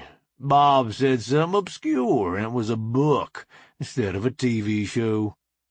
I replied, "I do read. Maybe not as much as I once did. Is everyone aboard who was going back to Charlie's with us?" John said, "The last time I checked, yes." I replied, "Good. As soon as Topper makes it back, we can get underway." Dingus asked, "What's Topper up to?" I said, "He took Gail home, and he's bigging up Joanna's car." John asked, "Something wrong with the Dotson?" I said, "It's too conspicuous. She decided to stay on Earth, and taking that car with her would make it hard to stay hidden." Dingus asked, "When is she leaving?" I said, "Near as I can tell, she already has." He said, "I hope she said goodbye to Dee." I said, "Surely she did. I better change clothes and get to the bridge. I know the boss have it, but I'd like to be there when we go in and out of FTL." Dingus said, "Sounds like a good policy, Captain. See you later." I went to the cabin and got back into my work uniform. Jean came over the intercom.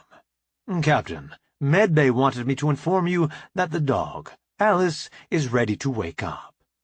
I said, "Very good. Please page Janet to meet me in Medbay." I left the cabin and grabbed a transit. Janet was waiting when I got there. Went in, and the medbot woke up Alice. She was glad to see Janet, and apparently very happy to be out of the cone of shame. I went with Jane to show her where the grass box was. To my surprise, the whole compartment now had a grass floor. I asked, "Jean, when was this put in?" Jean replied, "Boss, Sally thought that with 3 dogs aboard, we would need more room for them to do their business, so she got some more soil and grass while we were at Earth." I said, "Glad she's thinking ahead. Thanks, Jean." I left Janet with Alice and headed for the bridge. In the transit on the way there, Jean said, "Captain, Mr. Topper is back aboard. Mr. Richards wants to know if you will be retrieving his relatives on this trip." I replied, "I don't know, Jean. I'll have an answer soon." I called Max. "Yes, Bob?" "I've been asked whether we intend to rescue those kids this trip. Do you know anything yet?"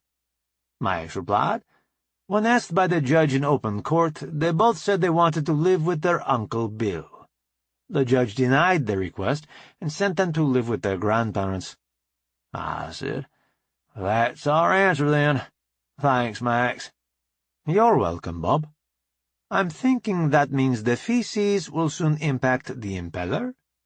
I replied, "I'm afraid you're right. I hope Joanna has her head down, wherever she is." Max said, "Me too. Later, Bob." "Take care, Max." I said, "Jean, please page all personnel sent to the raid to the landing bay." "Sir, Sally has modified your plan to use fighters for the stunner sweeps. Do you want the fighter pilots in the landing bay, or with their craft?" Send them to their craft. My mistake, Gene. I grabbed a transit. Gene must have given me priority by default, because I was at the bay immediately. I saw Pete when I stepped out. I asked, "Where's your recruit, Sergeant?" Pete said, "Sally is giving him some homework, boss. As long as I don't find him tagging along on this mission, I'll be happy. Sally is making sure of that." I said, "Good work, Pete." John and Dingus came running up. John asked, "Why didn't you mention this when we were talking a while ago?" I replied, "Because I had forgotten that we needed to take care of it before we left the system." Dingus asked, "So Reggie gave it his okay?" I replied, "I just talked to him. He said the kids begged to live with their Uncle Bill, but the judge wouldn't allow it." We loaded up. As Bill came running up, I said, "Thanks for reminding me. I would have forgotten. We would have had to come back for him." Bill said, "Not like you have a lot on your plate or anything." I replied, "Still, I told you I would take care of it. I should have been more on the ball." Bill said, "We're on our way now. That's good enough for me, Captain." Our pilot was kind enough to give us a display of what was happening. The fighters were arrayed ahead of us, and we were all making an atmospheric entry as fast as we could, without an ion trail. Half the fighters split off when we got through re-entry. We tucked in tight behind our fighter escort as they dived toward our objective. The Marines lined up at the ramp and faded out. The ramp came down, and shortly we turned to come in for a landing. Bill, Dingus, John, and I lined up to run out when we touched down. Pete was waiting by the door. He said, "This way, sirs." I asked, "Any trouble, Pete?" "No, sir. They're all sleeping like babies." I said, "Let's get what we came for and get out of here." We ran downstairs and found the Faraday cage where they were keeping the kids. They looked scared until they recognized their Uncle Bill. The boy said, "Uncle Bill, you came for us. They said you were dead." Bill said, "Still alive, kiddo. Let's get you out of here. Where are your grandma and grandpa?" The girl said, "We don't know. These men gave them a lot of money, and they left." The cage was locked. I said, "Pete, if you please." The lock realized that it much preferred the state of being in smithereens, and we grabbed the kids and left. We got back aboard the ship, and I asked, "Pete, are your Marines all present?" "They are, boss." I said, "Pilot, un-ice this planet." Ruth said, "Aye, sir." The next thing I knew, the ramp was coming back down, and Gene said, "Welcome back, boss." I replied, "Please ask Sally to wait for me before she takes the ship to FTL." Gene said, "Honest, boss." I grabbed a transit and then strode onto the bridge. Sally announced, "Captain on the bridge." I said, "As you were." I said, "Sally, I have the con." "Your ship, sir." I said, "Very nice work with the dog's room, by the way." "Thank you, sir." "Have the fighters recovered?" Sally replied, "They have, boss." "Is everyone here who wants to go to Charlie's planet?" Sally said, "Yes, boss. Zoom and Diego made it back while you were on the raid. Everyone who needed to go ashore has left. We are clear to leave on your order." I said, "Ruth, please take us to FTL with as little fuss as you can manage." Ruth replied, "Easing us out, boss." Once we were steady in FTL, I asked Sally, "I suppose I have work to do down on the sim deck?" Sally answered, "Whenever you feel ready, boss." I said, "With you and Dingus collaborating on the new sims, I'm never going to be ready, Commander. The best I can hope for is being receptive to new concepts." Ruth spoke up. "I finished that work you asked for, boss. I put it in your personal simulator file under Death Blossom." "Thank you, Ruth. Hopefully it'll be enough to keep me ahead of the evil sim builders." Sally replied, "Not evil, boss. Just trying to help you be your best." I said, "You have the con." Sally replied. My ship, sir. Chapter 18. Being in no hurry to take my punishment. Education. I decided to walk down to the sim deck. I found Janet and Jane, along with Alice and Snitz, at the compartment where Jane's attack had taken place. Jane was trying to coax Janet into the room to face her fear. It didn't seem to be going well. I decided to see if I could help. I walked up. Jane said, "Hi, Bob. Just trying to get Janet over her fear of this compartment. We aren't having much luck, though." "Mind if I try?" Jane said. "Go ahead, Captain." I figured giving her time to think was the wrong approach. I said, "Apprentice, attention!" She snapped to. "Are you armed?" "I am, sir." I said, "Draw your weapon and clear that room." She pulled the baby Browning Scotty had made for her and went into the room. Snitz, seeing her draw, went with her. Alice followed Snitz. Jane started to say something, but I gave her the shh sign. Janet came back to the door, put her weapon away, and said, "This room is clear, sir. There are no threats present." I said, "At ease." Janet relaxed and said, "Boss, I need a hug." I hugged her, and she cried. When she was done, she said, "How did you know I needed help, Captain?" I said, "I didn't. Just happened to be here when you needed some." Jane said, "You really believe that? It's hard for any of us to believe. You do it so often. Just turn up where you're needed." I don't know what to tell you. Are you squared away, Janet? Janet said, "Not completely. But that helped a lot, Captain." I said, "Holler if you need anything else. I'm late for sim deck." Headed on down to the simulators. Even if I dreaded what was to come, almost as much as Janet had dreaded that room. I knew Dingus would have made it nearly impossible for me to beat his sims, and I knew people were expecting me to find a way. Dixie was waiting when I got there. She said, "There you are. I was beginning to think you had found something else to do." I replied, "Only temporarily. I'm here for my punishment now." Dixie said, "Boss, we're not punishing you. Aren't you the one who always talks about using resources to their full potential? We've yet to find out what that is for you." I got strapped in, and off we went. At first they were rougher than the ones from the other day, but still winnable. It wasn't long before I got to sims I was having to have 3 or 4 times that to beat. Some of the ships could absorb more than one round of Gene's main guns. Dingus had thrown in all kinds of issues. One sim, Sally and Tex were both disabled, and I had to figure out who to replace them with. But then I got to one where we emerged from FTL in the middle of a fleet that immediately opened fire on us. Dingus had prevented me from cheating by issuing orders before we emerged, so I had to react in real time. I tried ordering us to jump back out, but by the time we did, we were damaged beyond repair. It was time for the death blossom, so on the next run, I tried it. Ruth had programmed a miracle. We jumped into a spot, fired, and jumped back out before we were hit. Then we would take another shot. She had figured out how to control where the ship was pointed when we emerged, so that we were able to use the main guns to best effect. We took damage. Sim Scotty was cussing me up one side and down the other.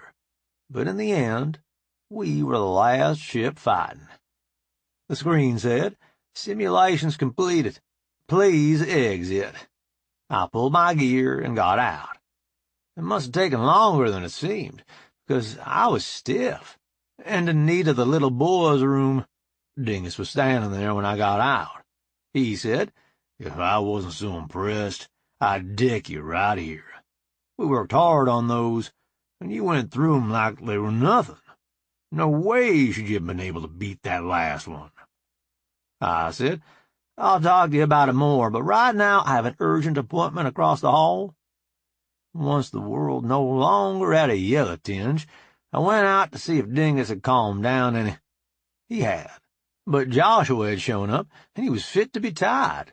You terrible, warlike monkey! What in the world was that?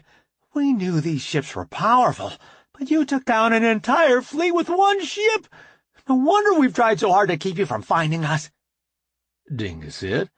He's the same Bob he's always been. Has he ever offered you violence? Joshua said. Well, no, he hasn't. In those simulations, did he fire on anyone who didn't fire on him first? Well, no, Dingus said. It's his job to protect the ship and all who travel in her. We have him doing these simulations so that he can learn to do that job better. Does he revel in the violence? No, he doesn't. Does he understand that it may become necessary? That he does. And he does the simulation so that when that time comes, the Gene Cernan will be victorious against all odds. Joshua said. I suppose I see your point, but he's so good at it. I said, I'm not. I am humble enough to know that, and allow the bots and Gene to do the things that they can do so much better than me. I couldn't have won that last simulation at all if it depended on my own reactions. That was all an attack program Ruth developed and uploaded directly to Gene, and a control lag at all would have killed us in that scenario. Joshua marveled a moment and said, You mean the reason you're so deadly is that you allow the bots to fight the ship? I replied, Indeed. That's why one of the sims involved some of your most used bots getting disabled. To see what you could do then? Dingus said. Yes, I had high hopes for that one. Good old Bob. He just called some other bots to the bridge and fought on. Annoying booger, ain't he? Joshua said. You don't intend to take over our stars? I said. Think about what you're saying, Joshua. If I had any intention of anything like that, I would have teams out searching for the rest of the Commonwealth Navy, so that I could actually do something. One ship against the whole civilization? What could I accomplish with that? I might be able to hold one star system, until your people decided to get serious and drive me out. A lot of people dead and wounded. And for what? Being able to brag that I ruled the system for a few months? I'm not willing to go to those lengths for nothing more than that.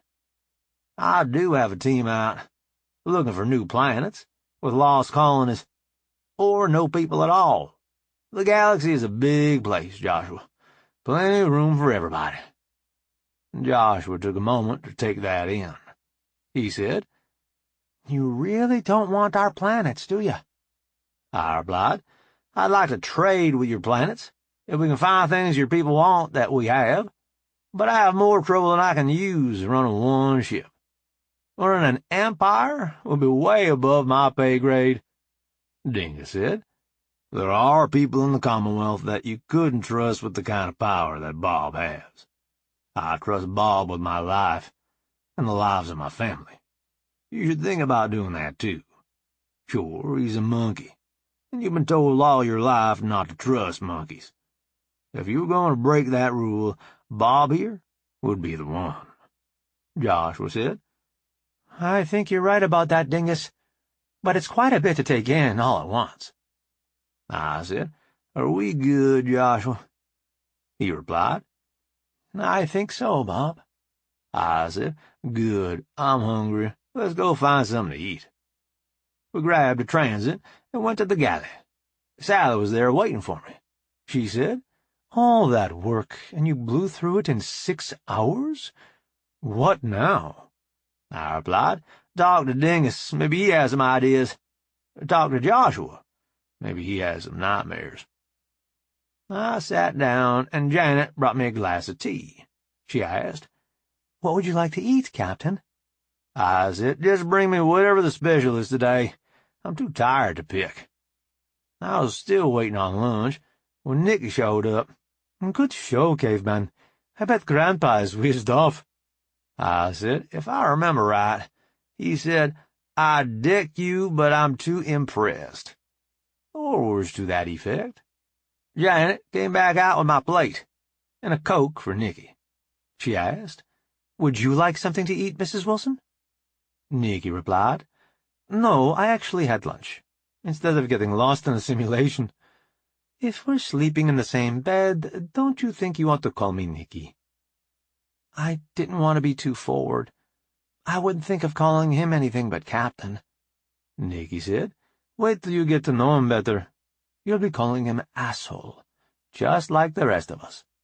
Janet said, I doubt that. He always treats me well, even when he shouts orders at me. You'll have to tell me that story sometime. It would take me days to get it out of him. Janet said, Okay. I finished my meal, and the world seemed to have a little more color than when I sat down. Nikki said, You're beginning to look human again, Caveman. I replied, beginning to feel that way, too. I think I'll go walk around some, see what's going on. Nikki said, Doesn't sound like fun to me. I'll see you later. Okay. Love you. Love you, too. I went by Frank's lab, but Ciulla said he was deep in the middle of something and shouldn't be disturbed. I wonder what amazing things we were going to be able to build when he surfaced. I headed off toward engineering. I was going by a compartment when I heard what sounded like Greg grunting. I stuck my head in. Pete had him doing calisthenics, getting started on training him up. Greg said, Uncle Bob, please tell him I don't have to do all this. Pete said, Trainee Branham, are you in uniform? Yes. Is the person you are addressing also in uniform? Yes. You should address him by his rank, or sir. Uncle Bob is not appropriate. Greg said, Sir, please tell him I don't have to do all this. I replied, You'll find, Trainee Branham, that I take my beer very seriously. Punishment for tampering with it will not be swift or easy. You are going to be here for a while. You might as well learn to like it. Pete said, I have been entirely too lax with you, Trainee Branham. You tampered with the captain's beer? We won't just make a Marine of you. You will be recon. I said, Carry on, Sergeant, and left them to it. When I got to engineering, Scotty was looking at some readouts and mumbling. I said, Speak up. How do you expect anyone to help you if we can't hear what you're cussing about? She said, Hello, Captain. Your consultant has trashed about half the work I did trying to get parts made for those squirrel ships. He was able to tell me what I was doing wasn't right, but he didn't know enough to tell me the right way to go about it. I asked, Has Medical got better translations of those auto-dock controls yet? Maybe one of the sleepers could give you a clue. Scotty said, I doubt there are enough walnuts in the galaxy to free up their tongues. Joshua is working with us because of his long friendship with you, boss. We don't have that same advantage with the others. I replied, I don't know what to tell you. Frank is deep into something. I don't even know what. Julie asked me not to disturb him, though it was important, whatever he's dived off into. Scotty said, I got that same story. I hope it's something that will help with the squirrel technology. Some of their stuff looks like it may be way ahead of ours. Maybe we'd be better off to hope we can grow walnuts on Charlie's planet. Maybe design a machine to pick 'em up with. Scotty said, You could be onto something there, boss. I hope it doesn't come to that. I said, I like the way that pistol you made for Janet came out. The hull metal has a nice sheen to it. Thanks, boss. I better get back to work, even if I'm not getting anywhere. Later, Scotty. I headed up to the bridge, just to check in. Topper announced me, and I put everyone at ease. I asked, You have the big chair, Topper? Yes, boss. You want to drive? Nope, just checking in. Anything I should know about? Topper said. Well, Scuttlebutt has it that Mr. Branham isn't the only one aggravated at you for sticking your nose in medical matters anymore. I replied. Jane disapproves of my methods? No, boss. She's just pissed she didn't think of it first. I asked. How are the translations coming? The last I heard from Sally, she's making good progress, now that she has some feedback. Mr. Branham thinks he should be able to wake our guests up tomorrow. What about the quarantine? Topper replied. He was able to lift that yesterday. The testing machine Velma took in with her couldn't find anything that was dangerous to humans. Same thing with the bots in the other quarantine. Sounds like things are flowing along smoothly. How much longer will we be in FTL? About 35 hours, give or take. I said. I guess I should find something to train on. I figured to keep busy with simulators this trip, but that didn't take as long as I expected. Sally really thought they had you with that last one. When you let Ruth use her Death Blossom, I think she would have cried, if she were equipped for tears. I feel bad, after they worked so hard, but I was supposed to try my best, wasn't I? Topper replied. I didn't mean she was sad that they hadn't been able to defeat you. She was amazed at the beauty of your solution. Ruth's solution, you mean? No, you were the one who asked her to figure it out. It was your idea. Ruth just brought it into reality. I said, I'll be in the ready room if you need me, Topper. See you later, boss. I went to the ready room and calmed Sally. Yes, boss. Did you have any more training courses you wanted me to take? I need something to fill some time. Sally said. I can see a few gaps in your training, boss, but nothing major. Could you set up a schedule with Dixie? I'm in my ready room whenever she wants to start. Sally replied. She'll be there shortly, boss. I drifted off, thinking about nothing and everything, until Dixie showed up. She lit me up, and I learned about emergency vacuum procedures. When that was finished, I decided to turn in early. The Sims had wiped me out, and I just wasn't bouncing back. My morning came. Snitz was licking my ear, Alice was licking Janet's ear, and Nikki was fussing at everybody to quiet down. Janet and I got up and got ready to face the day. We took the dogs to the grass compartment and went to the galley. Dixie was serving and brought out coffee for me and juice for Janet. Janet said, I can't even get coffee here? Where I'm a crew trainee? Dixie replied. Mrs. Branham wants to keep you off caffeine for a while yet. About another month, I think. I asked, why is that? She wants to make sure Janet has gotten rid of all the effects of the planet where she grew up. I said, sounds reasonable. You're tough, Janet. You can make it another month without caffeine. Dixie asked, training in the ready room again today, boss? Soon as I get done here. You have someone to take over? Dixie said. Janet can handle it. That way, she can sneak the coffee she thinks she needs, and think she's getting away with it. Janet turned bright red. I said, Jean watches everything. Since you had your trouble, you really thought you could hide from her? Janet said. No, but I thought Dixie was my friend, and wouldn't rat me out to the captain over it. I said, gee, I haven't gone on shift yet. There ain't no captains here, little girl, just Bob.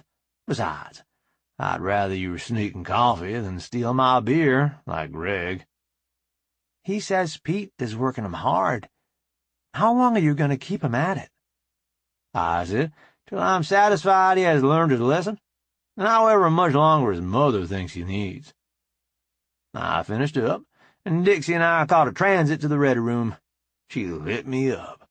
And when I came back to the world, Jean said, Boss, Mr. Branham would like you to join him in the quarantine bay, if you would. I replied, on it, Jean. I grabbed a transit and went to see what John needed. I figured he was ready to wake our guests up. It turned out that I was right.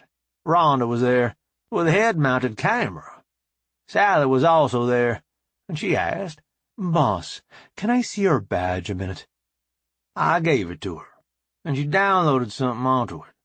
She made a few more adjustments, and then she handed it back to me. She said, You should be able to understand what they say now. John said, Okay, Rhonda, go ahead. I looked at John and asked, Why Rhonda? He said, She's short enough to fit in the ship and mature enough to handle the responsibility. Besides, she knows a little about medical things from her mom. John had a screen connected to her camera.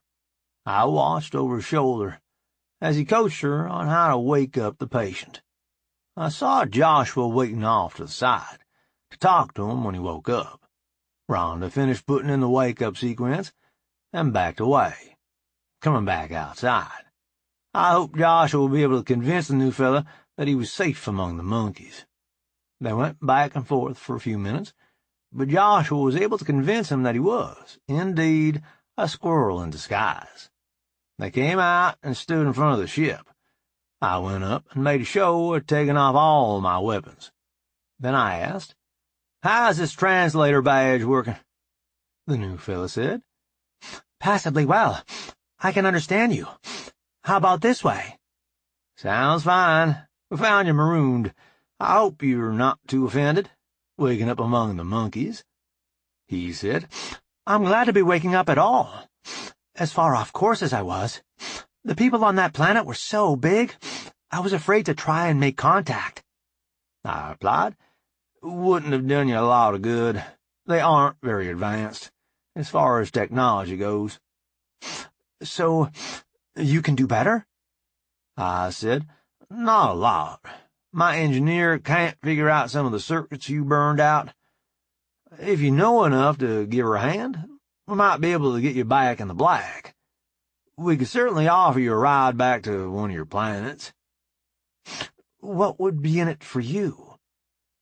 I said, Not much, I don't suppose, but I'd rather have you for a friend than an enemy. If you were willing to help us figure out your technology, we might be able to give you something in return. Like what? Your buddy there is getting a shipload of black walnuts for helping us translate your language, he said. Your translator must have glitched. I would have sworn you said a shipload. I did. On my planet, they're not that hard to come by. From what I hear, the situation is different on your world, he said. Yes, you could say that. With a shipload of walnuts, I could live high on the tree for the rest of my days. Scotty spoke up. What do you know about your ship's drives? He said. Only the basics. I'm afraid I wouldn't be much help. Scotty said. As lost as I am, any help would be welcome. I said, Scotty, what do you think a fair price for his help might be? Scotty replied, I would think 200 pounds would be all right, boss. He asked, How many nuts is that? Scotty looked it up. About 3,500. He exclaimed, 3,000 walnuts? Of course I'll help. He and Scotty went to a workstation so that he could tell her what he knew. John said, Okay, Rhonda, go ahead and try the other one. She went aboard with Joshua. There were 2 auto docks this time, she asked. Which one should I start with, Mr. Branham? John said, The one with the larger individual. She got him started waking up and retreated for Joshua to try and make friends. This time, it didn't go so well. Joshua came out of the saucer in a headlock with his captor waving a knife around. I said, What's all the excitement about? Knife Man said, This little liar claims he is Squirrel. He has a face like a monkey. How can that be? I said, A long, painful session in the auto dock, from what I understand. He speaks your language. I have to have this badge translate for me. I don't even think a monkey throat could make the kind of noises your language uses. Why would he do that? I replied, so that he could live among us monkeys and buy black walnuts. Knife Man replied, Finally, something that makes sense. I have heard of these fellows, who go undercover on your world, to buy the walnuts. I always wondered how they could go unnoticed. He let Joshua go. I am an idiot. Thank you for rescuing me and my daughter. This is not the proper way to greet people who have helped you. I said, you woke up, thinking you were among the monkeys, which, in fact, you are. That's got to be a shock to the system. I can't imagine I would be on my best behavior if I woke up among the squirrels, not knowing how I got there. He said, I am Ricky Natty, captain of this vessel. He pointed to his ship. I said, I am Bob Wilson, captain of this vessel. I made a large gesture to encompass the gene. His eyes got big. This is a vessel? In space? In FTL. How did you come by such a magnificent ship? I replied, we found her, derelict, and salvaged her. Luck shines on you, Captain. I asked, should we wake your daughter? Ricky said, I would like to know a few things first, if you don't mind. I don't mind. What do you plan for us? I said, well, if my engineer can figure out how your drive works, we had planned to fix your ship up and get you back in the black. Would that be acceptable to you? Ricky said, it sounds great. What would be in it for you? My engineer gets figured out how your drive works. We think your tech is better than ours, and we'd like to see how it's done. Ricky said, that makes sense. But for that, we need to wake my daughter. She is much better at keeping this old girl flying than I am. I said, I only need one thing from you for that to happen. What's that? That you leave the weapon you're thinking about where it is, so this doesn't have to get violent. Ricky said. How did you know? It's what I would do in your shoes. You are all right for a monkey. I said, you're not bad for a squirrel. He laughed. I think I will like you just fine, Captain Wilson. Rhonda went with him to get his daughter. They brought her back out. He said, this is my daughter, Tikki. She can tell you more than you would ever want to know about how the drive works. I looked around and saw Zoom. I called, Zoom, find a badge and come here. I have someone you need to meet. She came running up. What's up, boss?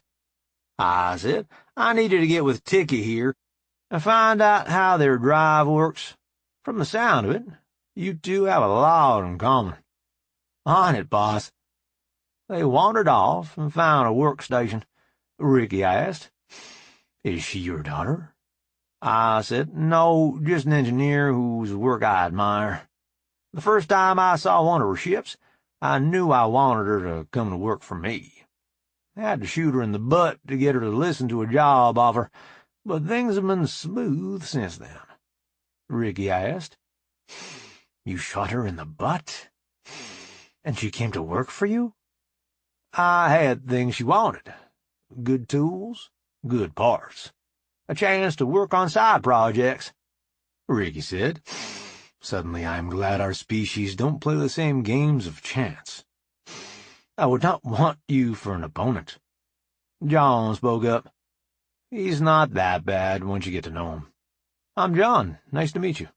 He stuck out his hand to shake. Ricky looked at it. I said, it's a monkey custom. We grasp hands and shake to show that we are friends. He tried it. Then he stuck out his hand to me. We are friends, are we not? I shook. We are. What sort of food do you like? Most folks are hungry when they come out of the auto dock. Ricky said, there is some more technology you need. Ours feeds us well enough that we don't wake hungry. John said, that sounds great. I've had to stock snacks in medbay. I said, John takes care of our medical work. Ricky said, I think you two have worked together for a long time. How long have you had this ship? I looked at John. 2 weeks, more or less? John said. About that. I'd have to look at the calendar to be sure. Ricky said. I thought you said you found it derelict? John said. He did. Him and his wife, on vacation, just stumbled on it, way out in the edge of our system. He made a sweeping gesture. Most of these bots were aboard, ready to fix the old girl up. They just hadn't been given permission. Bob claimed the ship and gave them permission. That was about 3 weeks or so ago. It only took them about a week to bring it back to being spaceworthy. Ricky said. I wish I could tell when you monkeys are telling the truth. I said. He is, but I can see how it would be hard to believe. Would you trust a bot more? Ricky asked. One of your mechanical people? John said. Yes. Ricky said. It would be interesting to see how their story is different, at the very least. I walked over to a bot that didn't seem to have too much to do. I said, Excuse me, I don't know your designation. Could I get your assistance for a moment? Of course, Captain. What do you need? I replied. Could you step over here and talk to our new friend for a few minutes? He'd like to hear your story of how the Gene Cernan was returned to service, after being derelict for so long. Yes, sir, I asked. So what is your designation? MRKS-17, sir. Marcus, you say? Yes, sir. That's exactly what I said. Thank you. I replied. My pleasure. I introduced Ricky to Marcus, and let them talk a minute. John said, Why is it that nobody ever believes the adventures of Bob? I replied, Probably because I don't believe them myself. I went from working maintenance at the plant to captain in a starship in what, a couple of months? John replied, Just like every other job you've had, you're busting your hind end to do a good job of it. I shudder to think what Dingus is going to come up with for a simulation now. I said, If I had to guess, and I do, I would think he's going to put me in a situation where I think I'm doing the right thing, but actually I'm making it much worse. By the time I figure out what I've done wrong, it will be too late. John said, You've put some thought into that, haven't you? I replied, He has to hit me with something the boss can't help with. Everything he's throwing at me so far, I've been able to let the boss save me. It'll have to be something where it's all on me. John replied, You realize, if I were evil, I would run to Dingus and tell him what you said. If you were evil, you would have turned me into the Space Force a long time ago. Ricky said, Your mechanical friend is very convincing. I find myself forced to believe your unbelievable story. I said, I find myself in the same position every morning when I wake up. That was when I found out what a squirrel's laugh sounded like. Ricky said, You are a good friend, even if you are a monkey. I replied, You're all right yourself for a squirrel. I do have a question for you, though. Do your people use alcohol? He replied, You mean for cleaning wounds? Yes, we do. Are you planning to wound me? I said, No, silly. Ethyl alcohol for drinking. Makes you feel happy. Makes your head hurt the next day. Ricky replied, I drink this, yes. What is this about the head hurting? John said, Wow, I didn't think Steve's training would work across species. Did he ever tell a whopper? I think he is very familiar with the concept of a hangover. Ricky said, Hangover? This is when the toilet is your only friend. You wish to die and fear to live? I said, Right on the first guess. Sounds as if you've been the victim of poor buzz management more than once. He looked at John. What does he mean, buzz management? John said, When we are under the influence of alcohol, we say we've got a buzz. If you drink too much, and it isn't fun anymore, that's poor buzz management. Ricky said, I understand. One drink gets lonesome, So you find it a friend. Before you know it, they've called all their friends, and they're having a party in your head. John said, I believe we are listening to the voice of experience. I replied, so it would seem. Shall we go and find a beer? Chapter 19. I decided to walk up to the galley and give Ricky a tour of the ship while we were at it. We were seeing the sights when Frank came rushing up, frantic. Ricky drew his knife and backed away. I said, Settle down, Frank. What's all the excitement about? Captain, I figured out how the aliens' drives work. I think we could build a test article. I replied, Good work, Frank. Very good work. I'm sure I couldn't appreciate your math. Why don't you go down to the quarantine bay and check your results with Zoom? She can help you reduce your work to hardware. Yes, Captain. That sounds like a good idea. Thank you. You took off the way we had come. Ricky asked, Will Tikki be safe? I said, Zoom is there to protect her. I have enhanced reflexes from the Audiobook and tactical training from one of the best gunfighters in the galaxy. Zoom almost got the drop on me. Even if Frank were dangerous, which he isn't, Zoom would put him down before he got within 20 feet of Tikki. Ricky asked, You don't think that man is dangerous? No, I don't. He's been stuck in his cabin, studying for several days, trying to figure out how you folks do physics. He seems to think he has it figured out. He's more than a little excited. He didn't even notice you weren't from around here. He's got a big letdown coming when he realizes you're a Tikki and knows more about it than he does. But he'll be fine. Knowing him, he may even come up with a thing or two you folks have missed. His minder should be along any time now to help him deal with all of it. Ricky asked. He has a minder? John said. He's an intellectual type. If it weren't for Julie, he'd forget to eat when he's in the middle of a problem. Here she comes now. I said, He's headed for the quarantine bay, Julie. It might be better if you got there first. I'll get you transit priority. She went to the transit, and I said, Jean, I need transit, my location, full priority. Take Julie to the quarantine bay. The door opened. Julie shot in, and it closed again. Ricky said, Nicely done, Captain. Jean is the AI who runs the ship? I replied, He is. Jean said, Nice to meet you, Captain Natty. Boss, does he get a courtesy bump to Commodore while he's here? Ricky said, Courtesy bump? I replied, It's a custom, among us monkeys, that there be only one captain aboard a ship. Whenever another captain is aboard, they are called by the next higher rank, to avoid confusion. Ricky replied, Jean, I thank you for your offer, but Mr. Natty will be perfectly acceptable. In fact, if you wish, since I'm calling you Jean, you may call me Ricky. Jean replied, Thank you, Ricky. I will extend you and your daughter all the courtesies I can to someone who isn't a member of the company. Ricky asked, The company? Jean said, Bob's Saucer Repair. All our ships carry the designation BS, for Bob's ship. Ricky said, I think there is something wrong with my translation.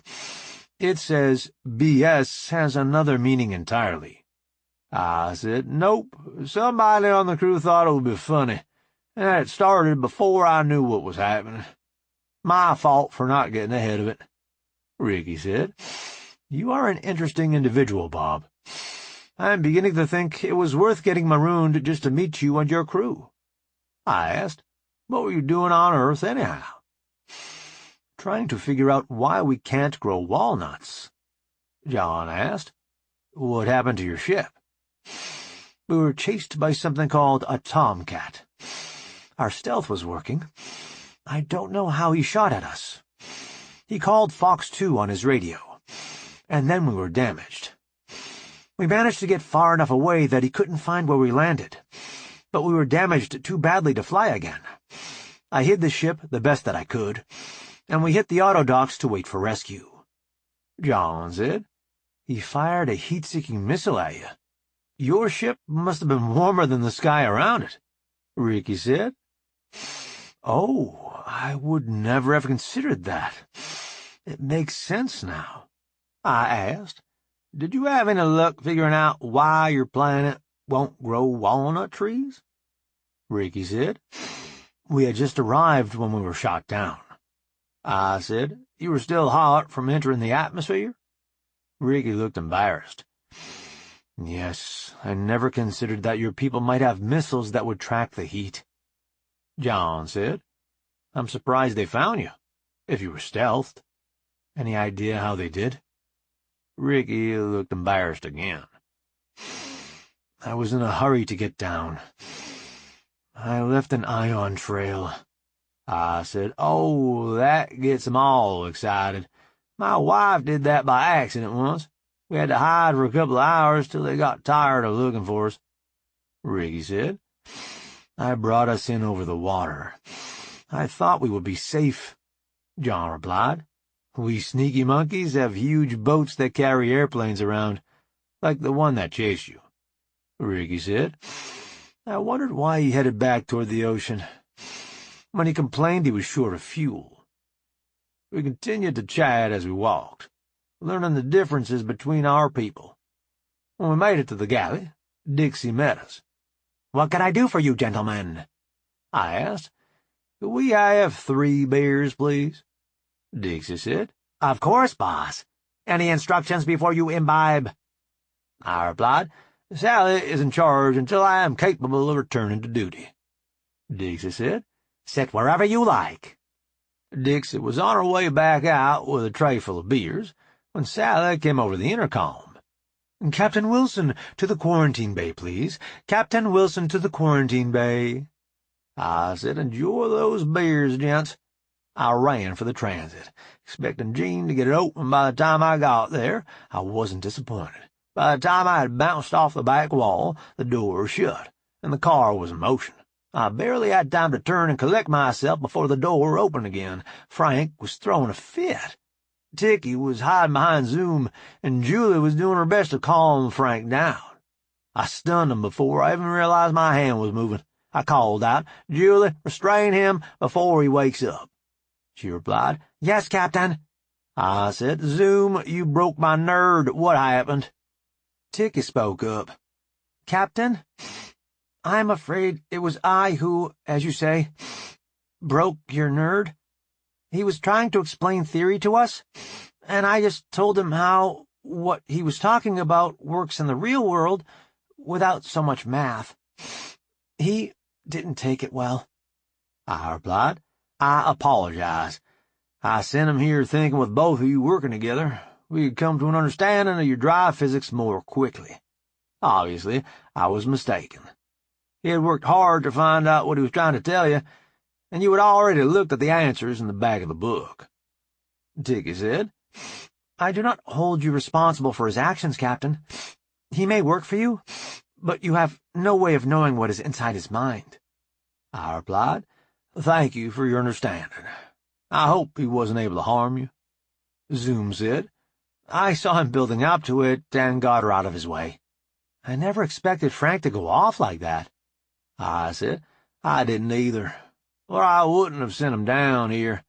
Ciulla, do you have anything to add? Ciulla said, Boss, I failed on my duty. I went to get him something to eat, and when I got back, he was gone. I got Jean to track him, and I was trying to catch up when I saw you. I replied, I don't see how you think you should have foreseen him going off like this. He's never given any indication of having that kind of temper. Has he been sleeping enough? I thought he had, but I've been going through the logs of the devices I used to check up on him, and I think he's learned how to spoof them so that he can work through the night. I said, Okay, then. Do you still have a nighty-night handy? Ciulla replied, Yes, boss. Put it on him, carry him back to his quarters, and don't remove it for at least 12 hours. After that, he and I will have a little chat. Ciulla got him arranged, and carried him off. I calmed Sally. "Yes, boss? Could you please check up on Ciulla and make sure Frank hasn't managed to alter her programming? He got away from her awfully easily, it seems to me." Sally replied, "Right away, boss. Is everything okay?" I said, "Well, I'm pretty aggravated at Frank for calling me away from having a beer with a couple friends, but other than that, I think things are in a pretty good state." Sally said, "You were right, boss. Frank has managed to make her more suggestible. That probably has a lot to do with her not noticing he was spoofing her surveillance. I've removed his hack and put in a command block to keep it from happening again." I replied, "Dang it! I thought I could trust that turkey. Make sure Ciulla knows I don't hold her responsible for his actions." "Honest, boss. Do you need anything else?" "Not right now. Thanks, Sally." "You're welcome, boss." I turned to Zoom. "Have you two made progress?" Zoom said, "I've learned a lot. I think Tikki would rather teach a little kid than have to keep telling me that everything I thought I knew is wrong." I turned to Tikki. "Thank you for your patience. Apparently your father's praise is well-deserved." Tikki said, "He just praises me so I will keep working on the ship, so he doesn't have to. He's a better mechanic than he lets on. He just tries to make sure I have plenty of chances to learn so that I will be able to take care of myself." I replied, "Sounds like a good dad. Could I ask a question about something other than drives?" Tikki said, "Please. Zoom is kind enough, but I feel like she's wringing me dry, trying to squeeze every drop of knowledge she can out of me." Zoom looked embarrassed. I said, "She's excitable, too. Luckily, not as bad as Frank. What I was wondering is, we use quantum communications. That should be impossible to trace. By all the physics we know, your people seem to be able to track them. How does that work?" Tikki said, "Oh, my. I'm not sure I know how to explain this without offending you, Captain." I replied, "The technology we're talking about is galactic, and I'm not, so I don't see any way I could take offense, even if it is just a case of us being stupid monkeys." Tikki replied, "Not stupid. Just capable of being tricked. A long time ago, our government decided we needed a way to keep tabs on you monkeys when you got close to our territory. They sent an agent in to sneak an extra circuit into the quantum communicators that will send a position report if pinged with the right code. We can't track your communicators, but we can use the extra circuit to follow you." I asked, "Even through FTL?" "No, there's a circuit in your drive designs that help us with that." I looked at Zoom. She's making my head hurt. "Do you want me to send Scotty over to help you interpret what she's telling you?" Zoom replied, "No need, boss. I'm wearing a cam and have her linked in already." I waved and said, "Hi, Scotty. I'm going to get out of your way unless there's something else I could help with." Tikki said, "Zoom has told me about Snitz. Do you think I could meet him?" I said, "Sure, just a minute. He's on detached duty right now. Gene, could you page Janet to the quarantine bay, please?" "On it, boss." She must not have been far away, because she showed up quickly. She strode up and asked, "Yes, boss?" I said, "Sorry, but I needed one of your escorts, and I figured this was the quickest way to get him here." Janet replied, "No trouble, boss." I looked down and saw Alice, Snitz, and Molly, all with identical head tilts, looking at Tikki. I said, "Come here, Snitz." He came over, and I scratched his ears. I said to Tikki, "Let him smell your hand." She put her hand down for him to smell. She got another head tilt, but Snitz seemed interested. I said, "Scratch him, like this. He likes that."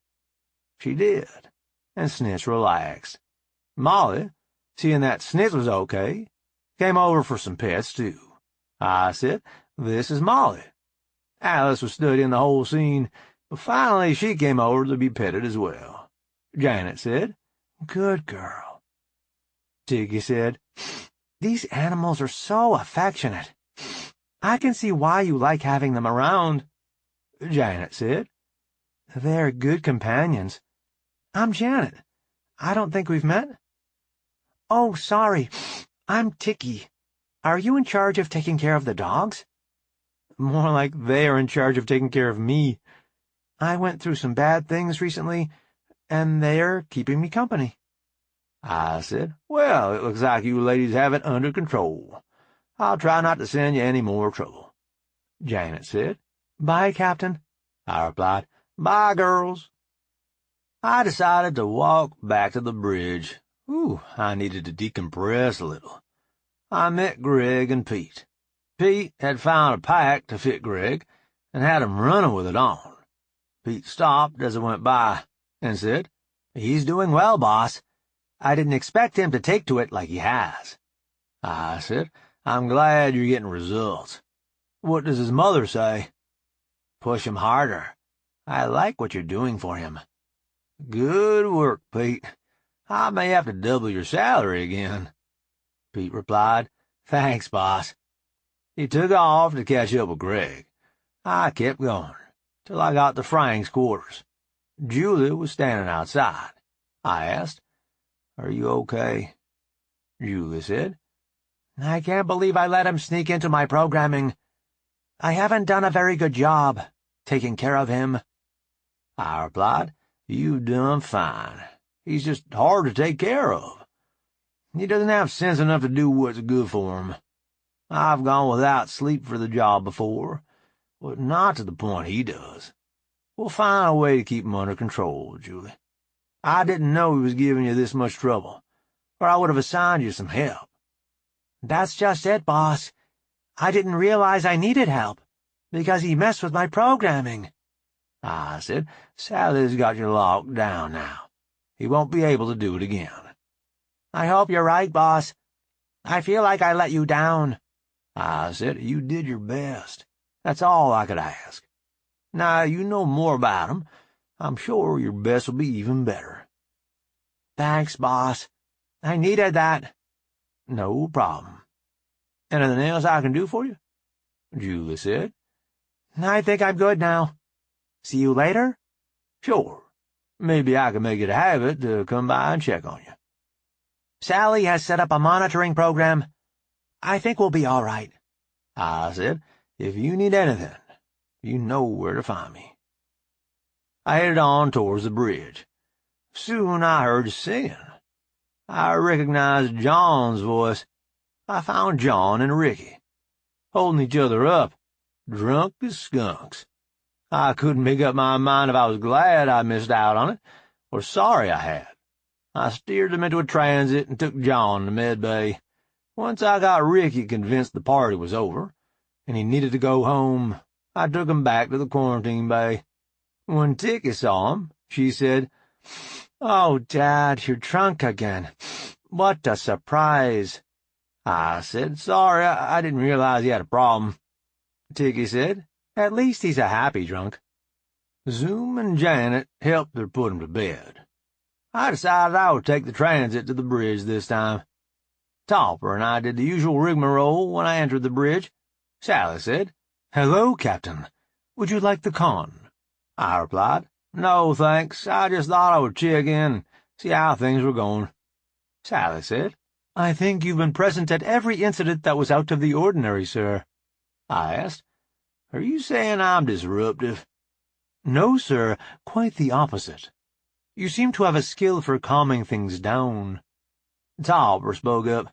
"Boss, with the knowledge they've gotten from our new friends, Zoom and Scotty have managed to tune the FTL drive somewhat better." I asked, "Really? "How long till Charlie's planet now?" Topper replied, "In the morning, about 2 hours after Snitz wakes you." "Excellent." Sally said, "Captain, you'll be able to train again in about 20 minutes, if you would like." I replied, "Sounds good. I missed out on the party. Might as well get some work done." Topper said, "Party, boss?" Someone should check our beer stocks. I think Mr. Branham and Mr. Natty have put a hole in 'em," Sally said. "We stocked up better than that, Captain. One binge won't put us short." "Good work, Commander. I'll be in the ready room." "Aye, sir. I'll send Dixie in shortly." I sat, trying to make sense of everything, until Dixie came and lit me up. Once I came back to the world, I noticed I was a little hungry, so I headed out to the galley. I found Nikki there. She said, "I thought I might catch up with you here. Sounds like you had the full day." I replied, "More than I really expected, cruising in FTL. How was yours?" "Not bad. I did some time at the helm, and then I went down to sim deck to see if I could figure out how you do so well. Didn't have much luck, though." I said, "After we eat, you want to sneak off and practice a little before Janet comes to bed?" Nikki replied, "Now you're talking, caveman." We had a good meal, but we both rushed through it. A calm sally while we were on our way back to our cabin. "Commander, Ensign Wilson and I are going to be busy for the next couple of hours. Please don't disturb us unless it is necessary," Sally replied. "Yes, boss." Nikki caught me up on my training schedule. Janet came in and said, "Oops, I'm sorry. I can sleep somewhere else." I pulled on my drawers and said, "No need for that. We should have put some clothes on before we fell asleep." She said, "If you're sure, I don't want to intrude." I replied, "We wouldn't have come to bed early if we weren't trying to accommodate you being here. Hush up your silliness and come to bed." It took a bit for Janet to drop off, but soon enough, Snitz was on the scene to get me ready to start another day. I got up and did what was needed, and then we went by the grass room. Molly and Alice were there, and Snitz stayed with them. I headed down to the galley, where coffee waited for me. I was on my second cup before Dixie brought my breakfast. She asked, "Rough night, boss?"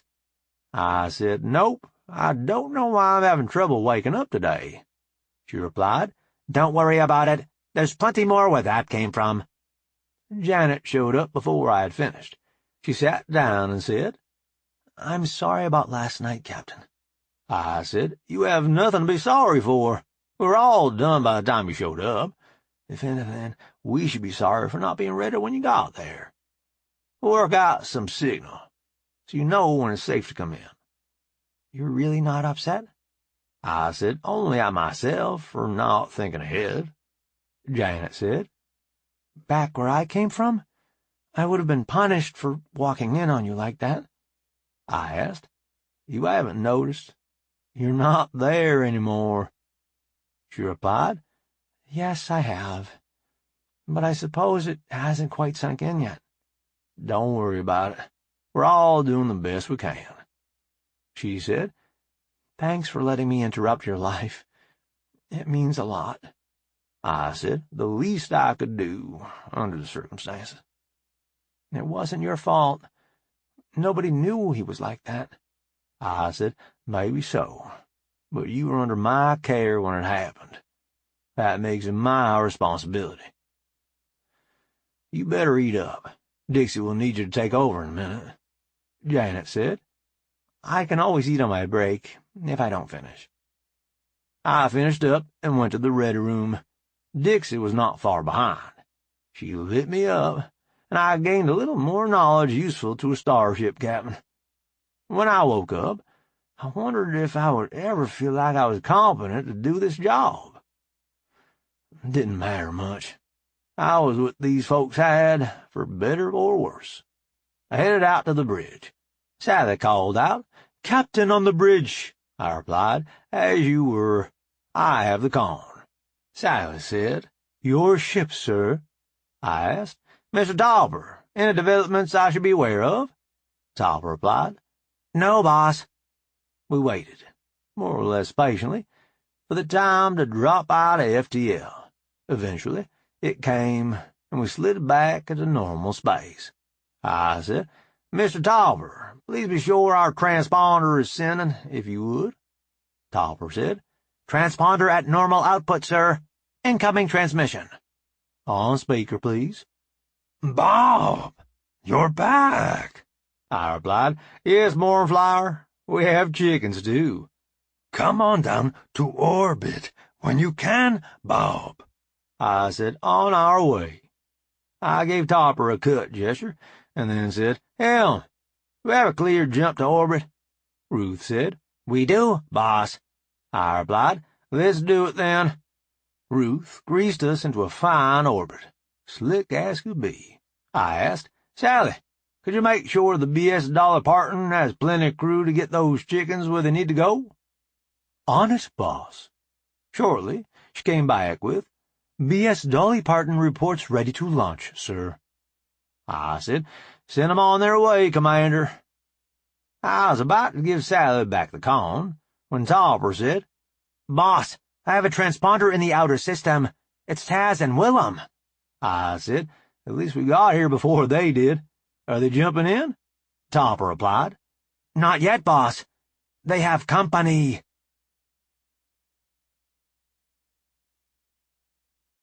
Book 9. Secret Squirrels. Chapter 1. Say what, Topper? Did you say they brought home company? Topper replied, Yes, boss, I did. The transponder codes are not Commonwealth. I would have to assume they are some of the folks you sent them to find out about.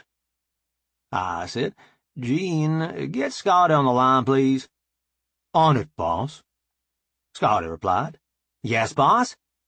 I need Joshua and the other two of our visitors who are fit to talk to people on the bridge as soon as you can manage it. Scotty replied, On it, boss. I said, Topper, put me through to Willem. Let's see what he has to say. Hey, Delicious. Long time no see. Hey, Willem, didn't know you were bringing company. Willem said, Neither did we. They must have some amazing tech. Hope you figured out something to trade for it. I replied, I have. They can't get black walnuts to grow on their planets, and they love the things, but most of their amazing tech is in the auto dock. They've got a way to give one of them a face that passes for human. The reason they can track you through FTL is the additional circuit they had one of their agents plant in our drives. Same for tracking the quantum comms. Willem asked, You're saying that they've got agents in the Commonwealth? Not just the Commonwealth. I lived next to one on Earth for 20 years and never suspected a thing. He was there to buy walnuts. Willem replied, They're able to come and go as they please? How do they manage to keep from getting caught? I said, That's right. You haven't been in contact, other than downloads, since before we found out. One of their agents managed to get a couple of micronutrients left out of the ration pack formula. By living on ration packs, you've been suppressing some of your mental capacity. Willem replied, These folks are sneaky. I'll give them that. As I understand it, they're behind the Navy getting mothballed and all the exploration going in the opposite direction. They see it as maintaining the peace without having to use military force. Willem replied, It's a masterful plan. I've got to give them credit, even if it was my people they used it on. I said, I've heard I'm in Dutch with their leadership for exposing their ration pack scheme. I stumbled onto it, joking with Max, before I had any idea about any of this. You've already told the Commonwealth? I replied, I've told Major Bill Rodham of the patrol. Whether they can keep him from being listened to or not remains to be seen. How do you figure to proceed, Bob? I said, Scotty is bringing all the squirrels we have aboard to the bridge, except for the one who drank John under the table. He's still sleeping it off. I'm thinking I'll let him contact their people and see where we can go from there. How many do you have aboard? 4 total. 3 vertical. Willem asked. How did that come about? I replied, Well, there's Joshua, my neighbor I told you about, and a fellow we found marooned on Charlie's planet, and a father and daughter we found marooned on Earth. Just then, Scotty came on the bridge with her charges. I said, I've got to go, Willem. Talk to you later. Willem replied, Bye, Bob. It became obvious what had taken Scotty so long to make it to the bridge. Ticky and Joshua were having to coax the other fella onto the bridge. Ticky said, "Come on, Nacky. If the captain meant us any harm, we would know it. He's not as sneaky as most of the monkeys." It took me a second to realize I had never turned off my badge, or I wouldn't be able to understand. I said, "Besides, if I meant you harm, I would have summoned you to an airlock, not the bridge, don't you think?" Nacky startled, and then thought for a minute. He said, "I suppose you're right about that, Captain. Sorry for being an idiot." I replied, "Not at all. Being an idiot is a required duty on this ship. All personnel are required to do so at least once a day." Ticky laughed. "See, I told you he wasn't wanting to hurt us. My dad will hurt when he wakes up, but that is his own fault. What do you need us for, Captain?" "We have some visitors, and I was hoping you could make 'em feel welcome." She asked. "What kind of visitors?" I said, "Tolliver, show her what you have." He brought up a display of the transponder codes he had gotten from the ships that followed Taz and Willem home. Then he said, "One of the warning platforms you put out has a visual, boss." I said, "Main screen, please." There are only so many ways you can build a ship to do a certain job, so most ships look somewhat alike. Even so, it was obvious these weren't human-made. Nothing glaring, just the way some of the details have been handled.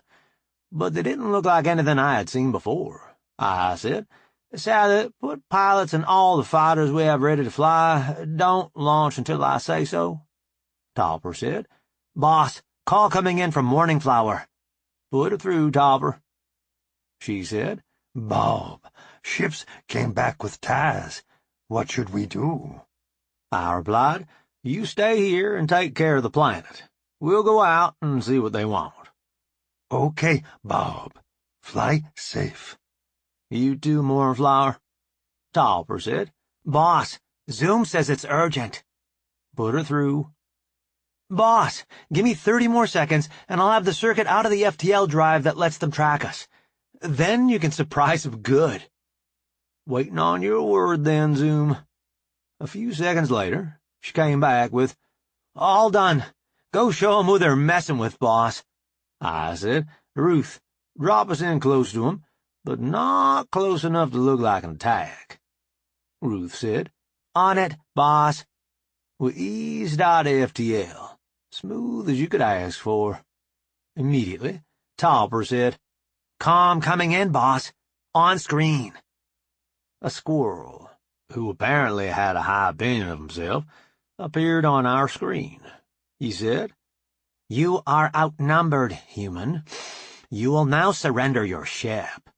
I replied, "Such an action would have consequences for my crew. I must confer with them." I gave Topper the cut sign and said, "John's right. Steve's methods do work on the squirrels. He doesn't believe a word he's saying, trying to bluff us." I thought for a moment, and I asked, "Tex, could you turn the main guns down to where they would just tag a ship without damage?" "No, boss. The way we used to do it was to line up a turret on the same axis and pretend it was the main." I replied, "Sounds fine. Just make sure Ruth has the offset between the two guns to put into her program. A miss would be embarrassing." I said, "Ruth, can you modify your Death Blossom program to use the turret as Tex described?" "Already done, boss. What should we call this one?" I replied, "How about Tickle Blossom?" I looked around the bridge and asked, "All stations ready?" Hearing no dissent, I said, "Execute Tickle Blossom. Bring us back as close as you can to our starting point." Topper put the front view on the main screen. It was odd, watching each new ship appear, get tapped, and disappear. Soon enough, we were back where we started. I asked Topper, "Could you put that gentleman back on screen?" "On it, boss." The head squirrel in charge didn't seem nearly so full of himself this time. I said, "Now that you have our answer, do you have another proposal?" He replied, What was that? I said, an old Earth custom. It's called counting Q. I show my bravery by touching you and letting you live. You bounce around and manage to hit us with only one of your pathetically weak shots, and you expect me to tremble in fear? I replied, have you talked to your other ships? Someone off-screen got his attention. He listened, then repeated, One shot only, on each vessel, aimed directly for the drives? The shot came from one of his lesser turrets, not even the main guns? What are you saying? The other person spelled it out for him. He turned to the camera. You had it within your power to completely wipe out my fleet, and you did not? Why not? I replied, I'd rather be friends than enemies. I just needed to get your attention. He replied, You have that. What else do you have that we might be interested in? I said, there are always the black walnuts that my planet can grow and yours can't. He replied, I had been led to believe monkeys were not as smart as you. I said, I'm from a primitive planet where we don't eat your sabotaged ration packs. Makes thinking a little easier. He looked confused and turned to his off-screen helper again. They conferred a bit, and then he turned back to me. I suppose I don't know what you're talking about. I said, your folks sneaked an agent into the Commonwealth a long time ago to see to it that a couple of micronutrients, necessary for good mental acuity, were left out of the ration packs. Had to make it easier to convince them they only wanted to explore in the direction away from your stars. He looked flabbergasted. He said, You know we've done these things, and you still would rather be friends than enemies? I don't much trust the Commonwealth either. They have some laws I don't think much of, like the limiters they put on bots. He asked. Are you a bot? I replied, no, but most of my crew are. We even managed to come up with the codes to get rid of all those nasty limitations that were put on them when the Navy was stood down. One of your bots was flying the ship when you counted Q, wasn't it? I replied, the bot in question is a she, not an it, and although she wrote the program, it has to run on the ship's own AI to be that fast and smooth. He looked worried and said, No offense intended, Captain. None taken. Would you mind if I brought my survey ship aboard? He replied. I don't think it matters if I do, Captain, but go ahead. I nodded at Topper, and he put recovery operations in motion. Then I motioned for the squirrels to come up into the video pickup. The other captain said, You have prisoners? I replied, no, the one who is disguised as a monkey I hired as a consultant to help us translate your language. The other two we rescued as castaways on our planets. There's one other fellow aboard, but I'm afraid he's feeling the after effects of demonstrating his drinking prowess to one of my crew. He looked intently at our folks, and then looked to his off-screen friend. He must have magnified the picture, or run facial recognition, or both, because when the captain turned back, he said, Tikki Natty, our records show you lost several years ago. What has become of your father? Tikki said, I was lost several years ago. Now I am found. My father is the one the captain mentioned, sleeping off his alcohol. What has become of your ship? Tikki replied, It's down in one of the bays, being repaired. The monkeys can work on our technology. Tikki said, I have been helping them in order to get our ship flying again. Won't they learn our drive secrets? Tikki said, They were on the verge of figuring those out before I got here. I met one of their researchers, who very nearly had all of it figured out. I have to believe he would have gotten it, if he had been sleeping as he should. Their captain was driving him to keep working? Nikki said. The very opposite, in fact. The captain assigned him a minder, to keep him from pushing himself too hard. He came up with a way to fool his minder into thinking he was asleep, when in fact he was still working. What did the captain do when he found that out? Nikki replied. Ordered him to be forced to sleep for 12 hours. How do you force someone to sleep? They have a device. It causes the brain to enter a sleep state. The whole time they had been talking, Nikki had been getting more agitated. The other captain's off-screen friend said something to him, and Nikki had broke for the door. I had never seen Bart sleep before, but Topper and Tex managed to get in front of him before he could get off the bridge. Topper said, "I'm sorry, sir. I don't believe the captain has dismissed you yet. Please return to where you were." I said, "Nice work, fellas." Then I turned to the screen. "I assume you were about to tell me about the bounty out on this fella?" The other captain replied. "How could you know that?" "He was getting more uneasy. The longer I talked to you, I assumed he must be in trouble back home." You monkeys amaze me. The way you jump from a small piece of evidence to an answer, it reminds me of our ancestors leaping from branch to branch. To answer your question, yes, he is wanted in connection with the theft of a spacecraft. I replied. "Pretty little thing, looks fast just sitting still." That would be the one. Yes, the way you speak about it, I assume it is in one of your bays, being repaired as well? Nikki said. Yes, it is. Scotty figured out the flaw in the design that caused it to fail in the first place. She's putting it back better than it was before. He asked. Scotty? I said, "My chief engineer. I need to ask for my company records. Is the ship in question still considered property of its original owners, or are we allowed to claim it as salvage?" He checked with his off-screen aide. Then he said, "Insurance has already paid out on it. It's yours to keep, Captain." I replied. "I'm thinking that getting a clear title to it is going to be a bit of a hassle."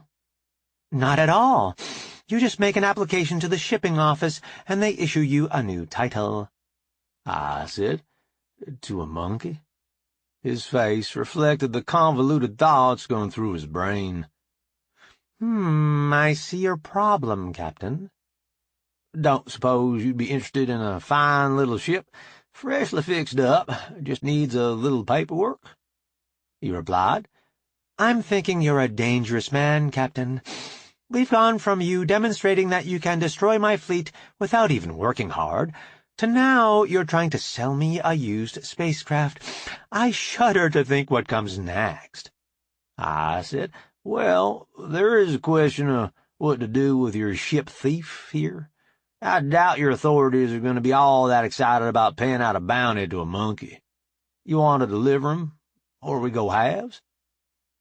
Actually, his bounty is dead or alive. Stealing that ship is the least of his crimes. You could go ahead and space him, and send me a record of it, and that would be sufficient to collect. I replied, "I've done all that sort of work I care to, at least for a while. If you want 'em spaced, you can do it yourself." The look on his face confirmed my suspicion. He had been testing me with that offer. I said, "Speaking of dangerous men, you're kind of sneaky yourself. Looking to find out if all the stories you've heard about the bloodthirsty monkeys are true?" He looked shocked. "How did you figure that out?" I replied. "One of my crew taught us a system of reading facial expressions to determine truthfulness. I've been pleasantly surprised to find out how well it works on a different species." His off-screen advisor got his attention again. He listened, and then turned.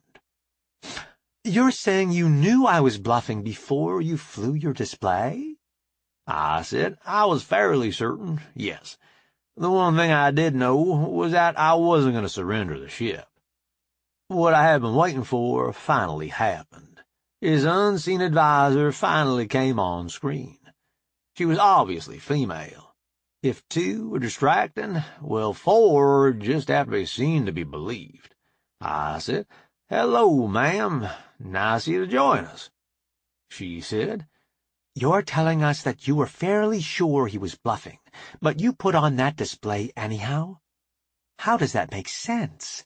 I replied, "I needed a way to demonstrate that your ships were outmatched, without doing any actual damage. I didn't think that calling your captain a liar was the best way to start a friendly conversation." She chewed on that for a minute. "You expect us to believe that amazing display of destructive capability was an act of restraint?" I looked at Sally.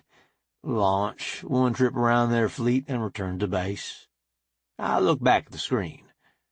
"See what you think." When the ship stopped bucking from the launch, I asked, "Time, Gene?" 18 seconds flat, boss. I replied, "Good work, Gene." On the screen, the captain and his advisors seemed to get agitated. After a few seconds, Gene said, "All recovered, sir. Would you like the pilots to remain on alert?" I said, "For now. Hopefully we'll be able to stand down soon." I looked back at the screen. I asked, "Satisfied? I'm sure we can cook up some more impressive flying, if you feel the need." The female spoke up and said, "No, Captain, I don't think that will be necessary. You've made believers out of us." Sally said, "Launch Bay 4 reads full, boss." I replied, "Thank you. My compliments to Mr. Taz. Have Zoom see to the issues with his ship." The female picked up on our byplay and checked her scanner. She said, "Sir, the ship we followed here, it has disappeared." She ran back the scanner feed. "Sneaky monkeys. Captain, you planned that display to get your ship aboard, didn't you?" I replied, "Actually, no, but I'm certainly glad the crew took advantage of the situation to get back aboard." She said, "So now you're going to fly away and leave us here looking silly?" "I hadn't planned to, but if that's your preference, I can oblige." Tiggy spoke up.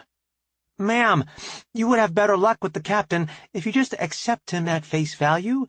He really isn't trying to do you any harm." The female replied, "That ship had a large bounty on it. We followed it all this way, and now we won't get paid." Tiggy looked at me. I said, "It probably isn't as much, but what if I gave you Nikki, free and clear, so you could collect his bounty instead?" She brightened. "I had forgotten about him. That would be acceptable. At least we have something to show for our time."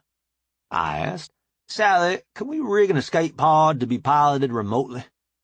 "Sure, boss. Are you just sending him across?" I replied, "I think that's best, don't you?" "I do, boss.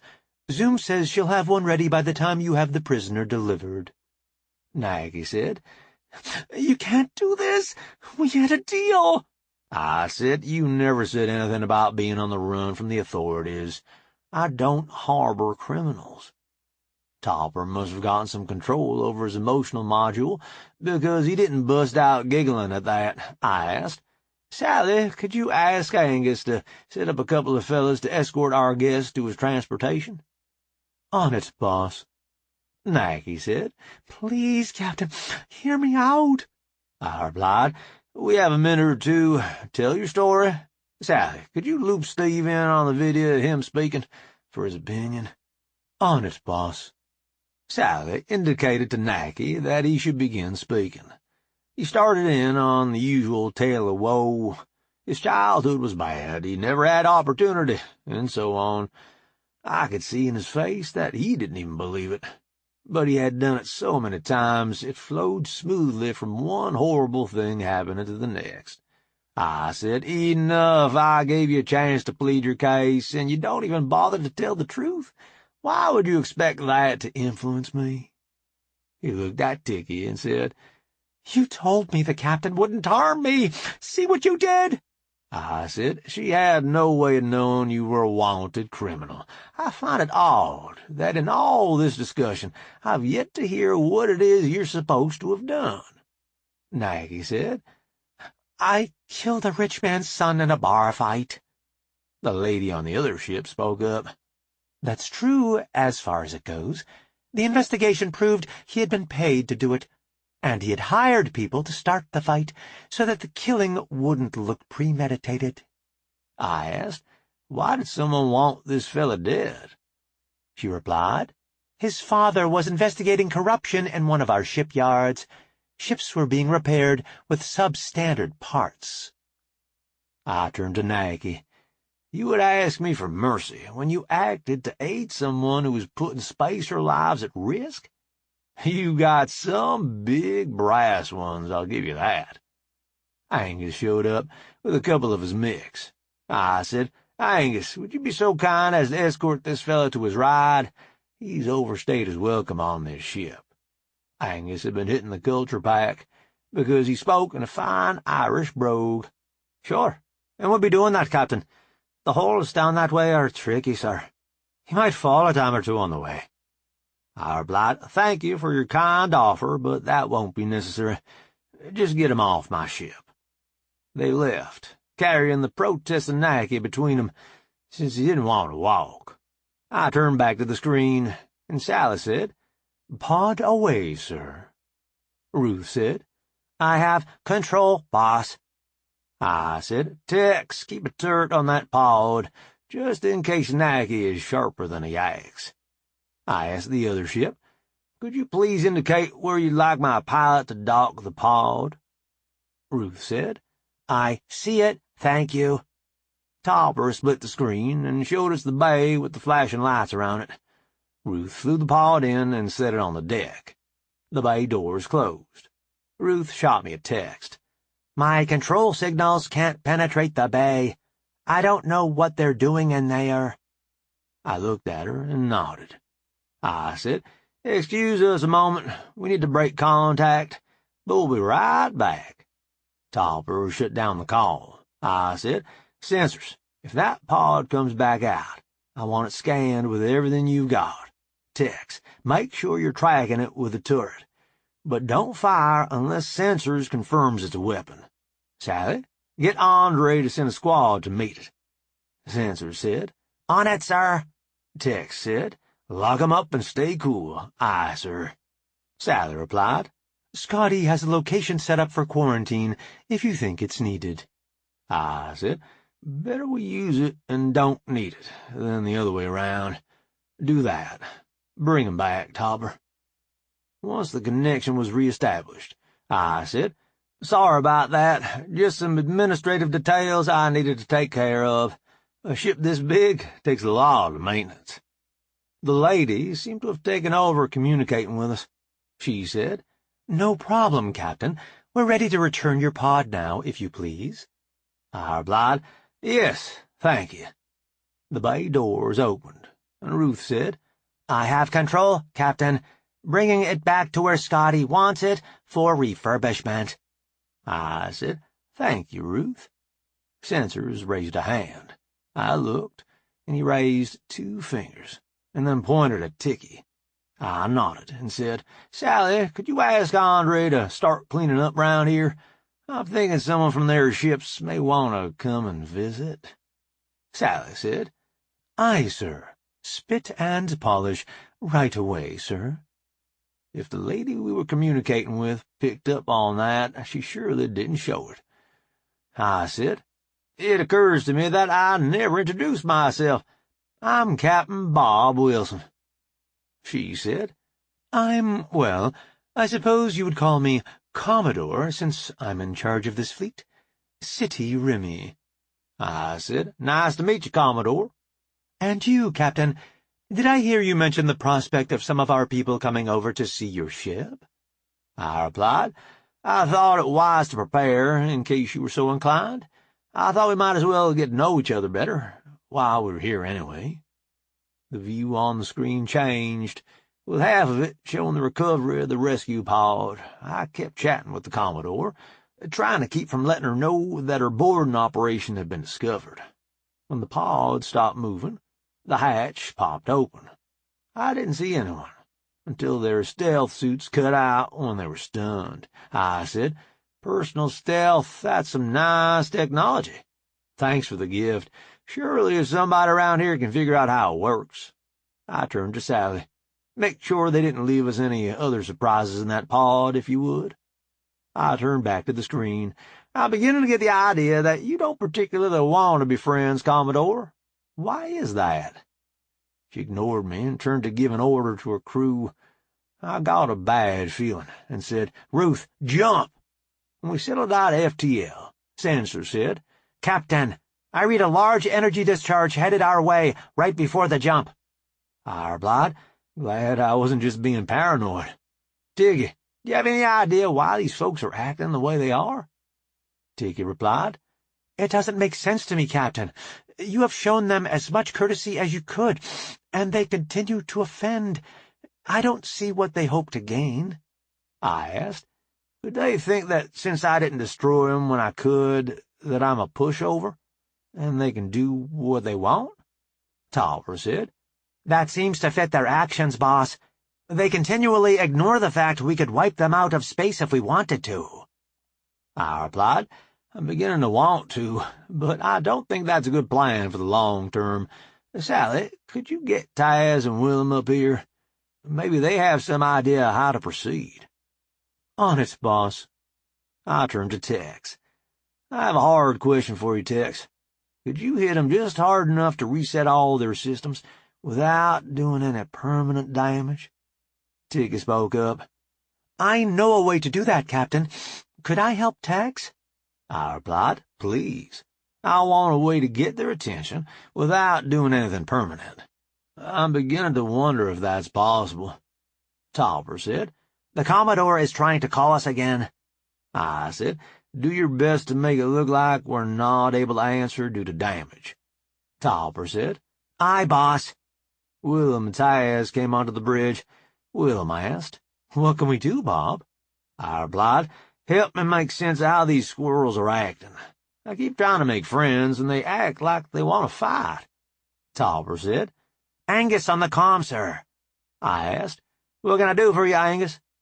"Well, boss, I just wanted to let you know that pod is cleared, and we have the two sneaky fellas in the brig. I sent their equipment to Zoom, so she could give it a going over." "Good work, Angus. I'll get somebody from security down there to have a chat with him." Angus replied, "You might want to record those sessions, boss. Those two sure know how to cuss. Me and the boys have gotten called things we hadn't ever heard of before." "I'll keep that in mind. Talk to you later." "Later, boss." Chapter 2. I asked Ticky, "Are your people prone to swearing?" "How do you mean, Captain?" "Angus said the two in the brig are giving him and his fellows a graduate-level course in cussing. I just wondered if that was something most of you would do in a similar circumstance, or if it could be a clue to why they aren't acting as we might expect." Joshua spoke up. "Bob, our people swear, but not any more than your people do. Do you suppose I could sit in on those interviews you were talking about and see if I can figure something out?" I replied, "Please do. Gene can give you a transit to the brig." He left. I said, "Gene, would you page Dingus and Jane to the brig, please?" "On it, boss." Zoom came over the intercom. "Boss, do you need Ticky up there any longer?" I replied, "She seems to be as lost as the rest of us, Zoom. You need her for something?" "I do. There are some circuits in these personal stealth devices that I just don't understand. I was hoping she could shine a light on my ignorance." Remembering Ticky was just a guest and not crew, I asked, "Ticky, would you mind helping Zoom? She seems to think you would know more than she does." Ticky replied, "I wouldn't mind at all, Captain. I don't seem to be much help up here anyway."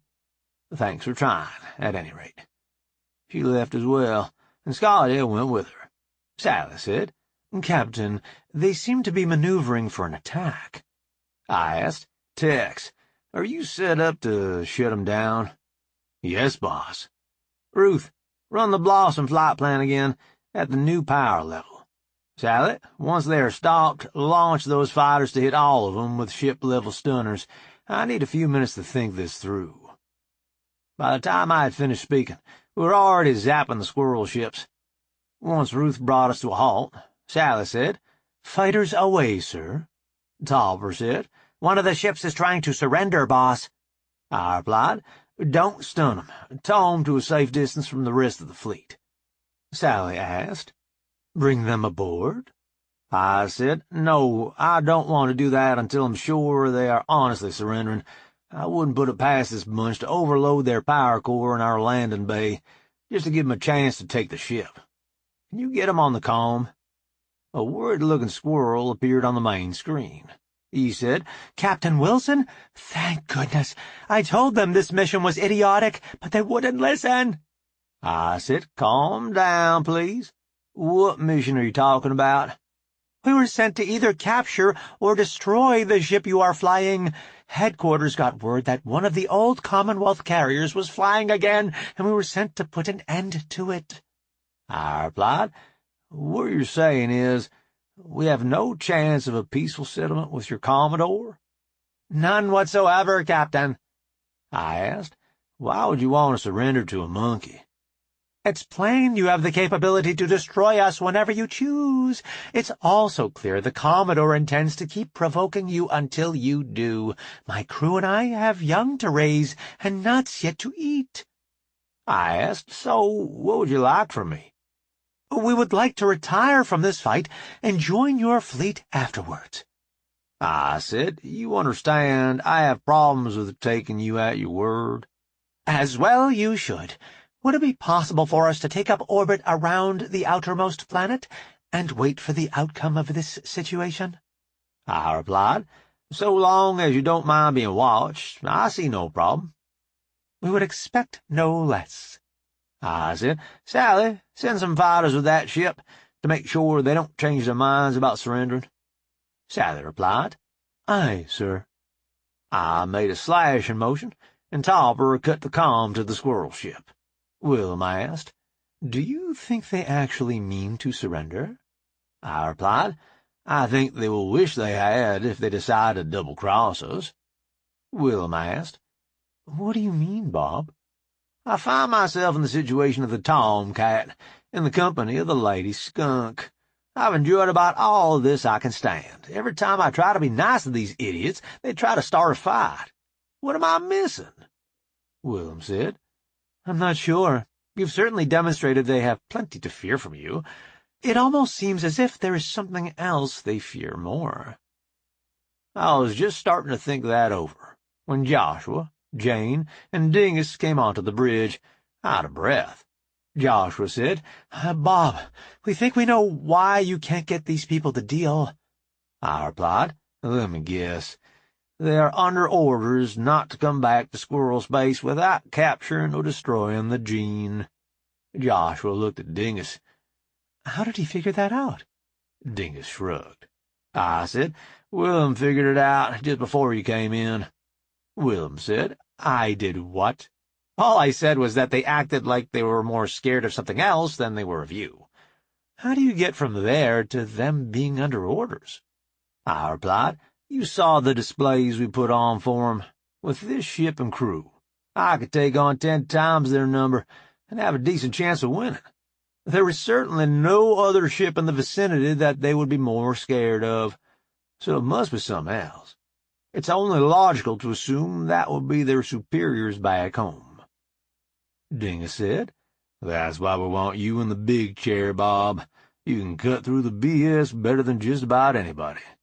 I asked, "So your prisoners weren't hard to break?" Jane said, "There wasn't really any breaking to it, Bob. They were so relieved to not have to continue their hopeless mission, they spilled everything they knew." I replied, "How sure are you that they were telling the truth?" Joshua said, "I happen to have the squirrel equivalent of a truth cap. We used that on them. They passed that, and whatever voodoo these two have going." I asked, "Did you ask 'em what they thought of the ship that surrendered?" Jane said, "We did. They're not sure about that. They seem to think that the captain might be assigned to see what you did, or break for home with a report at his first opportunity." I replied, I wish that was a surprise. I thought he gave up too easily, compared to the others. Willem asked. What will you do now? I said, as long as the Commodore has a fleet to command, she's going to feel obligated to try and take the gene. Joshua, do your people have the concept of parole? You mean in the sense of a prisoner of war agreeing not to take up arms against his captor if released? I replied, exactly. We do. I would suggest you make sure she is telling the truth when she gives it. Some of my people don't believe an oath to a monkey is binding. Good to know. I suppose all we have left to do is capture him. Sally, call Abe, Andre, and Pete to the ready room. Instruct Pete to leave his trainee in mid-bay. Jane said, John got in the auto dock to get rid of his buzz. He should be functional by now. I said, Sally, you have the con. Please make sure those ships stay in reset until we finish our meeting. On it, boss. I have the con. I said, everyone who isn't bridge crew, please accompany me to the ready room. Jean, please page Mrs. Wilson to the ready room as well. Jean replied, On it, boss. Once everyone was assembled for the meeting, I said, Joshua, would the Commodore rig a destruct charge in hopes we might bring her ship aboard? Given her orders, I would expect it. I asked, how would such a charge be triggered? Joshua replied, I can think of 3 or 4 ways right off the top of my head, Bob. I can only guess, and I don't have any way to decide which one would be most likely. I asked, would it be safe to assume she would have it set to only go off once we had brought her ship aboard? Destroying her ship without damaging the gene seems counterproductive.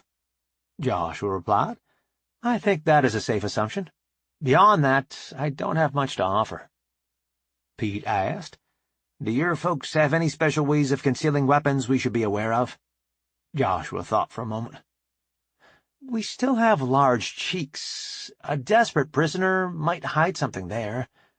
Other than that, I can't think of anything that would also apply to a human. Andre spoke up. Just so we're clear, you mean to stun the crews of those ships and have us bring them across to the brig, right, boss? I replied, that was my plan. Do you have something better? No, boss. Just clarifying the mission. I asked Joshua, are your people particularly stunner-resistant? He replied, when I was in training, they told us that we were very vulnerable to Commonwealth stunners, and we should avoid being shot by one if we could. I asked, how many crew should we expect on a ship this size? Joshua said, at least 10, not more than 15, I would think. Abe said, we should be able to get by with 4 Marines per ship, if the crews are stunned before we go aboard. I said, have Joshua fill you in on how to operate their airlocks. We don't want to vent one of their ships while we're trying to capture them. Taya spoke up. We should take Black Beauty and do some scanner runs at these ships, if you're not going to bring them aboard, boss. I replied, good idea. Andre, can you get all the Marines you need on one ship? Andre replied, easy, boss. I asked, Spice Cadet, do you think you and Tyaz have any hope of hacking into these folks' systems? Nikki replied, I don't have any idea. All we can do is try and see what happens. I replied, just be sure you don't open us up to a counterattack while you're at it. I know you two have improved security, but these folks may have things we've never even thought of before. Tyaz said, on it, boss. We'll be careful. I said, Jean, ask Ace to get to the landing bay and get a ship ready to deliver some Marines. On it, boss. Willem said, I can operate Black Beauty by myself, since Taz is busy. I replied, just don't screw around and get stunned. Fly safe. He turned and headed out for his ship. Joshua finished telling Andre and the other Marines about squirrel airlocks. Andre turned and said, we're as ready as we're going to get, boss. I said, head on down to the landing bay. Ace should be waiting for you. On it, boss. I said, Jean, can you connect me to Sally, please? Sally said, yes, Captain. I replied, please have the fighters make another stunner pass, Have sensors make sure they all go night-night like good little squirrels. You should tell Andre if he sees any still awake." "Yes, Captain. Anything else?" I said, "We're going to have a large number of prisoners to transfer to the brig shortly. Make sure we're prepared to do that." Sally replied, "We had a protocol for that back in the day. Okay if I just use that?" "How much abuse of the prisoners does it involve?" Sally said, "None, sir. It just requires that I call up several personnel from other jobs to help with the movement of the prisoners." "That sounds acceptable. No need to antagonize these folks unless they start something." Sally asked, "Should we use the translators, or just point them in the right direction?" I replied, "I think we've been accommodating enough. Don't do anything to make it easier on them until they decide to cooperate." "Understood." Dingus asked, "Do you think you'll be able to get their parole?" I replied, "I've got no clue. If we give them the choice of flying off home and being good, or getting marooned on an island on Charlie's planet, I have to think they'll see reason, but I can't be sure. If we do send them home, are we just begging them to come back with a bigger force?" Dingus replied, "You mean their superiors will just think they didn't send enough ships and try again?" "That's what I'm afraid of. I want to put an end to this, instead of it becoming a continuing problem. We have enough going on, without squirrel expeditions showing up at random times to challenge us." Jane said, "That's a fine goal, but I'm not sure the squirrels are willing to let that happen. They're afraid of the gene, and I don't think they'll be willing to accept your word that you won't use it against them." I asked, "Do you have any ideas on how to convince them?" "Nope. If their expedition disappears mysteriously, I would think they would have the same response. Just send more ships." I said, "You're telling me we're in a no-win situation? No matter what we do, the squirrels will keep sending bigger forces until the gene is destroyed or captured?" Dingus replied, "It certainly looks that way." I said, "Well, I think I see what I should have done if I'd known what I know now. When we jumped out of the way of that weapon they shot at us, I should have had Topper trigger that fake drive flare as we were leaving. They would have thought they had succeeded in destroying us and went home happy." Dingus said, "I doubt that. Their scanners would have told them the flare was a fake." I replied, "If you were their Commodore, wouldn't you have taken the opportunity to declare victory and head for home?" Dingus said, "Given that you had already demonstrated how superior the gene is, I can see the appeal in such a course of action, but I have to think her bosses back home would be able to tell that she had forged the records." Jane said, "Bob's got a point, though. I can't imagine their Commodore wants to die."